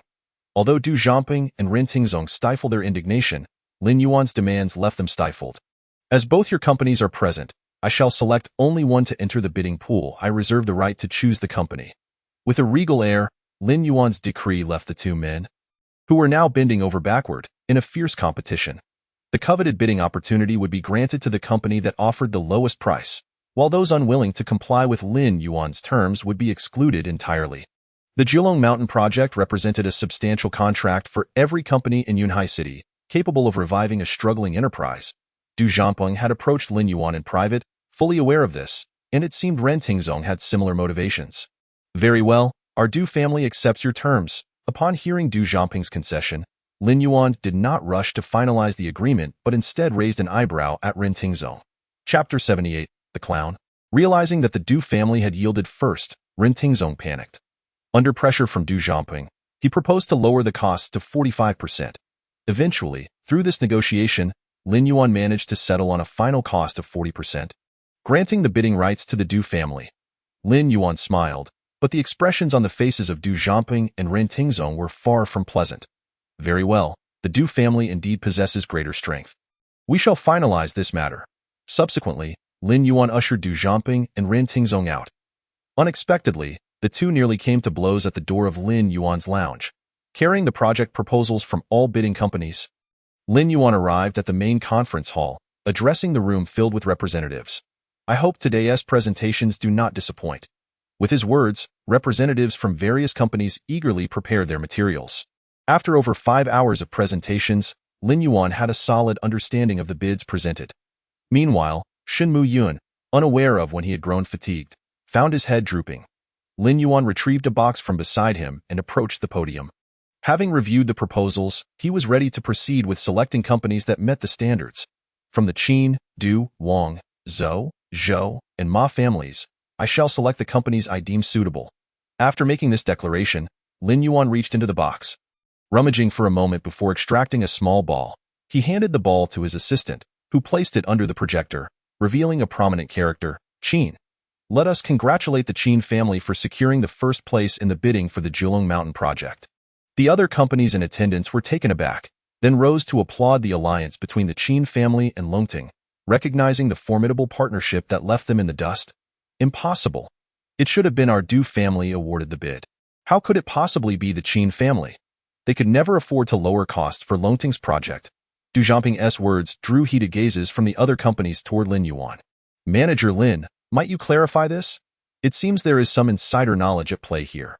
This is rather unfair to those of us who followed the proper bidding process. The revelation of Longting allegedly accepting bribes sent a wave of murmurs through the room. I had thought Manager Lin to be a paragon of integrity. It appears I was mistaken. Had I known, I too would have sought backdoor connections. At that moment, Qin Yue stood bewildered, as the Qin family faced unfounded accusations, believing they had somehow secretly bribed Lin Yuan for the bidding rights. Indeed, this is our Longting's project manager, who outwardly appears virtuous, refusing any bribes, yet who knows how much dirty money he has pocketed behind the scenes? Such incidents were not unprecedented. He had previously exploited similar tactics to gain numerous exceptions from the esteemed Shen elder. The speaker is none other than Li Zhujiang, a senior shareholder of the Longting Group. The moment Lin Yuan heard Li Zhujiang's voice, he realized that this matter was a trap orchestrated by Li Zhujiang and Du Xiaoping in collusion against him. Previously, Du Xiaoping had sought cooperation with Li Zhujiang to reclaim the ownership of Jilong Mountain. However, Li Zhujiang had merely proposed one condition: that Lin Yuan be handed over to him for disposal. Thus, the two of them had reached a rather amicable cooperation agreement. The other representatives from various enterprises, upon hearing their own Longting Group member publicly denounce Lin Yuan, assumed that this matter was as good as settled. It was truly repugnant to discover that Lin Yuan was such a person. Listening to the criticisms directed at him, Lin Yuan merely smiled, and then instructed his assistant to project the video stored on the USB drive. As the video played on the projector, Du Xiaoping was instantly taken aback. The footage revealed him in a private room, plotting this entire scheme with Li Zhujiang. I have already struck a deal with Lin Yuan, exchanging a 40% stake for an entry ticket. I must admit, this kid is quite cunning. If Lin Yuan were not so unscrupulous, how could he have exposed my scheme right there at the board meeting? This time, he won't escape. I shall ensure his utter disgrace. Without needing to say more, I had intentionally left out the issues regarding the steel and construction standards in the bidding document. So even if I secured an entry ticket, Lin Yuan could never pull our company's bid. All guests present, upon witnessing the video of Du Xiaoping and Li Zhujiang's conversation, understood that this was a conspiracy between the two of them, designed to mislead everyone and create a misunderstanding of Lin Yuan, ultimately aiming to seize the ownership of Jilong Mountain. Both Du Xiaoping and Li Zhujiang turned pale. Momentarily speechless, Du Xiaoping quickly attempted to explain, "This has nothing to do with me. It's all fabricated by Lin Yuan. I have never engaged in such actions." Yet, how many would believe Du Xiaoping's words? Lin Yuan slowly approached him and spoke, "From the moment you entered my lounge, I began to harbor suspicions about you. After your departure, I immediately instructed my subordinates to follow you and observe whom you were meeting. To my surprise, I indeed caught you colluding with our company's board members to conspire against me. However, I have never resorted to underhanded tactics. The bidding firms I placed in the box were chosen at random, and it just happened that the Qin family was selected." The commotion in the venue stirred the drowsy Shen Muyun awake. Rubbing her eyes upon hearing the unfolding events, she immediately stood up to defend Lin Yuan. Li had previously rejected the Jilong Mountain project at the board meeting, stating he would sell it to Du Xiaoping at a low price. "At that time, I thought you genuinely did not wish to spend money, but little did I know it was to pilfer from your own company to sustain others. Longting was a company founded by you and my father. My father has never forgotten your past together, yet you would do something like this? It truly breaks our hearts." Once Shen Muyun spoke, Li Zhujiang and Du Xiaoping instantly became the targets of public ire. Lin Yuan deftly redirected everyone's thoughts, saying, "This is merely an internal conflict within our company. I hope you all do not find amusement in this. Today's bidding session concludes here, with the Qin family winning the bid for Jilong Mountain. We should focus our attention on them." All guests present, seasoned veterans in the business world, recognized that they had no part in this affair and promptly turned to curry favor with the Qin family. Qin Yue, serving as the representative of the Qin family, was not fond of socializing. After exchanging a few pleasantries, she intended to leave the venue. As the main characters prepared to depart, there was no reason for others to linger. And they all took their leave. Before exiting, everyone greeted Lin Yuan, expressing their desire to collaborate with the Longting Group. Lin Yuan observed Li Zhujiang and Du Xiaoping being subdued by security and remarked, "Du Xiao, as the mastermind behind this affair, you cannot escape responsibility, Mr. Li. We will discuss your matters back at the company. Once the crowd had dispersed, Du Jianping, feeling emboldened, did not hold back his harsh words, declaring, "Let me tell you, if my family finds out about this, they will not spare you. Though our Du family may not hold as much power as the Shin family, we have been in Yunhai for many years. Surely we possess some influence. If you keep me detained here, not only will the Du family come after you, but the underground organizations of Yunhai City will not let you off lightly."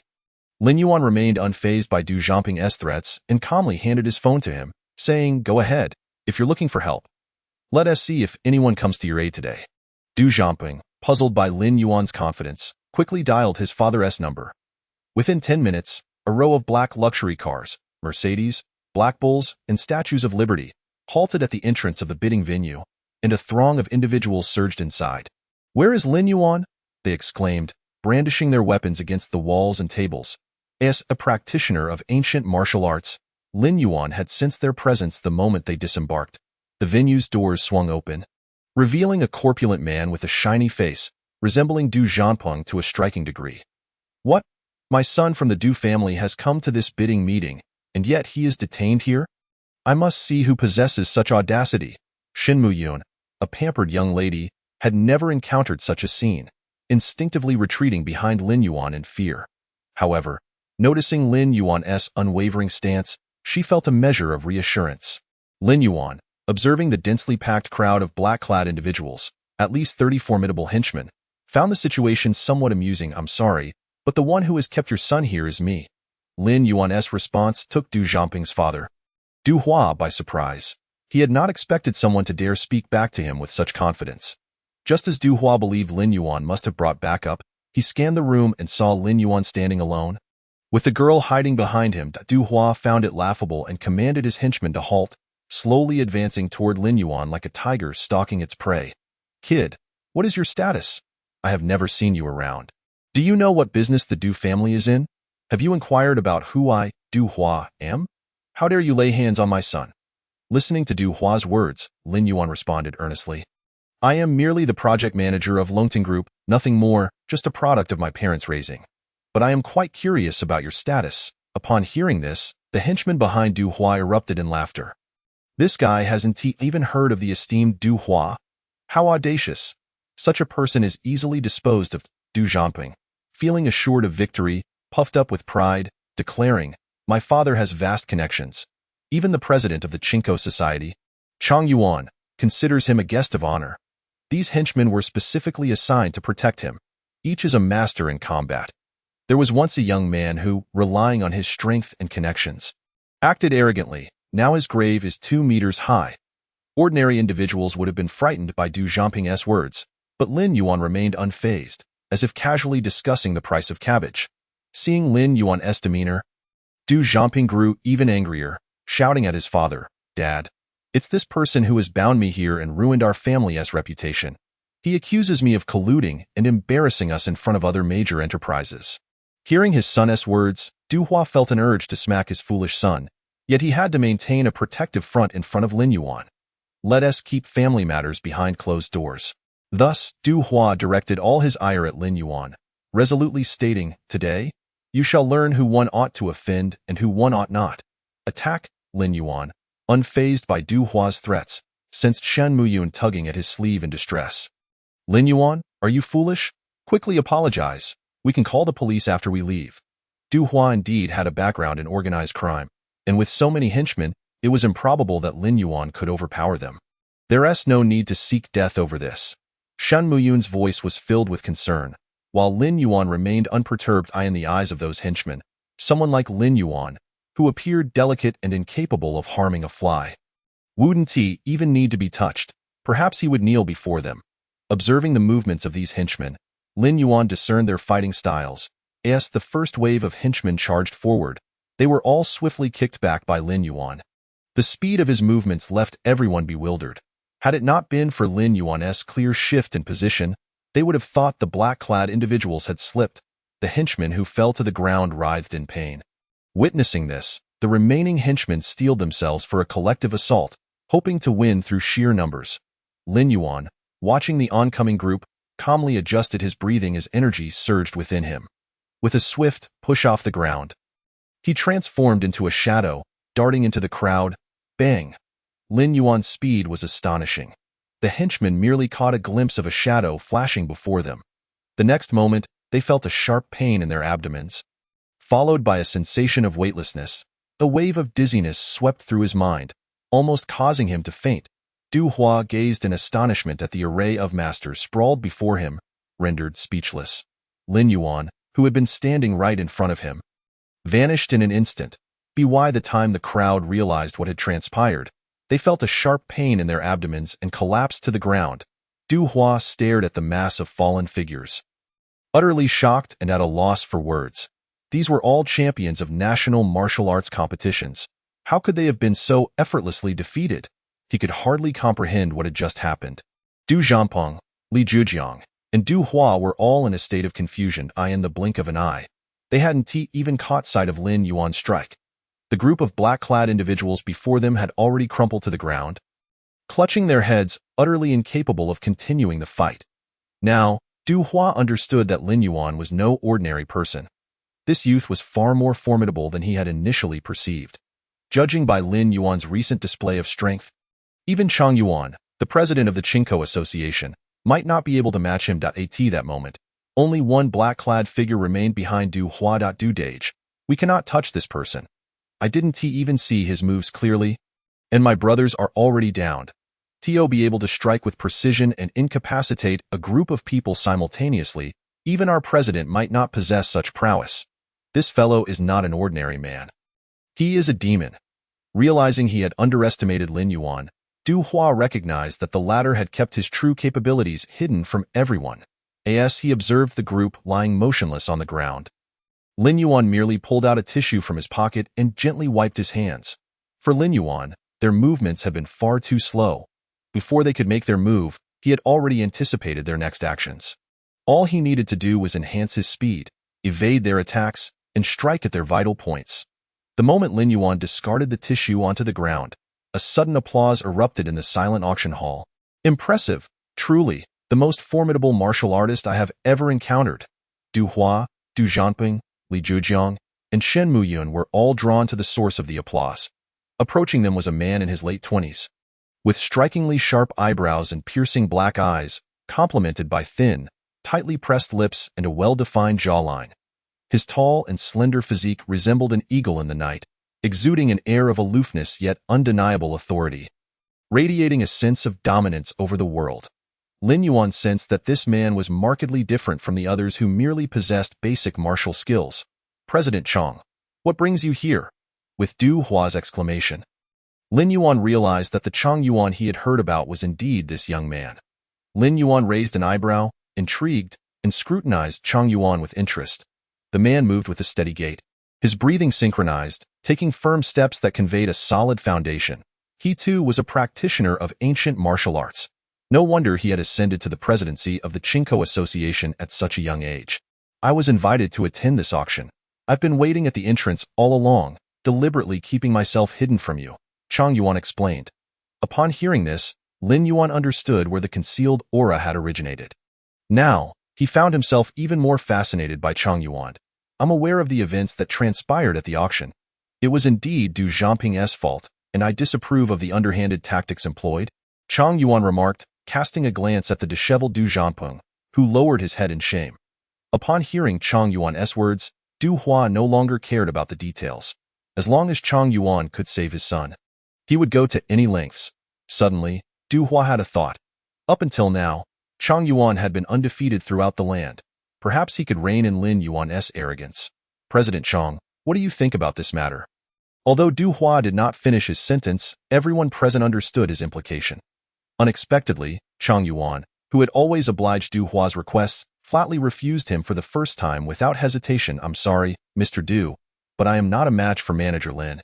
No matter how much you offer, I will not take that risk, nor will I send my men to their demise. You have seen the scene that just unfolded. I trust you understand.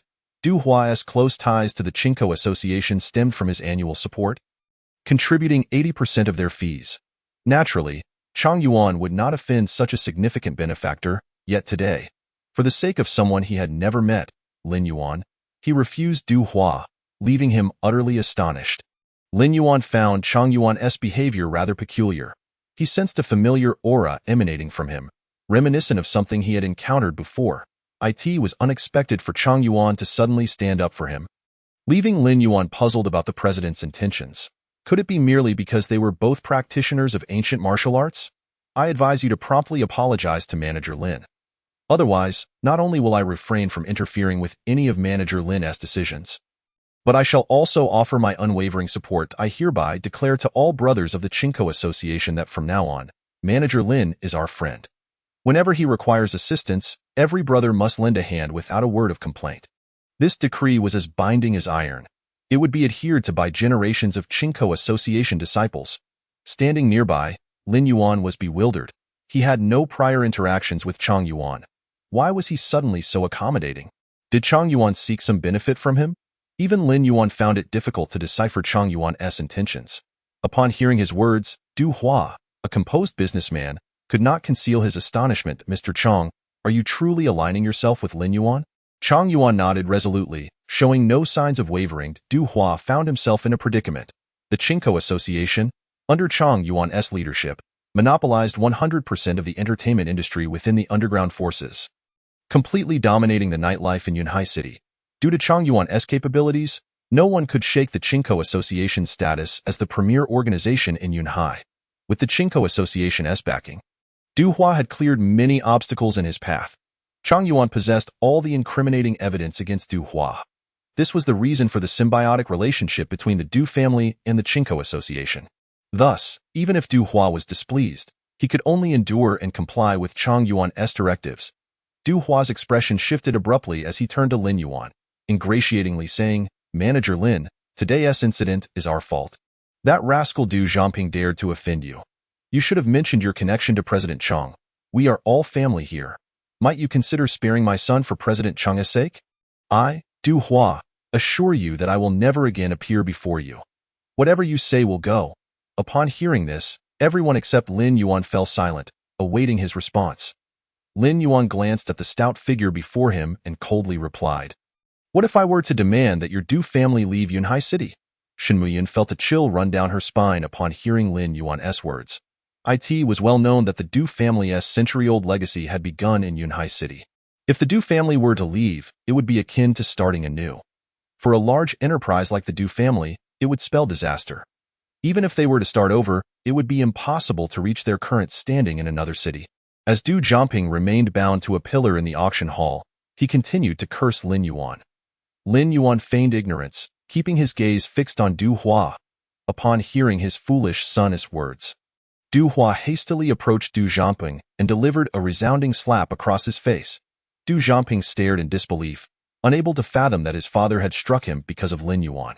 Du Zhangping had always been the pampered child of the family, with Du Hua complying with his every whim. This had led to Du Zhangping's arrogance and reckless behavior. Previously, Du Hua could cover for him during minor skirmishes. But this time was different. He found himself powerless.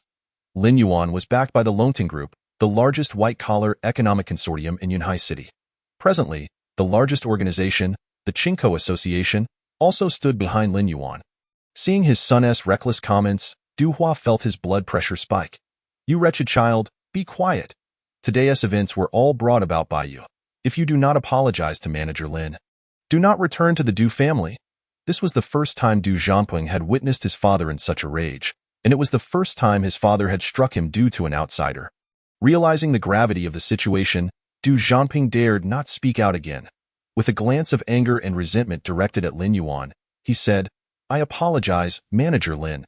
It was my lack of judgment that offended you. I hope you can spare our Du family for today's incident. We are willing to construct the Zhilong Mountain project for you free of charge.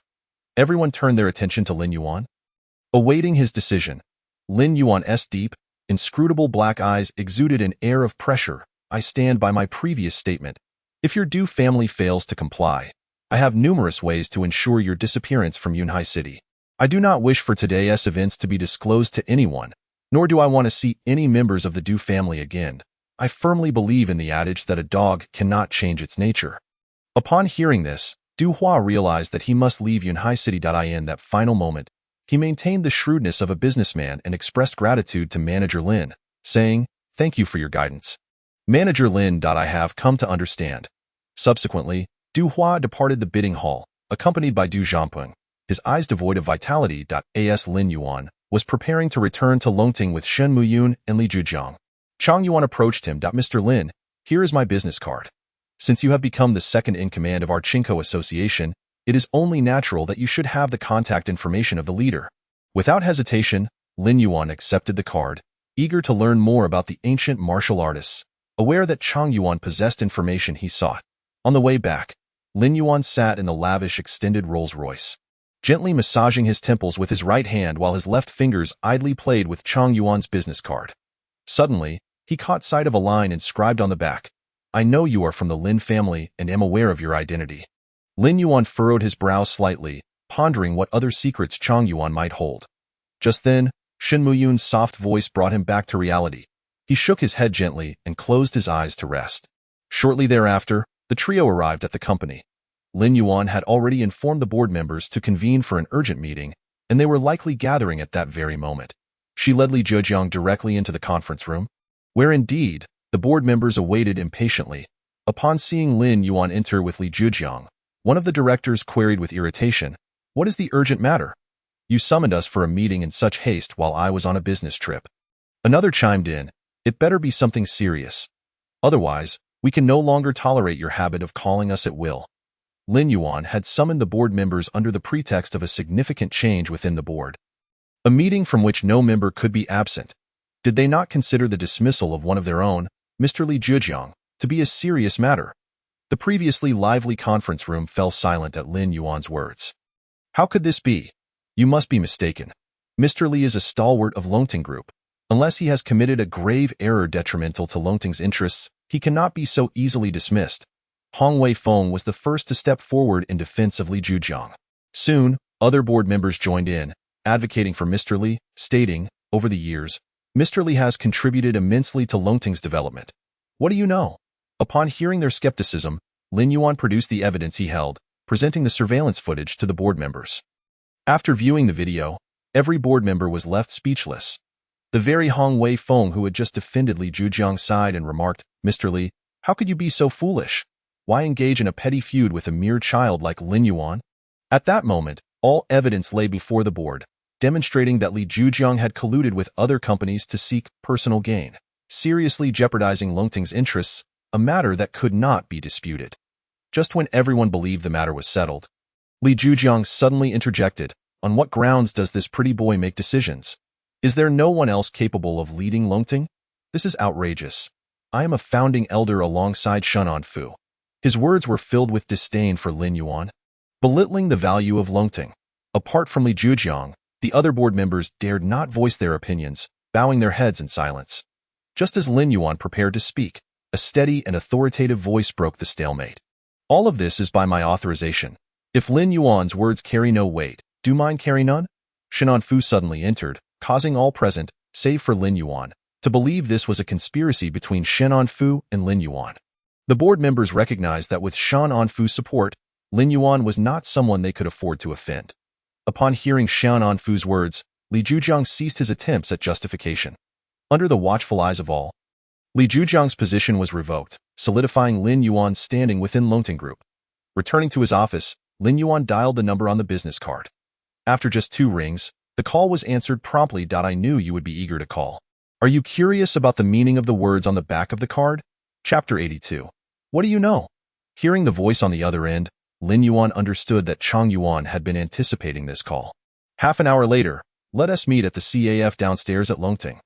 Lin Yuan wasted no time and directly proposed the meeting place. "No need for that. Just come down now. I am already at the left bank CAF waiting for you." Upon hearing this from Chang Yuan, Lin Yuan recognized his cleverness in arriving early. "All right," Lin Yuan replied before ending the call. As the dial tone echoed in his ear, a sense of satisfaction washed over Chang Yuan. He had followed Lin Yuan's car the moment Lin Yuan took that business card, arriving at Longting together. Realizing that Lin Yuan had not noticed his presence, Chang Yuan understood that Lin Yuan's thoughts were preoccupied with the words inscribed on the card. He found a nearby CAF to sit and await Lin Yuan's call. Lin Yuan entered the left bank CAF directly from the internal elevator and scanned the room until he spotted the figure by the window. He approached slowly, his striking physique and handsome features already capturing the attention of several company professionals enjoying their afternoon tea. That moment, Chang Yuan was pulled back to reality by the surrounding chatter. Noticing Lin Yuan walking toward him, he promptly stood up, and the two handsome men, nearly of equal height, exchanged glances, eliciting admiration from the nearby female patrons. Chang Yuan extended his right hand first. "Manager Lin, it is an honor to finally meet you. The bidding conference today was indeed unforgettable." Lin Yuan, initially with his hands in his pockets, took a moment to respond, reluctantly greeting, "Hello." Both being practitioners of ancient martial arts, they overheard the whispers of the nearby women. "Which company are these two handsome men from? They are simply stunning. Just looking at them is a delight. Whoever they work for, it's definitely not our company. Or else my radar for handsome men would have picked up on it. I could fall for either of them. They must not be kept in-house. Calm down. Can't you see? They are from Longting. People from such large companies either possess extraordinary skills or at another table. One of the women recognized Lin Yuan's company, while her companion was fervently curious about his background, persistently inquiring. Their conversation, slightly louder than intended in the otherwise quiet CAF, was clearly audible to everyone present. What can one do if they lack ability? They could be like him, exceptionally good-looking, and yet still be kept in a company for a cushy job. Another girl gasped in surprise. "Ah? So he's a kept pretty boy." Upon hearing this, the remaining women, who had initially expressed interest, glanced at Lin Yuan and Chang Yuan before abandoning the notion. The girl who had made the remark was quickly reminded by her friend that she had spoken too loudly, leaving her mortified and unable to meet Lin Yuan's gaze. Embarrassed, she lowered her head, stirring her coffee in silence. Lin Yuan and Chang Yuan could both distinctly feel the gazes of not only the female patrons, but also the male customers and the waitstaff, all observing Lin Yuan with a peculiar intensity. Chang Yuan, sensing the attention, smiled and remarked, "I never imagined that accompanying manager Lin would garner such a captivating audience. Seems I've benefited from your striking presence." However, he mused that if those people knew manager Lin's true identity, they might regret their disdainful remarks, mistaking him for mere eye candy. After taking a sip of his coffee, Chang Yuan posed the question, "What do the words on the back of your card mean? What do you know? What are your intentions?" Lin Yuan's expression remained serious, unfazed by Chang Yuan's attempts at levity, as he remained focused on the implications of the card's message. Now it was Chang Yuan's turn to appear unhurried. "Why so serious, Manager Lin? If there's a misunderstanding, we can surely discuss it amicably, right? We are on the same team. I have already stated that from now on. Chinko Association will heed your commands. Can you not perceive my attitude towards you?" Lin Yuan was not in the mood to engage in Chang Yuan's formalities and considered leaving. Instantly, Chang Yuan adopted a more serious demeanor, stating, "The reason I am able to engage with ancient martial artists is because I am an orphan taken in by an illustrious family. From a young age, I was raised as a mere enforcer, and gradually, the young master of my benefactor's family began to use ancient martial techniques to attack and mock me. Was then I realized that even in this realm of supreme martial arts, class distinctions exist. A lowly wretch like me is deemed unworthy of learning ancient martial arts. Even a mere glimpse of the young master's training would lead to punishment. I refuse to accept this. After all, we are all human beings, flesh and blood. Why should I be treated in such a manner?" Thus, I secretly learned from every technique he used to discipline me. At long last, I have mastered a half-step technique and managed to escape from that household, wandering along the way as a beggar until I encountered my adoptive father, the esteemed Qinglong of the Chinko Society. I am aware that the moves you employ can only be learned by ancient martial artists.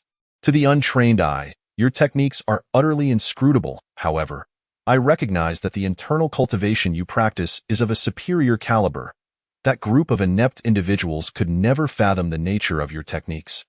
Upon hearing Chang Yuan's words, Lin Yuan remained unfazed, yet he was curious as to why Chang Yuan, knowing all this, would approach him to share such information. Lin Yuan furrowed his brow and replied, "I do not comprehend what you are saying. I have no interest in Chinko being my subordinate. If there is nothing further, I have official matters to attend to upstairs, so I shall take my leave." Just as Lin Yuan prepared to rise, he heard Chang Yuan urgently call out from behind. How could the distinguished son of the Lin family find himself reduced to working for such a minor enterprise? Lin Yuan, upon hearing Chang Yuan's remarks. Sat back down, fully aware that Chang Yuan must know something more. It appears that young Master Lin is not in a hurry to leave. Then I have more to discuss with you. During my time as a servant in that grand family, there was one hidden lineage, the Lin family, that consistently sought to curry favor. The Lin family is the true top-tier clan. Why previous employers' household made several attempts to ingratiate themselves, finally inviting two young masters from their family under the pretense of hosting a birthday banquet. One was composed yet ruthless, while the other was ethereal and aloof. I was enamored by such a lifestyle and had often heard my employers speak of it, so I took a distant glance at the two young masters to see what they looked like. Your demeanor and appearance bear a striking resemblance to one of them. Chapter 83. Acceptance of the Chinko Society. Chang Yuan spoke with fervor, yet Lin Yuan maintained a stoic expression, gently stirring his coffee. Seemingly indifferent to Chang Yuan's words, the Chinko Society holds considerable influence in Qingzhou and will undoubtedly assist you, young Master Lin, Chang Yuan insisted, his voice rising with urgency. At this moment, Lin Yuan finally lifted his gaze and remarked, I have never believed in falling pie from the sky, nor do I trust that someone who has toiled to reach a high position would willingly hand over their fruits of labor.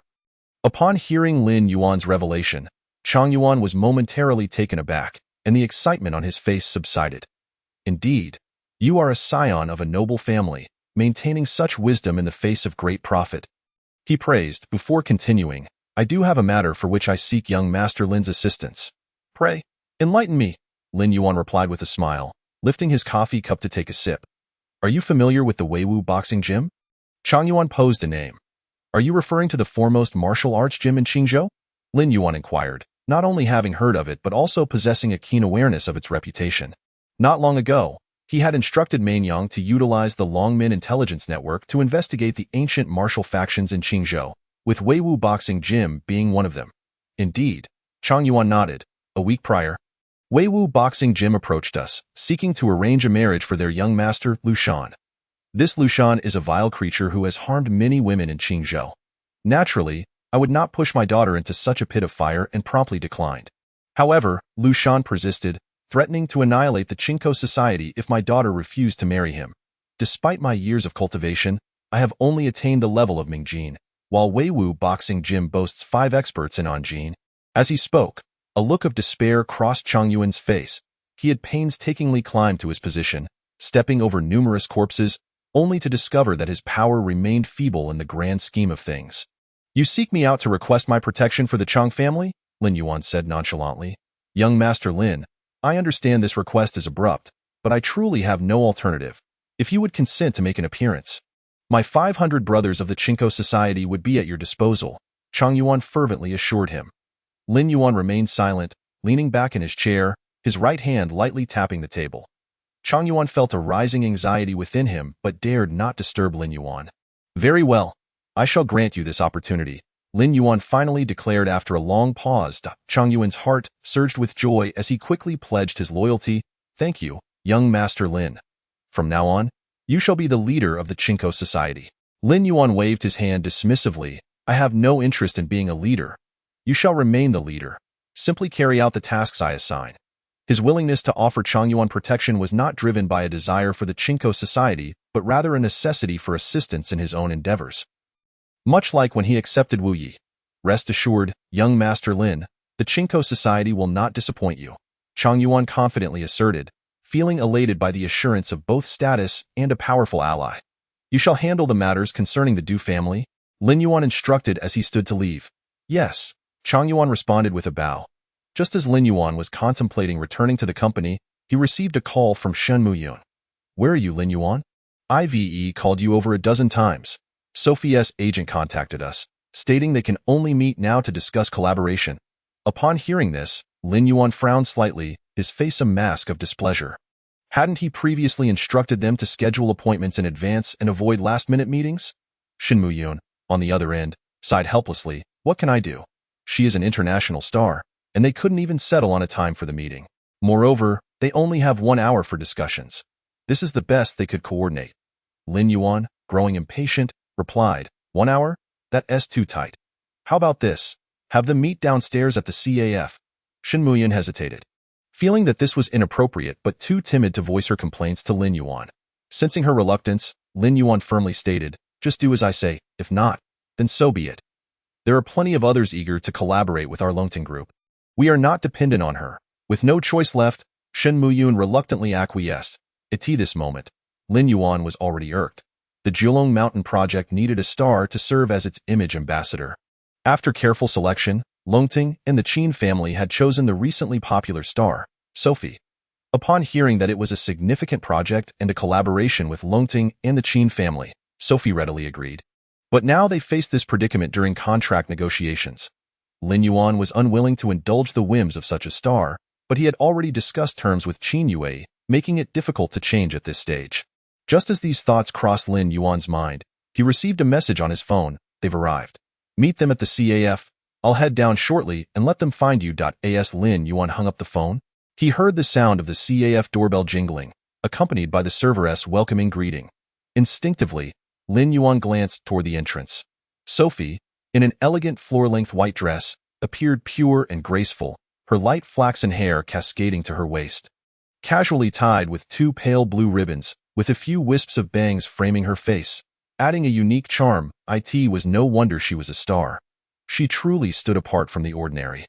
Lin Yuan subtly waved, and Sophie along with her agent noticed him, with the server trailing closely behind. The server, captivated by Sophie's beauty, couldn't help but stare, suddenly recalling, "Aren't you Sophie from The Thief?" Sophie raised an eyebrow slightly and nodded. The server gasped, "May I take a photo with you and get your autograph?" Upon hearing this, Lin Yuan distinctly noticed the displeasure on Sophie's agent's face.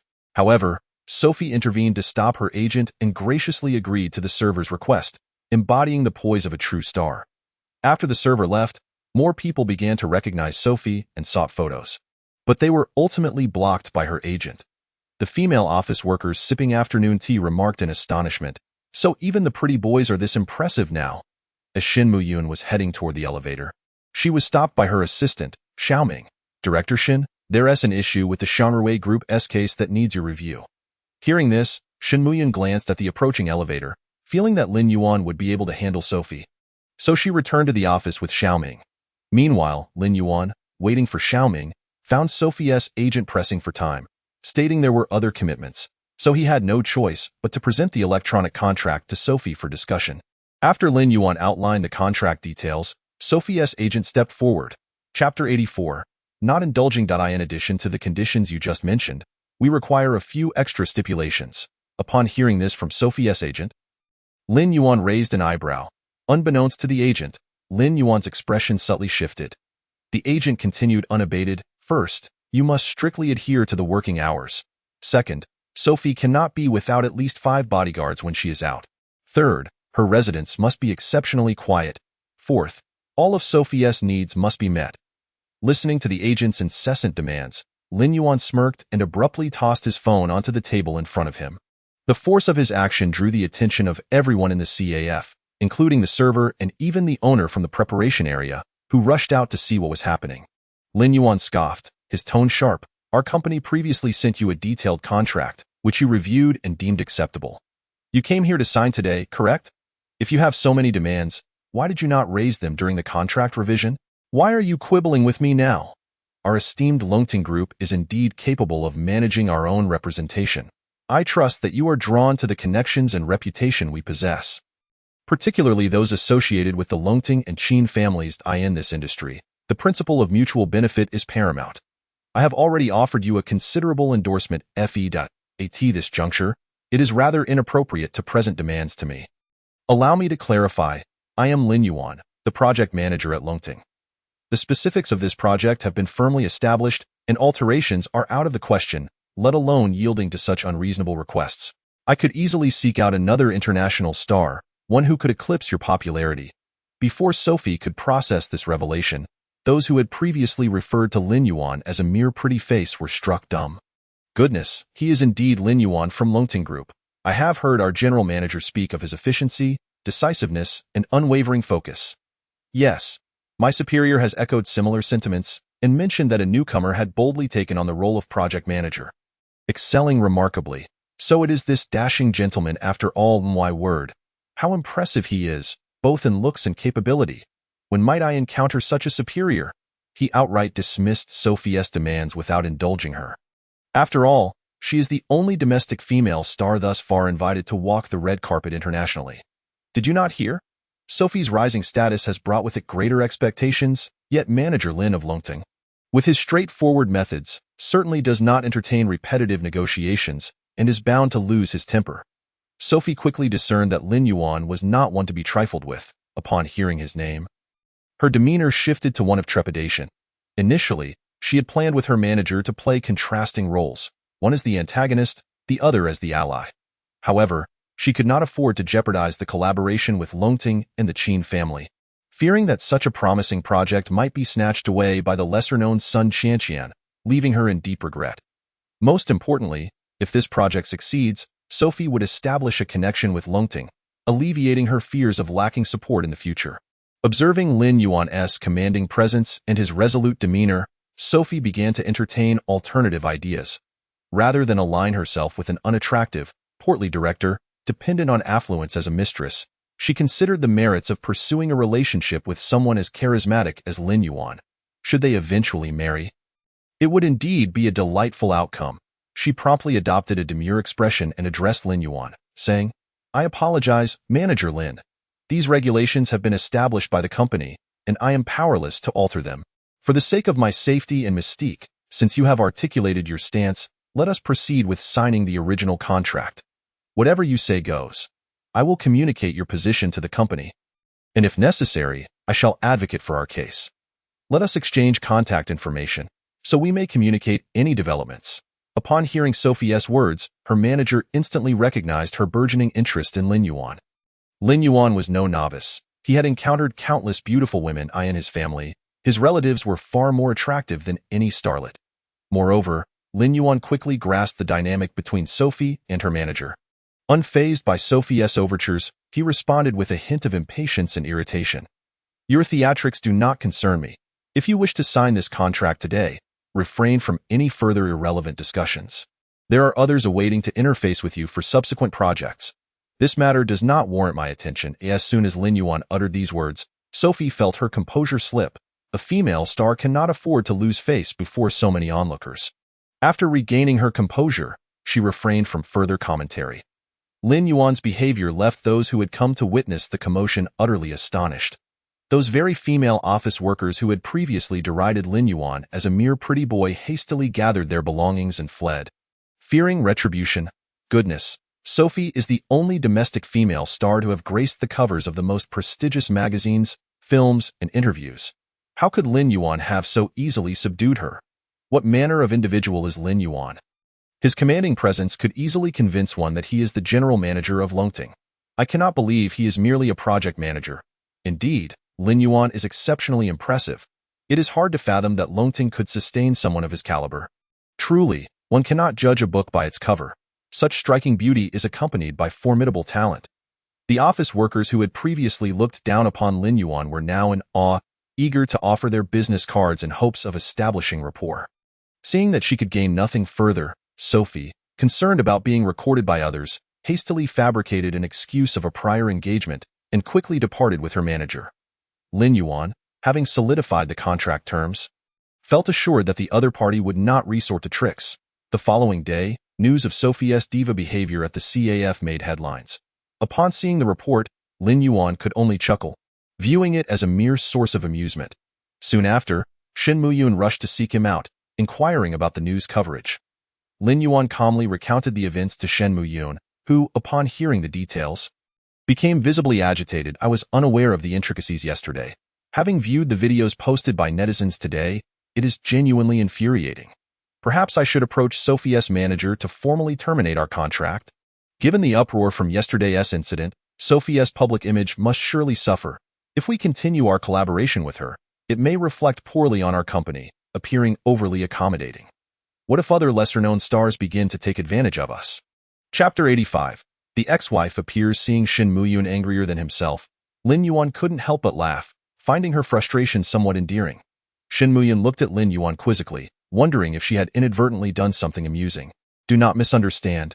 I merely find your reaction entertaining. I finalized our discussions with him yesterday.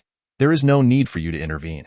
Regardless of public opinion about Sophie, she has already apologized to me. To press her further today would be akin to taking advantage of her misfortune, which seems rather unethical. Listening to Lin Yuan's rationale, Shin Muyun conceded that he had a point and chose not to pursue the matter further. Noticing Shin Muyun's relaxed demeanor, Lin Yuan suspected that the troubles with Xiangrui Group had been resolved and inquired, "What transpired with Xiangrui Group yesterday?" Upon hearing Lin Yuan's curiosity, Shin Muyun candidly shared details about her case. Strangely enough, despite having finalized the particulars, some discrepancies in amounts arose, nearly leading to a significant financial loss. However, Xiangrui Group is a leading entertainment entity. I recall that the owner we collaborate with is Ho Lei, who entered the industry over a decade ago. After establishing the country's largest film production company, he founded a talent agency dedicated to grooming stars. Sun Qianqian was one of his protégés. Ho Lei is known for his integrity and is, in my view, an excellent partner. Furthermore, Sun Qianqian embodies a high-cold persona, differing from Sophie's approach. Perhaps we should consider her as well, having already decided to proceed with Sophie. Lin Yuan was not swayed by anyone's opinion. Noticing Lin Yuan's lack of reaction, Shin Muyun exited his office. Lin Yuan opened his computer to find that today's headlines were all about Sophie. International star Sophie has been accused of throwing a tantrum in public. Sophie's integrity is in question, as she has reportedly gone back on her promises, frustrating her collaborators. While appearing amiable, she has allegedly discarded gifts from her fans. Meanwhile, upon seeing the deluge of insults directed at her on her phone, Sophie, consumed by rage, disregarded her image and hurled cosmetics at the mirror in the makeup room. With a resounding crash, the mirror shattered in front of the makeup artist, and shards inadvertently grazed Sophie's right eye, leaving a faint trace of blood. The makeup artist, terrified, recoiled several steps, while Sophie's manager, Zhang Xiaoxiao, rushed over to restrain the artist. Our artist is not in the best state today. There have been family issues. Here is today's compensation. Please treat yourself to something nice. Today's payment will proceed as usual, but regarding the events that transpired. Upon hearing Zhang Xiaoxiao's reassurances and receiving a substantial sum, the makeup artist, understanding the situation, replied, "Rest assured, miss, I won't utter a word." After Zhang Xiaoxiao expressed her gratitude and secured the door, she hurried to tend to Sophie's eye injury, an all-too-familiar scenario for her. After dressing the wound, Zhang Xiaoxiao was relieved to confirm that no scar would remain, but her gaze fell upon the news on Sophie's phone.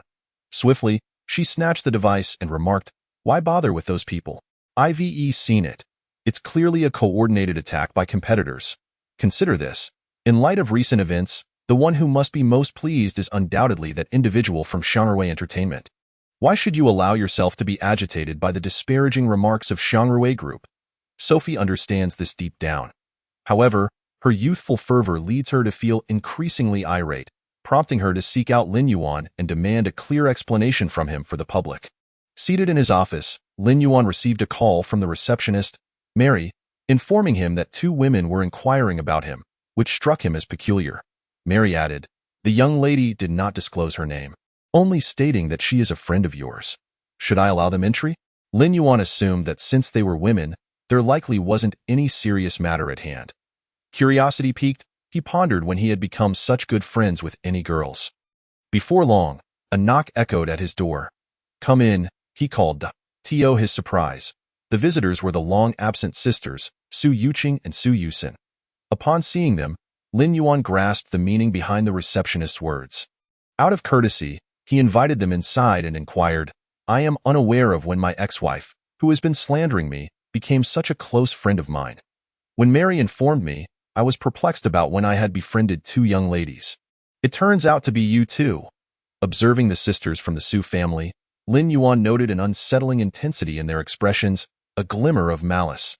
Having encountered numerous situations, he could easily recognize such looks. It became evident to him that the sisters had learned about the Du family's affairs. Stepping forward, Su Yuqing clenched her fists and, through gritted teeth, addressed Lin Yuan, "Did you speak with anyone from the Du family?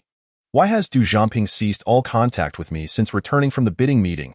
After much inquiry, it was only through Ren's connections with the Du family that I learned they are leaving Yunhai City. "Lin Yuan, do you take such pleasure in my misfortunes? Whenever I find someone who treats me well, you seem intent on sabotaging it. We are already divorced. Can you not see that the Shun family cannot provide what you desire?" prompting you to come seeking something from me?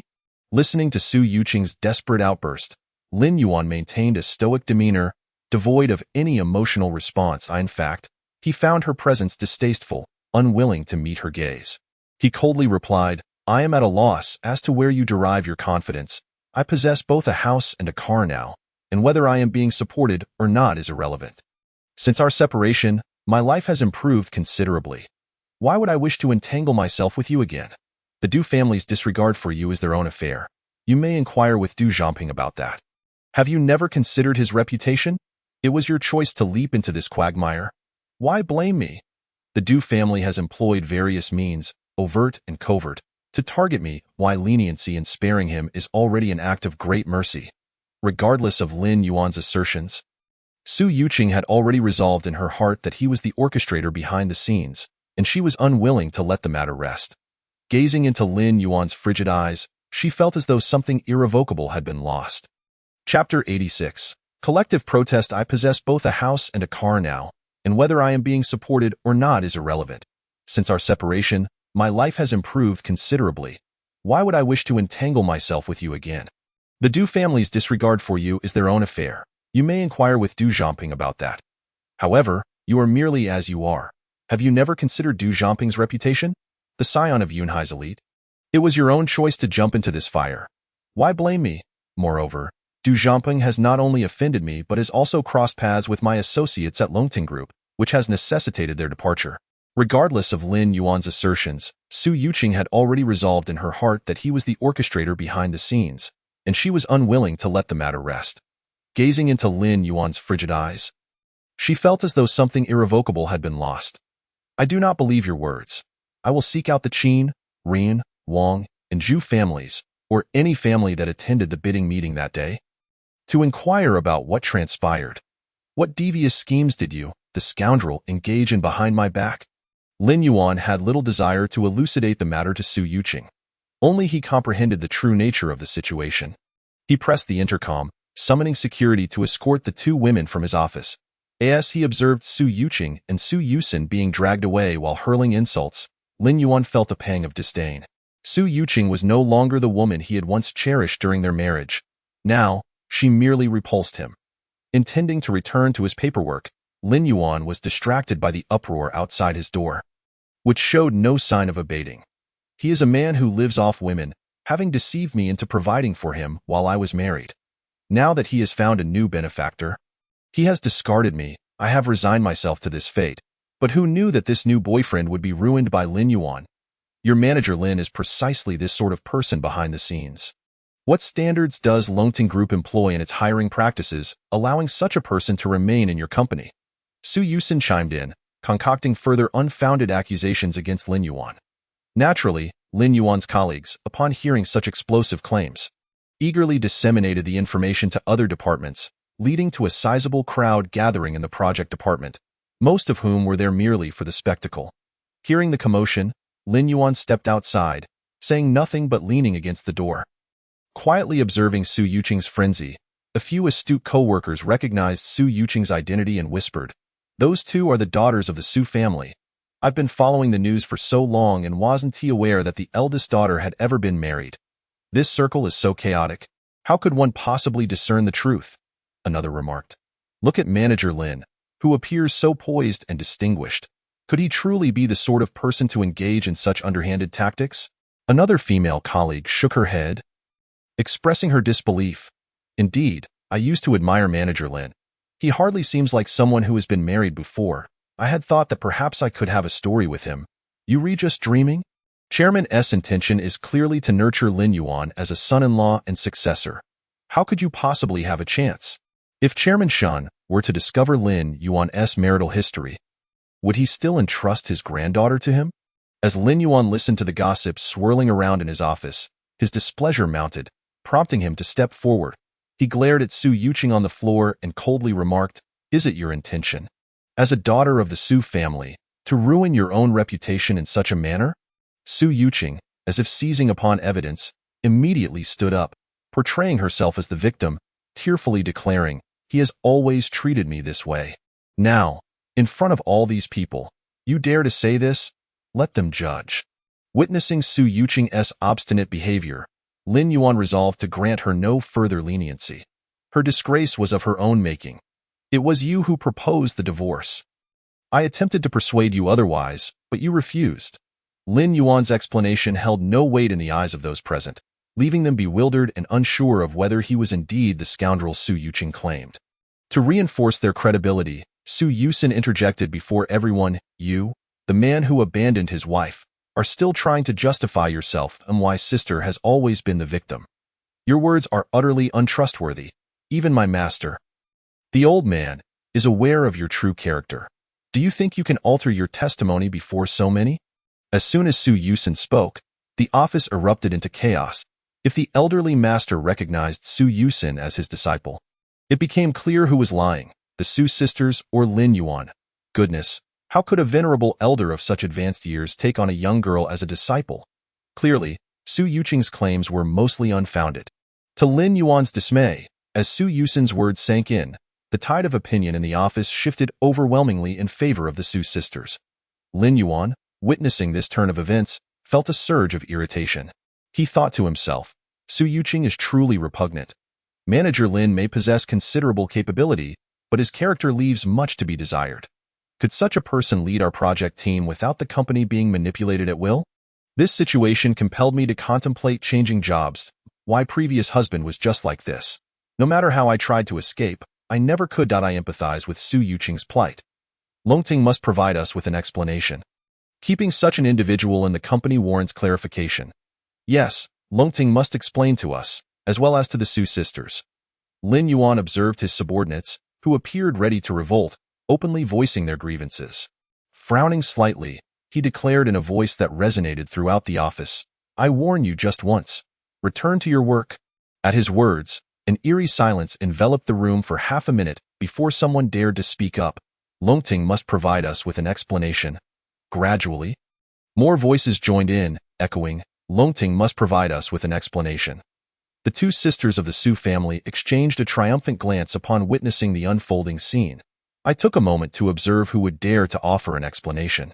With a resounding thud that commanded everyone's attention, Chairman Shun, leaning on his cane, darkly inquired, "Who among you is willing to explain?" Step forward, one by one. Chapter 87. The overbearing Shan patriarch Lin Yuan noticed Shan On Fu had arrived. And judging by his demeanor, he had likely overheard a substantial portion of the preceding conversation. The Su sisters, who had been feigning innocence on the ground, immediately sprang to their feet upon seeing Chairman Longting. Lin Yuan couldn't suppress a smile at the sight. Just moments ago, the office colleagues who had been vociferous in their accusations now dared not utter a sound in Shan On Fu's presence. Bowing their heads in submission, using his cane for support, Shan On Fu made his way to Lin Yuan's side.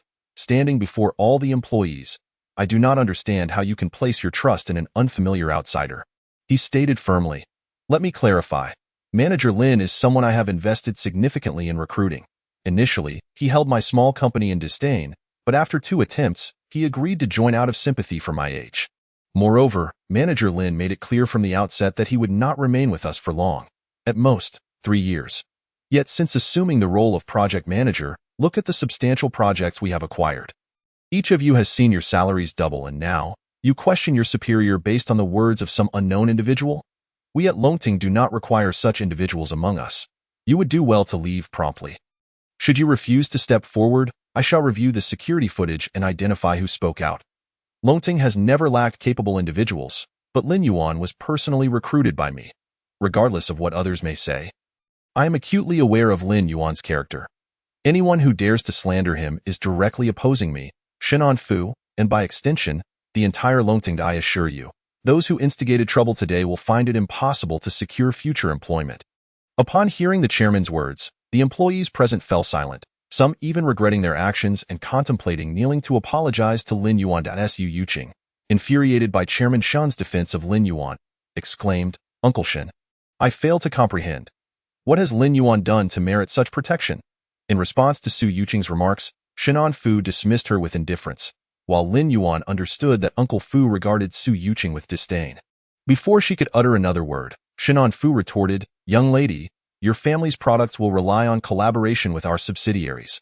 Mind your words and actions. Do not let a moment of impulsiveness lead to a breach of business etiquette. The Su family cannot afford such folly, as anticipated. Shunan Fu remained the formidable figure he was in the business realm. His words left Su Yuqing speechless, her resolve shaken. If I recall correctly, you recently attempted to exploit the name of the white-haired elder for personal gain. Is it true that he has a disciple? As he spoke, Shunan Fu dialed the white-haired elder, and upon hearing the greeting on the other end, Su Yuqing felt her legs weaken. Gripping her sister Su Yuqing tightly, she fought to remain upright. Old Bai, I have heard you recently accepted a female disciple. It seems this young woman, claiming to be your disciple, has come to my company under false pretenses. I wish to confirm whether this is indeed the case. The breaths on the other end of the line hung heavily in the air for Su Yuqing. You must be referring to Su Yuqing. Yes, it is accurate. When the white-haired elder confirmed this, Su Yuqing felt as though she had been granted a new lease on life. However, this girl has acted immorally and deceived me. I no longer wish to keep her as my disciple. Her actions today are of no concern to me.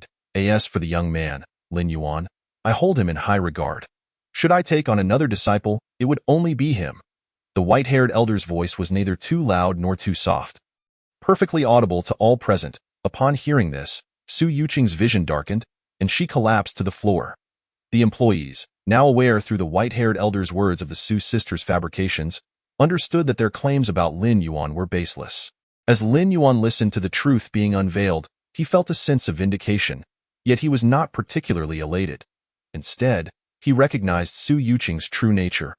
Observing her aggressive demeanor, reminiscent of a common street vendor, he felt a wave of disgust. The very employees who had vociferously demanded accountability from Longting now knelt before Shunan Fu, crying, "Chairman, I realize my mistakes. I mistook these two for weak women and was led astray by their deceit." Reflecting on their earlier accusations against Lin Yuan, they lamented their lack of discernment.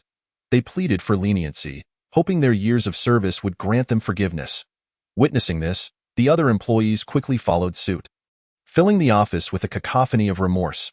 Meanwhile, Su Yuqing and Su Yuqing, sensing the tide turning against them, hastily supported each other to escape the scene.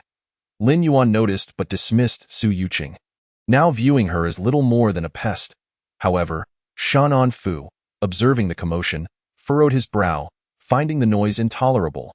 Despite his advanced age, he commanded the room with vigor, striking his cane against the plush carpet, producing a resounding thud that silenced the crowd in a chilling tone reminiscent of a harbinger of doom.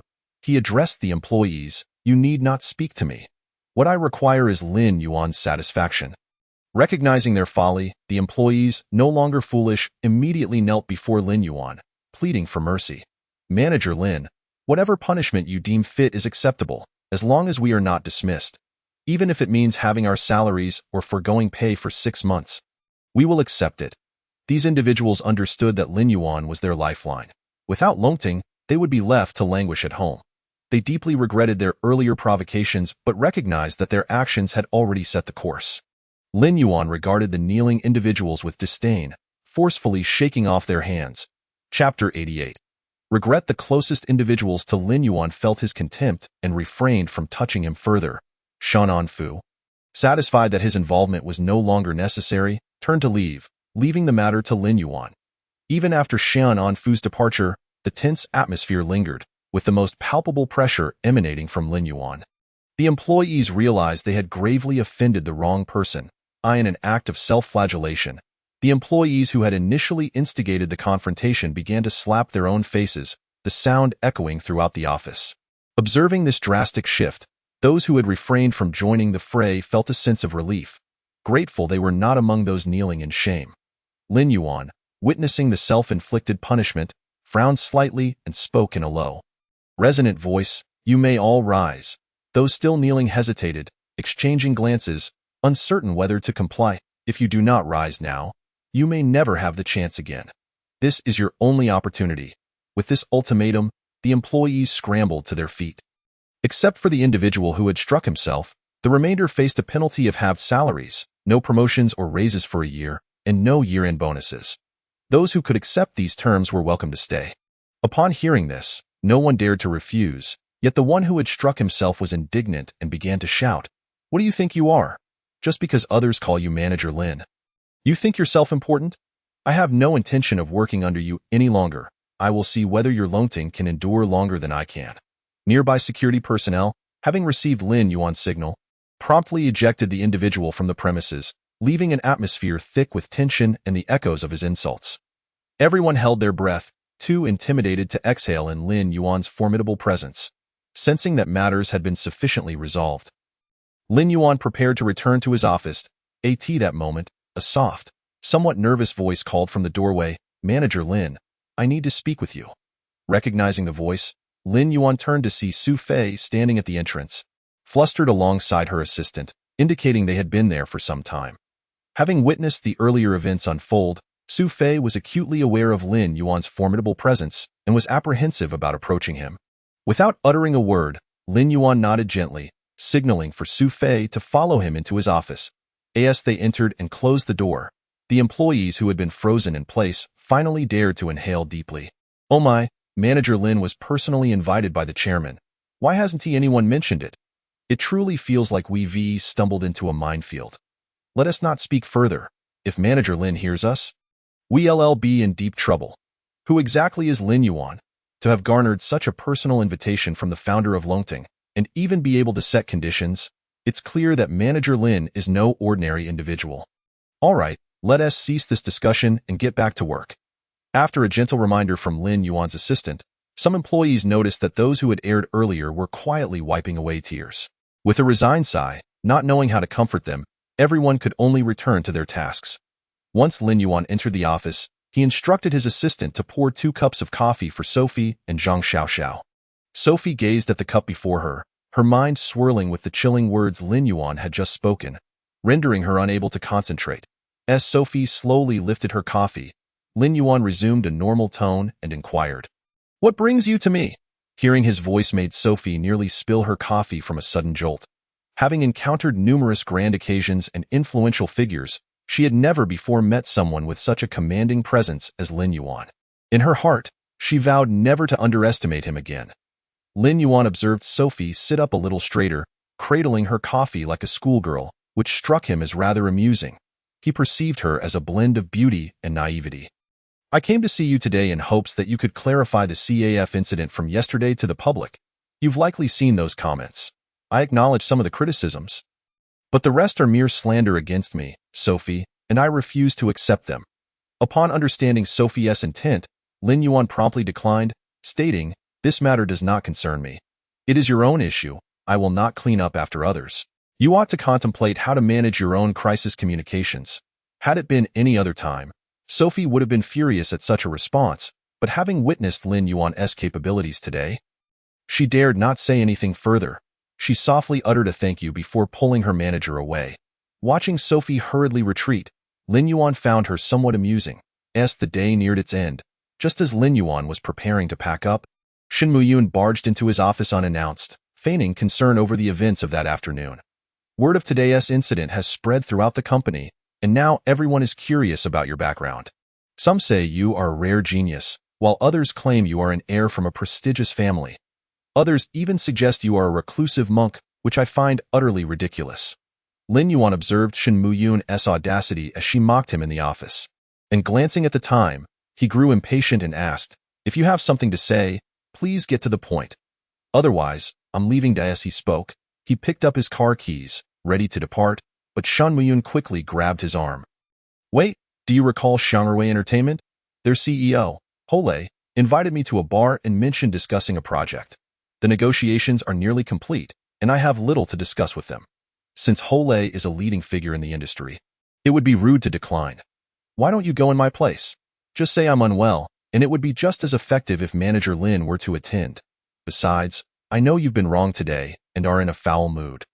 Although your grandfather helped you settle the score, I understand you need another outlet to vent. This could be mutually beneficial." Listening to Shen Muyun's plea, Lin Yuan sensed that the situation might not be as straightforward as it appeared. He contemplated that perhaps he truly ought to attend.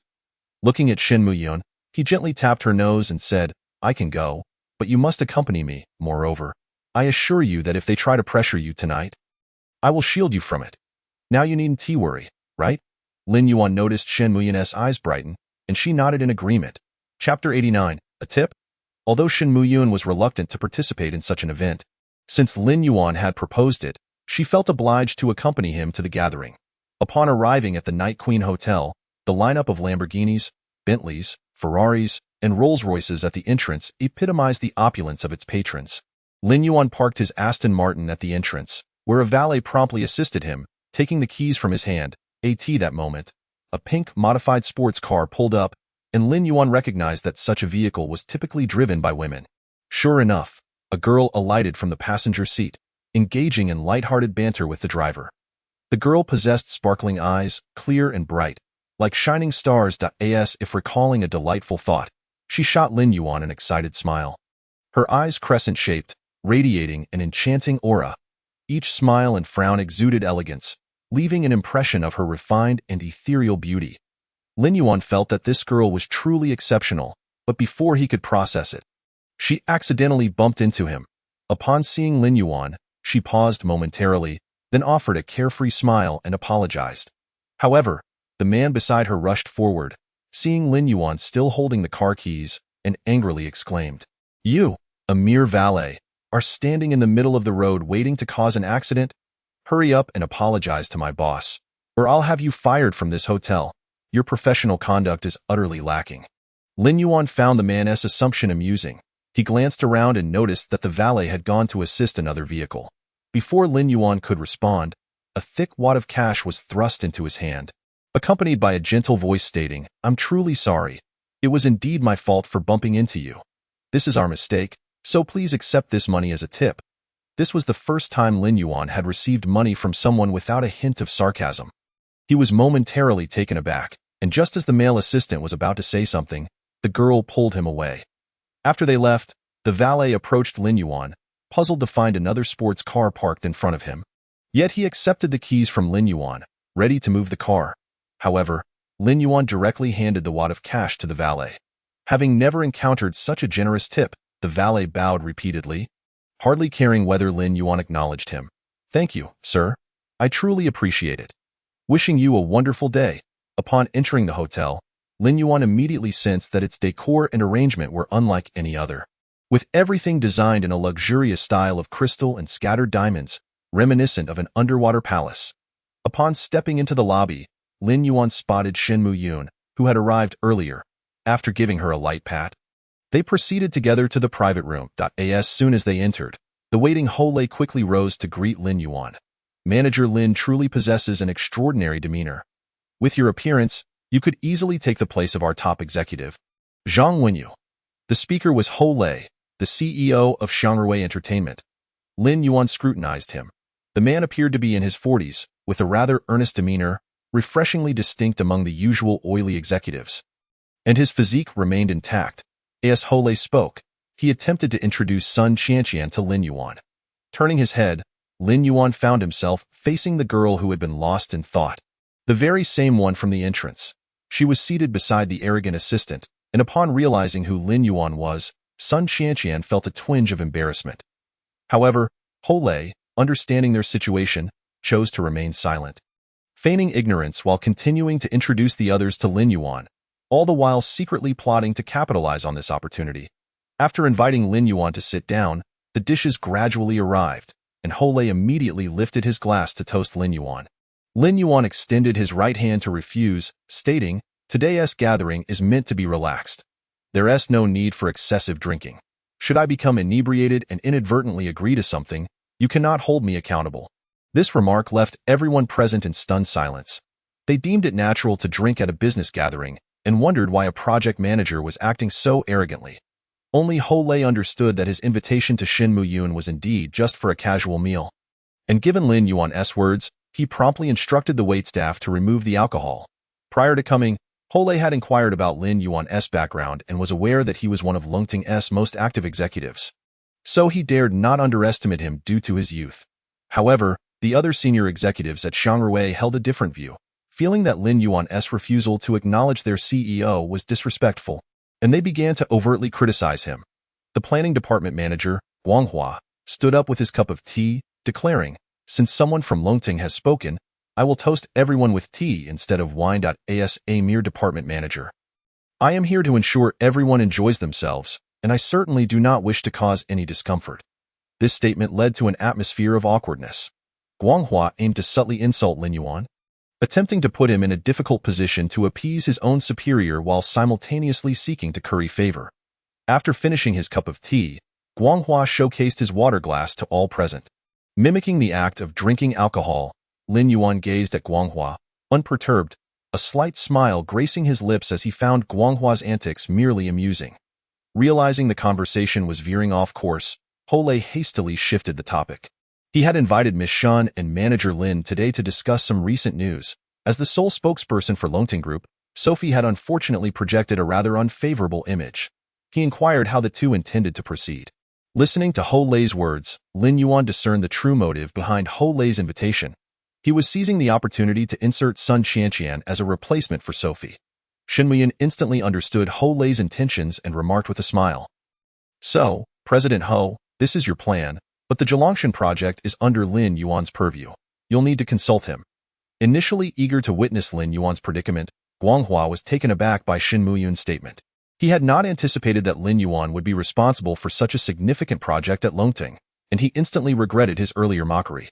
Upon hearing Shen Muyun's words, Lin Yuan coldly replied to Hole, "We have a contractual agreement with Sophie for this project. She has committed no breach, and we cannot easily default."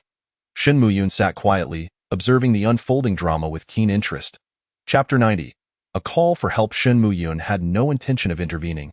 When Lin Yuan spoke, Hole mistakenly believed he was expected to express his position, promptly assuring Manager Lin, "Rest assured. As long as Qianqian can represent Longting, we will certainly take good care of you." He continued, "Just say the word, and we at Shangruwei will accommodate." At Holei's remarks, Lin Yuan could no longer suppress a smile, albeit one devoid of warmth. Was President Ho jesting? Afterward, Lin Yuan excused himself to the restroom, prompting Sun Qianqian to announce her need to do the same, which delighted Hole. Once Lin Yuan exited, Hole swiftly positioned himself beside Shen Muyun, eagerly serving her food while subtly inquiring about Lin Yuan's background.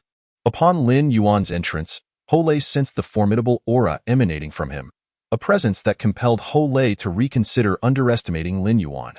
This assertiveness was something he had not even observed in Xianan Fu of Longting. Lin Yuan emerged from the restroom and turned to find Sun Qianqian waiting at the door. Observing her in a white outfit, hair tied back in a ponytail, with her head slightly bowed in contemplation, Lin Yuan was struck by a fleeting resemblance to the former Su Yuqing. Realizing his thoughts were straying, he swiftly refocused and inquired, "Miss Sun, are you waiting for me?" His abrupt question startled Sun Qianqian. But recognizing the icy tone as belonging to the person she awaited, she nodded earnestly. Lin Yuan furrowed his brow, puzzled as to why Sun Qianqian sought him out, noting her unusual quietness today. "I apologize for mistaking you for a parking attendant at the door earlier. I extend my assistant's apologies." After saying this, Sun Qianqian bowed sincerely. Lin Yuan found her earnestness almost amusing, suddenly perceiving a certain innocent charm in her demeanor. With this thought, his previously sharp gaze softened. "You are your own person. There is no need to apologize on his behalf. Let him do it himself, for I will not accept it otherwise." At this, Sun Qianqian grew anxious, attempting to explain, but Lin Yuan simply walked past her back to the private room. Although the collaboration had not materialized, Hole dared not show anger towards Lin Yuan, maintaining a pleasant demeanor until he bid farewell to Lin Yuan and Shen Muyun. Having gathered while Lin Yuan was in the restroom, Hole had deduced that the current favored individual in Shan'an Fu's eyes was Lin Yuan. Offending Lin Yuan equated to offending Shan'an Fu, thereby jeopardizing their relationship with Longting, a risk too great to bear. "President Ho, this fellow is truly lacking in tact. You have treated him with such kindness, yet he remains sullen," Guanghua remarked. "This insolent brat will surely receive his comeuppance." After Lin Yuan's departure, the ever-sycophantic Guanghua sought to curry favor with Hole. Initially frustrated by his failure to dismiss Sophie, Hole now had the opportunity to redirect his ire. "Your miscalculation has cost us a valuable opportunity," Hole chided Guanghua, his voice laced with anger. Sun Qianqian could have easily supplanted Sophie, but your actions soured Lin Yuan's disposition, prompting his refusal to allow Qianqian to step in. Upon hearing this, Guanghua was left dumbfounded, intending to offer an explanation, yet Hole, decisive in his actions, recognized that individuals like Guanghua, overly cunning, should not linger. Ultimately, Ho Lei abandoned Guanghua at the hotel entrance and drove away. Regret washed over Guanghua. His careless words had cost him a splendid job, and he was acutely aware of the sacrifices he had made to reach his current position.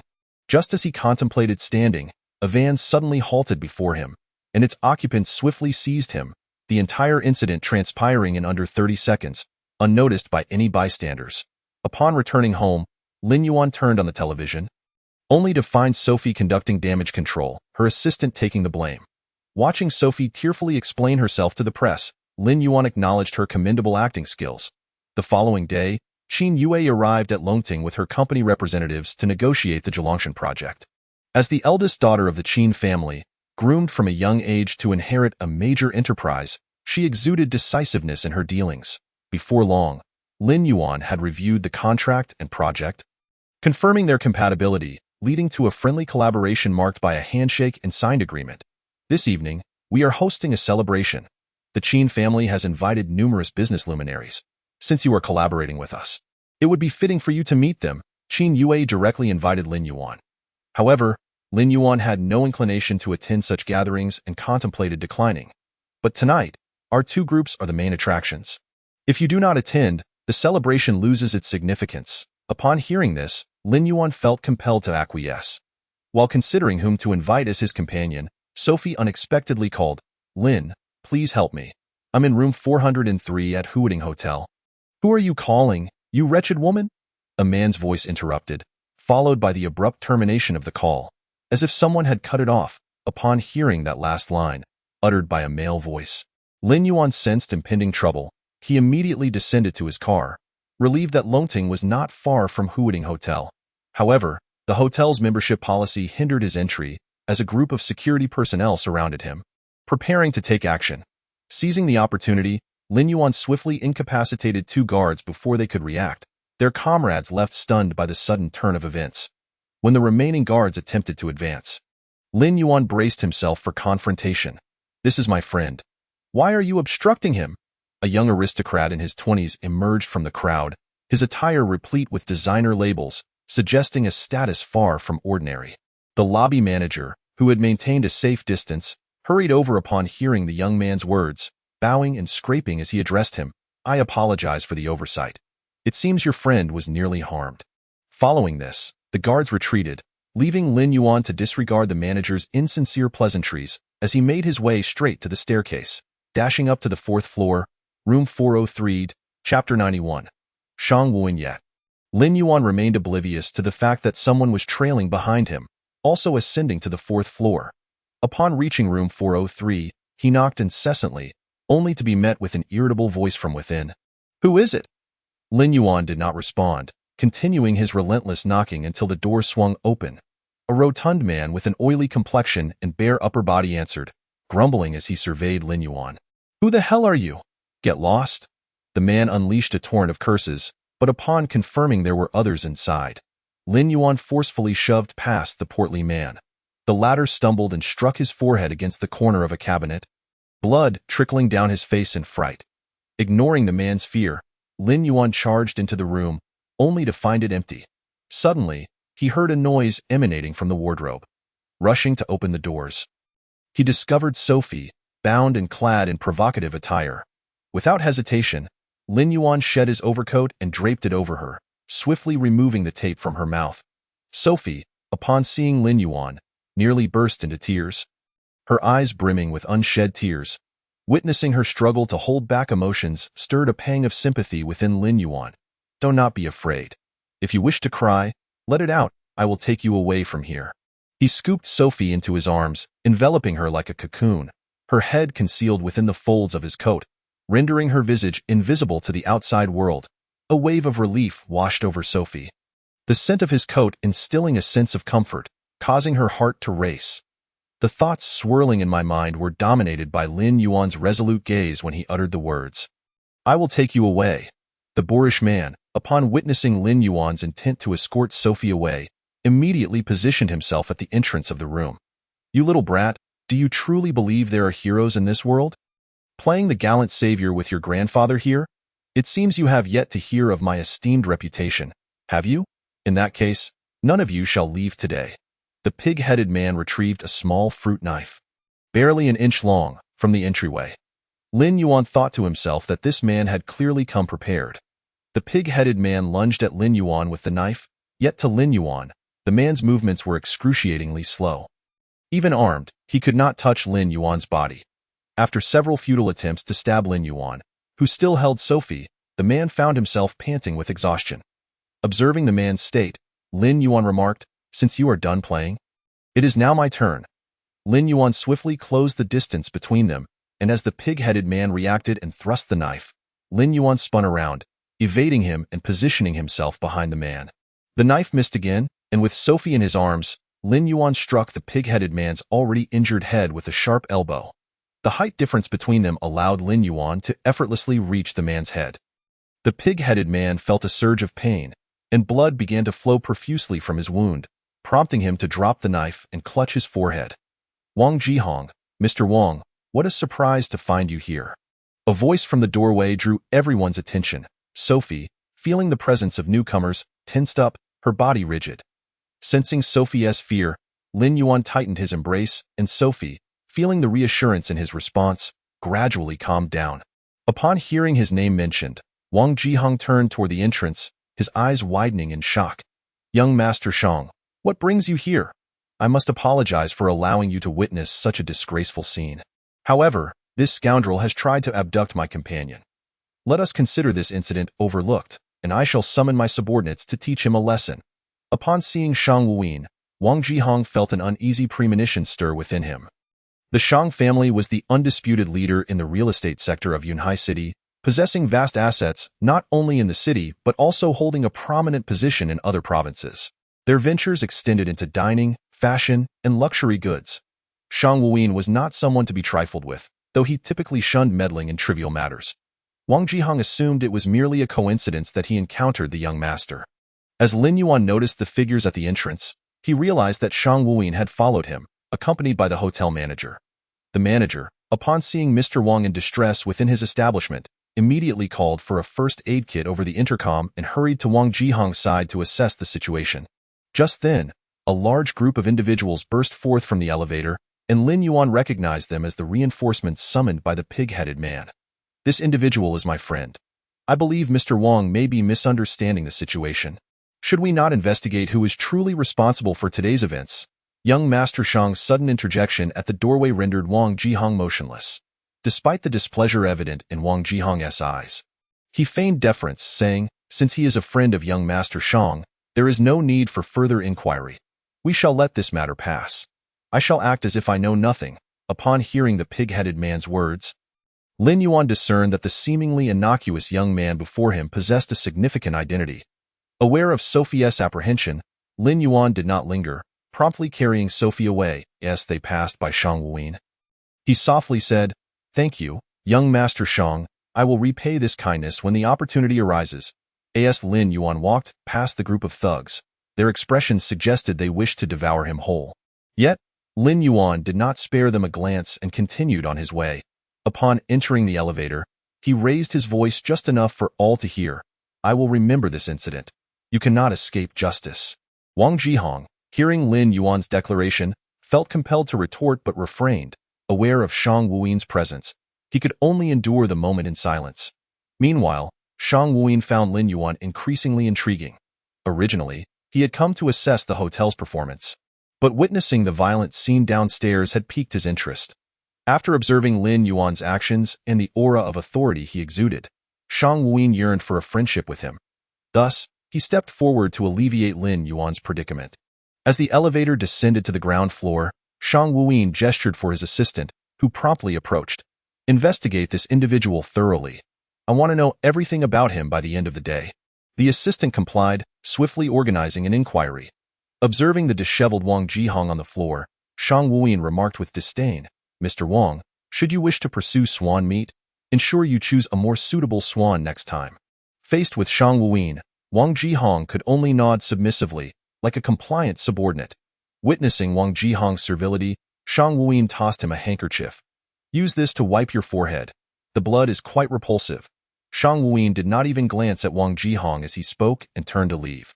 Wang Jihong, feeling humiliated by the discarded handkerchief, dared not use it or dispose of it. He resolved to keep it for future encounters when he might need the Shang family's assistance. Once back in the car with Sophie, Lin Yuan gently placed her in the back seat. Feeling the safety of their surroundings, Sophie cautiously peeked out, reassured by Lin Yuan, who was driving. "It was my company's people. They sent me over to persuade Mr. Wang to invest in their project. What was supposed to be a normal business engagement turned into a nightmare when those thugs drugged me. You were the first person I called, and I sincerely thank you for coming to my rescue. Had you not arrived in time, I shudder to think of the consequences. I will not let those bastards get away with treating me as a mere bargaining chip," Sophie continued, her voice trembling with suppressed emotion. Lin Yuan, sensing her struggle, offered her a tissue without uttering a word. Sophie paused at the sight of the napkin but accepted it nonetheless. Soon, the sound of her quiet sobs filled the air. "Thank you. If it weren't for you, I would have been at the mercy of that greasy man. If I had called anyone else, they might have thought I was merely playing a prank." Listening to Sophie's words, Lin Yuan could clearly sense the despair in her tone, and he felt relieved that the ordeal was over. He noted Wang Jihong's name for future reference, but his demeanor remained impassive. "When we return, turn off your phone. And no matter who reaches out to you, do not respond. It would be prudent to terminate your association with that entertainment company as soon as possible. Your boss sees you merely as a tool for exploitation." His voice was steady and calm, each word instilling a sense of reassurance in Sophie. After safely returning Sophie to her home, Lin Yuan prepared to leave when he suddenly felt a pair of soft hands grasp his arm. Turning around, he found Sophie, lying on her bed, gazing at him with pleading eyes, yearning for his company. "Mr. Lin, do you have any plans? Could you stay a while with me? I feel so uneasy. I fear Mr. Wang might report us to the company. Hongguang Real Estate holds most of the property rights and leasing rights in Yunhai City. Our company's land is also under their jurisdiction, and I am afraid." Upon hearing Sophie's concerns, Lin Yuan furrowed his brow, realizing the predicament he had unwittingly entered. His act of kindness had left him morally obligated to remain. Sensing his reluctance, Sophie gradually released her grip on him. However, moved by her plight, Lin Yuan, for the first time, defied his own instincts and reassured her, "Why don't you rest for a bit? I will work nearby. Tonight, I have a celebration banquet. Would you accompany me as my guest?" When Sophie heard Lin Yuan's invitation, she hesitated, feeling unworthy of being his date, but ultimately nodded shyly. Ever since his divorce from Su Yuqing, Lin Yuan had experienced a whirlwind of events and was no longer particularly interested in romantic entanglements. Noticing Sophie's expression, he feigned ignorance and said nothing. Sophie found solace in Lin Yuan's presence as he worked in the living room. She then took out her phone and composed a Weibo post before setting it aside to rest peacefully. Upon awakening, Lin Yuan ordered a bowl of congee for Sophie, and after she had a bit to eat, there was a knock at the door. Lin Yuan approached and opened it with ease. Initially, Sophie was on guard, but upon seeing a group of people pushing in a makeup cart and a rack of clothes, she understood Lin Yuan's intentions. "The celebration banquet starts in 2 hours. And I've called our company's entertainment department to help you get ready." Lin Yuan's demeanor remained icy, as if nothing could stir his emotions, much to Sophie's discontent. However, Sophie was acutely aware that she had no right to voice her opinions. Having already promised Lin Yuan, she resigned herself to patiently await the assistance of these individuals in her adornment. Meanwhile, the online community erupted in response to Sophie's candid revelations about the exploitation she endured at the hands of her agency, Yuehua Entertainment, as well as her unfortunate experiences today. She unilaterally severed her partnership with her boss, Lu Zijian. The uproar on the internet was palpable, yet public sentiment overwhelmingly favored Yuehua Entertainment, suggesting that financial incentives had undoubtedly influenced these opinions. Sophie's current circumstances, it seemed, were a direct result of Lu's support. Now that she had gained fame, she appeared ungrateful. Not long ago, Sophie had been a simple girl from a remote village, discovered by the company's scouts. Was this starlet truly faltering? I had long suspected her inflated ego. She treated her assistants like mere servants, and not just her own, but anyone's assistant she encountered was at her beck and call. Yet, it would be unjust to condemn her entirely, as Sophie had attributed the issue to her boss. Why then, should one attack the young woman? Lin Yuan was preoccupied with his duties and was about to take a brief respite when a notification appeared on his screen. Reading Sophie's remarks from before her slumber, he perceived this as a public figure's most helpless retort against reality. Yet, the multitude of uninformed individuals online continued to hurl insults at Sophie, which Lin Yuan found increasingly intolerable. He silently vowed to remember the name of Yuehua Entertainment. Meanwhile, another individual, smug and self-satisfied like a schemer who had succeeded, remarked, "Did you think you could outmaneuver me? Do not forget, I was the one who obstructed your sordid past." This was none other than Sophie's employer, Lu Zijian. The sole source of Lu's irritation was the unexpected emergence of an individual today who had disrupted his plans. Otherwise, President Wang would surely have been inclined to invest in his film, Geely Island, thereby catapulting Yuri to stardom. Contemplating Yuri's alluring figure, Lu felt a droplet of saliva threaten to escape. Moreover, Yuri was far more obedient than Sophie. She would comply with any request, even if it bordered on unethical. What employer wouldn't he relish such an employee? Lu pressed the intercom in his office and instructed his assistant, "Since Sophie intends to depart, let us expose her secrets and tarnish her reputation." Chapter 93. The celebration banquet. As Sophie underwent her makeup application, she was showered with compliments by the artist beside her. "Miss Sophie, your skin is exquisite. And your beauty is striking. May I trouble you for an autograph shortly?" Sophie, in high spirits, graciously agreed. "You are so approachable in person. Indeed, the online rumors cannot be taken at face value, whether they are disparaging or flattering. You are so gorgeous. It's no wonder Manager Lin rejected Sun Qianqian just days ago. If I were in his position, I would have done the same. Sun Qianqian simply cannot compare to you." One of the nearby makeup artists quickly nudged the speaker, who, realizing her faux pas, promptly fell silent. Sophie sensed something amiss. Why did this matter involve Sun Qianqian again? Just as she contemplated this, Lin Yuan approached. Having completed his preparations, he scrutinized Sophie and mused that she indeed possessed a certain charm. He then entered the changing room to don a matching white suit. With his sleek, dark hair, sharply angled brows, piercing black eyes, subtly pursed lips, and defined features, he presented a tall frame that resembled an eagle in the night, proud, solitary, and exuding an air of dominance. Regardless of how Lin Yuan adorned himself in white, he could not conceal the innate aura of a formidable predator. Instantly, all the women present were captivated by his presence. Lin Yuan's voice interrupted Sophie and the makeup artist's musings. "We must depart. There's less than an hour remaining, and I have little patience for tardiness." This simple statement emanated authority and an unmistakable hint of impatience. Upon arriving at the Qin family mansion, Qin Yue and her father were already at the entrance to greet their guests. Today, Qin Yue had forsaken her usual strong demeanor, donning a gentle lavender gown that showcased her grace as the hostess. As the driver maneuvered the car into the garden, Lin Yuan noted the extensive preparations undertaken by the Qin family for this celebration. They had not only constructed a parking area for guests, but had also meticulously renovated the manor itself. Although Lin Yuan was somewhat taken aback by the Qin family's dedication to the event, viewing it as merely a small celebration, he remained unperturbed. Having witnessed many such spectacles throughout his life, however, he did sense Sophie's nervousness beside him. Despite being an international star, she had never encountered a residence as grand as a castle. As the driver opened the car door, Lin Yuan felt an inexplicable sense of familiarity upon seeing the red carpet beneath his feet. Entering the Qin residence marked the commencement of his initial campaign. From this point onward, Lin Yuan's plans would gradually unfold. Following closely behind, Sophie observed Lin Yuan and felt an odd sensation that he seemed somehow different. He appeared utterly unfazed in this environment. Either his presence was overwhelmingly commanding, or he had simply become accustomed to such settings.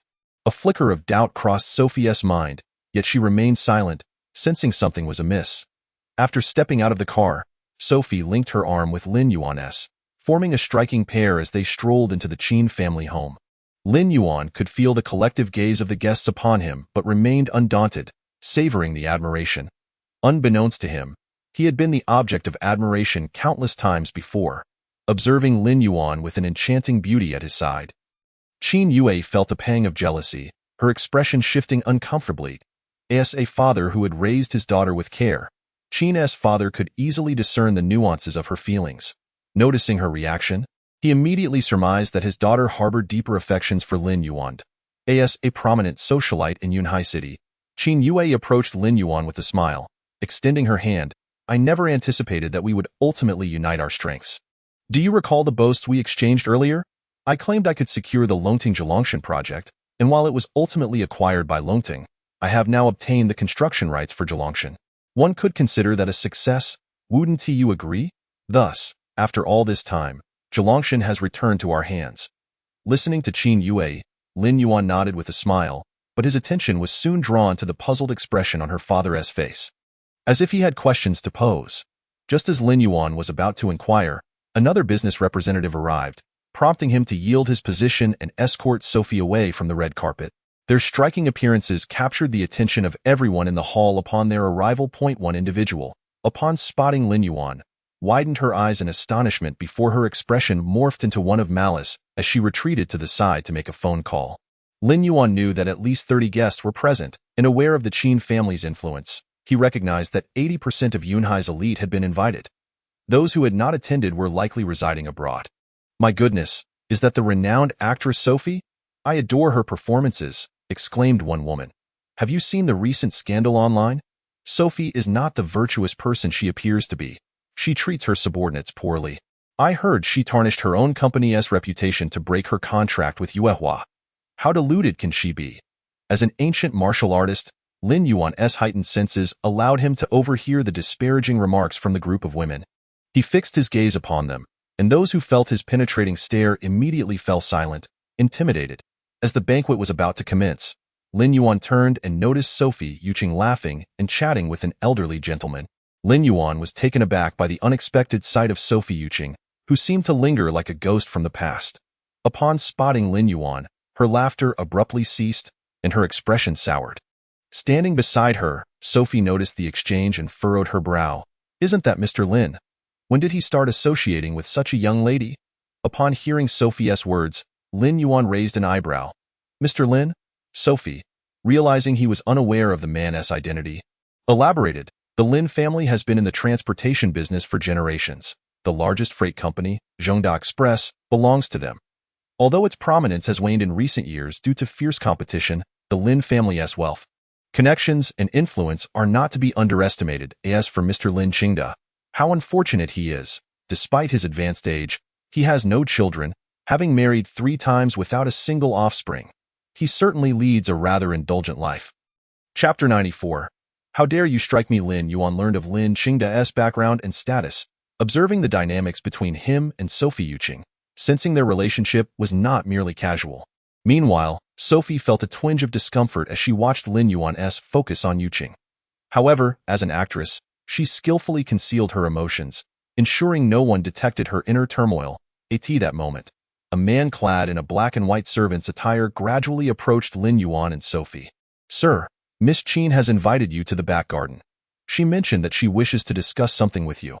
Upon hearing this, the man gestured invitingly towards Lin Yuan, who, without a second thought, followed him. Upon arriving at the back garden, Lin Yuan surveyed the surroundings, which were enveloped in silence, giving no indication of human presence, save for a solitary figure illuminated by the street lamp ahead. However, from such a distance, Lin Yuan could not ascertain whether it was indeed Qin Yue, causing him to hesitate slightly. The servant beside him suddenly interjected. Miss Qin stated that there are matters regarding the Zhilong Mountain project she needs to discuss with you. Please proceed on your own. Acknowledging the servant's words with a nod, Lin Yuan pondered the distance, 2 kilometers away from the banquet hall, wondering why Qin Yue would choose such a remote location for their conversation, which piqued his curiosity as he approached the figure beneath the lamplight. A gust of wind rustled through the nearby bushes, producing a faint sound. Concealed within the foliage were 3 or 4 individuals, armed with clubs and poised to strike. Meanwhile, in the banquet hall, Sophie was sipping her drink while waiting for Lin Yuan when she noticed Su Yuqing approaching her slowly. Feigning friendliness, she greeted Sophie, who had already recognized her from their previous encounter in Lin Yuan's office. Sophie, the star. What brings you to such an event? May I take a picture with you? Sophie, aware of Su Yuqing's true nature, felt compelled to maintain a cordial demeanor in this public setting and agreed. As they drew closer, Sophie forced a smile, while Su Yuqing positioned her phone for a photo, whispering, So, did President Wang not ruin you? You still managed to attend such a gathering, At Su Yuqing's words, Sophie could no longer contain her emotions, turning to look at her in shock just as Su Yuqing captured the moment. The sound of the shutter echoed through the banquet hall, and Su Yuqing, covering her face, exclaimed in disbelief, "You actually dared to hit me!" The commotion drew the attention of onlookers, including Lin Qingda, who approached with a look of concern for Su Yuqing's injury. Knowing she had allies, Su Yuqing made sure her voice was loud enough for those nearby to hear, feigning innocence. "I merely wanted a photo. Who knew that this diva would throw a fit? If you didn't want to take a picture, you could have just said so. Why resort to violence?" Su Yuqing had two motives for her actions. First, to undermine Lin Yuan's authority by humiliating Sophie, who was his companion. Second, to assert her claim as Lin Qingda's partner, warning others not to entertain notions of rivalry. As Sophie felt the weight of the crowd's scrutiny, she was at a loss for words. "Isn't she that famous star? I've heard her character is truly poor. It seems to be true. Today, she intended to approach Yuehua Entertainment. Even their president has remarked on her untrustworthiness. I wonder who invited her. What a disgrace. Can stars really mingle with the likes of us wealthy elites? How could they invite someone like her?" Just as Sophie struggled to defend herself, a composed voice rang out from behind. "Miss Su was invited by my Qin family. If anyone has objections, they are welcome to leave on such a joyous occasion. I wish to avoid causing any discomfort, but excessive behavior will not be tolerated." Everyone turned to see Qin Yue, the speaker. With the host intervening, no one dared to make a scene. Sophie, relieved that Qin Yue had come to her aid, noticed her looking around in confusion. "Where's Lin Yuan?" Realizing that Lin Yuan had been summoned by a servant, Sophie replied, "He was just taken by one of your family servants. They said you wanted to speak with him. Did you not accompany him?" Curious as to why Qin Yue inquired about Lin Yuan's whereabouts, Sophie observed as Qin Yue's expression darkened, murmuring, "This isn't good," before hastily making her way toward the garden.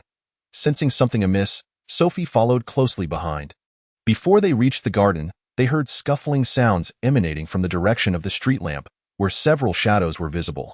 Quickening their pace, they soon found Lin Yuan standing beneath the dim light, the weak yellow glow highlighting his gelled hair, creating a scene both solemn and warm.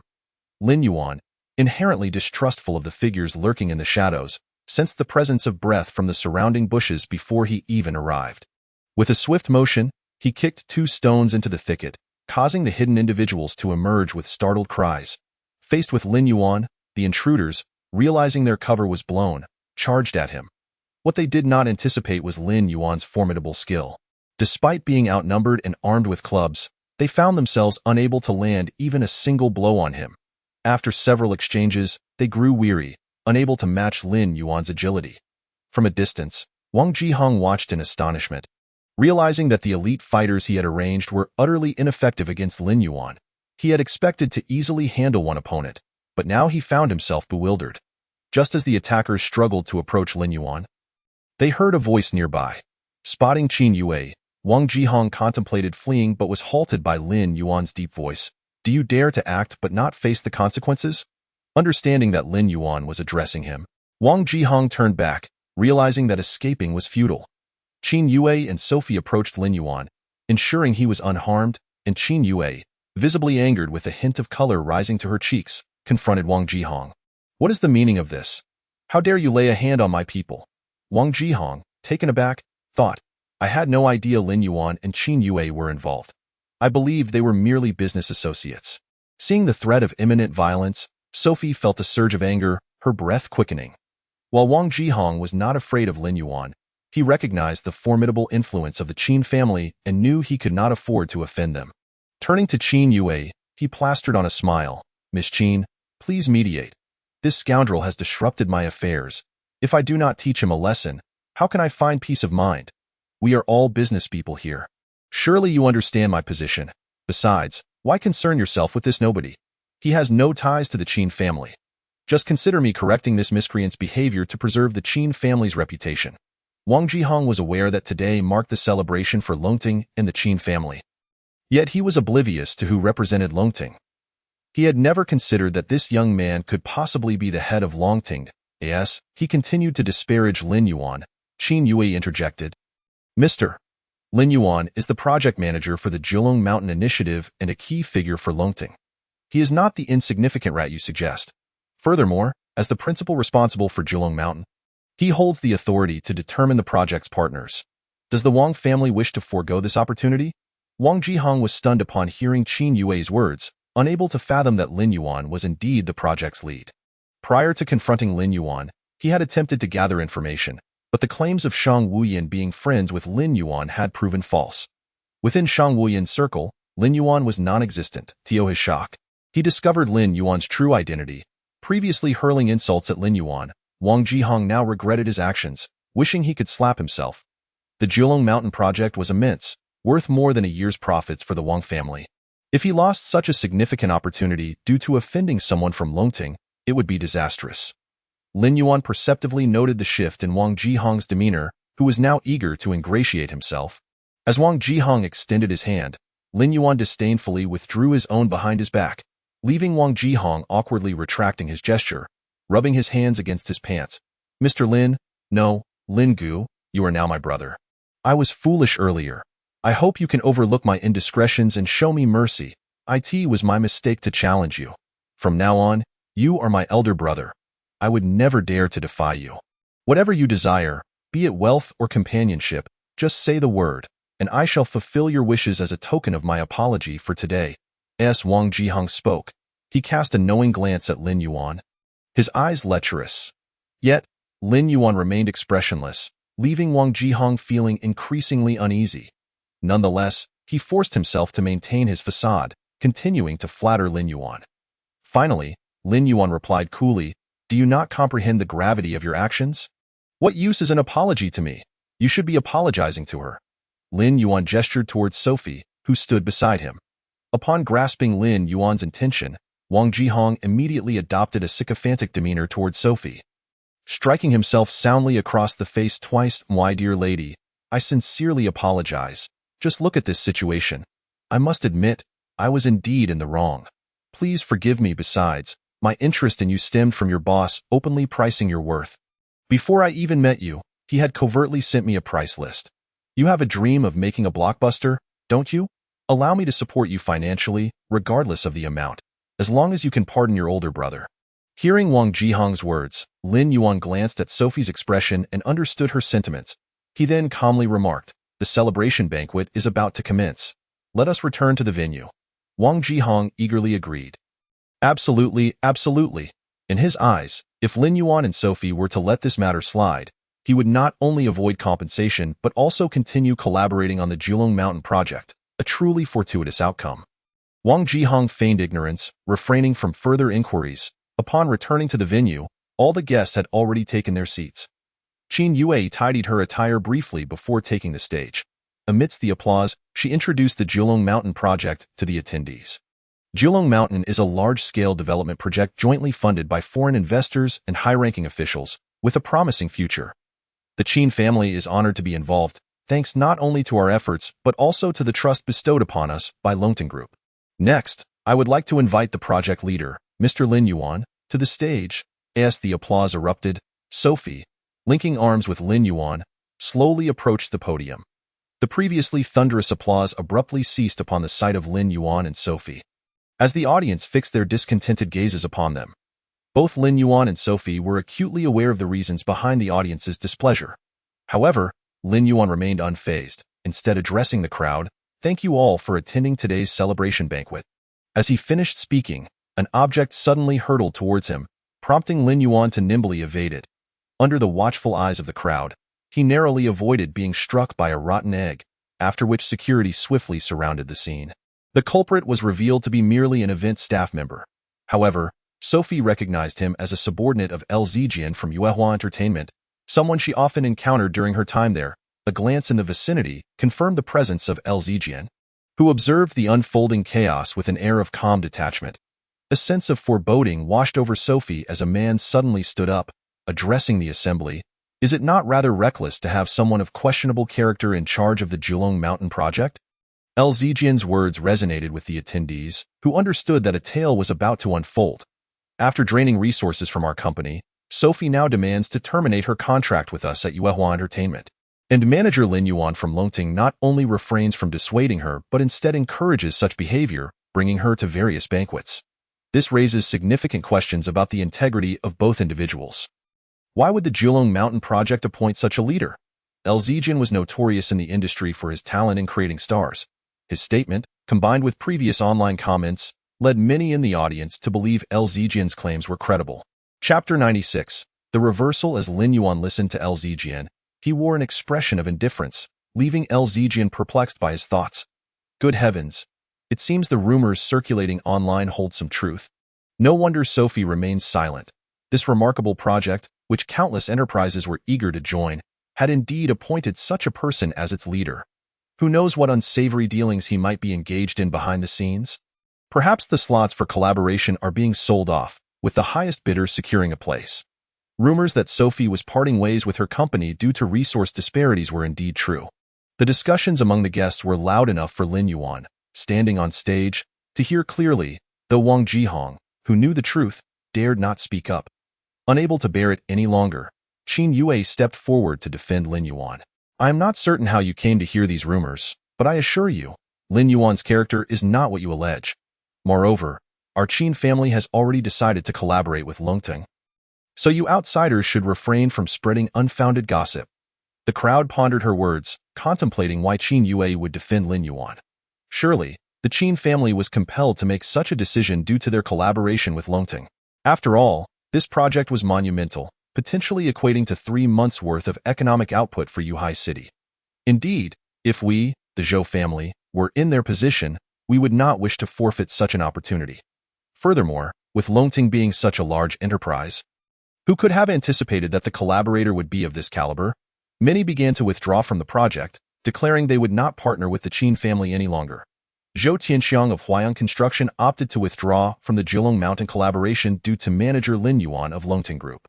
Observing the exodus of companies, Lin Yuan smiled. Wang Jihong, watching from below, felt a chill as he noted Lin Yuan's disdainful grin. Lin Yuan addressed the crowd. I believe you have yet to grasp your own standing. Your participation in this project is a result of your appeal to the Qin family. Without your second-rate companies, we could easily find replacements, even from outside the city. Consider this. A mere word from another party could cost you an entire year's worth of revenue. Do you truly believe that conducting business is merely child's play? Lin Yuan's words resonated through the microphone, awakening the impulsive business leaders. His commanding presence reinvigorated them.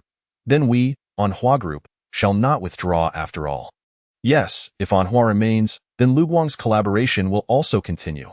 Before long, after Lin Yuan's statement, all the leaders of second-tier companies gradually conceded. Lin Yuan found it amusing. He then produced a voice recorder from his pocket, activating it to project Wang Jihong's voice.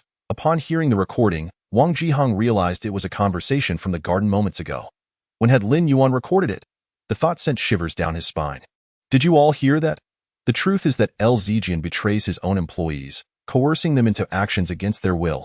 If someone as esteemed as Sophie can be treated this way, consider the plight of the lesser stars at Yuehua Entertainment. Did you ever think to verify the facts before jumping to conclusions? Zhou Tianxiang, who had just been vociferously defending Zijian, was now dumbfounded by the content of the recording. Filled with regret as he hastily apologized to Lin Yuan in front of everyone, Manager Lin, I sincerely apologize. My previous remarks were made in haste. Please do not take offense. I have long been aware of your capabilities and eagerly wished to collaborate with the Qin family on the Jilong Mountain project. Typically, when someone made such a statement, others would mock them, but today, none dared to utter a word. They understood that Lin Yuan was a person who would settle scores, and it was wise to keep a low profile. Anyone supported by both Longting and the Qin family must surely have significant influence. At that moment, Zijian, unwilling to yield, shouted in front of the crowd, What evidence do you have? Perhaps Wang Jihong is merely your pawn. Bought off by you. A female voice countered, Lin Yuan is precisely that kind of person, one who enjoys using money to buy others' loyalty. Lin Yuan was once a gigolo. Now that he has aligned himself with someone powerful, he has suddenly grown bold and engages in such behavior. The speaker was none other than Lin Yuan's ex-wife, Su Yuqing. Seizing the opportunity, she aimed to undermine Lin Yuan, hoping to ensure he could never recover. Upon hearing her words, Lin Yuan found her intentions laughable. The guests, unsure of the truth, noticed Lin Yuan's indifference, causing them to hesitate in voicing their opinions. I had no idea that our project manager at Longting had such a colorful past and such questionable character. A calm voice broke through the tension, drawing everyone's attention to the entrance. IT was none other than Shen Onfu, the chairman of Longting, accompanied by his granddaughter Shin Muyun. Having stepped back from the forefront of the business for several years, many in the commercial arena had not seen Shen Onfu in ages. However, his past achievements were well known, earning him both curiosity and respect among the attendees. Under the watchful gaze of the crowd, Shen Onfu, supported by Shin Muyun, strode in. He surveyed the room and spoke. Lin Yuan is the project manager of my Longting Group, undoubtedly affirmed and praised by me, Shen Onfu. Are you implying that my judgment is flawed? The onlookers were momentarily struck silent by the weight of his authoritative gaze, but soon reconsidered, murmuring among themselves. Since the old master Shen holds Lin Yuan in such high regard, could Lin Yuan's character truly be so lacking? After all, the venerable Shun has countless illustrious achievements to his name, having forged Longting Group from his own efforts, establishing a significant presence in the business realm. His discerning eye for talent is well acknowledged. With the old master Shun's formidable backing, speculation arose that Lin Yuan's background was far from ordinary, and naturally, his character was thus endorsed. Lin Yuan smiled at Shen Onfu, expressing, I am deeply grateful for your trust and recognition. Mr. Shun, that I can also assure you on my life that I have never engaged in any actions that would tarnish the reputation of Longting Group. Shen Onfu nodded in approval at his words. Shin Muyun, overhearing Lin's assurance, shot him a disapproving glance. As for the accusation made by SU earlier, suggesting I have latched onto someone influential, I would like to inquire, Ms. Su, do you possess any evidence to substantiate such claims? Su Yuqing had merely intended to cast a shadow on Lin Yuan, making baseless allegations without a shred of truth or evidence. Lin Yuan, fully aware of this, continued without awaiting her response. Moreover, if it is claimed that I have bribed others, then surely those who have testified on my behalf must also be deemed as having been bribed. Consequently, the multitude that has sought to defame me and Miss Su Fei could also be in the same predicament. Do you have any proof that they were not similarly influenced by others? Su Yuqing was left speechless, caught off guard by the counterattack. Her logic, which asserted that Lin Yuan could potentially be bribed, was now turned against her, suggesting that those who tarnished Lin Yuan's reputation could equally be compromised. She had intended to undermine Lin Yuan, yet found herself cornered. With no retort, she glared at him in frustration. Among the crowd, those who had indeed been bribed were equally dumbfounded, unsure of how to proceed. To continue their slander would only serve to expose their own guilt. The atmosphere grew exceedingly tense, with silence enveloping the room as everyone exchanged wary glances, reluctant to speak. Anticipating such a scenario, Lin Yuan smiled gently and remarked, I would advise a certain individual present, who enjoys watching the spectacle and has a penchant for bribery, to choose their next target with greater wisdom, lest they find themselves ensnared when their deeds are revealed. His words, ostensibly a caution, were in truth a pointed critique directed at those who had attempted to sully his name, only to have their treachery backfire. Although he spoke generally, his gaze was fixed squarely on L Zijian. On the night of Su Fei's incident, he had thoroughly investigated Yuehua Entertainment, and today's uproar was likely tied to L Zijian. The company's CEO, a soft chuckle escaped Su Fei, who, though attempting to feign modesty, could not hide her amusement from L Zijian, who shot her a fierce look before turning his attention back to Lin Yuan. Their gazes locked in a silent exchange that sparked tension. Lin Yuan's eloquent words had earned him the old master's endorsement, yet his prior position as a dependent at the Su household now seemed a distant memory as he ascended to the role of project manager at Longting Group. May I inquire, Mr. Lin, what methods have enabled you to achieve such rapid advancement? L Zijian stood, enticing the crowd to ponder the legitimacy of Lin Yuan's rise to managerial status. Among the audience, whispers of Lin Yuan's supposed favoritism circulated, with many attributing his success to mere opportunism. Undeterred, Lin Yuan met L Zijian's grandstanding with confidence, stating, My appointment as manager of Longting is due to the esteemed Mr. Shan's recognition and guidance. If memory serves, the decision regarding the managerial position of Longting is beyond the purview of Yuehua Entertainment. The implication was clear. L Zijian had no authority to dictate matters concerning Longting's leadership. The room fell silent, the weight of Lin Yuan's decisive words rendering the crowd momentarily speechless, wary of further provoking him. Secondly, I have endeavored to secure benefits for Longting, with my contributions evident to all. The Jilong Mountain Project, in particular, stands as a testament to my efforts since assuming the managerial role. Lin Yuan's lips curled into a cold smile as he regarded Lzjian. Indeed, Lin Yuan's acquisition of the lucrative Jilong Mountain project had significantly benefited Longting, who, then, was more deserving of the managerial position than he? Lzjian? A voice from the crowd pierced through, challenging Lzjian, who, in a fit of anger, shot a glare in response, only to have the retort drowned out by the murmurs of the onlookers. Lzjian had aimed to exploit Lin Yuan's past as a source of shame, yet Lin Yuan deftly transformed the narrative, leaving Lzjian's intentions laid bare. As the CEO of Yuehua Entertainment, Lzjian's persistent interference in Longting's affairs hinted at his displeasure over Su Fei's departure from their company following her contract with Longting. Seizing the moment, Lin Yuan revealed Lzjian's ulterior motives. Mr. L's hostility towards me stems solely from Miss Su Fei's decision to terminate her contract with Yuehua Entertainment. However, let us ponder why Miss Su Fei chose not to renew her agreement with Yuehua. At this juncture, Su Fei adeptly seized the opportunity to contribute, shedding tears as she declared, "Now that I have severed ties with Yuehua, I can finally express my sentiments. I am profoundly relieved to leave Yuehua Entertainment. Regardless of the value I have generated for them over the years, they have demanded that I sacrifice everything, not just for myself but also for my less prominent colleagues, who bear an even greater burden." Yuehua has truly become a chapter one wished to forget. Though she did not explicitly state it, her words invoked a wave of reflections among the audience. Coupled with Yuehua's notorious reputation within the industry, rife with scandals and unspoken truths, the implication of her statement was clear. With her tearful eyes and red-rimmed nose, Su Fei evoked deep sympathy from the crowd, igniting a collective outrage towards Lzjian, who now appeared as the villain attempting to tarnish another's reputation. As Yuehua Entertainment's prestige waned, Lzjian, in a fit of rage, lashed out at Su Fei, "You wretched woman, turning your back on those who elevated you. Who do you think made you famous? You only seek to climb into Lin Yuan's bed, playing your cards well, but this is merely a fantasy." The audience, witnessing his vitriol, recognized it as confirmation of Su Fei's claims. From this moment on, Yuehua Entertainment would undoubtedly lose a significant number of investors and artists, facing a potential downfall without Lin Yuan's intervention. Qin Yue signaled to the security personnel to escort the foul-mouthed individual out. Then, smoothing her hair, raised her glass to capture the audience's attention. Once all eyes were on her, she gracefully addressed them. "I apologize for subjecting you to this farce." She cast a knowing glance at Lin Yuan, their silent understanding palpable before adding, "Let the banquet resume."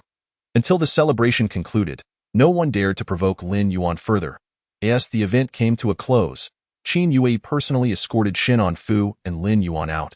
Demonstrating the Qin family's commitment to their partnership with Longhui Group, "I trust you will take good care of the Jilong Mountain project, Mr. Lin," Qin Yue remarked, recognizing Lin Yuan's capabilities as the project leader. Observing Qin Yue's unwavering confidence in Lin Yuan, the crowd began to regard his abilities as undeniable. In the world of commerce, merit speaks volumes. They were now reluctant to instigate any further trouble. Their gazes toward Lin Yuan imbued with respect. Lin Yuan, well aware of their sentiments, smiled at Qin Yue, expressing, "Thank you, Miss Qin, and the Qin family, for your steadfast trust and support. Longting Group will not disappoint your expectations." The two principal figures of the celebration exchanged pleasantries as the event gracefully concluded. The following day, as Lin Yuan entered Longting, intending to follow up on the various Jilong Mountain project developments, he was unexpectedly intercepted by a young woman midway. "Manager Lin." Tang Xinran approached, her demeanor somewhat bashful. Lin Yuan, taken aback, inquired, "Do you require my assistance?" "Manager Lin, I want to treat you to a meal to express my gratitude for helping me out previously," Tang Xinran mustered her courage to say. Not long ago, she had faced difficulties from Sun Wanyu, and it was Lin Yuan who had come to her aid. She had longed to personally thank him. In the limelight of Longting Group, she finally gathered enough courage to extend the invitation. "There's no need." It was a mere trifling matter, Lin Yuan gently declined, attempting to bypass her and leave. "No, I must repay this kindness, or my heart will remain unsettled." Tang Xinran, emboldened by an unknown courage, blocked Lin Yuan's path. He regarded her with surprise, taking a moment to reassess the young woman before him. "Manager Lin." Sensing her own impetuousness, Tang Xinran's face flushed, and she struggled to articulate her thoughts. "Very well, I accept. However, You must wait until I finish my tasks. Lin Yuan smiled and nodded in agreement. All right, Tang Xinran felt a surge of joy in her heart and nodded repeatedly. Time flew by quickly, and before she knew it, the sky had darkened. Filled with excitement at the prospect of dining with Lin Yuan, she was utterly elated. Considering Lin Yuan's current status, dining with him would mean being in the company of high-ranking officials or business partners. The mere opportunity to share a meal with him felt like a once-in-a-lifetime honor. Therefore, fearing any potential conflicts with Lin Yuan's schedule, she hastened her work to completion and waited outside his office. The waiting area outside Lin Yuan's office was quite conspicuous, and the passing colleagues noticed her glancing toward the office door, inevitably suspecting her intentions toward manager Lin. Lin Yuan appeared to be quite busy. Through the slightly ajar door, Tang Xinran could see him working, making phone calls and discussing matters. Amidst his work, he caught sight of the girl patiently waiting outside, smiled, and, after finishing the last batch of projects, donned his coat. However, just as he was about to open the door, he heard a commotion outside. Tang Xinran, what are you doing? Have you completed your work for the day? A flamboyantly dressed assistant, who fancied herself quite attractive, deliberately raised her voice to question Tang Xinran. Hastily, Tang Xinran replied, I've finished my work, I have some personal matters today, so I expedited my tasks and didn't leave early. The assistant seized upon her words. Pressing, even if your work is done, don't you think you ought to help others with their tasks? You're not here just to tick off your own duties, you need to learn. Understand?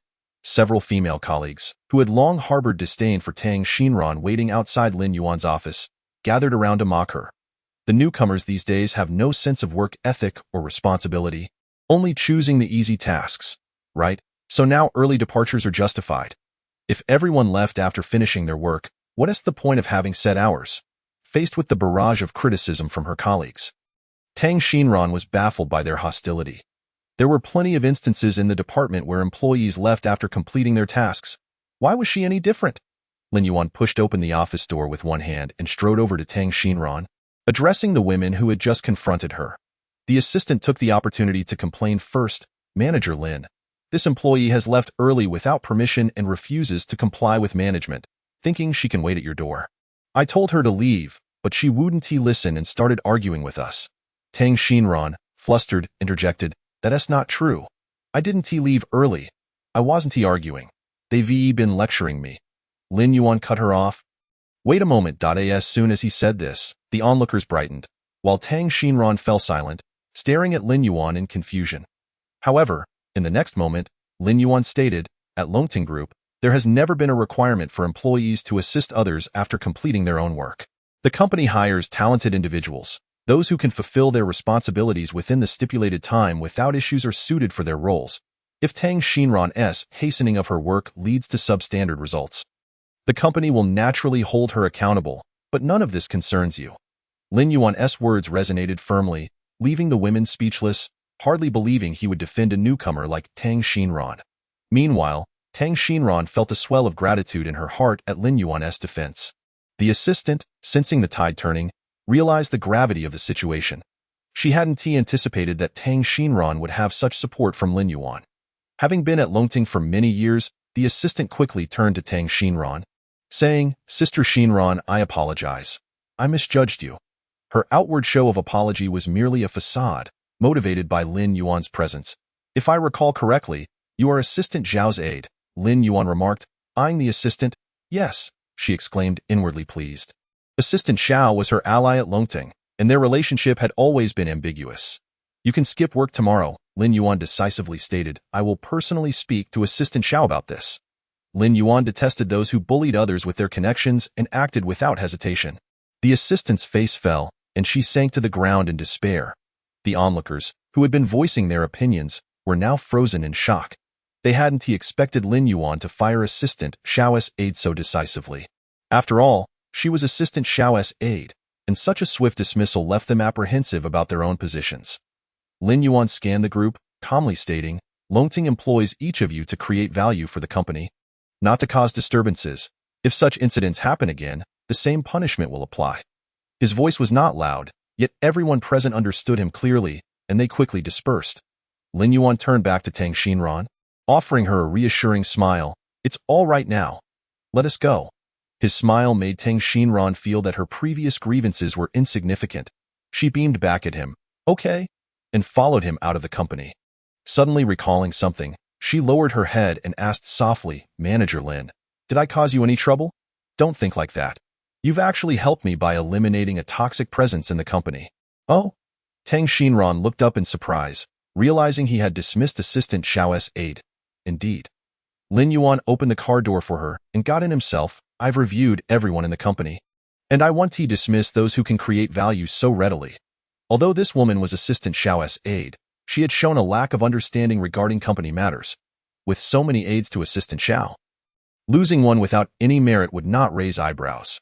Tang Xinran admired Lin Yuan's ability to approach every situation with his own reasoning and thoughtfulness even more. Furthermore, Lin Yuan was tall and handsome. Recalling how he stood before her moments ago, she couldn't help but gaze at him with starry eyes, nearly bursting with admiration. "Since you're treating, where shall we dine?" Lin Yuan glanced at her. The girl cupped her face in her hands, gazing at him like a little fool. Lin Yuan chuckled and teased, "If you keep staring at me like that, I might just take you to the most expensive restaurant and feast at your expense." Tang Xinran snapped back to reality, blushing, "No, no, no. That would cost more than a month's salary for me. How about we just go to the nearby pedestrian street? I'm new to working and don't have much money, but I know many delicious spots there." Tang Xinran blushed as she added, "Although the pedestrian street is quite down to earth, it's affordable and tasty. Plus, Manager Lin, you've probably never experienced the food there. Let me take you to try." The pedestrian street was a distant memory for him. He wasn't completely out of touch, having visited it years ago with Su Yuqing. Back then, Su Yuqing had looked down on him, and even a simple outing to the pedestrian street had turned into something like being confined to that place forever. After that incident, he never invited Su Yuqing anywhere again. Reflecting on it now felt rather unfortunate. "Manager Lin?" Lin Yuan was pulled from his memories, looking at the girl before him who gazed at him with concern. "All right, let us go to the pedestrian street." The girl nodded in delight. Once they got out of the car, Tang Xinran tugged at his sleeve, ordering a portion of takoyaki at the entrance. Lin Yuan took it from her, asking, "If you like it, why not get a large portion?" "Even though I like it, I need to save room for other snacks I love more than just this." Lin Yuan smiled, leisurely following her as she bought various treats: grilled pork belly, grilled pig trotters, duck intestine, and bubble tea. Her hands nearly overflowing. "You've bought quite a lot. Do you really love all these?" Seeing the abundance in their hands, Tang Xinran suggested, "Let us find a place to sit down and enjoy them." They settled at a table in the resting area, laying out their food and starting to savor each item. Tang Xinran had chosen small portions, allowing them to sample a variety without overindulging. "You seem quite experienced at navigating the pedestrian street," Lin Yuan remarked as he popped a meatball into his mouth. "I often come here with my boyfriend. He loves to eat, and so do I." Tang Xinran's eyes sparkled as she smiled at Lin Yuan, sweet and adorable. Lin Yuan paused, observing her, and asked, "Aren't you worried your boyfriend might misinterpret your dining here with me?" "Not at all. He understands me very well that I've even told him how you've helped me, and he said I should thank you properly." After a moment's hesitation, Tang Xinran cautiously inquired, "Manager Lin, are you worried about being misunderstood if someone you like sees you dining with me?" Lin Yuan chuckled, "Right now, I'm focused on work and have no other thoughts." Tang Xinran nodded in understanding, contemplating that Lin Yuan, being so handsome and tall, exuded an extraordinary aura. Though he currently has no romantic interest, one cannot help but ponder the immense fortune that would accompany someone's affection for him. She could not resist contemplating the delightful possibility of such luck befalling her, yet in the next moment, she swiftly dismissed her own thoughts, feeling it would be too unfair to her boyfriend. Despite his lack of a stable job, she firmly believed in his determination to secure a better position, envisioning a future they would build together. With this thought, her earlier awkwardness in front of Lin Yuan dissipated, and she naturally took a sip of her milk tea. However, as she raised her gaze, she was taken aback to find a familiar couple seated at the table across from her. The man was none other than her boyfriend, the very person she had envisioned sharing a beautiful future with.